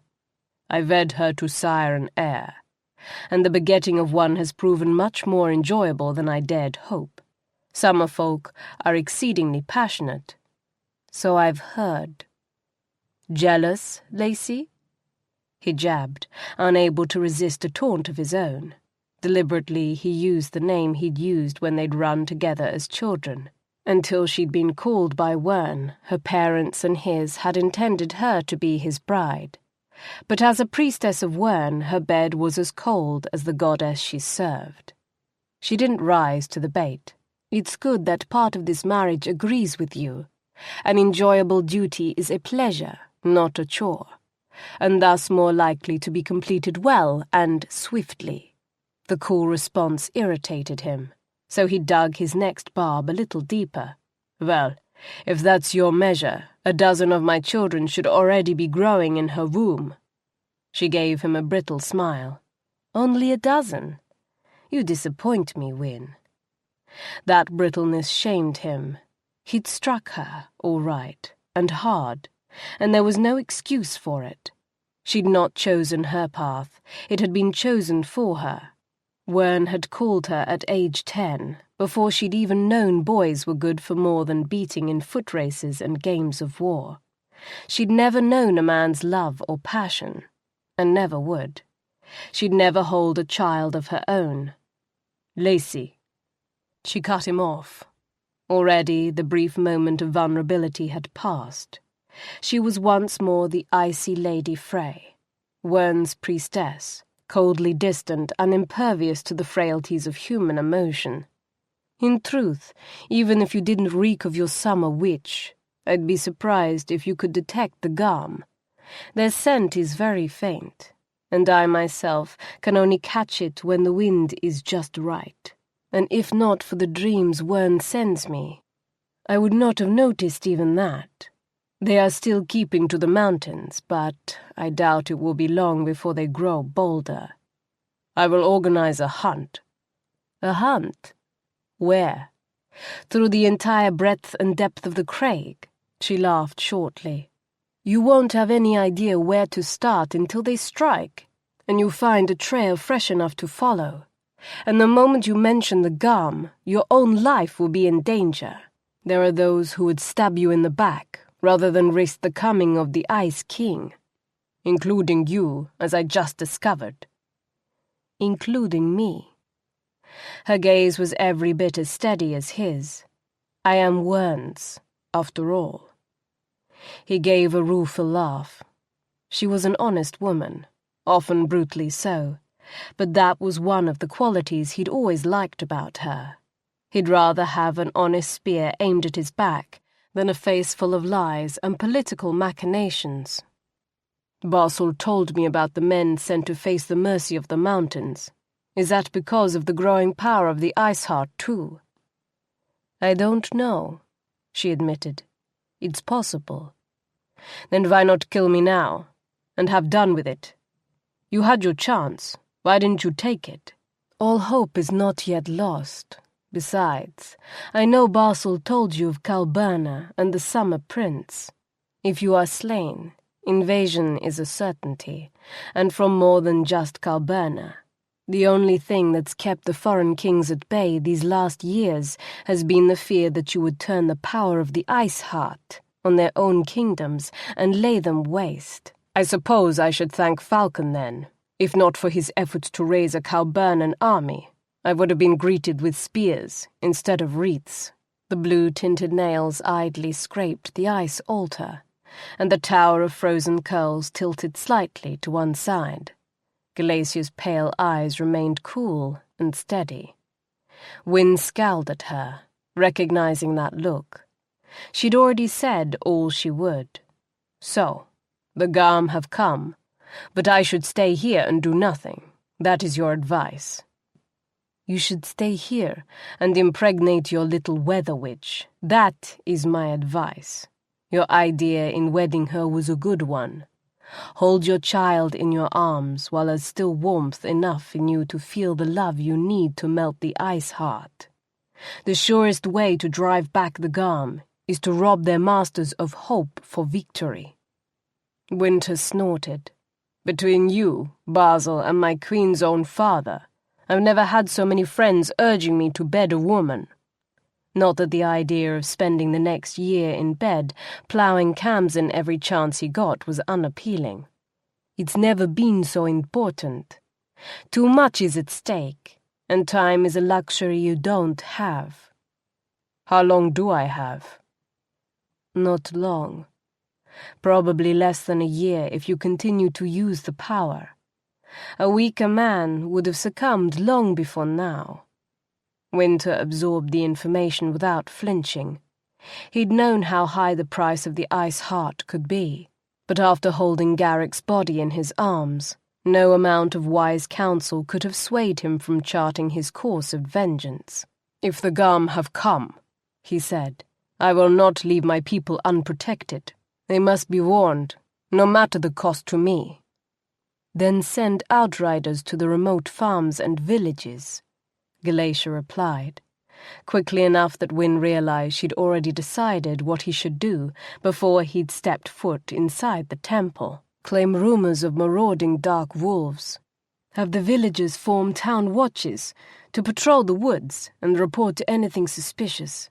Warn them to keep their livestock penned close and avoid traveling through the woods in parties smaller than 3. If the Kham do venture down from the mountains, I doubt they will be bold enough at first to do more than prey on the alone and unwary. The moment the villagers find the first tracks, they'll know the truth." "Yes, but by then your bride could be pregnant. That may provide hope enough to hold potential assassins at bay. Regicide is not a crime winterfolk easily embrace." "Only priestesses of Wyrn, eh, Lacey?" She bowed her head slightly in acknowledgement, her face a cool, expressionless mask. He shrugged his shoulders to release the gathered tension in them. "Was there anything else, or are we done?" "We're done," she said. "I'll show you out." After one last brief glance at the ice spears and the carved frozen face of Wyrn behind the altar, Wynter fell into step beside the severe, stately woman who'd once been his friend and intended bride. At the temple entrance, the wind of the high reaches rushed over them, blowing Wynter's hair all around his face. Galatia stood impervious to it. Like the goddess she served, she was a tower of ice, untouched by the elements. He spat out a mouthful of hair and bowed to her as temple protocol demanded. "Thank you for the warnings, Lady Frey, and the advice." And because they had once been friends, and there would always be a part of him that wished they still were, he added, "If it comes to it, Lacey, there's none I'd rather have hold the spear than you." As he walked away, Galatia remained standing in the temple entrance, watching him make his way down the rocky path towards Gildenheim and his Summerlea bride. "You are wrong, Wyn," she murmured, knowing the wind would whisk her words far away from his ears. If he turned at this moment, he would have been surprised by the regret in her pale eyes. "I would not slay you easily. I'll do it, but never easily." Khamsin scowled as Bella and 2 Wintercraig maids fussed and muttered around her as they tried to ready her for her first dinner with the Wintercraig court. Summer sun. Why had she ever thought she wanted to take part in the pomp and ceremony of court life? Just preparing for dinner was a production that sapped her patience to a bare thread. Although there'd been no time in Summerlea to prepare a wardrobe suitable for her role as the new Winter Queen, assuming her father would even go to such expense on her behalf, her sisters had each donated several gowns from their own court wardrobes. Gildenheim seamstresses had spent several hours winterizing one of Spring's gowns with a new padded silk underdress and a fitted ermine-trimmed overdress. "There now, my lady," Bella murmured. She tied off the last stitch to repair some damaged beadwork and snipped the thread, then stood back and ran a critical eye over everything. "All done and presentable enough for a dinner in any court, I'd say." Kham's head jerked on a sudden wincing pain, and she scowled at the Wintercraig maid, dressing her hair. "Good, then. Perhaps you can finish my hair, while I still have some of it left." "Of course, my lady." Bella dismissed the remaining winterfolk and set to work finishing Khamsin's hair. When they were gone, some of the tension drained from Kham's shoulders. She closed her eyes and let the silence wash over her. It was quiet here. Elsewhere in the palace, stone walls and marble floors let sound echo, but here the hardwood floors and the profusion of rugs and hangings helped muffle unwanted noise. And for once, Bella wasn't chattering like a magpie. Khamsin frowned. Chatter. Magpie. Birds. Her eyes opened. She sat up straight. Bella? Where are my birds? The tanagers Spring gave me. In the mirror, Kham saw a strange stillness come over her maid's face. Bella? I'm sorry, Your Majesty, the girl said. They didn't survive the journey. What? But when did they die? How? I think the cold killed them. It happened the day you were so ill, and the Winter King sent me away. I buried them by the side of the road back in Summerlea. Khamsin's shoulders slumped. Poor little things. She'd tried to keep them warm, but apparently it hadn't been enough. The thought of the tiny songbirds with their greenish-yellow winter coats lying dead in the snow, their cheerful song forever silenced, made her want to cry. I'm sorry, Mom, Bella murmured. No, it's not your fault. Some things just weren't meant for this place. Kham closed her eyes and fought back the burning press of tears. It was so foolish to cry, but they'd been such sweet, darling little things, and they'd sung so cheerfully together as the coach had carried Khamsin farther and farther from the only home she'd ever known. By the time Bella finished fixing the last curl in place, Khamsin had her emotions in check. Her eyes were dry, her face composed. Tildy would have been proud. Kham stood and regarded her reflection with a critical eye. Her gown was silvery white satin, with a heavily beaded bodice, long, unadorned skirts gracefully behind her. Ice blue satin slippers, embroidered with silver thread and crystal beads, peeped out beneath the gown's hem. The ice blue velvet overdress nipped in at the waist and fastened with a row of 3 diamond and aquamarine buttons. The collar of thick, soft ermine covered her shoulders and framed her bronze face and dark, upswept hair. Winter's ring, the Wintercraig star, was her only jewelry. A knock sounded on the doors in the outer chamber. Bella hurried to answer it. As Khamsin picked up her skirts to follow, a flash of white in the mirror made her spin around in alarm.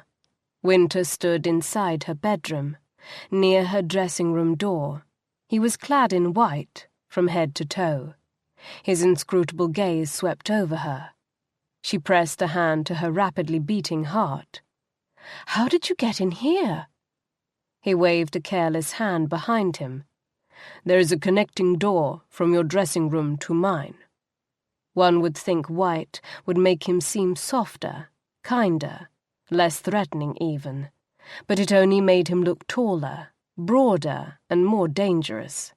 A wolf in lamb's clothing. The hair at his temples had been drawn back again, and braided in 3 thin, silver-ringed plaits that framed his face. "Wintercraig colours suit you," he said. Before she could do more than blink in surprise at the compliment, he held out a small box. "Here. I meant to return these to you." Curious, Kham opened the box and looked inside. "My mother's things." Kham set the box on her bed and pulled them out. Her mother's gardening journal, her jewelled brush, comb, and mirror. Kham ran her fingers over the familiar, beloved objects. Emotion welled up so suddenly she nearly humiliated herself by bursting into tears. "Thank you." Kham busied herself setting her mother's things out on her dresser. "These are very dear to me. They're all I have left of my mother." She turned back to find Wynter regarding her with an inscrutable gaze. You must have loved her very much. She'd revealed too much. Not wanting him to use her vulnerability against her, she said, "I'm told I did.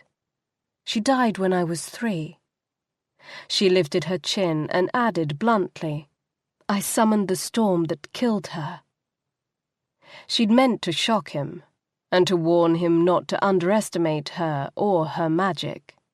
But instead of responding with wariness or concern, or even surprise, his gaze softened, and his voice, when he spoke, brushed across the broken parts of her soul, like warm velvet. "I'm so sorry, Min Rose.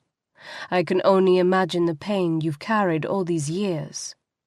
He stepped closer, and slid a hand through her hair, cupping her head in his palm, stroking her temple with his thumb. "But you were a child, Khamsin, a baby. Even if you summoned the storm, no one in their right mind could ever blame you for what happened." She ached to lean into him, to let the guilt fall away, but she moved away instead, rejecting his comfort and offer of absolution. "You weren't there. You don't know anything about it." "No, but I was there when you awakened in my tent and realized you'd called a fierce storm in your delirium. I saw how alarmed you were by the mere thought that you might have injured someone with your magic, and those were my men you worried about, soldiers who'd been your enemies only days before." He shook his head. "You aren't a killer, Khamsin.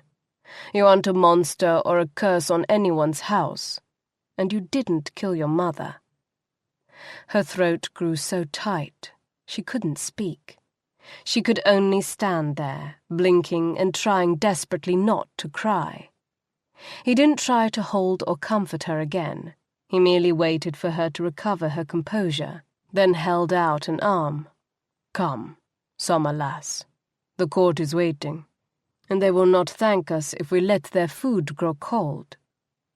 She took his arm in silence and walked beside him as he led her out of their private wing and down to the banquet hall on the palace's second level. She snuck surreptitious glances at him as they walked. She did not understand this man she'd married. Every time she thought she'd figured him out, he surprised her. How could he be so cold one minute, yet so passionate the next? How could he offer her such disarming kindness and compassion, while planning to execute her at year's end if she didn't bear him a child? Was one aspect merely a show he put on? And if so, which side of him was the mask, and which was the true Wynter Atrialan? Within minutes of entering the banquet hall, Khamsin felt lost and alone. Surrounded by cool-eyed men and women who laughed with tinkling little shivers of sound behind fans of snowy egret plumes. No one was openly rude. In fact, they were all coolly polite, but she was conscious of their eyes upon her, and conscious of her relative smallness, her foreign darkness. She found herself wishing she'd worn rich, bold Summerlea colours tonight. Wine, scarlet, emerald green, imperial purple, anything but the pale white and ice blue that made her look like a stranger trying desperately to fit in. The feeling of alienation was intensified by the presence of Valak's dinner companion, his cousin, Riker Villani. Khamsin remembered the sleek, tall beauty from earlier in the day. She was the woman who had gripped Wynter's hands with such fervour at the reception.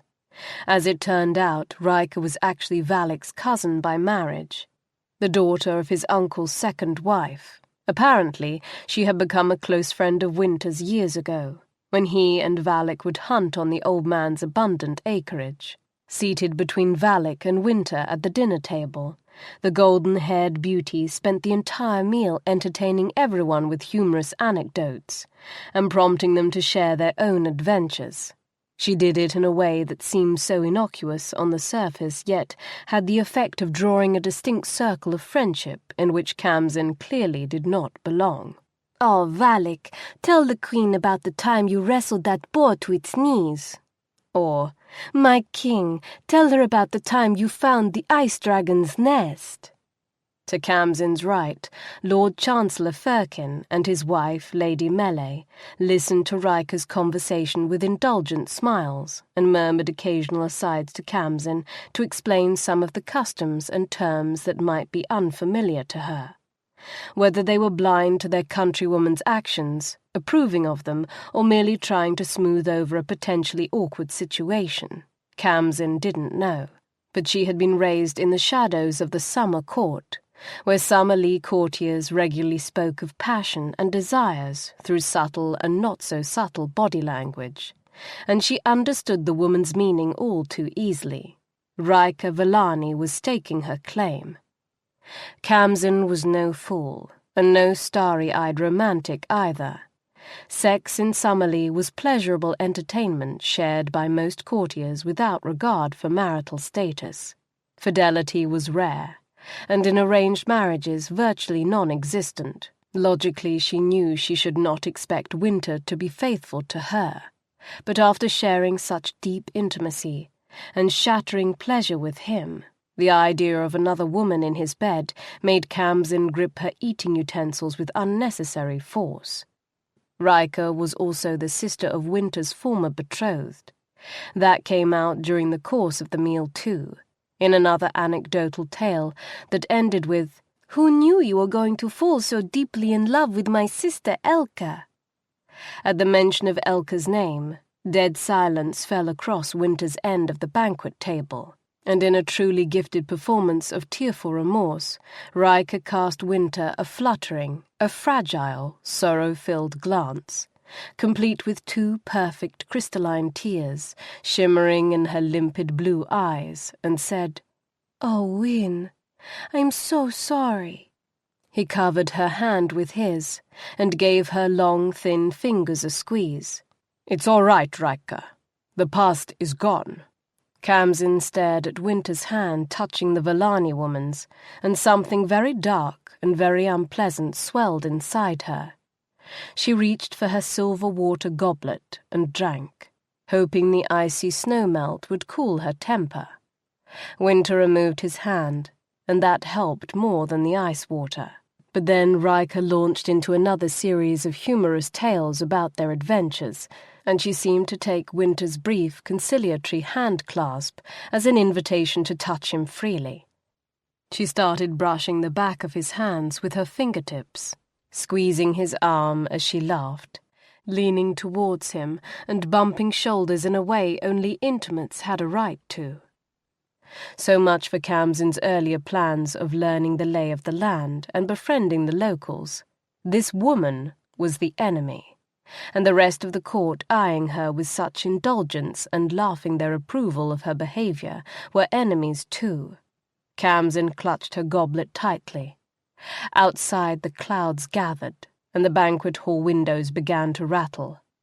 "Oh dear," Lady Melee murmured. "It sounds like we've got a bit of a storm brewing." Wynter and Valak glanced out the darkened windows then, in unison turned to Khamsin. Wynter's brows drew sharply together. She knew her eyes were pure silver now, and swirling with magic. "Khamsin?" Wynter half rose from his chair, and leaned towards her. Crystalline laughter pealed out. "Oh, Wyn!" Lady Rika grabbed his arm as if to pull him back. "Remember the time when we—" Boom! Lightning split the sky so close the banquet hall went blinding white. A deafening crack of thunder made ladies scream in fright, then burst out in peals of nervous laughter. Khamsin set down her silver water goblet, which now bore the distinct impression of her fingers melted into the metal. All the ice in the goblet was gone, and the water was steaming. She pushed back her chair to stand. "I'm sorry. It's been a long day. Please excuse me." "Khamsin," Wynter growled, reaching for her. She skirted his outstretched hand and walked swiftly for the door. Behind her, the silence exploded in a sudden buzz of conversation, and she heard Lady Rika's voice asking, "Wyn, what just happened? Did she do that?" Bella was sitting at the secretary, scratching an ink-dipped quill rapidly over a scrap of paper, when Khamsin burst in. The little maid leapt to her feet and whirled towards the door, one hand clutching at her throat. The other swept out, knocking over the ink pot and spilling black ink across the paper. "Oh, Your Majesty!" she exclaimed. "You gave me such a start!" She started mopping up the inky mess with the ruined remains of her letter, and several other sheets of paper. "Is dinner over so quickly?" "It is for me." Khamsin headed for the bedroom, tearing off her velvet overdress as she went. She reached for the laces at the back of the satin gown, but the ties were hopelessly tight. "Come, help me out of this dress." "Of course, Your Majesty, but I need to clean up this mess and wash the ink from my hands before I dare touch that gown." "A stain or two wouldn't hurt it," Kham muttered under her breath. But she raised her voice and called, "That's fine. There's a storm outside. I'm going out onto the balcony to enjoy it." She pulled open the leaded glass doors that led to a private balcony, circling the castle turret where her bedroom was located. The wind rushed to greet her, cold and hard and stinging with icy rain, but she only spread her arms and lifted her face up to meet it. This storm was strong, but not deadly. She'd left the banquet hall before it had become so. Her skirts whipped wildly around her legs, the pins pulled loose in her hair, and long curling strands of white-streaked black blew around her.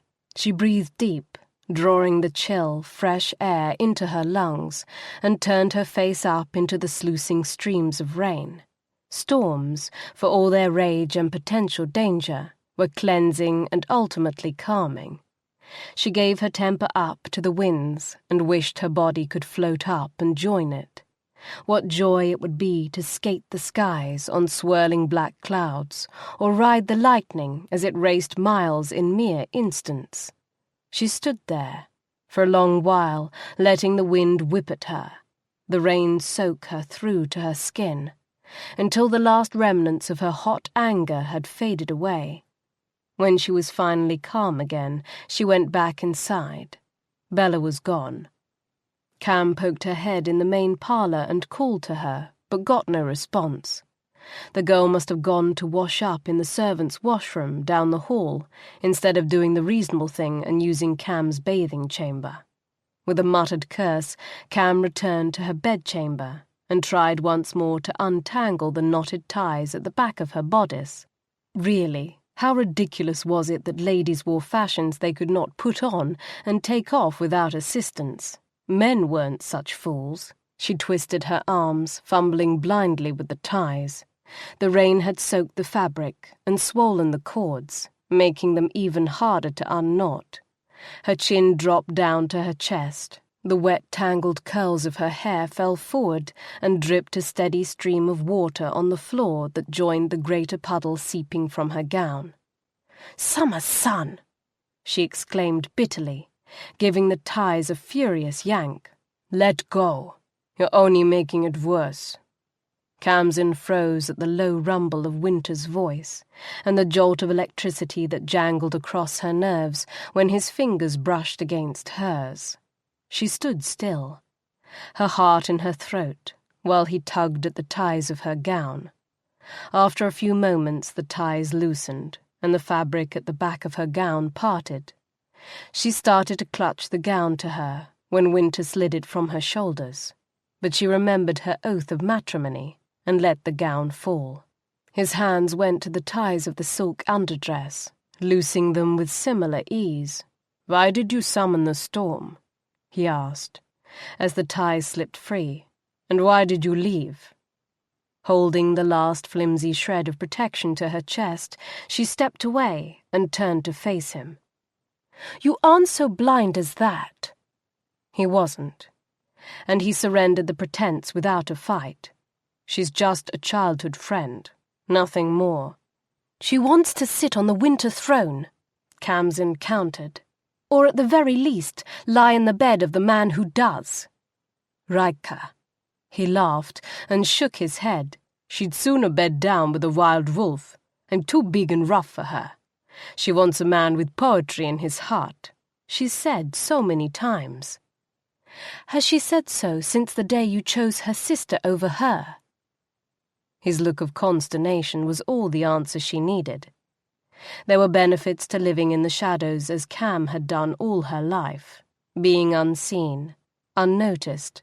One of those benefits had been to watch the court ladies work their wiles on the men, to observe not only what they said to men's faces, but also what they said behind their backs. Khamsin had no doubt Riker's youthful protestations had been flirtation, intended to call attention to her delicate femininity and instruct Wynter how to woo her. Unfortunately for her, Riker hadn't realized Wynter would interpret her protest so literally, and Kham had no intention of letting her amend her past mistakes. "I swore an oath to offer you the fruits of my life," she told him. "You swore the same to me, and you promised to keep only to me. As I honor my oaths, I expect you to honor yours." Surprise flashed across his face for the briefest instant before he marshaled his features into an inscrutable mask. "You ask me for fidelity." She hadn't meant to. It had just sort of popped out. But now that she had, she wasn't going to back down. She lifted her chin. "I demand it. Considering my life lies in the balance, it's only just that you restrict your breeding efforts solely to me." He took a single purposeful step towards her, a predator stalking prey. His eyes burned like blue flame. "Is that the real reason? Because you fear death?" Every instinct for self-preservation screamed at her to back away. Pride would not let her. She had issued her challenge, and she would stand her ground. What other reason could there possibly be? He took another step towards her. A growl vibrated deep in his throat. Her body went weak, legs nearly collapsing beneath her. Heat burst across her skin in dizzying waves. That was so supremely unfair. One intent look, one low, thrilling growl, and she went up in flames. His nostrils flared, and the muscles in his jaw clenched hard as stone. With a swiftness that left her blinking, he reached out one hand and snatched the underdress from her hands, leaving her standing naked before him. He didn't even bother to remove his own clothes. He simply freed his jutting sex from his trousers, lifted her up with both hands, and lowered her onto his shaft, growling, "Put your legs around my waist," as his hips surged forward, and his body drove deep into hers with devastating effect. Then again, she thought dazedly as the first orgasm exploded across her body. Perhaps instant undeniable lust wasn't so unfair after all. He bent her backward, one hand holding her spine, the other clutching her buttocks, lifting and lowering her with effortless strength as he bent over her body. His mouth moved across her neck and breasts, nipping, licking, leaving trails of heat and ice burning together in lines of indescribable pleasure. His voice whispered over her skin.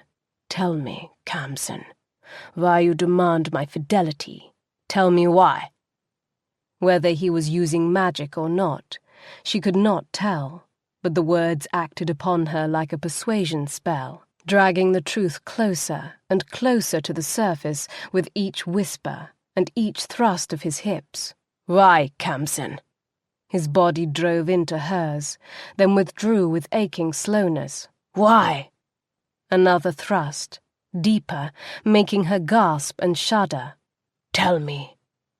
She grabbed the soft folds of his shirt, wanting skin beneath her hands, not cloth. "Because," she bit out, "I will not share with her or any other woman."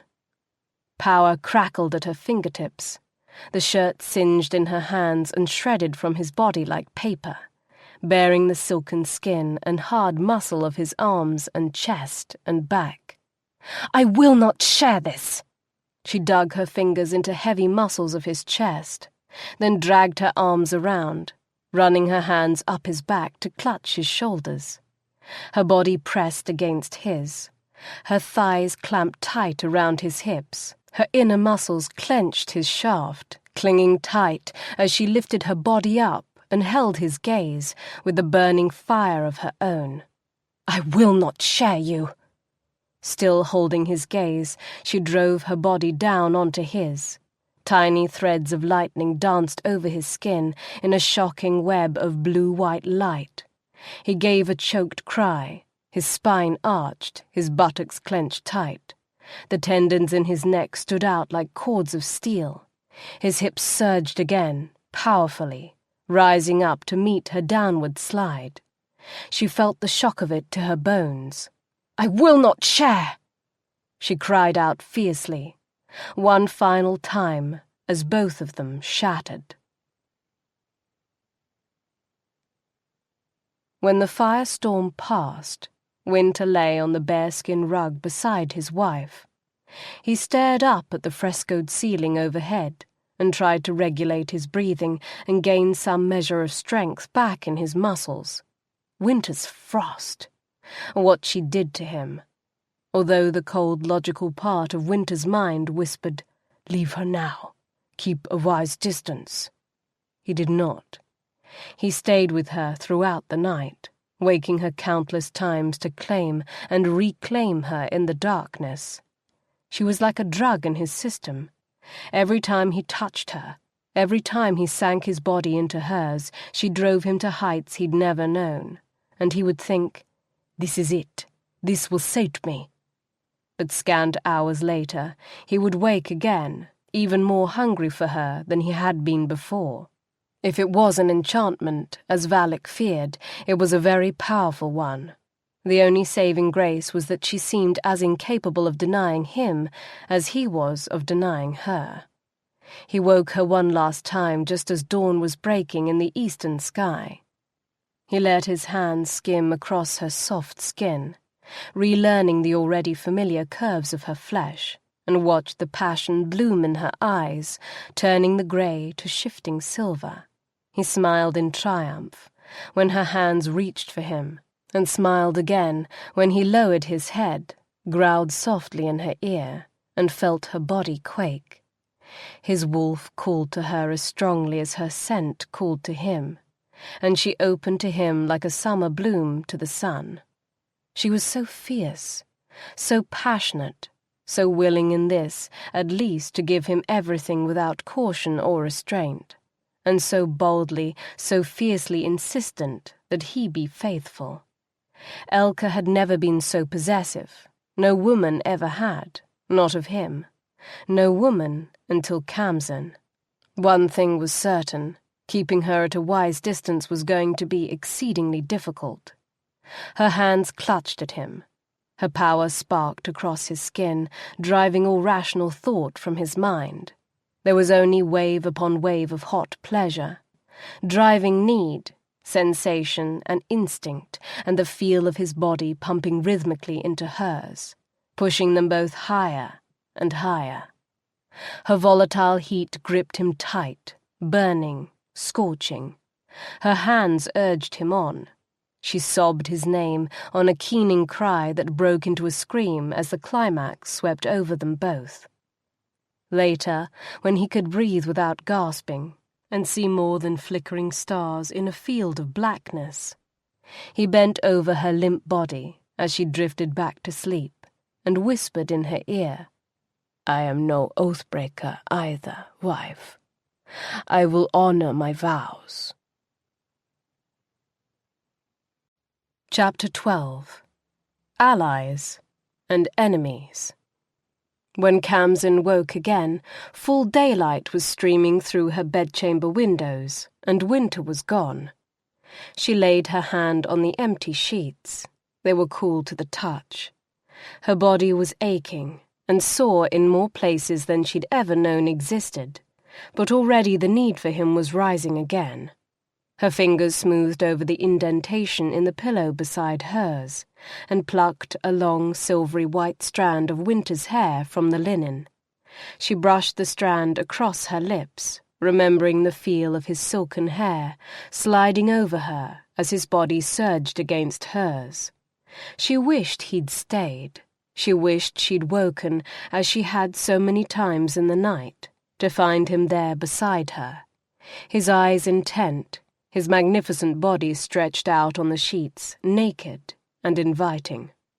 A knock sounded at the bedroom door, and the door swung open. Bella entered, carrying a thick robe draped over one arm. Khamsin tucked the strand of Wynter's hair beneath her pillow and sat up, dragging the linen top sheet free to wrap around her body. She sniffed the air. A warm, delicate aroma had wafted into the room. "Is that jasmine tea?" The maid gave a smile. "Mistress Greenleaf said it was your favourite. There's a pot steeping on the hearth. Will you rise, or shall I bring you a cup here?" "I'll get up." Khamsin smothered a yawn and stretched. "What time is it?" 10:30, ma'am." "What? 10:30?" Kham leapt from the bed. "Why didn't you wake me? What about Wynter and the tour of the palace?" "The king left word that you were not to be disturbed. Mistress Wynter has rescheduled your tour of the palace for this afternoon. Lady Firkin has arranged a luncheon for you with the ladies of the court before that. Mistress Narsk delivered a new gown for the luncheon a few moments ago." Bella held the robe open for Khamsin, who swung her legs over the side of the bed and stood. As Khamsin thrust her arms into the robe's sleeves, Bella added, "And Lady Villani is waiting in the parlour. She said she needed to speak with you. Shall I tell her to come back later?" Khamsin froze. Lady Villani? What could Riker Villani possibly want? Khamsin put a hand to her tangled hair. She looked a mess. Bed-rumpled, her lips still swollen from Wynter's passionate kisses. Faint marks on her neck, where he'd nipped at her skin. Riker Villani would take one look at her and know how Khamsin had spent her night. Kham's eyes narrowed. "No," she said slowly. "Thank you, Bella, but I'll see her now."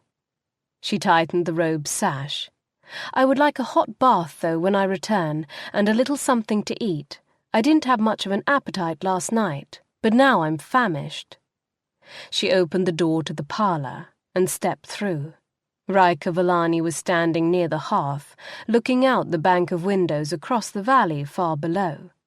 She turned at the sound of the opening door. Her gown and hair were as pale, elegant, and perfect as they had been last night. Her face, a confection of graceful features, dominated by big, heavily lashed blue eyes that narrowed as she took in Khamsin's rumpled appearance. "Your Grace," Riker curtsied in a smooth, unhurried motion. "Lady Villani," Kham murmured in reply. How odd her new title sounded after a lifetime of being just Storm, Dearly, or Girl. "You caught me just rising from bed. I didn't get much sleep last night." She smoothed a hand across her rumpled hair and gave what she hoped looked like an embarrassed smile. Riker's lips tightened, and Khamsin turned to reach for the teapot in order to hide the flash of triumph she feared might show in her eyes. Those years of watching from the shadows had not gone to waste. She understood the manipulations and manoeuvrings of court ladies, and even though she'd never participated in their intrigues before, she had claws of her own and was not averse to using them. Last night she'd been too weary from travel, too unsettled by the strangeness of her new environment, and taken aback by Wynter's apparent obliviousness to what Kham considered Riker Villani's blatant drawing of battle lines. This morning, she was none of those things. Hours of incendiary passion and the memory of Wynter's voice whispering that he, too, would honour his vows left her feeling far more secure in her new position, and determined to put Riker Villani firmly into hers. "My maid has prepared a pot of jasmine tea," she said, pouring the fragrant liquid into a warmed porcelain cup. "Shall I pour you a cup?" "Thank you, but no, Your Grace," Riker demurred. "I'm not very fond of tea." Kham blew on her drink to cool it. The first sip made her reach for the sugar. Bella had steeped it so long it had gone bitter. She sipped again, then added more sugar and turned back to her elegant guest, who was watching her intently. "To what do I owe the pleasure of your visit this morning, Lady Villani?" The woman smoothed a hand over her expensively gowned hips and summoned a surprisingly convincing expression of worry and remorse. "I'm afraid we may have somehow gotten off on the wrong foot last night." "What makes you think that?" Kham asked in a mild tone. She lifted her teacup and regarded Riker over its rim. Well, Clearly she hadn't expected Khamsin to play ignorant. The way you left dinner, it was obvious you were upset. She took a half-step forward, wringing her hands. Kham thought that was a particularly nice touch. It's just that Wynter, the king, and I are such old and dear friends. I fear we might have made you feel a little left out. Don't trouble yourself, Lady Villani. I understood perfectly the nature of your relationship with my husband. Oh, well, that is good. Yes, it is, though perhaps not in the way you mean. Roland Soldius always said understanding the nature of one's enemy is the path to ensuring his defeat. Great blue eyes blinked in charming confusion. Enemy? Defeat? Riker gave a tinkling laugh. You have me at a loss. Surely you're not suggesting that I... Khamsin lifted a hand to cut her off. Lady Villani, please, spare me your fluttering lashes and false confusion. I am not susceptible to your charms. Lady Villani made one last attempt to cling to her illusion of innocence. I'm sure I don't know what you mean. Let us be frank with one another. You want my husband. I will not share him with you. There, the matter is out in the open now, and the battle lines are drawn. Indeed. Riker's voice had a new, hard edge that hadn't been there before, and her eyes changed from limpid pools to glittering stone. Well, like your countrymen before you, Summerlander, this is one battle in which you will find yourself far outmatched. Khamsin took another sip of her tea and curled her fingers around the porcelain cup. Energy from the confrontation was gathering inside her, and she could feel its electric warmth beginning to speed the blood in her veins, making the hot tea seem cooler by comparison. It must have been very hard for you to want a man so badly, only to have your sister snatch him away. And then, after she left him, and he was free once more, to have him go off to war for 3 long years and return with yet another woman on his arm, a wife no less. You have my sympathy. I know what it is like to want something you cannot have. Keep your sympathy. I have no need of it. The corner of Riker's mouth curled in a sneer. He only wed you to secure the peace and breed an heir acceptable to both kingdoms. You are simply a means to an end, chosen for your bloodline, nothing more. Any Summerlea princess could stand in your stead. The words struck deep, catching Khamsin unprepared and surprisingly vulnerable. Riker wasn't telling her anything she didn't already know, so why did it hurt to hear it? Stung and wanting to sting back, she touched the faint abrasions Wynter had left on her neck and forced a smug, triumphant smile. Really? Then he truly is an amazing master of deception, to be able to feign such convincing passion again and again and again. The woman went quite still.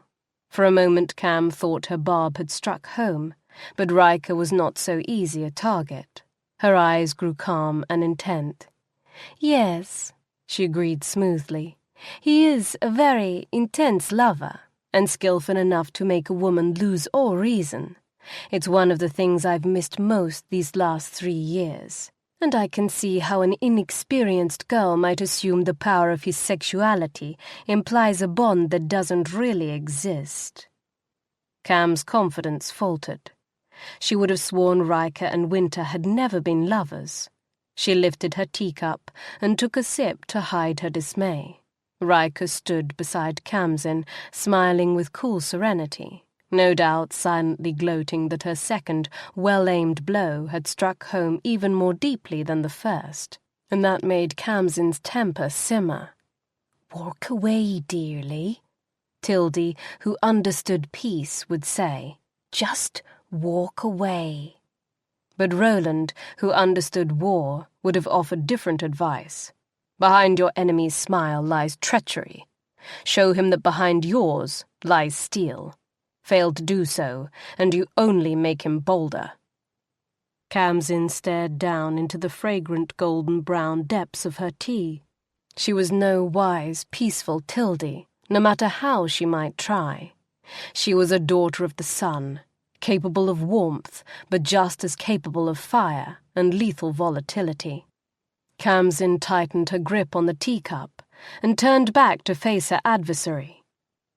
"What do you know of the heirs to the summer throne, Lady Villani?" Blonde brows drew together in a delicate frown. "I beg your pardon?" "The royal family of Summerlea, my family and my ancestors before me. What do you know of us?" "I don't understand how that has any bearing on this conversation." "It has great bearing. Have you ever heard of Roland Soldius, Roland Triumphant, the hero of Summerlea? No? Perhaps you should do a little reading, broaden your horizons." She flashed a brief, tight smile. "Roland once crushed a well-supplied army of 50,000 invaders with scarcely 3,000 men of his own. They say he blazed bright as the sun, and that his sword shot beams of burning fire, and that his enemies burst into flames before him, and the charred dust of their bodies blew away on the fierce hot winds. The Khamsins he could summon at will. My family trace its lineage back to his brother Donal. The same powerful blood that ran in Roland's veins runs in mine." She looked up and captured Riker Villani's gaze with her own. "I did not retire from the banquet hall last night because I feared you. I left because I feared what I might do to you if I stayed." Curling clouds of steam rose up before her face. She saw Riker glance down, saw her eyes widen in shock at the sight of Khamsin's tea bubbling madly in its cup. "Do not make yourself my enemy," she concluded softly. "Do not poach what I have claimed as mine." Dark movement glimpsed from the corner of her eye made Khamsin turn. Bella stood in the doorway. "Your bath is ready, Your Majesty," she said. "Thank you, Bella." Kham set the teacup down on a small lamp table near Riker's frozen figure. "And thank you for coming, Lady Villani. Our discussion has been very enlightening. I hope I've made my position clear. Bella will show you out." Fired up by her confrontation with Riker Villani, Kham waved aside the pale cream gown Bella had laid out for this morning's luncheon with the ladies of the court, and chose instead to garb herself in bright, vivid Summerland colours.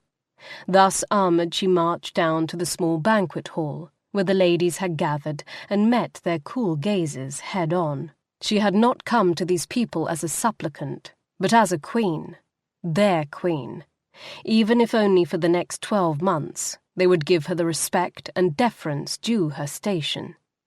Something of that determination must have shown on her face, because the ladies all curtsied deeply upon her arrival, and regarded her with wariness. "Your Grace, this way, please." Lady Firkin gestured towards the table. "You were so tired from your journey. I thought a more informal luncheon today would be a good way to introduce you to the ladies of the court." Kham eyed the banquet table, laden with extravagant gold, silver, and crystal place settings, each chair attended by a private footman. This was informal? She hesitated to think what a dinner of state might look like, but she murmured something polite to acknowledge Lady Firkin's thoughtfulness. For the next 45 minutes, Kham pasted a pleasant expression and did her best to contain her restlessness, as Lady Firkin introduced her to the ladies of the court. Tildy had spent countless hours training Khamsin for just such an event. A princess of the Rose was expected to be a gracious hostess of her father's kingdom, and in keeping with those duties, she was expected to remember names, titles, and other pertinent information about the courtiers and guests who frequented her father's court.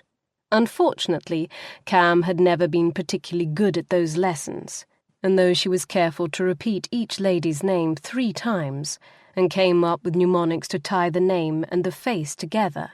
Crooked Nose, Lady Rose; Catty Smile, Lady Weil. It didn't take long for her to become overwhelmed. There were only a handful of ladies she remembered from yesterday's introductions. Lady Firkin, the tall, imposing priestess Galatia Frey, and, of course, Riker Villani, who was there, smiling as if she and Khamsin had not just squared off as enemies less than 2 hours ago. Aware that this morning's confrontation with Valak's cousin had only been the first salvo in their personal war, Khamsin watched Riker from the corner of her eye, noting which of the ladies paused to speak with her, and which sat closest to her. Kham had no doubt Riker would use every tool in her arsenal to achieve victory, including conscripting her friends to her service. Since Khamsin couldn't very well go around asking everyone if they were Riker's confidants, she would simply have to be observant and take care to watch her back. Turning to the Winter lady at her side, what was her name? Oh yes, Crooked Nose, Lady Rose. Khamsin said, "Tell me a little about yourself, Lady Rose. Where are you from, and how long have you been at court?" Finally, a quiet gong called the ladies to luncheon. Khamsin took the Queen's seat at the head of the table, conscious of the many eyes upon her, as the servants offered her all manner of strange, unfamiliar dishes. She tried to steer clear of foodstuff she couldn't identify, or those with an odd smell, especially after the fishy aroma of several different seafood dishes left her feeling rather green about the gills. "You don't like fish, Your Grace?" Riker Villani asked after Kham waved away a particularly odoriferous mackerel dish. "How unfortunate. Seafood is a staple of every Wintercraig meal." Her tone made Khamsin's aversion sound like a calamitous shortcoming. Kham's jaw clenched. "Quite the contrary. I love fish," she declared, and just to wipe the mocking superior smile off Riker Villani's face, she forced herself to accept a portion of the next fish dish that came her way. Though the smell and texture made her want to retch, she ate several bites, holding Riker Villani's gaze the whole time. 2 seats down on Khamsin's right, Galatia Frey watched the visual skirmish between Riker and Kham, and when it was over she gave Kham what looked like an approving nod, and tucked into her own meal. Kham would have basked in what felt like a small victory, except that for the rest of the meal, what she'd eaten kept trying to make a reappearance. Outside, pale grey clouds began to gather in the clear, sunny sky. After the meal, Galatia Frey took her leave, and the rest of the women retired to the gathering room next door to work on needlecrafts and socialize. Khamsin was hopeless with the needle and woefully inadequate as a casual conversationalist. Her questions sounded more like interrogations, and because she was so uncertain as to which ladies were Riker Villani's cronies, her own answers were so guarded they came across as curt and off-putting. Only with Lady Melle Firkin was Kham able to relax. The wife of Lord Chancellor Basil Firkin had kind eyes, a warm smile, and a disarming way of putting Khamsin completely at ease. Within the first half hour of the luncheon, Lady Firkin's polite, deferential use of titles gave way to "my dear" this and "my dear" that. With any other person, Khamsin might have stiffened up and drawn away from such familiarity, but she couldn't bring herself to rebuke the elderly woman for speaking to her more like a daughter than a queen, especially when the lady confessed, "Lord Firkin and I had a daughter, Astrid. She died of lung fever when she was 17. You remind me of her. She had the same fire in her eyes that you do. She never backed down from anything, even things that frightened her."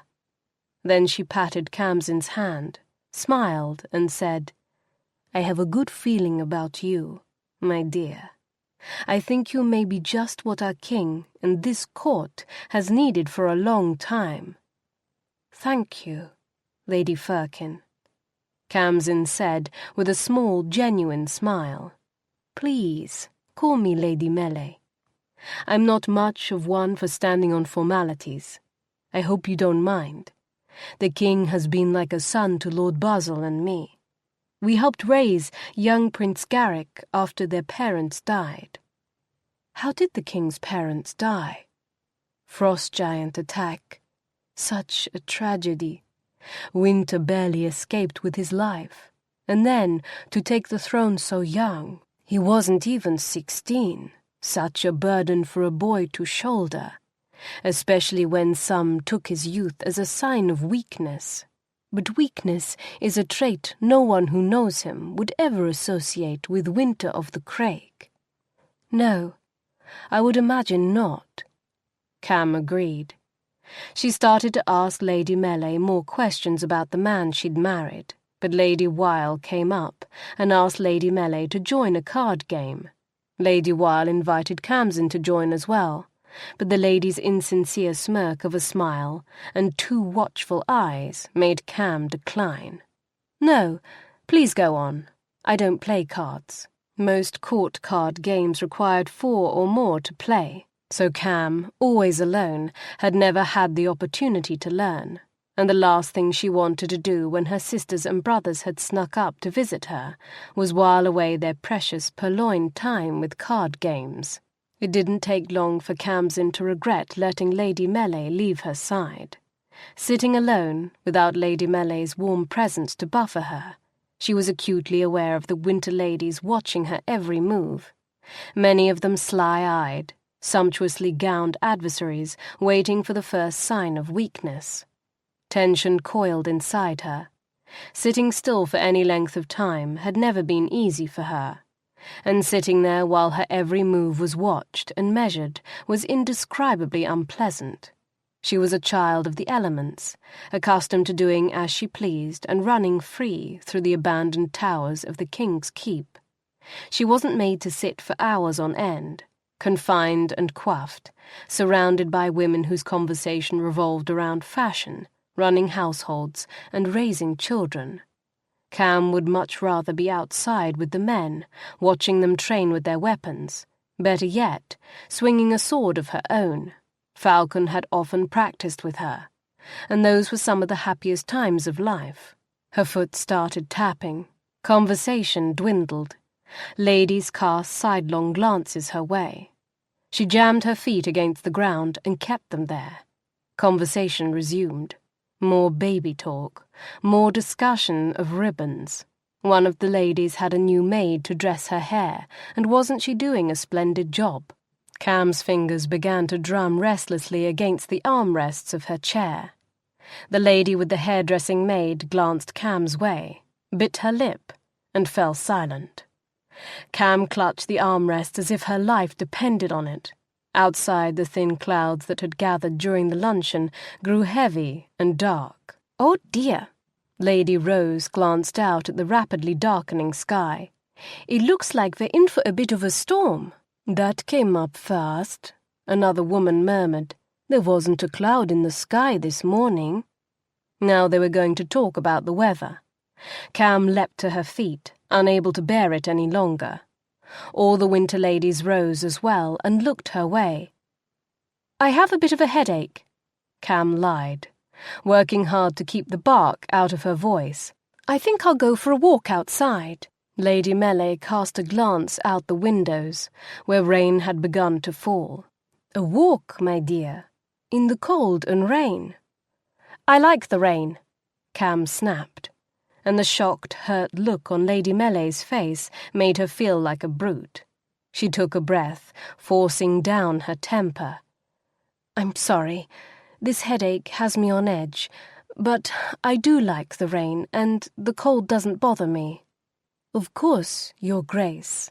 Lady Melee's polite use of Khamsin's honorific instead of the warm maternal my dear made Kham feel even worse. The white-haired lady waved to one of the footmen. Send for our maids, Gunter. We need oil jackets and rain shades. The Queen wishes to go for a walk. No, Gunter, wait. Kham held up a staying hand. Lady Melee, none of you need to come with me. Stay here inside where it's warm. Lady Melee had a surprisingly stubborn look in her eyes, so Kham moved closer and dropped her voice to a low whisper to admit, This morning has been just a little overwhelming. I need some time to myself. And then, because it suddenly occurred to her that Lady Mele's determination to accompany her stemmed from reasons other than politeness and court etiquette, she added, "I won't go far. I'll keep to the gardens you can see from these windows." After a long considering moment, Lady Mele waved off gun to the footman and said, "Of course, my dear. Go have your walk. Only please don't stay out too long. The king would have my head if you caught cold." Kham beamed her first genuine smile in the last 2 hours. "I never catch cold." Impulsively, she threw her arms around the older woman and kissed her on the cheek, and then, just as quickly, jumped back and blushed, very conscious of the Winter ladies whispering behind their fans. "I'm sorry," she muttered. "I don't suppose I should have done that." She'd never had cause to put Tildy's comportment lessons into real practice, but she did know queens didn't go about throwing their arms around their ladies and smacking kisses on their cheeks. Lady Mele, once she got over her surprise, just smiled even more warmly than she had before and patted Kham's hand. "There's nothing to be sorry for, my dear. Gunter, send someone to fetch the queen's wrap. Then please escort the queen to the east garden." 15 minutes later, with a warm fur coat over her red velvet dress, Kham turned her face up to the icy drizzle that even now was softening to a fine mist as the dark clouds began to lighten and break up. She took a deep breath of the clean, brisk air, flung her arms out and whirled in a circle. Summer sun, that felt good. The garden was empty and quiet. The bustling sounds from the 2 large baileys at the front of Gildenheim were muted here. Several fountains burbled peacefully among manicured walks. Instead of beds of bright summer flowers, the gardens here had been planted with evergreen shrubs and sculpted trees and plants that sported bright leaves or berries in shades of purple and red and a ghostly silvery grey. There was a maze in the centre of the garden, grown from holly bushes. Kham glanced back at the arching windows of the banquet hall, where she had lunched with the ladies of the court, then turned and dove into the maze, following the twisting paths between the dense hedges. It wasn't a particularly difficult maze, and Kham found the centre after only a couple of wrong turns. There, a ring of wooden benches surrounded a lovely 3-tiered fountain. Scarlet flashed at the corner of her eye, and she turned her head to see a bright red cardinal alight atop one of the benches on the other side of the fountain. She smiled. She'd always loved birds. They reminded her of her brother, because wherever Falcon went, birds always congregated. They flocked to him with the same eager devotion as his many beautiful female companions. Kham watched the cardinal hop down and peck at the cold ground beneath the bench and wished she'd brought breadcrumbs from the luncheon. She'd have to do that tomorrow. A shadow passed over the centre of the maze, and the cardinal took wing, disappearing into the dense holly bushes. Kham glanced up to see a large, snowy white falcon soaring across the sky. It circled Gildenheim on outstretched wings, then dove in to land on a window ledge near the top of the castle's tallest spire. "Where are you, Falcon?" she murmured aloud. Had her brother finally found Roland's sword? And if he had, when he heard about the conditions of her marriage, the threat hanging over her head, would he come to Wintercraig to save her? That was just the sort of grand, heroic gesture Falcon loved most. So why did the idea of Falcon riding to her rescue fill her with dread? Her gaze wandered down the grey stone spire and travelled across the rings of fortified battlements that protected Gildenheim as if it were the greatest treasure of the kingdom. She thought about the cheers of the people gathered in the bailey to greet their king and his new bride, and the genuine care and concern he'd shown for the villagers they met along the way. She was married to Wynter of the Craig. She was his now, his wife, his queen, and his key to retaining unequivocal control of Summerlea once she gave him an heir. After the last weeks together, She knew enough about her husband to know he would never surrender anything he considered his. If Falcon came for her, there would be battle, a war that would not end until either Falcon or Wynter lay dead. And if Falcon had blazing, the victor would not be Wynter of the Craig. For no reason Khamsin cared to examine too closely. That thought left her feeling more ill than the awful fish dishes she'd not been able to escape at lunch. Kham met with Wynter later that afternoon, but the tour of the palace wasn't remotely as helpful or extensive as Khamsin had hoped it would be. They visited only the kitchens, wine cellars, the servants' quarters, and portions of the lower 4 levels of the main palace. Kham didn't like the wine cellars. They'd been dug deep into the mountain, through solid rock, and they reminded Kham too much of the place King Verdun had taken her to beat her into compliance with his plans, especially since her connection to the sun disappeared when she stepped across the cellar threshold. Rattled by those memories, her curt, "Yes, quite impressive," and the abrupt way she then turned and headed for the door didn't win her any points with Wynter or the wine steward. She was too proud and too protective of her vulnerability to apologize for her behavior. Instead, she announced briskly, "I believe I have seen enough of the kitchens. I would prefer to spend the rest of our tour above stairs." She didn't draw an easy breath until they reached the 1st floor, and she stood in a beam of sunlight, shining through a large arched window. Wynter's palace servants were too well trained to show disapproval, but the tiny hint of warmth that had been in Wynter's voice at the start of the tour disappeared after that visit to the cellars, and it never returned. With cool, dispassionate efficiency, Wynter escorted Khamsin through the lower 4 levels of the palace proper, which housed banqueting halls, the throne room, rooms of state, and an entire wing of rooms they did not enter, which Wynter said were used by Wynter, his cabinet, and the many folk involved in the governance of the kingdom. In addition, there were all manner of parlours and galleries, and a tremendous library that would have made summer and spring sigh with pleasure. Everywhere were terraces and balconies overlooking the mountains, the valley below, Conundel, the village at the foot of Gildenheim's mountain, and the many multi-levelled gardens built into the side of the mountain and integrated into the palace itself as it went up and up. At the 4th floor, Wynter turned to Khamsin and announced the end of the tour. "What about the rest of the palace?" Kham gestured to the gilded stairways twining up to floors they hadn't visited yet. "Naught that would be of interest to your grace," Wynter said. "Mostly just rooms used by the nobles and visiting dignitaries and their servants when they are at court, and most of those are empty now."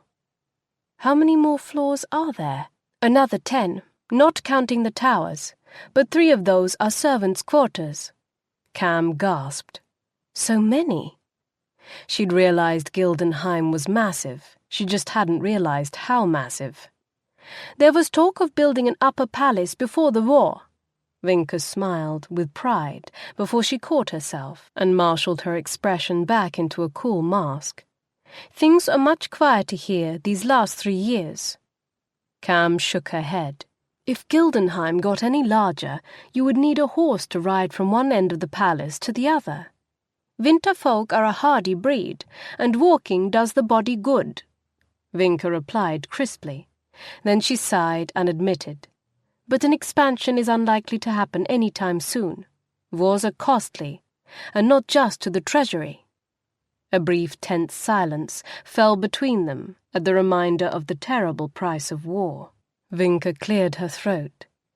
"If there won't be anything else, Your Grace, dinner will be served in less than 2 hours, and I have a number of duties yet to attend to." "Of course. Thank you very much for the tour, Wynter." "My pleasure, Your Grace.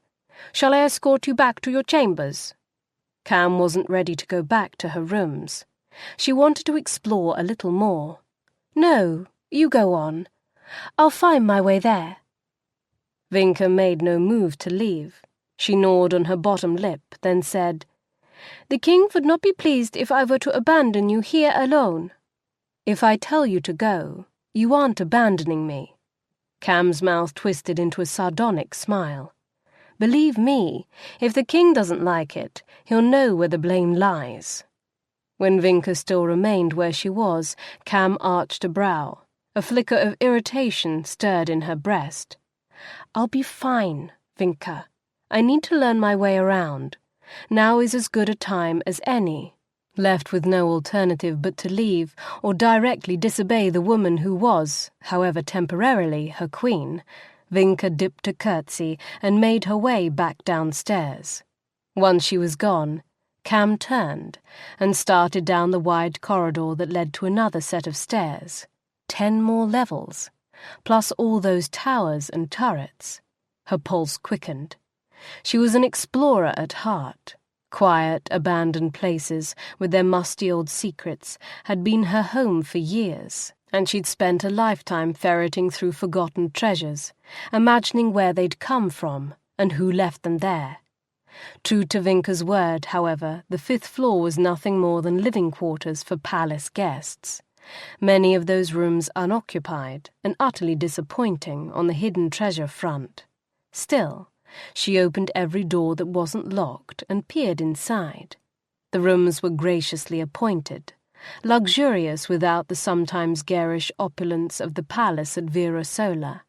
Kham didn't want to admit it, but the restrained elegance of these rooms appealed to her, and every one of the rooms, occupied or not, was maintained in a perfect state of readiness.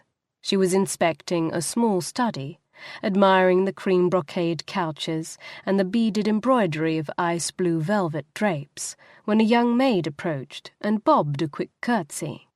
Begging your pardon, your grace, it's 6:30, and the king sent me to escort you to your chambers to change for the evening meal.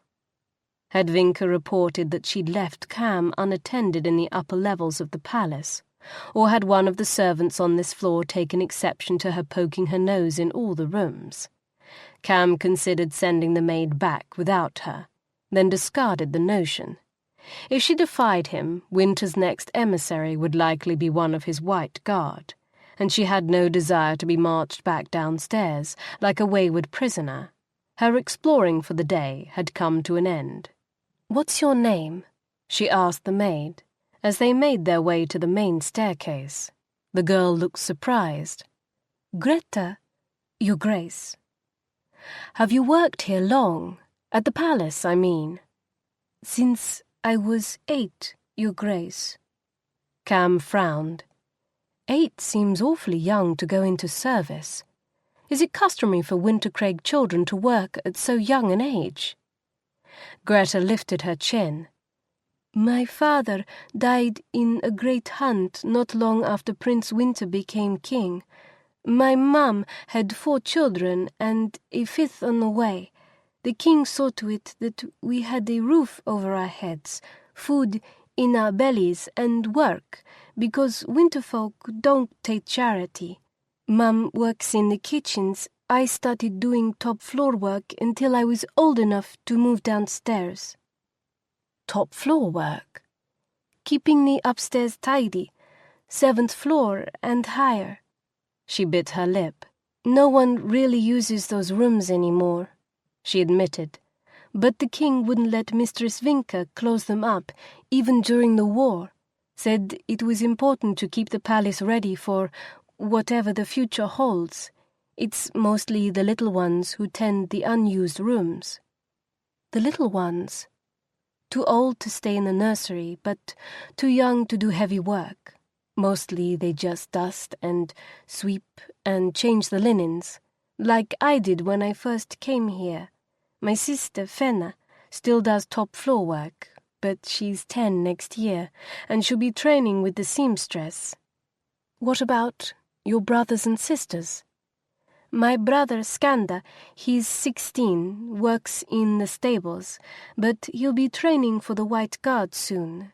My brother Tarn is an armorer's apprentice. Lynette, she's 13, works with the gardener. Some of the little ones work with the gardener too, during the summer, But this time of year it gets too cold, so they can't stay out for long. Top floor work is better, and there's schooling in the mornings." "What sort of schooling?" Greta frowned, as if the question made no sense. "The usual. Reading, writing, doing figures." She made a face. "History." Kham's brows raised in genuine surprise.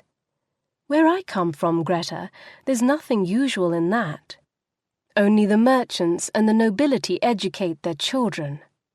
It was a long-held belief of many a Summerlander noble that their farmhands and manual labourers had no need for books and mathematics. Education tended to give the menial classes ideas that caused all manner of societal problems. And history is fascinating. "I could never like it." Greta shook her head. "All those battles and kings and dates, deadly boring." "Oh no," Kham objected. "All those lives, those heroes, those tales of great adventures and sacrifice. It's the very furthest from boring anything could ever be." "If you say so, Your Grace." The young maid looked unconvinced. "I shall prove it to you. When is the next history lesson?" "History is every Thorgul's Day at 10 o'clock. "Excellent. Next Thorgul's Day, you will escort me to wherever these lessons are held, and I'll share a bit of history from my country that I promise you is anything but boring. It's the story of Summerlea's greatest king, Roland Soldius." Greta didn't look too enthusiastic about the prospect, but Kham attributed that to Greta's self-professed dislike of history. She'd wager not one of these Wynter children had ever heard the epic tale of Roland Triumphant. She had no doubt they'd love it as much as she did once. The prospect of sharing Roland's valiant tale kept her smiling all the way to the dining hall, where the sight of Gildenheim's assembled nobles greeted her like a splash of cold water in the face. As the footman rang a bell and announced her arrival, Kham doused her smile and took a deep breath, girding herself for yet another mealtime ordeal. The next week fell into a stultifying pattern. Although Wynter ate his evening meals with the court and visited her bedchamber nightly, she saw very little of him during the day. Her attempts to get involved in the actual running of the palace were politely but firmly rebuffed, leaving her to fill her time as best she could. She spent her mornings exploring the upper levels of the palace and talking to the children or sitting in on their lessons. Then came the interminably long luncheon and tedious social hour with the ladies of the court, followed by an hour spent walking through the gardens and feeding the birds, which might have been blessedly private and peaceful, had not several of the ladies and several white guard taken to accompanying her. In the afternoons she wandered about the palace, and tried to get to know the servants and winterfolk who lived and worked in Gildenheim. Then Thorgul's Day rolled around, bringing with it the much-anticipated history lesson. Khamsin sprang out of bed, eagerly donned a royal blue gown that had belonged to summer, and raced upstairs, her copy of Roland Triumphant clutched to her chest. When she entered the little classroom, however, instead of a room full of children waiting for their lesson, she found empty chairs and a history teacher who informed her that all the children had been called away to tend other matters. "How disappointing," Kham said. "Perhaps I could come back next week." "I'm sorry, Your Grace," the history teacher informed her, "but if you intend to teach them about Roland Soldius, I expect their mothers will have work for them next week as well." She swallowed hard. "I see."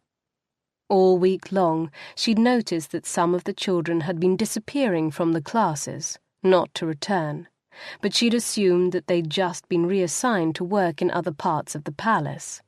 It hadn't occurred to her that she was the reason they'd been withdrawn from the classes. What if I were to teach them about one of Wintercraig's heroes instead? She didn't know any stories about Wintercraig heroes, but there was a big library in the palace. Surely there must be something she could use in there to excite these children about history. "I don't know, Your Grace," the teacher said. Perhaps it's best if you leave the education of Wintercraig children to winterfolk. Kham stumbled back. There was no misunderstanding this message. She was a Summerlander, and she was unwelcome here. Of course. I'm so sorry. I didn't realize. Mortified, Kham spun on her heel and walked rapidly down the hall towards the stairs. All the way she fought a losing battle with tears and had to duck into one of the abandoned bedrooms to hide. When the dam burst and the flood of hot, salty wetness spilled down her cheeks. She'd faced rejection before, and plenty of it, but she couldn't remember the last time anything had wounded her like this. This rejection was personal, and it bloodied her in places she'd thought long ago inured against hurt.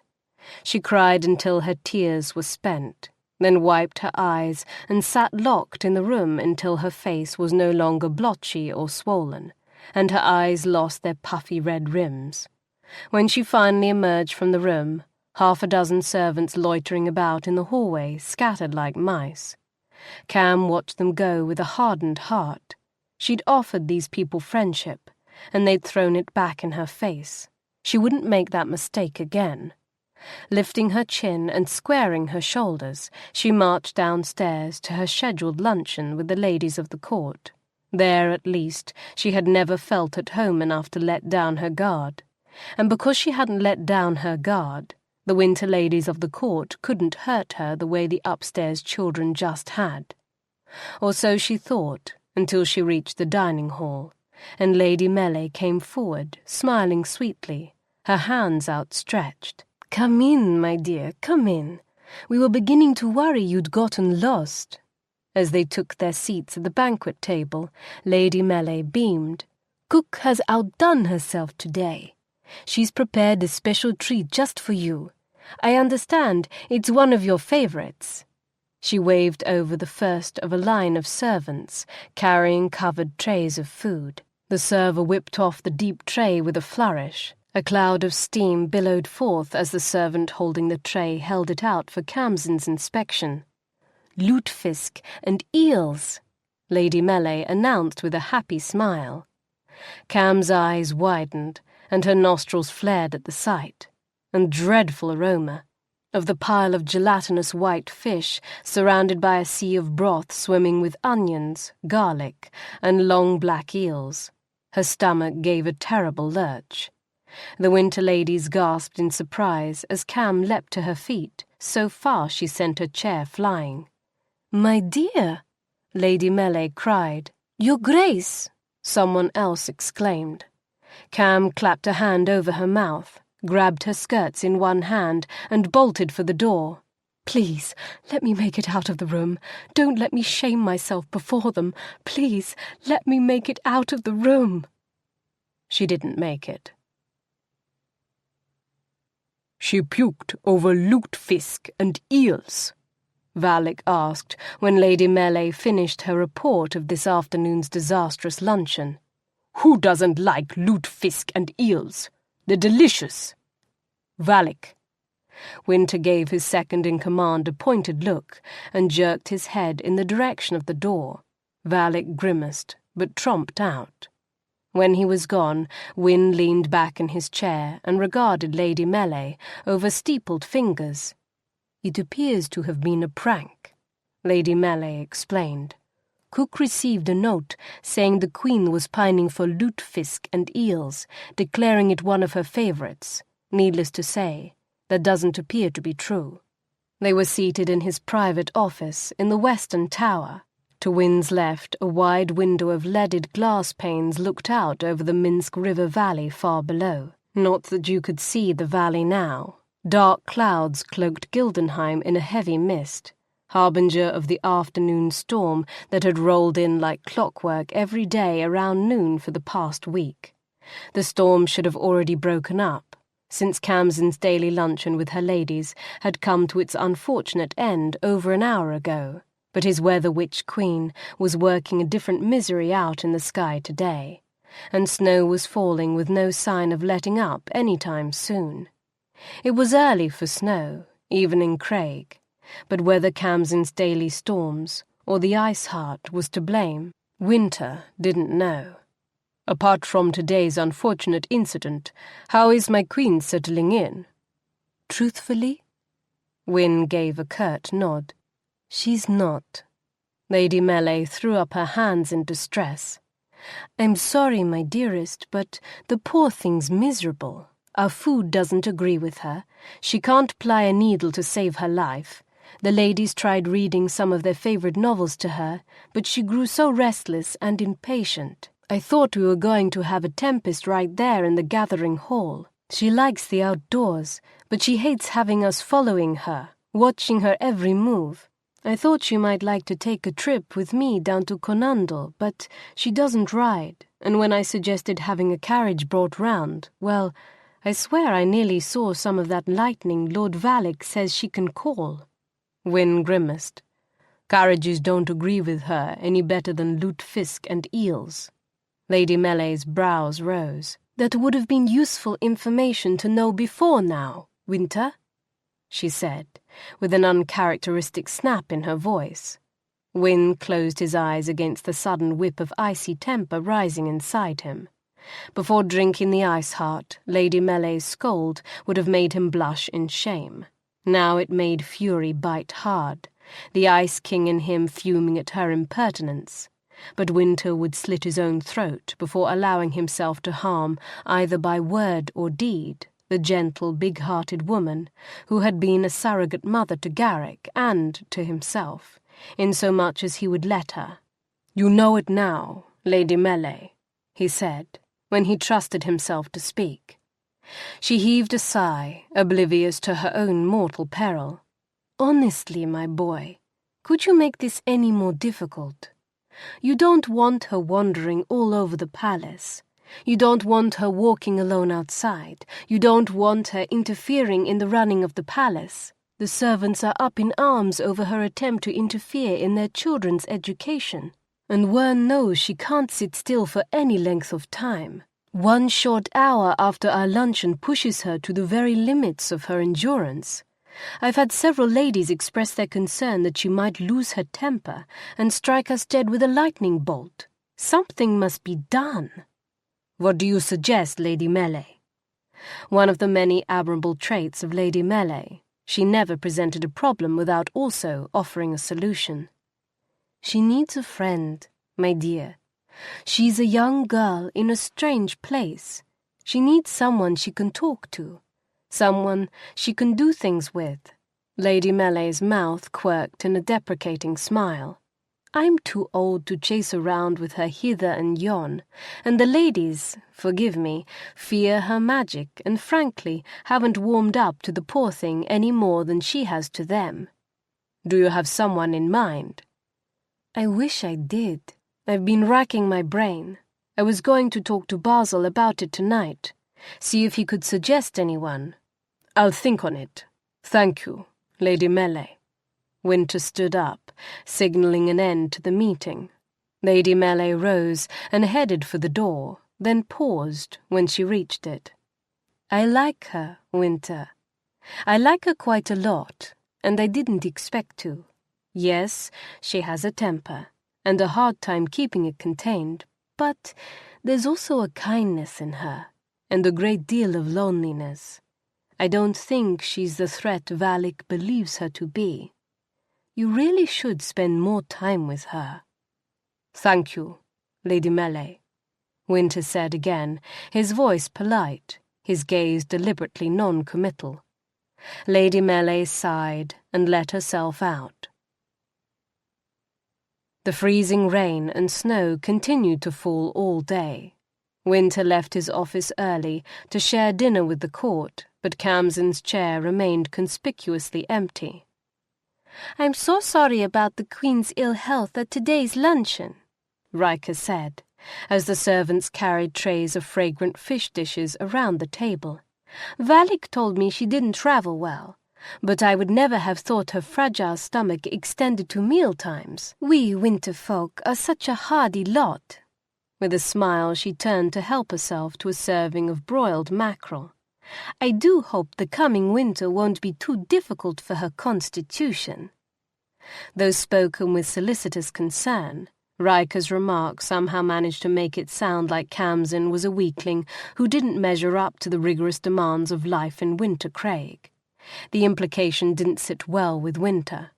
"She is much stronger than those who do not know her might think," he replied. "But thank you for your concern, Lady Vellani. You remind me that I should go check on my wife." Riker gaped at him as he tossed his napkin on the table and stood. "If you will excuse me." Wynter strode out of the dining hall and took the stairs 3 at a time. When he reached the wing that housed his and Khamsin's chambers, he didn't bother with his usual habit of accessing Khamsin's bedchamber through the connecting door between their rooms. Instead, he went straight through the main doors to her suite, startling her little maid, whom he dismissed with a curt command and a sharp wave of his hand. He found Khamsin sitting on her balcony, wet clothes plastered to her body, her skin ice-cold. He didn't need to ask how she was feeling. Her battered emotions were all too obvious as they played out across the stormy night sky. No cracks of lightning or wild winds tonight, just heavy clouds and wet, falling snow.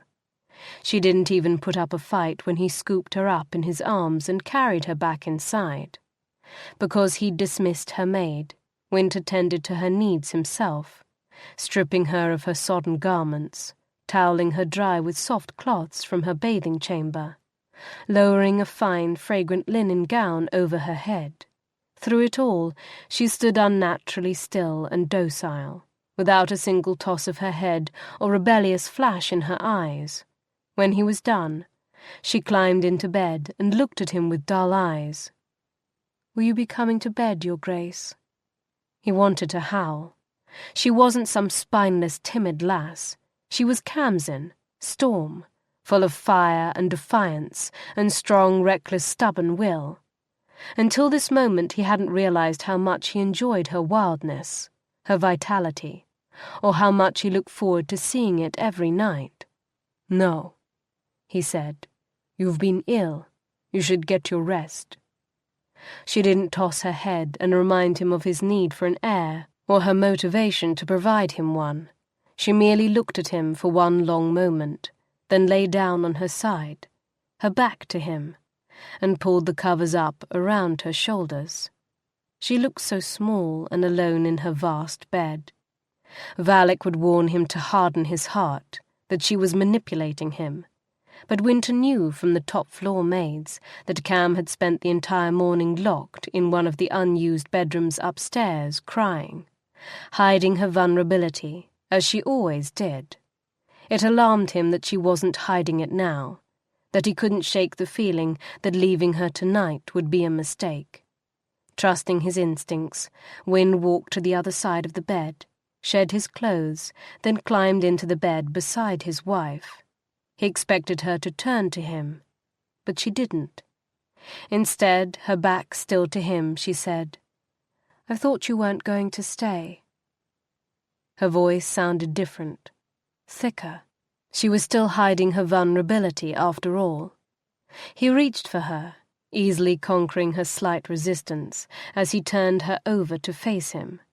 She wouldn't look at him, damp, spiky lashes hiding her eyes. "I changed my mind," he said.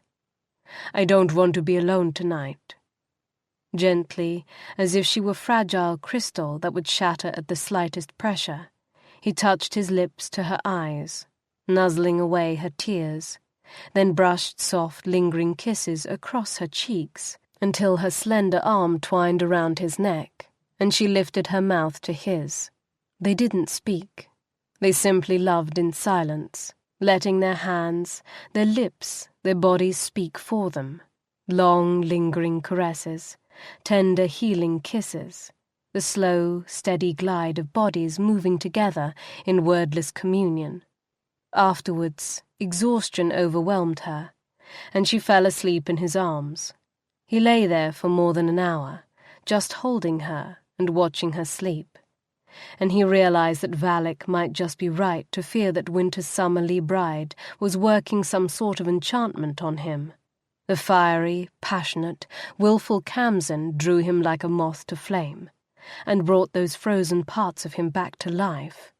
But this Khamsin, the wounded, needing Khamsin who couldn't hide her pain, she seeped into the cracks in his icy armour, penetrating much deeper than was comfortable or safe. He wasn't ready for that. So he left her in the middle of the night.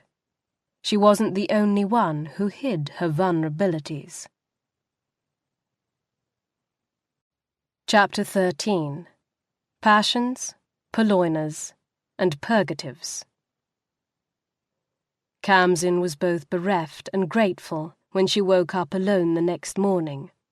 Bereft because she was becoming used to the feel of Wynter lying beside her, and grateful because his absence excused her from any awkwardness over last night's embarrassing show of weakness.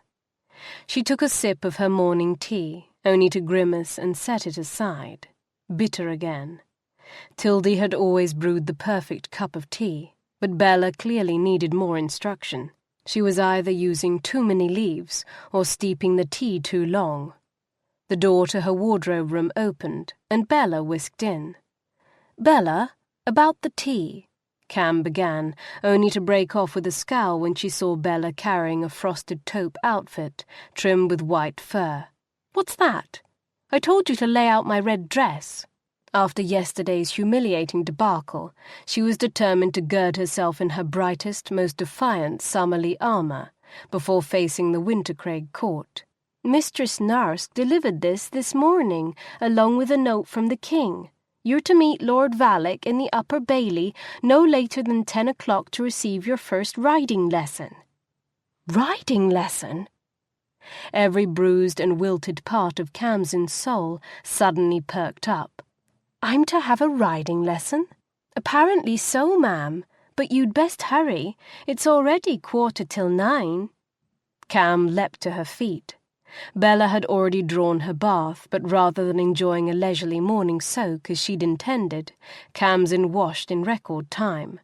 There wasn't time to dry her hair before the fire, so she towelled it off and secured the damp, unruly curls with a brown bow.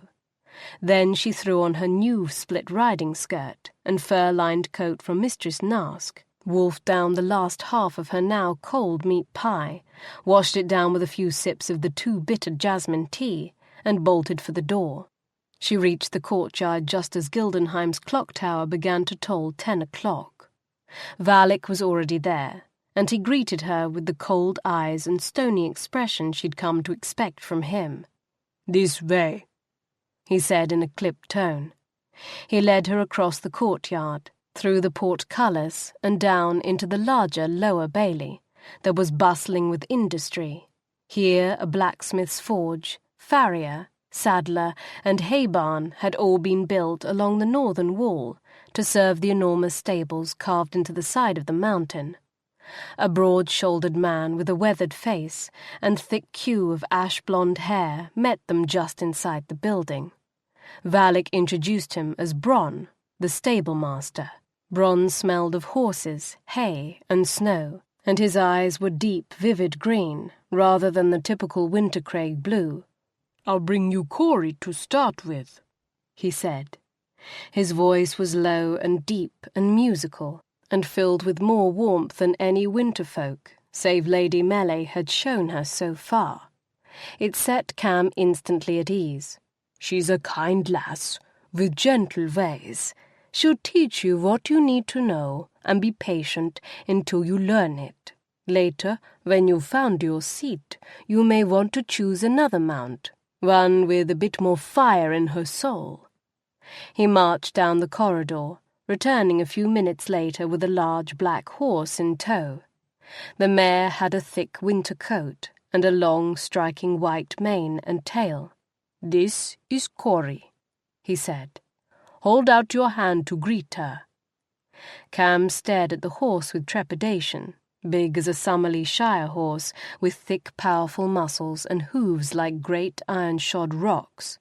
Corey was intimidating. The top of Kham's head barely reached the mare's withers, and that mouthful of very large teeth seemed quite capable of taking off Kham's hand with a single chomp. Bronn smiled slightly and whispered something into the horse's ear. The horse gave a whinnying neigh that sounded like laughter, then tossed her head, sending the long strands of her snowy mane dancing. "It's a fine compliment that you find Corey impressive enough to fear," Bronn said. "But there's no need. She'll not harm you." "I'm not afraid," Kham lied quickly, then blushed at Bronn's steady look. "Well, not much. At least, trying not to be." Determined not to look like a coward, Kham sucked in a breath and held out her hand, palm up. The animal's nose nudged Kham's hand experimentally, snuffling at her. Then the thick velvety lips nuzzled her palm. It tickled. Kham fought the urge to snatch back her hand. "She likes you," Bronn murmured. "Reach out now and rub her cheek." She followed the stable master's instructions, running her hands across the animal's warm, heavy body, learning where and how to touch her and where not to. He showed her how to approach the mare's hind quarters, how to curry her thick hide, how to inspect her legs and hooves and use a hoof pick to scrape the mare's hooves free of collected matter. By the time he was done, Corey was saddled and bridled, and Khamsin had lost a good bit of her fear. "I'll take Corey's lead myself," Valak said. "The riding ring is 1/2 a mile down the mountain." She started to object to his leading her down the mountain like an infant, but decided not to push the grumpy winterman. The prospect of her first riding lesson was the greatest treat she'd ever received. If she had to suffer being leashed to Valak as the price of that treat, so be it. But suffering his brooding, unfriendly silence the whole way was another matter. She was used to people despising her, but she preferred to know the reason why. "Is it my Summerlander blood you find so offensive, Lord Valak?" she asked as they rode. "Or do you dislike me on your cousin's account?" His expression didn't change. "Why would I dislike you on Elka's account? You had nothing to do with her choices." "I wasn't talking about the cousin who ran off with my brother. I was talking about Riker, the one who set her cap for my husband." That put a crack in his stony expression. Valak's brows shot up. He gave a bark of disbelieving laughter and looked at her like she'd just sprouted a second head. "Riker has no interest in Wynter." She barely kept her jaw from dropping. "Of course she's interested. I'll wager she's wanted him since the first day she met him." "You're daft, Summerlander." "No, but you are blind, Winterman. Good gods." She shook her head. Who knew men of the North were so easy to deceive? Valak's expression went sharp as a razor and hard as stone. The deadly promise of lethal force emanated from every pore, and his eyes were cold enough to freeze the marrow in her bones. "We are not so easily duped, Summerlander, and as your countrymen learn to their woe, we deal severely with those who try." "Ah, so that's it. You think I'm involved in some plot against the king?" She shook her head and rolled her eyes. Anyone who knew her in the slightest, well, any clear-thinking someone, at least, would never contemplate such a ridiculous charge. In case you haven't noticed, subtleties are not my forte. When I wish someone harm, they storming well know it. Valak cast a quick glance at the cloudless sky before saying, "So, you're an innocent, are you? As honest as the day is long. It was not you pretending to be your sister Autumn, the season my king thought he was taking to wife." She bit her lip. "I never lied. Wynter wanted a Summerlea princess to wife, and he got one. If he neither named the specific princess he wanted, nor lifted my veil to discover which one he was getting, how is that my fault?" Valak's eyes narrowed. "Lady, you wed and bed my king, full knowing he thought you were another. Then say you did nothing wrong. Yet you wonder why I consider you as low and untrustworthy as the rest of your kin. What would your father have done had he found himself so cheated?" Colour stained Kham's cheeks. Verdun would likely have separated his bride's head from her shoulders, then declared war on her kin. Exactly, Valak snapped, reading her answer on her face. Wynter Atrialan possesses more honor in his little finger than your entire family combined, and I will never forget how you used that honor against him, nor do I intend to let you do so again. He tossed Corey's lead line to one of the other guards and spurred his mount forward, moving as far up ahead as the lead line would allow. An uncomfortable silence descended. Kham glanced at the others. To a man they wore blank expressions and kept their gazes fixed straight ahead. Bronn tapped his heels to his mount's side and moved up to the spot Valak had vacated. In a friendly conversational tone, clearly meant to end the awkward silence, he said, "I'm curious that you've never ridden before, my lady. The ladies of your father's court do not ride." She forced a smile. "They do, but I was never part of my father's court. He hated me even more than Lord Valak does." Bronn winced. "Forgive me, I do not mean to pry." "No need to apologize. I've had a lifetime to get used to it." She would never forget or forgive what Verdun had done to her, but from the moment that carriage had carried her past the stone knights guarding the gates of Virasola, the Summer King had lost the power to hurt her. "My mother's nurse raised me in a remote part of the palace and educated me to the best of her ability, but since I wasn't allowed to leave the palace, I never learned to ride. I confess I'm quite looking forward to it. Other than the journey here, this is the greatest adventure of my life." "Well, I do my best to make the lessons enjoyable." True to Bronn's word, once they reached the riding ring, the lesson was one of the most pleasant experiences of her life, if, perhaps, a little too tame and too short for her liking. Khamsin learned how to mount and dismount, position her feet in the stirrups and hold the reins. Bronn led Corey around the ring on the lead line until he was satisfied Khamsin had gotten the hang of what he taught her. Then he unclipped the chain and let her walk the horse around the ring on her own. The mare, Corey, was a dream, sweet-natured, obedient and responsive. Khamsin was eager to go on to the second gate, the trot, when Valak declared the lesson was at an end. "Bronn has plenty of work waiting for him at the palace, as do the rest of us." "Oh, but—" "There's no need to rush yourself, my lady," Bronn intervened when Valak's expression darkened. "We'll have another lesson tomorrow, and I'll teach you the next gate then. For now, why don't you practice what you've learned today and ride Corey back to Gildenheim without the lead line attached?" "I suppose that's acceptable," she acquiesced, with more ill grace than she actually felt, so Valak wouldn't feel compelled to quash the idea just to deprive her. Truth be told, the prospect of putting her newly acquired skills to use was even more appealing than staying in the ring to continue her training. As they rode back up the hill to Gildenheim, it was all she could do to stop from laughing out loud. She was on a horse, guiding it with her own hands up a curving mountain road, like any other free lady of the court might do. No more prison built of confining walls or her father's harsh governance. Effervescence bubbled in her veins. Even Valak's glowering presence at her side couldn't dim her happiness. She was wed to a man who might send her to her death in a year, living in a land of haughty strangers who regarded her with all the welcome of a cockroach at a dinner banquet, and currently riding in the company of a man who would rather toss her off the mountain than escort her up it. But for the first time in her life, she felt free. If Khamsin could have spent every waking hour with Corey and Bronn, she would have.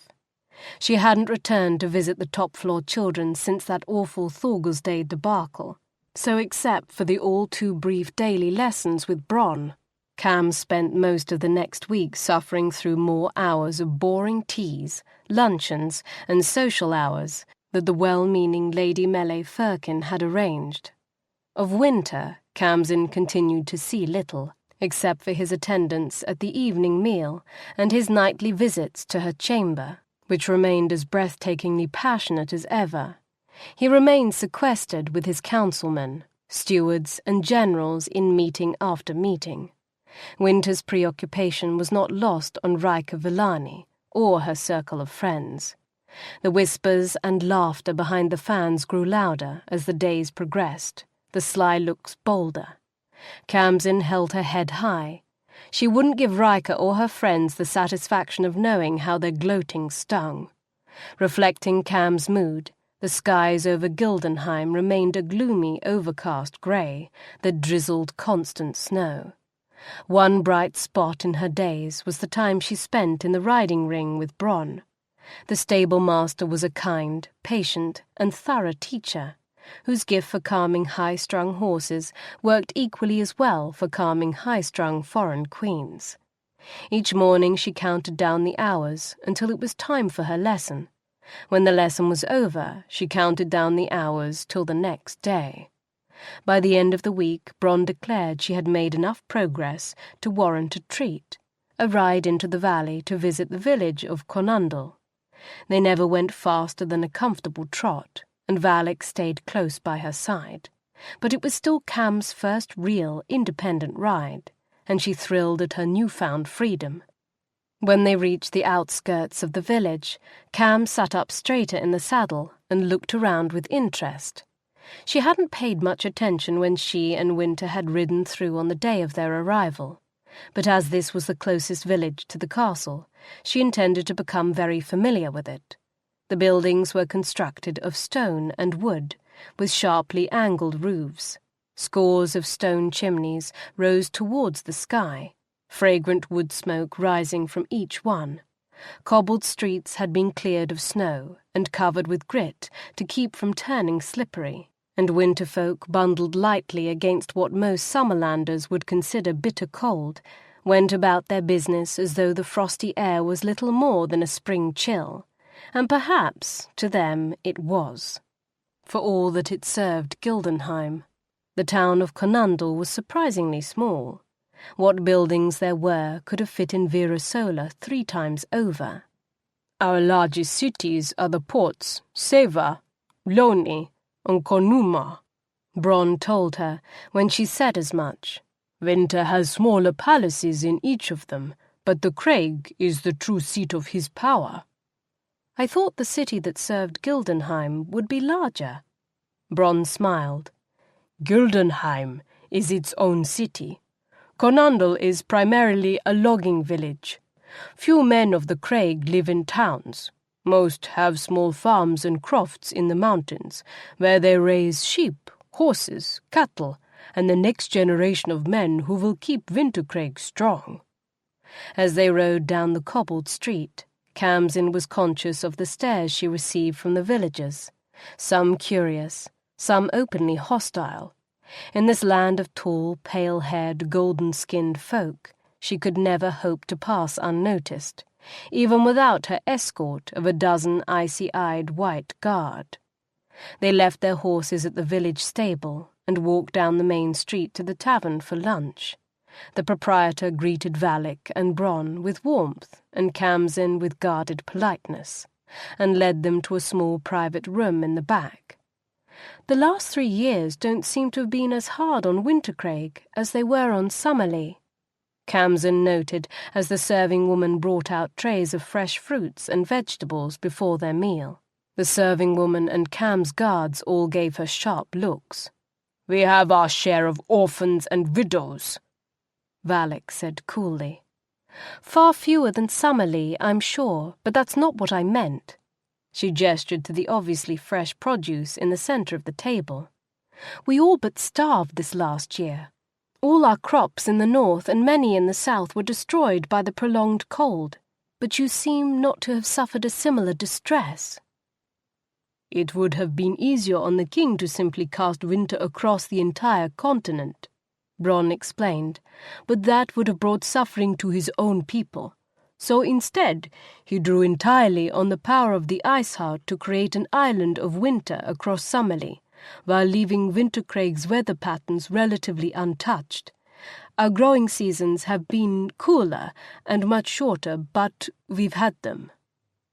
The Ice Heart, Khamsin repeated. The power he embraced when he declared war on Summerlea. You mean the power he used to conquer Summerlea was not his own? Valak cleared his throat loudly, and Bronn fell silent.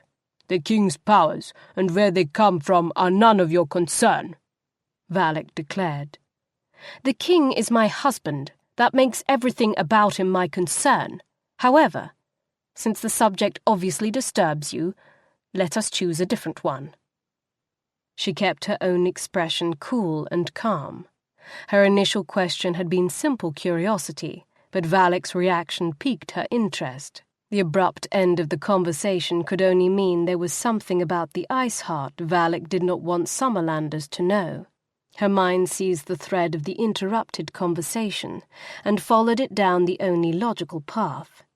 If the Ice Heart was not a power Wynter had been born with, it had come from somewhere. That last thought led to an even more disturbing contemplation. Could the power be taken from him? Could someone, like herself for instance, strip Wynter of his devastating power and return the summer throne to its rightful heirs? They passed the remaining time in the inn without incident. The serving woman delivered their food. Bronn and Khamsin were careful to keep their conversations limited to neutral topics, and Valak remained his typical scowling self. Unfortunately, the meal, though delicious, didn't sit well on Khamsin's stomach. Half an hour after leaving the tavern, her belly churned as discomfortingly as her troubled thoughts. Subterfuge and intrigue did not suit her. Like Roland, she would rather stand in the face of overwhelming odds and shout her defiance than skulk in the shadows and steal victory through ignoble means. She'd agreed to the terms of peace. She'd wed Wynter of her own free will. She'd pledged her loyalty and the fruits of her life to him, and even if he did plan to turn her out to face the mercy of the mountains, if she did not bear him a child in a year, did that nullify her own oaths? Could she continue to take Wynter into her arms and into her body while plotting to betray him? The very idea made her stomach hurt. Unaware of her increasing distress, Bronn escorted her around town and acquainted her with the various shops and shopkeepers. A few greeted her with a frigidness that bordered on hostility, but most seemed more approachable than the nobles in the palace. Kham gave a silent snort. Not that that was difficult. In a field at the far end of town, some sort of gathering was underway. Dozens of tents had been erected, and workmen were unloading dozens more from arriving caravans. Piles of snow cleared from the tent plots formed an odd, impromptu maze of walls and walkways. Khamsin watched 3 strapping young men wrestle a set of tent poles into place on a freshly cleared plot. The men laughed and joked as they worked. Long fair hair swinging in belled plaits, teeth flashing white and dazzling in golden-skinned faces. "What is all this?" Khamsin asked, as Bronn guided her down a path between 2 lines of erected tents. Several merchants had already begun to set out their wares, furs and leathers, delicate multicolored glassware, colourful ribbons, buttons and beads enough to make frippery-loving summer giddy with happiness. "The villagers are preparing for a Samda Halt," he replied. "A celebration gathering for at least the next month. Winterfolk from all corners of the kingdom will gather here. There will be hunting and trading and music and dancing, and each week a gildie, a great feast that you and Wynter will attend." "What are they celebrating? The end of the war?" "That too," Bronn said. "But this Samda's main purpose is to celebrate your marriage." Her stomach gave a sudden, unpleasant lurch. She pressed her hand against her belly. "My marriage?" she repeated weakly. "It's not every day the king takes a wife," a familiar voice drawled from behind. Khamsin spun around in surprise. "Wynter?" He was standing on the snowy street behind her, clad in a simple huntsman's garb of worn leathers and a white snow-bear vest. "What are you doing here?" "They told me you'd gone riding Rather than sit in my office envying you, I decided to join you. I trust you have no objections." Before she could answer, a shout from a merchant several tents down drew their attention. Wynter snatched her up and thrust her behind him, holding her there with one broad hand, while Valak and the guards spun into action, surrounding them with a wall of steel armor and razor-sharp swords. "Stop! Thief!" A small, filthy little figure, wrapped in shreds of mangy fur and moth-eaten cloth, barreled towards them, only to draw up in alarm at the sight of the soldiers and their swords. Khamsin had a brief glimpse of wide, silvery blue eyes in a grimy face. A boy, no more than 9 or 10.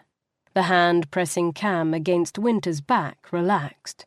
"Thief! Thief!" The boy opened his mouth and muttered a curse so foul it singed her ears, then darted towards a snow-banked corridor between the tents. Wynter caught him in mid-lunge by the collar of his mouldy clothes and hoisted him into the air. The boy dangled there, limbs swinging wildly, his little teeth bared in a fierce snarl, while even fouler curses poured out of his mouth in a defiant flood. "Silence, boy!" Wynter snapped. "You stand in the presence of the Queen." "Sod the farking Queen, and sod you too, you plague-ridden pussbag, buggering rat-farking sod. Put me down. Thor'll go freeze off your maggoty balls if you don't." "Well, that's charming," Wynter muttered. He grasped the boy by the ankles and dunked him head first into a nearby pile of snow. "That's to cool your head, boy," he said, when he lifted the boy's snow-covered face back out of the drift. "Now hush." "Fuck you, dung breath." The child shook his head, spraying snow and curses in a wide arc. Wynter clenched his jaw and dunked him again. "Slime-crapping puke bag." Dunk. "Miserable rat-fark." Dunk. "Dung-eating butt-fly." Dunk. Dunk. "Finished?" Wynter asked. The child blinked snow-spangled lashes and glared, but held his silence. "Good." Wynter flipped the boy over, set him back on his feet, and settled a firm grip around his thin neck. "Now, what's going on here?" The merchant, a large, heavy-set man, bundled in thick but simple woolens and furs, pointed a finger at the child. "He's a thief. That's what's going on. He stole a sling bow from me, snatched it right off my table, bold as brass." "Is that true, boy?" The child hawked and spat and remained silent. Wynter's jaw went hard as stone. "Don't try me, boy. You won't like what it gets you. Empty your pockets now," he barked, when the child didn't instantly obey. With a mutinous look, the boy reached into his ragged clothes, pulled out the pilfered slingbow, and flung it on the ground at the merchant's feet. "There, take your stinking slingbow. Now let me go." "What else do you have in those pockets?" the merchant demanded. "What else have you stolen that I didn't see you take?" "I didn't take nothing else." "I told you to empty your pockets, and I meant it," Wynter ordered. He gave the lad a warning shake. Scowling, the boy began tossing down a veritable hoard of small treasures and trinkets, a handful of copper coins, a ball of twine, several smooth rocks, a collapsible knife, a pair of flint stones, a rabbit's foot, and a silver wristband set with small gemstones. The merchant pounced on the wristband. "Didn't steal anything else, eh? Then where would the likes of you get this? Or are we supposed to believe it was a gift from the Valka?" The boy lunged forward, almost breaking free from Wynter's grip. "That belonged to my mother, you great boss ass. Give it back." "Your mother?" The merchant laughed. "Right, and I'm the king under the mountain. I'll just show this to the other merchants and see if any of them are missing this pretty trinket." The boy gave a howl of fury and began kicking and flailing wildly. One foot caught Khamsin in the stomach with enough force to knock her down and drive the air from her lungs. She lay on the hard ground, gasping for air and shuddering as clammy waves of nausea washed over her from head to toe. "Take him," Wynter muttered, shoving the boy, now shocked into fearful submission, towards Valak. He knelt by Khamsin's side and helped her to sit up. "Wife, are you hurt?" "I'm fine," she muttered. She rose to her feet, then wished she'd stayed on the ground. Her knees were shaking. Her vision was starting to swim. "Wife?" The boy was staring at Wyn and Khamsin with wide eyes. "But if she's the queen, that would make you the—" "King," Wynter confirmed. "Of Wintercraig," Valak added, "whom you just called what was the exact phrase? Ah, yes, a plague-ridden puss-bag." He gave the child a stern shake. The boy's golden skin took on a greenish cast. His gaze darted from Wynter to Khamsin and back again. I... Khamsin took pity on him. "There's no need to look so frightened. I'm fine." Liar. Her stomach, where the child had kicked her, was beginning to cramp. "And I'm sure the king has been called worse." That earned her an arch look from her spouse, which she ignored. "There's no harm done." "Not that excuses you from any other crimes you may have committed," Wynter said. "I want the truth of what's going on here. You can start by telling me your name." For a moment Khamsin thought the child might remain defiant, but apparently kicking his new queen in the belly and calling his king a puss-bag had exhausted the boy's hunger for rebelliousness. At least temporarily. Christy. My name is Christy." "Wise decision, Christy," Wynter praised. "Now, you say this bracelet belonged to your mother. I suggest you take us to her so she can confirm what you say." "Does she know you're stealing from honest merchants?" The merchant standing nearby piped up. Christy cast a sullen glare at the man. "She's dead. She and my father both died 3 years ago." "Your mother's dead," Khamsin repeated. "And that bracelet was hers." The child nodded. "Give it back to him," Khamsin ordered the merchant. "But, Your Grace," the man protested. He turned to Wynter. "Sire." "He said it belonged to his mother," she interrupted. "I believe him. Look at what he pulled from his pockets. Nothing else there seems obviously stolen or unusual for a boy to carry around, and I will not see any child parted from a remembrance of his mother." The cramping in her stomach had become sharp pain. Alternating waves of heat and cold washed over her. She took a breath and swallowed. "If I'm wrong, I will compensate whichever merchant he robbed and see the boy suitably punished. So, give the bracelet back to him now." Glowering, the merchant did as he was told. The boy clutched the bracelet so fiercely Khamsin knew she'd been right. That small band of silver was precious to the boy, and in a way no stolen trinket could have been. "My thanks." Her skin felt cold and tight. If she didn't find privacy soon, she was going to humiliate herself in front of Wynter, Valak, and half the village. But something about the boy would not just let her walk away. Maybe it was his defiance. Maybe it was the way he clutched his mother's bracelet, as if that small piece of metal held every ounce of happiness in his world. He reminded her of herself, half wild, full of fire and fierce rebellion, desperately clinging to whatever small, precious memories of love he could find. "Do you have any other family, Christy?" The boy's grimy chin thrust up in the air. "No, and I need none. I can take care of myself." Clearly not, at least not without stealing. Her lips pressed tight together as her stomach clenched with another sharp pain, and bile rose in her throat. "Khamsin?" Wynter frowned down at her. "Are you all right?" She dragged in a shallow breath and waved him off. "You were caught stealing, Christy. We have returned what you took, and I've offered compensation to any other merchant you may have robbed. You owe me a debt. I claim a year of your service in payment, starting now. You will be my page, and no more stealing. It isn't honourable." The last several sentences came out in a desperate rush. She spun away. Her belly was rippling with cramps. Sweat beaded her upper lip. "Bron, please have someone escort Christy back to the palace. I need to... Khamsin? Wynter reached for her arm.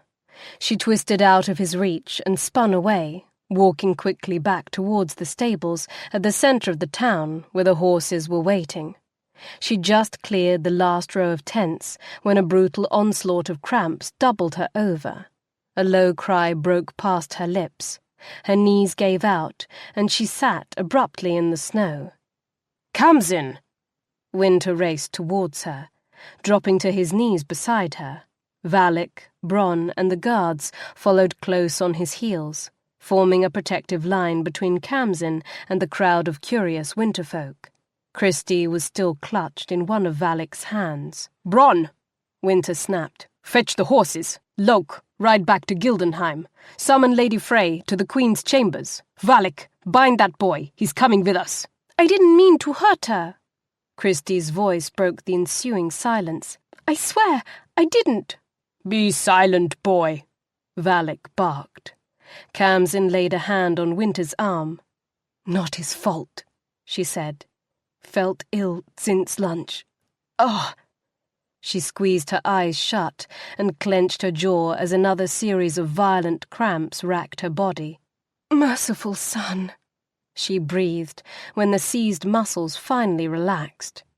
The clatter of horse hooves on cobblestone announced Bronn's return with several horses in tow, Hodri among them. You'll ride back with me. Wynter gathered Khamsin into his arms and rose to his feet, lifting her with effortless strength. No arguments. Vin. Valak's voice was low, quiet, but filled with urgency. Look. He nodded at the snow-covered ground near Wynter's feet. Wynter glanced down. His body went still. The arms holding Khamsin clenched a little tighter. Khamsin, are you wounded? No, She frowned and followed his gaze. Bright red glistened in the patch of compressed snow where she'd been sitting. What in the name of... Ah! Another brutal series of cramps tore through her body. Her eyes widened in fear as a hot gush of blood soaked her thighs and the dense folds of her skirts. Chapter 14. The Mercy of the Mountains. Rays of sunlight fell over Khamsin's face, bringing warmth and the familiar, energizing tingle of power sparking in her veins. Lost in hazy, pleasant dreams of summer, and her brother Falcon sneaking up into the sky garden to play swords and warriors with her, she tried to resist consciousness, but the dreams faded, despite her strongest efforts to cling to them. She stretched, then hissed as a dozen tiny needles of pain stabbed her abdomen in response.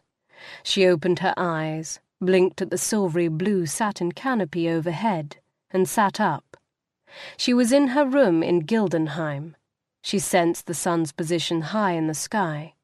Her brow creased in a frown. It was midday, and she was still abed. A whisper of fabric and a cool wind made her turn towards the bedroom door. Lady Glacier Frey entered. "Ah, you're finally awakened. Good. How do you feel?" Kham scowled. "Feel? You lost quite a bit of blood. Between that and the restorative herbs I gave you, you may still feel a little disoriented." Memories were coming back. Terrible cramping pain. Bright red blood. So much of it the air filled with a sweet metallic stench. Her own hoarse screams as she writhed in agony, feeling as though her body were ripping apart from the inside out. "You are a very lucky woman, Summerlander. If Wynter hadn't acted so quickly to get you back to the palace, and had the foresight to have me waiting when you arrived, and if your own powers hadn't fought so hard to heal you, you would not be alive." "What happened?" Lady Frey gave a small, elegant shrug. "You were poisoned. One of the serving women in the tavern in town admitted to putting a Wintercraig emetic called Lady's Blush in your food. She lost her husband, father, and 3 brothers in the war. Grief turned to madness when she heard you claiming Summerlea suffered more greatly in the war than Wintercraig. She tried to kill me. Lady's blush is normally lethal. She claims she only meant to make you sick, but she must have been far more heavy-handed with the herb than she admits. One of the side effects is a raised heartbeat and blood that flows much more rapidly through the veins, both of which give the ladies who consume it a blush in their cheeks, hence the name. When the orphan boy kicked you, he must have ruptured a vessel in your womb, and with the lady's blush in your system you began to hemorrhage. If Wynter hadn't used the ice gaze to freeze your blood and slow down your heart rate, you would have bled to death before I could determine the cause of your illness and administer an antidote. Where is Wynter now? Lady Frey turned to a small bedside table, on which rested several stoppered flagons. Attending important matters of state, she uncorked a silvery blue bottle and poured a thin stream of liquid into a crystal glass, then added chartreuse liquid from a small green vial and a powder from a third capped pot. She stirred the concoction with a long, thin silver wand and turned to offer it to Khamsin. Here, drink this. It's a restorative that will help you regain your strength. Drink. She added again when Khamsin hesitated. A smile flirted on Lady Frey's smooth, pale lips. I promise, it's not poison. Kham took the glass and sniffed cautiously at its contents. It smelled of verbena and something she didn't recognize. Deciding that if Lady Frey had wished her ill, Kham would be dead already, she tilted the glass to her lips and drank. The liquid had the slightly thickened consistency of warmed honey, and a sharp aftertaste that the lemony verbena couldn't hide. She made a face and handed the glass back to Lady Frey. Perhaps not poison, but I think I'll just have broth or borgen the next time. The priestess gave a small laugh. Wynter is not fond of my potions either. If it can't be killed and stewed or roasted, he wants nothing of it. Sounds good to me. She sat up and threw back the covers. A rush of dizziness made her sway, but she fought it off. Where do you think you're going? Kham glanced at the priestess in surprise. I'm awake. I'm getting up. Absolutely not. I forbid it. You very nearly bled to death. You're still bleeding, in fact, and probably will be for another week or two until your womb heals. Your body hasn't had any substantial nourishment in 2 days. 2 days? Kham exclaimed. Lady Frey grimaced impatiently, but explained. It was vital that you stayed as motionless as possible while we tried to stop the hemorrhaging, so I added a sedative to the lady's blush antidote. You're only awake now because the worst of the bleeding has passed, and because I didn't dare keep you without food any longer. You stay where you are. You're not leaving that bed for at least another day. She turned her head and barked over her shoulder. Boy! A small white blonde head poked through the doorway. Has the Queen's maid returned from the kitchens? No, ma'am, not yet. Kham stared at the child. There was something familiar about him. He cast a shy, hesitant glance in her direction, and his silvery blue eyes met hers. Recognition dawned.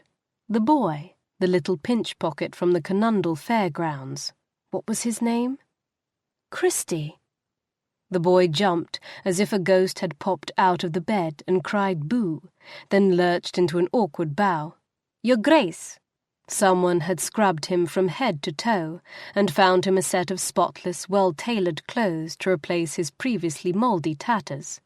His face was small and thin, with a pointed chin, arching brows, and a dusting of silvery freckles that looked like snowflakes across the bridge of his nose. The corners of his eyes were tilted up, and the ears peeking through the thick strands of his pale, raggedly cropped hair had a slight point to their tops.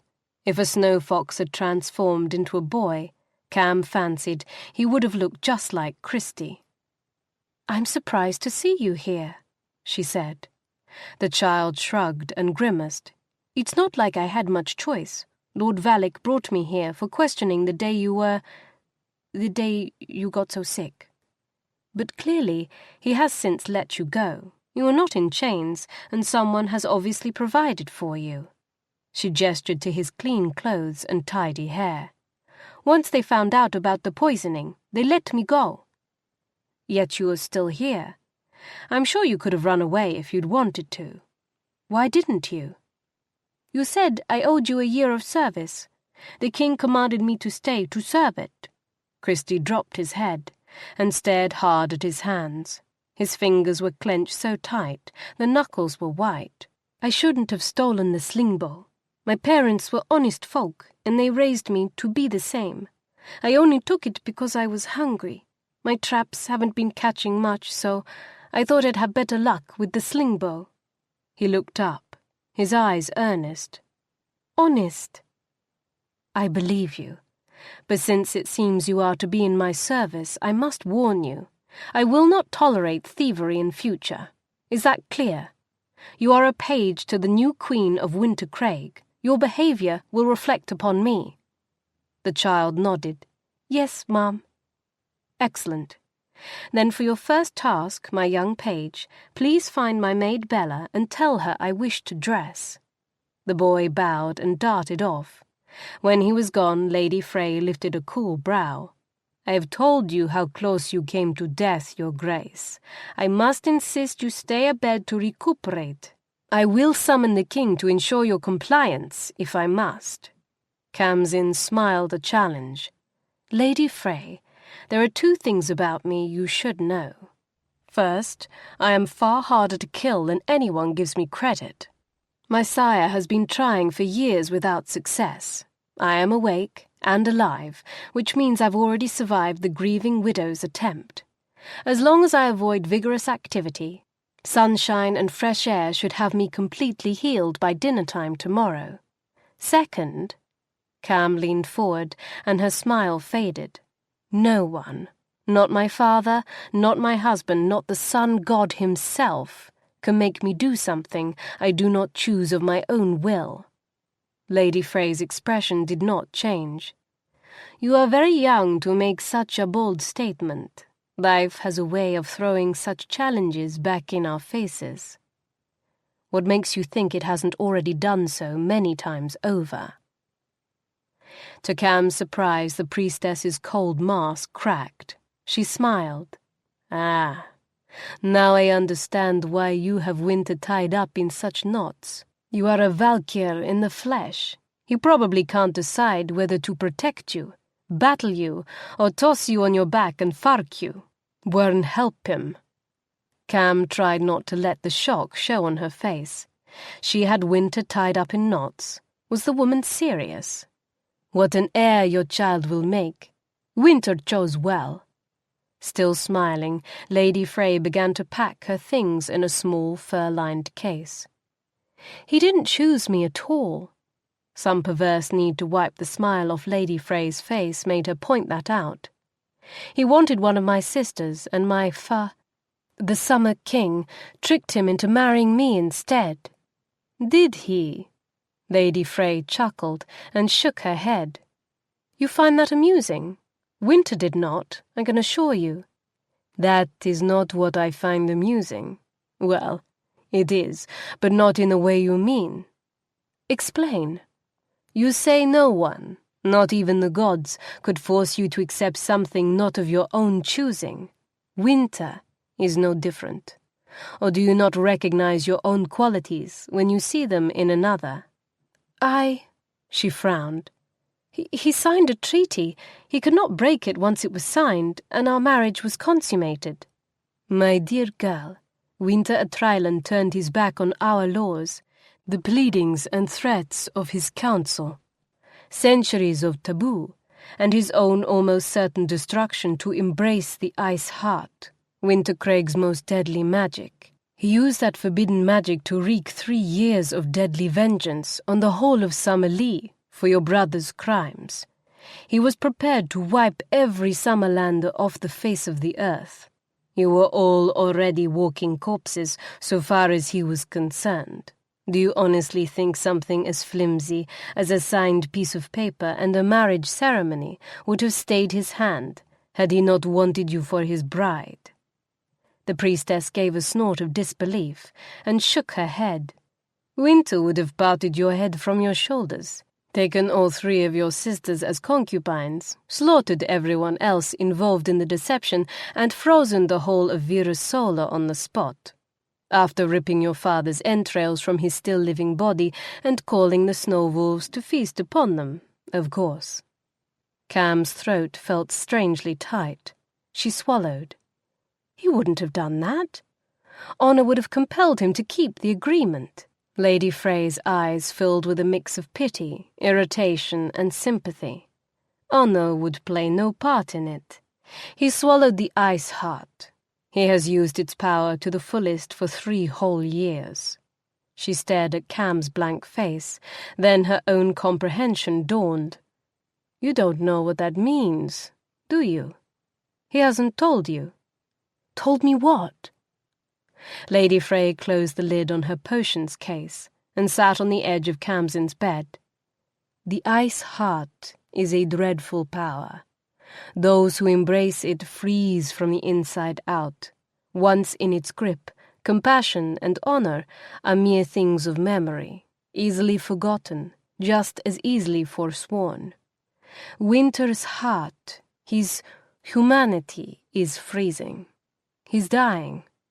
As I told him, I'm surprised he's lasted as long as he has. A weaker man would have succumbed long ago.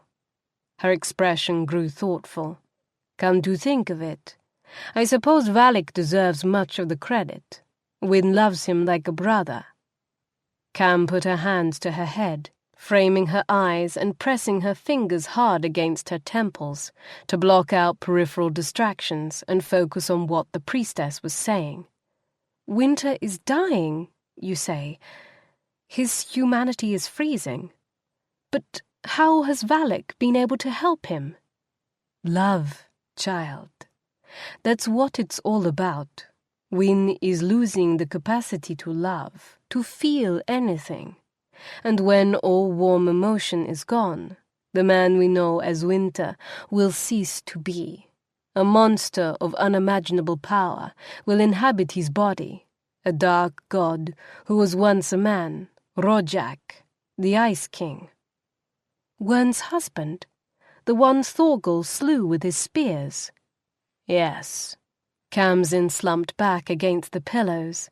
She'd read the legend of Thorgal and his mighty ice spears. Why are you telling me this? I'm an heir to the Summer Throne. Aren't you afraid I'll use this knowledge to destroy Wintercraig? Lady Frey laughed. It was not a pleasant sound. Only a madman utterly lost to reason could even contemplate such a thing. She leaned forward, her eyes bleak. Listen to me, Summerlander, for this is the direst of warnings. If the Ice King is born, there will be no victory for any human ever again. The vengeance Wynter wreaked upon your land is nothing compared to what Rojak will do. He will cast the entire world into endless winter. Your family's powers, which are derived from the sun, will fade.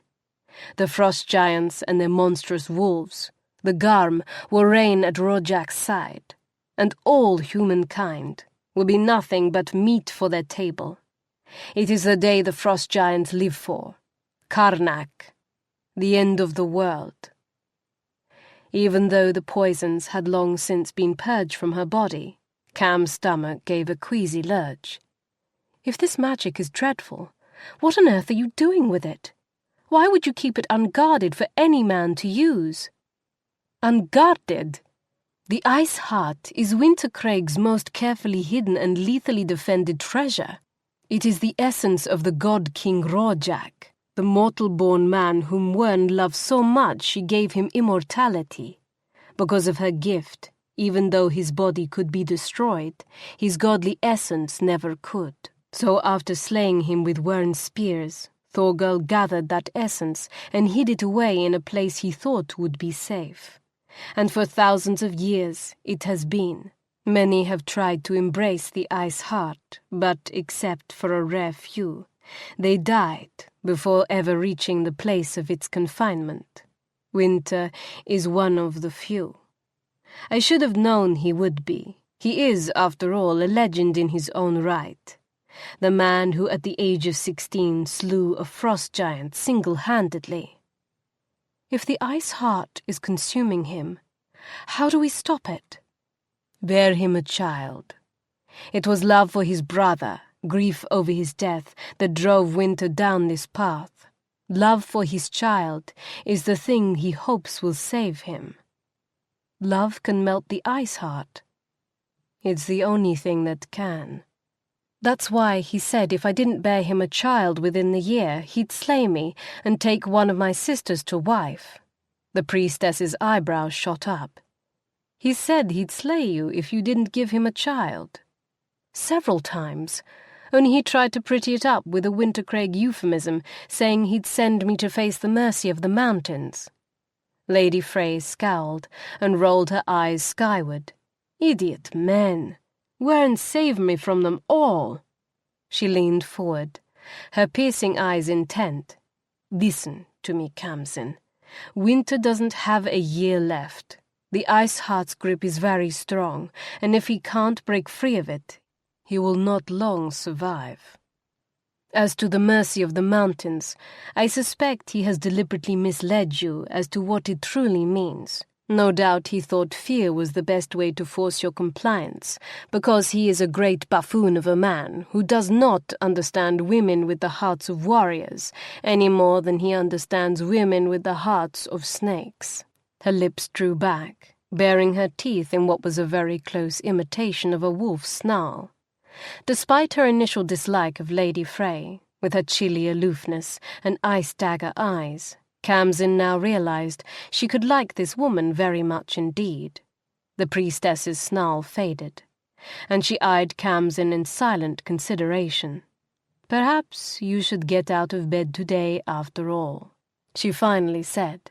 I know you'll be doing so anyways as soon as I leave the room, and this way at least I can keep an eye on you for another few hours. She rose to her feet, and without turning her head, called out, Come in, Summerlander. See that your mistress eats as much as she can, then help her dress. Bundle her warmly. Christy, go to the stables and tell Bronn to prepare a litter. To Khamsin she added, And you will promise me to stay in the litter, and tell me the instant you feel the least bit unwell. Agree now, or this will not happen. Agreed. The word popped out before she even thought about it. She blinked and gave a wry laugh. What did I just agree to? Where are you taking me? Lady Frey drew herself up to her full height, looking icy, beautiful, and remotely regal. To the slopes of Mount Gerd, to witness the mercy of the mountains. With both Valak and Wynter gone, there was no one to gainsay Lady Frey. Lord Basil tried, but he withered quickly beneath the priestess's icy glare. Within the hour, the small party rode out. 6 armed guards, Lady Frey riding a shining white beauty of a horse, Christy bundled thickly and riding a shaggy tan mountain pony, and Khamsin borne in a drape-covered litter suspended between 2 large draft horses. The litter wasn't quite as stomach-churning a ride as the carriage had been, and Khamsin alleviated her travel sickness by keeping the curtains drawn back. The brisk cold air on her face and being able to see where they were going staved off the worst of the sickness. The journey to Mount Gerd was a 2-hour, 6-mile trek across rough mountain terrain that ended with a nerve-wracking traversal of a crumbling stone bridge stretched over a deep gorge between mountains. On the far side of the bridge, perhaps a half-mile from the ice-capped summit, a small round lodge had been built into the mountain. Smoke curled from the lodge's chimney, and as they approached, 2 guards in leather armor emerged to greet them. "Where are they?" Lady Frey asked. "And when?" "Second elevation about an hour ago," came the cryptic reply. "My thanks. The priestess turned her horse left towards a rocky path that curved around the mountain face. The rest of the party followed in single file. The road turned down, and the air grew slightly warmer as they descended several 100 feet. Stark, snow and lichen-covered rocks gave way to carpets of ground-hugging juniper. The rocky path split in two. One fork headed down towards the lower elevations, but they did not turn. Instead, they levelled out, travelling laterally across the mountain's face. A few minutes later, the horses slowed, then came to a halt. Khamsin stuck out her head to see what was going on, but all she could see was the back end of her guard's horses. The sound of approaching riders echoed against the stony mountainside. She knew who it was even before she saw Hodri's shining whiteness, and Wynter's grim face and blazing eyes. Just the sight of him sent a warm electric tingle shivering through her blood. He didn't have the same reaction to her. He took one look at her and snapped, "Draw the curtains, woman, and pull those furs around you before you catch your death." He whirled his horse around. "Damn it, Lacey, what in Vern's name are you thinking? 2 days ago she lay near death, and today you cart her through the mountain tops? Are you mad, or just trying to finish the job that idiot serving woman started?" "Lacey?" Kham poked her head back out through the litter curtains and watched Wynter confront Lady Frey. He did not seem the least bit afraid of her as he bellowed insults at her for her dim-witted bit of insanity, for bringing Khamsin to Mount Gerd. Lady Frey seemed neither surprised nor impressed by his rage. "I brought her to witness the mercy of the mountains," she snapped back. "As she was the injured party, it's more than her right, and you know it. Besides, some fool has left her with the impression that the mercy of the mountains is a sentence of certain death, and told her that is her fate if she doesn't bear your child in a year's time." For a moment Wynter looked nonplussed, and decidedly guilty, but then his jaw clenched tight, and his teeth bared in a snarl. "She drew her own conclusions. I told no lies." "Idiot, lunkhead, bah! I should leave you to your fate. If I liked you even slightly less, that's exactly what I'd do." The priestess glared, her usual air of icy remoteness completely shredded. Kham smiled. Oh, she could easily like Lady Frey. "Besides," the priestess continued, "she was awake. If I'd left her on her own, she'd be running around the palace. This way, I've successfully managed to keep her lying down in that litter for several hours." Kham's smile turned into a frown. Then again, maybe not so easily. She didn't like being manipulated. Wynter turned his head and caught Kham looking at him. His nostrils flared. "Fine," he snapped. "Show her and be done with it. But then it's straight back to Gildenheim, and she stays in bed the rest of the night and tomorrow with no complaints." "Agreed," Lady Frey answered before Kham could do more than open her mouth. "Even if I have to drug her again." She cast back a look of such icy promise that Kham scowled and sank back against the litter cushions.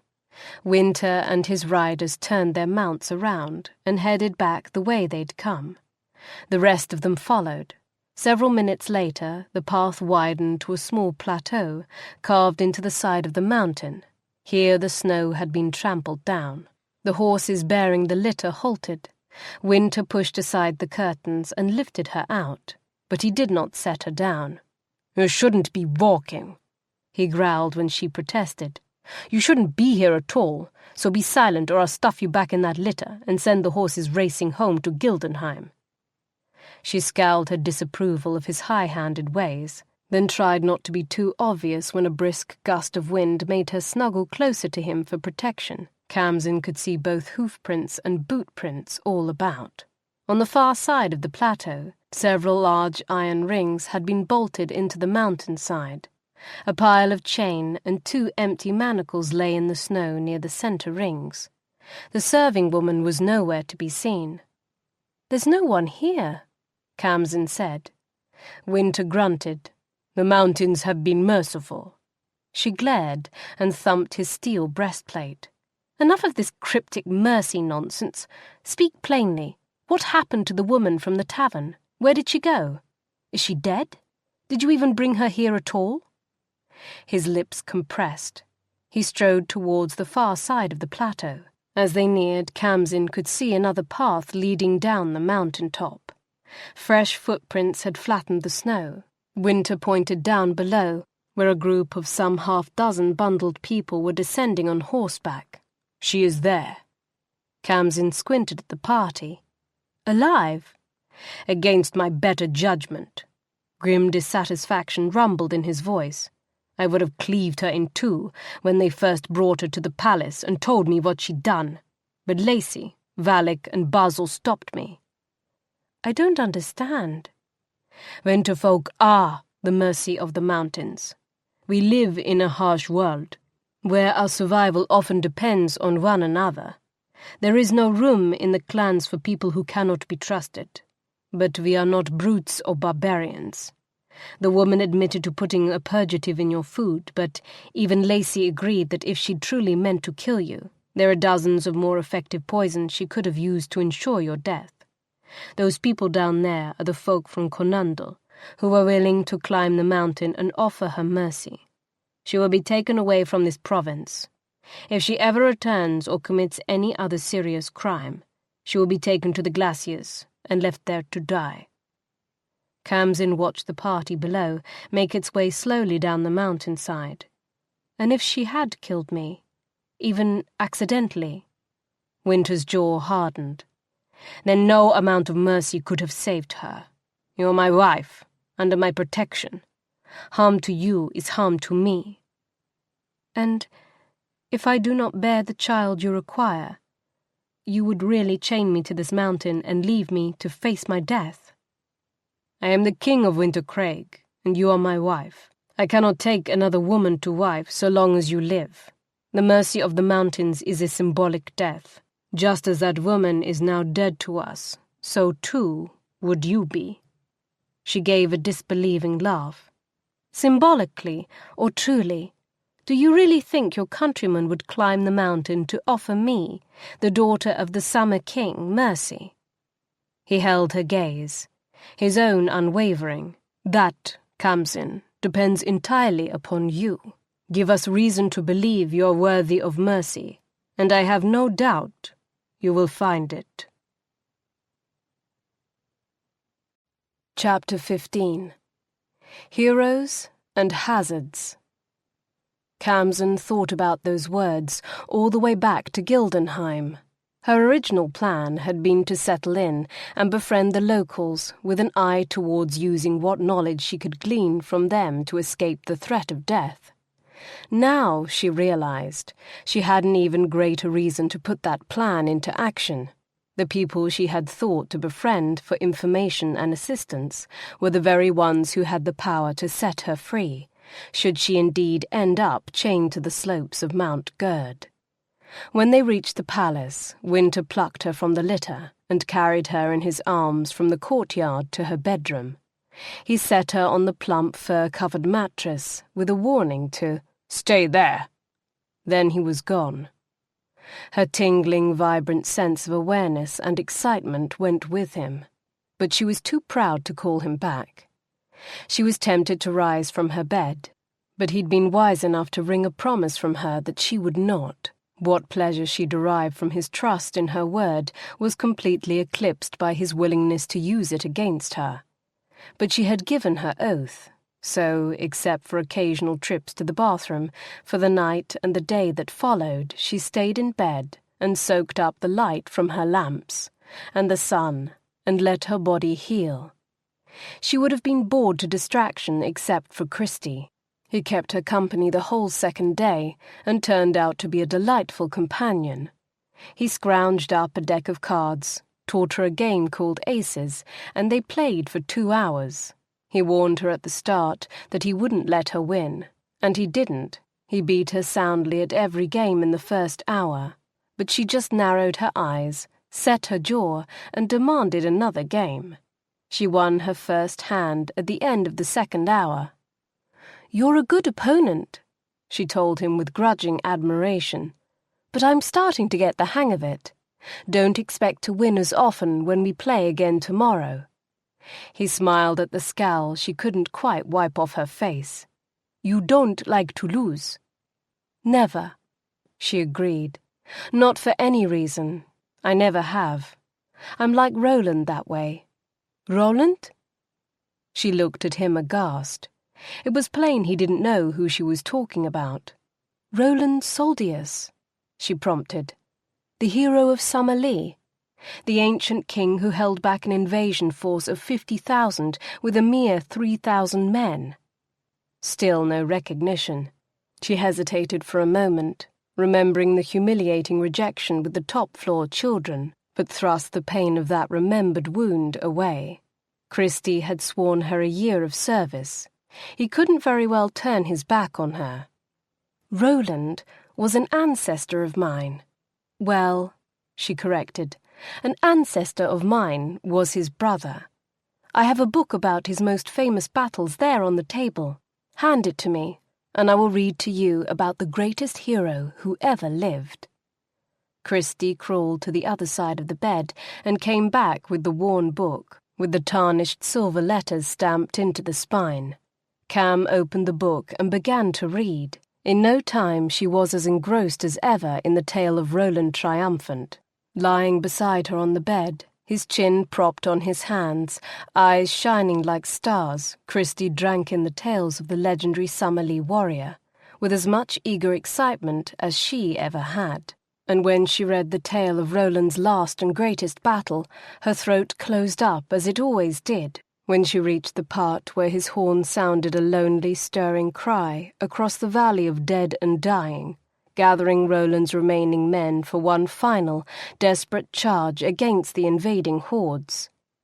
They rode, the last 100, their banners lifted high, their armor gleamed like silver beneath the sun's bright eye. Before them, clad in golden scales, his brow with sunlight wreathed, rode Roland the triumphant, the heir of Rose and Lee. Oh, ever will a man be born more glorious than these, the greatest sons of summer, led by their shining king. Christie's hands clenched into fists. His little face was tense and flushed. Did they do it? Did they beat them? She smiled at him, as Tildy had so often smiled at her. Be patient, Christie. Let me finish reading, and you will learn. She bent her head back to the book and continued reading where she left off. The first 2 lines of Golgoth fell back in dazzled fear as Roland and the 100 charged forth to meet their spears. The last charge of Roland and the 100 consumed more than 15 pages in the book, describing in detail how valiantly those great knights had battled, how each mighty hero had fallen, how the clouds rolled in and cast a grey gloom across the battlefield, as if the sky itself mourned their passing. Finally, only Roland and a dozen of his men remained in a field soaked with blood and littered with the enemy's dead. Around them, the last 10,000 of Golgoth's army drew near, ringing the king and his men. Defeat was certain, but even then Roland would not surrender. He lifted his mighty sword, blazing, high into the air, and called upon the full measure of his summer gifts. Overhead the clouds parted. Those watching from the hills surrounding the battled plain reported seeing a shaft of golden sunlight beam down upon the place where Roland stood, as if the sun itself had answered his call and showered its strength upon him. The last 12 Summerlea knights fell to their knees around him. They bowed their heads and reached out to lay their gauntleted hands upon him. Roland triumphant gave a final shout, in a voice that boomed across the plain, like the thunder of God. "Avirus Coruscate Rossa!" Long live the radiant rose. And from him exploded a vast, deadly force, like none had ever seen before or since. He flared blinding bright, so bright the watchers on the surrounding hills cried out and shielded their eyes, and rings of blazing golden light rolled out in stunning waves. The light swept across the plains for a radius of 2 miles, flattening the enemy army, incinerating everything in its path. It was as if the sun had fallen to earth and burst its strength upon the plain, out and out. The rings of flaming light roared, until the watchers on the mountains cried out in fear, certain they too would be consumed by its blazing fury. But just before the deadly brilliance reached them, the fiery light receded like a wave upon sand. The rings raced back towards the centre of the field, towards Roland, and met once more with a mighty boom. A tower of light and smoke shot up into the sky, and crackling blades of golden light speared the heavens. Then it was over. The plain stood barren, emptied of all but a small ring of bodies. Roland's last 12 Summerlea knights were laid out like the petals of a daisy, their armour shining with a high polish, their skin cleansed of blood and the grime of battle, their faces peaceful and untouched, as if they had been purified in death. And there, in the centre of them all, rising up from a patch of rich, untouched green Summerlea grass, was Roland's mighty sword, blazing, its hilt pointing towards the sun.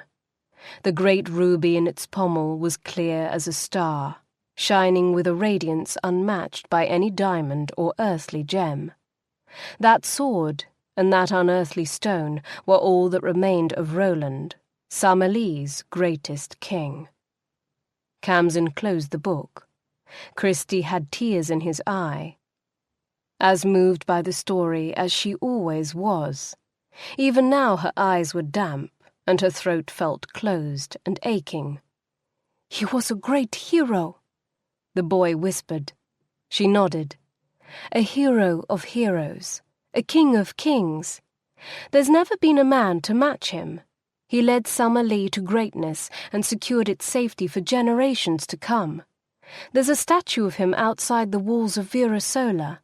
He's the first of the stone knights guarding the city gates. A statue of his brother Donal, from whom my line descends, stands on the opposite side.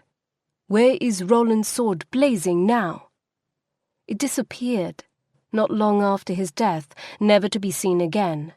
Many a Summerlea knight has set out to find it, but none ever has." A brief silence fell. Christie cleared his throat and said, "Our king, Wynter, is a hero too, a legend in the Craig. Barely 2 months shy of his 16th birthday, he killed a frost giant single-handedly." "I've heard something about that. I understand it's quite a feat." "It's never been done before. Frost giants stand 15 feet tall." Christie clambered to his feet and raised his hands far over his head to demonstrate. "And their fists are like boulders. They carry great swords with razor-sharp serrated edges that can shatter swords and cleave fully armoured men in two with a single blow." His lips drew back in a snarling grimace, and he hacked and slashed with gusto. Khamsin hid a smile, charmed by the child's enthusiasm. "And Wynter faced one of these terrible creatures in single combat." "He did. He'd only just earned his knighthood. To celebrate, he and his family went ice fishing on Lake Ibri, when the frost giant caught them unawares. It struck him a blow that knocked him senseless, then killed his mother and father, and was going to slay his brother, the little prince, when Wynter reawakened. Even knowing he was unlikely to survive, Wynter threw himself before his brother, armed only with his sword." He leapt forward and assumed a defensive stance, hands clenched around his imaginary sword. The sword swung, accompanied by hearty slashing and battle noises, as Christie the giant killer fought his foe. He stopped in mid-swing and added, "Gunterfees was forged in the fires of Mount Fricka. Did you know? And blessed by the priestess of Wern as it was made. They say it is a sword that will never be broken." "No, I didn't know that."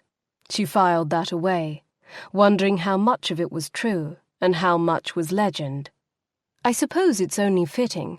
A mighty hero should have a very special sword. Did Wynter and the frost giant fight for hours? Did they battle throughout the day and into the night?" Christie gave her a look. "That's only in the legends. Most men couldn't battle a frost giant for more than a few minutes and live. As big as they are, they have all the advantage. One blow would shatter a man's bones into dust. Ah, of course. Sorry. Properly chastened, Khamsin nodded. Go on with your story. The battle was fierce, and it did last almost 10 minutes.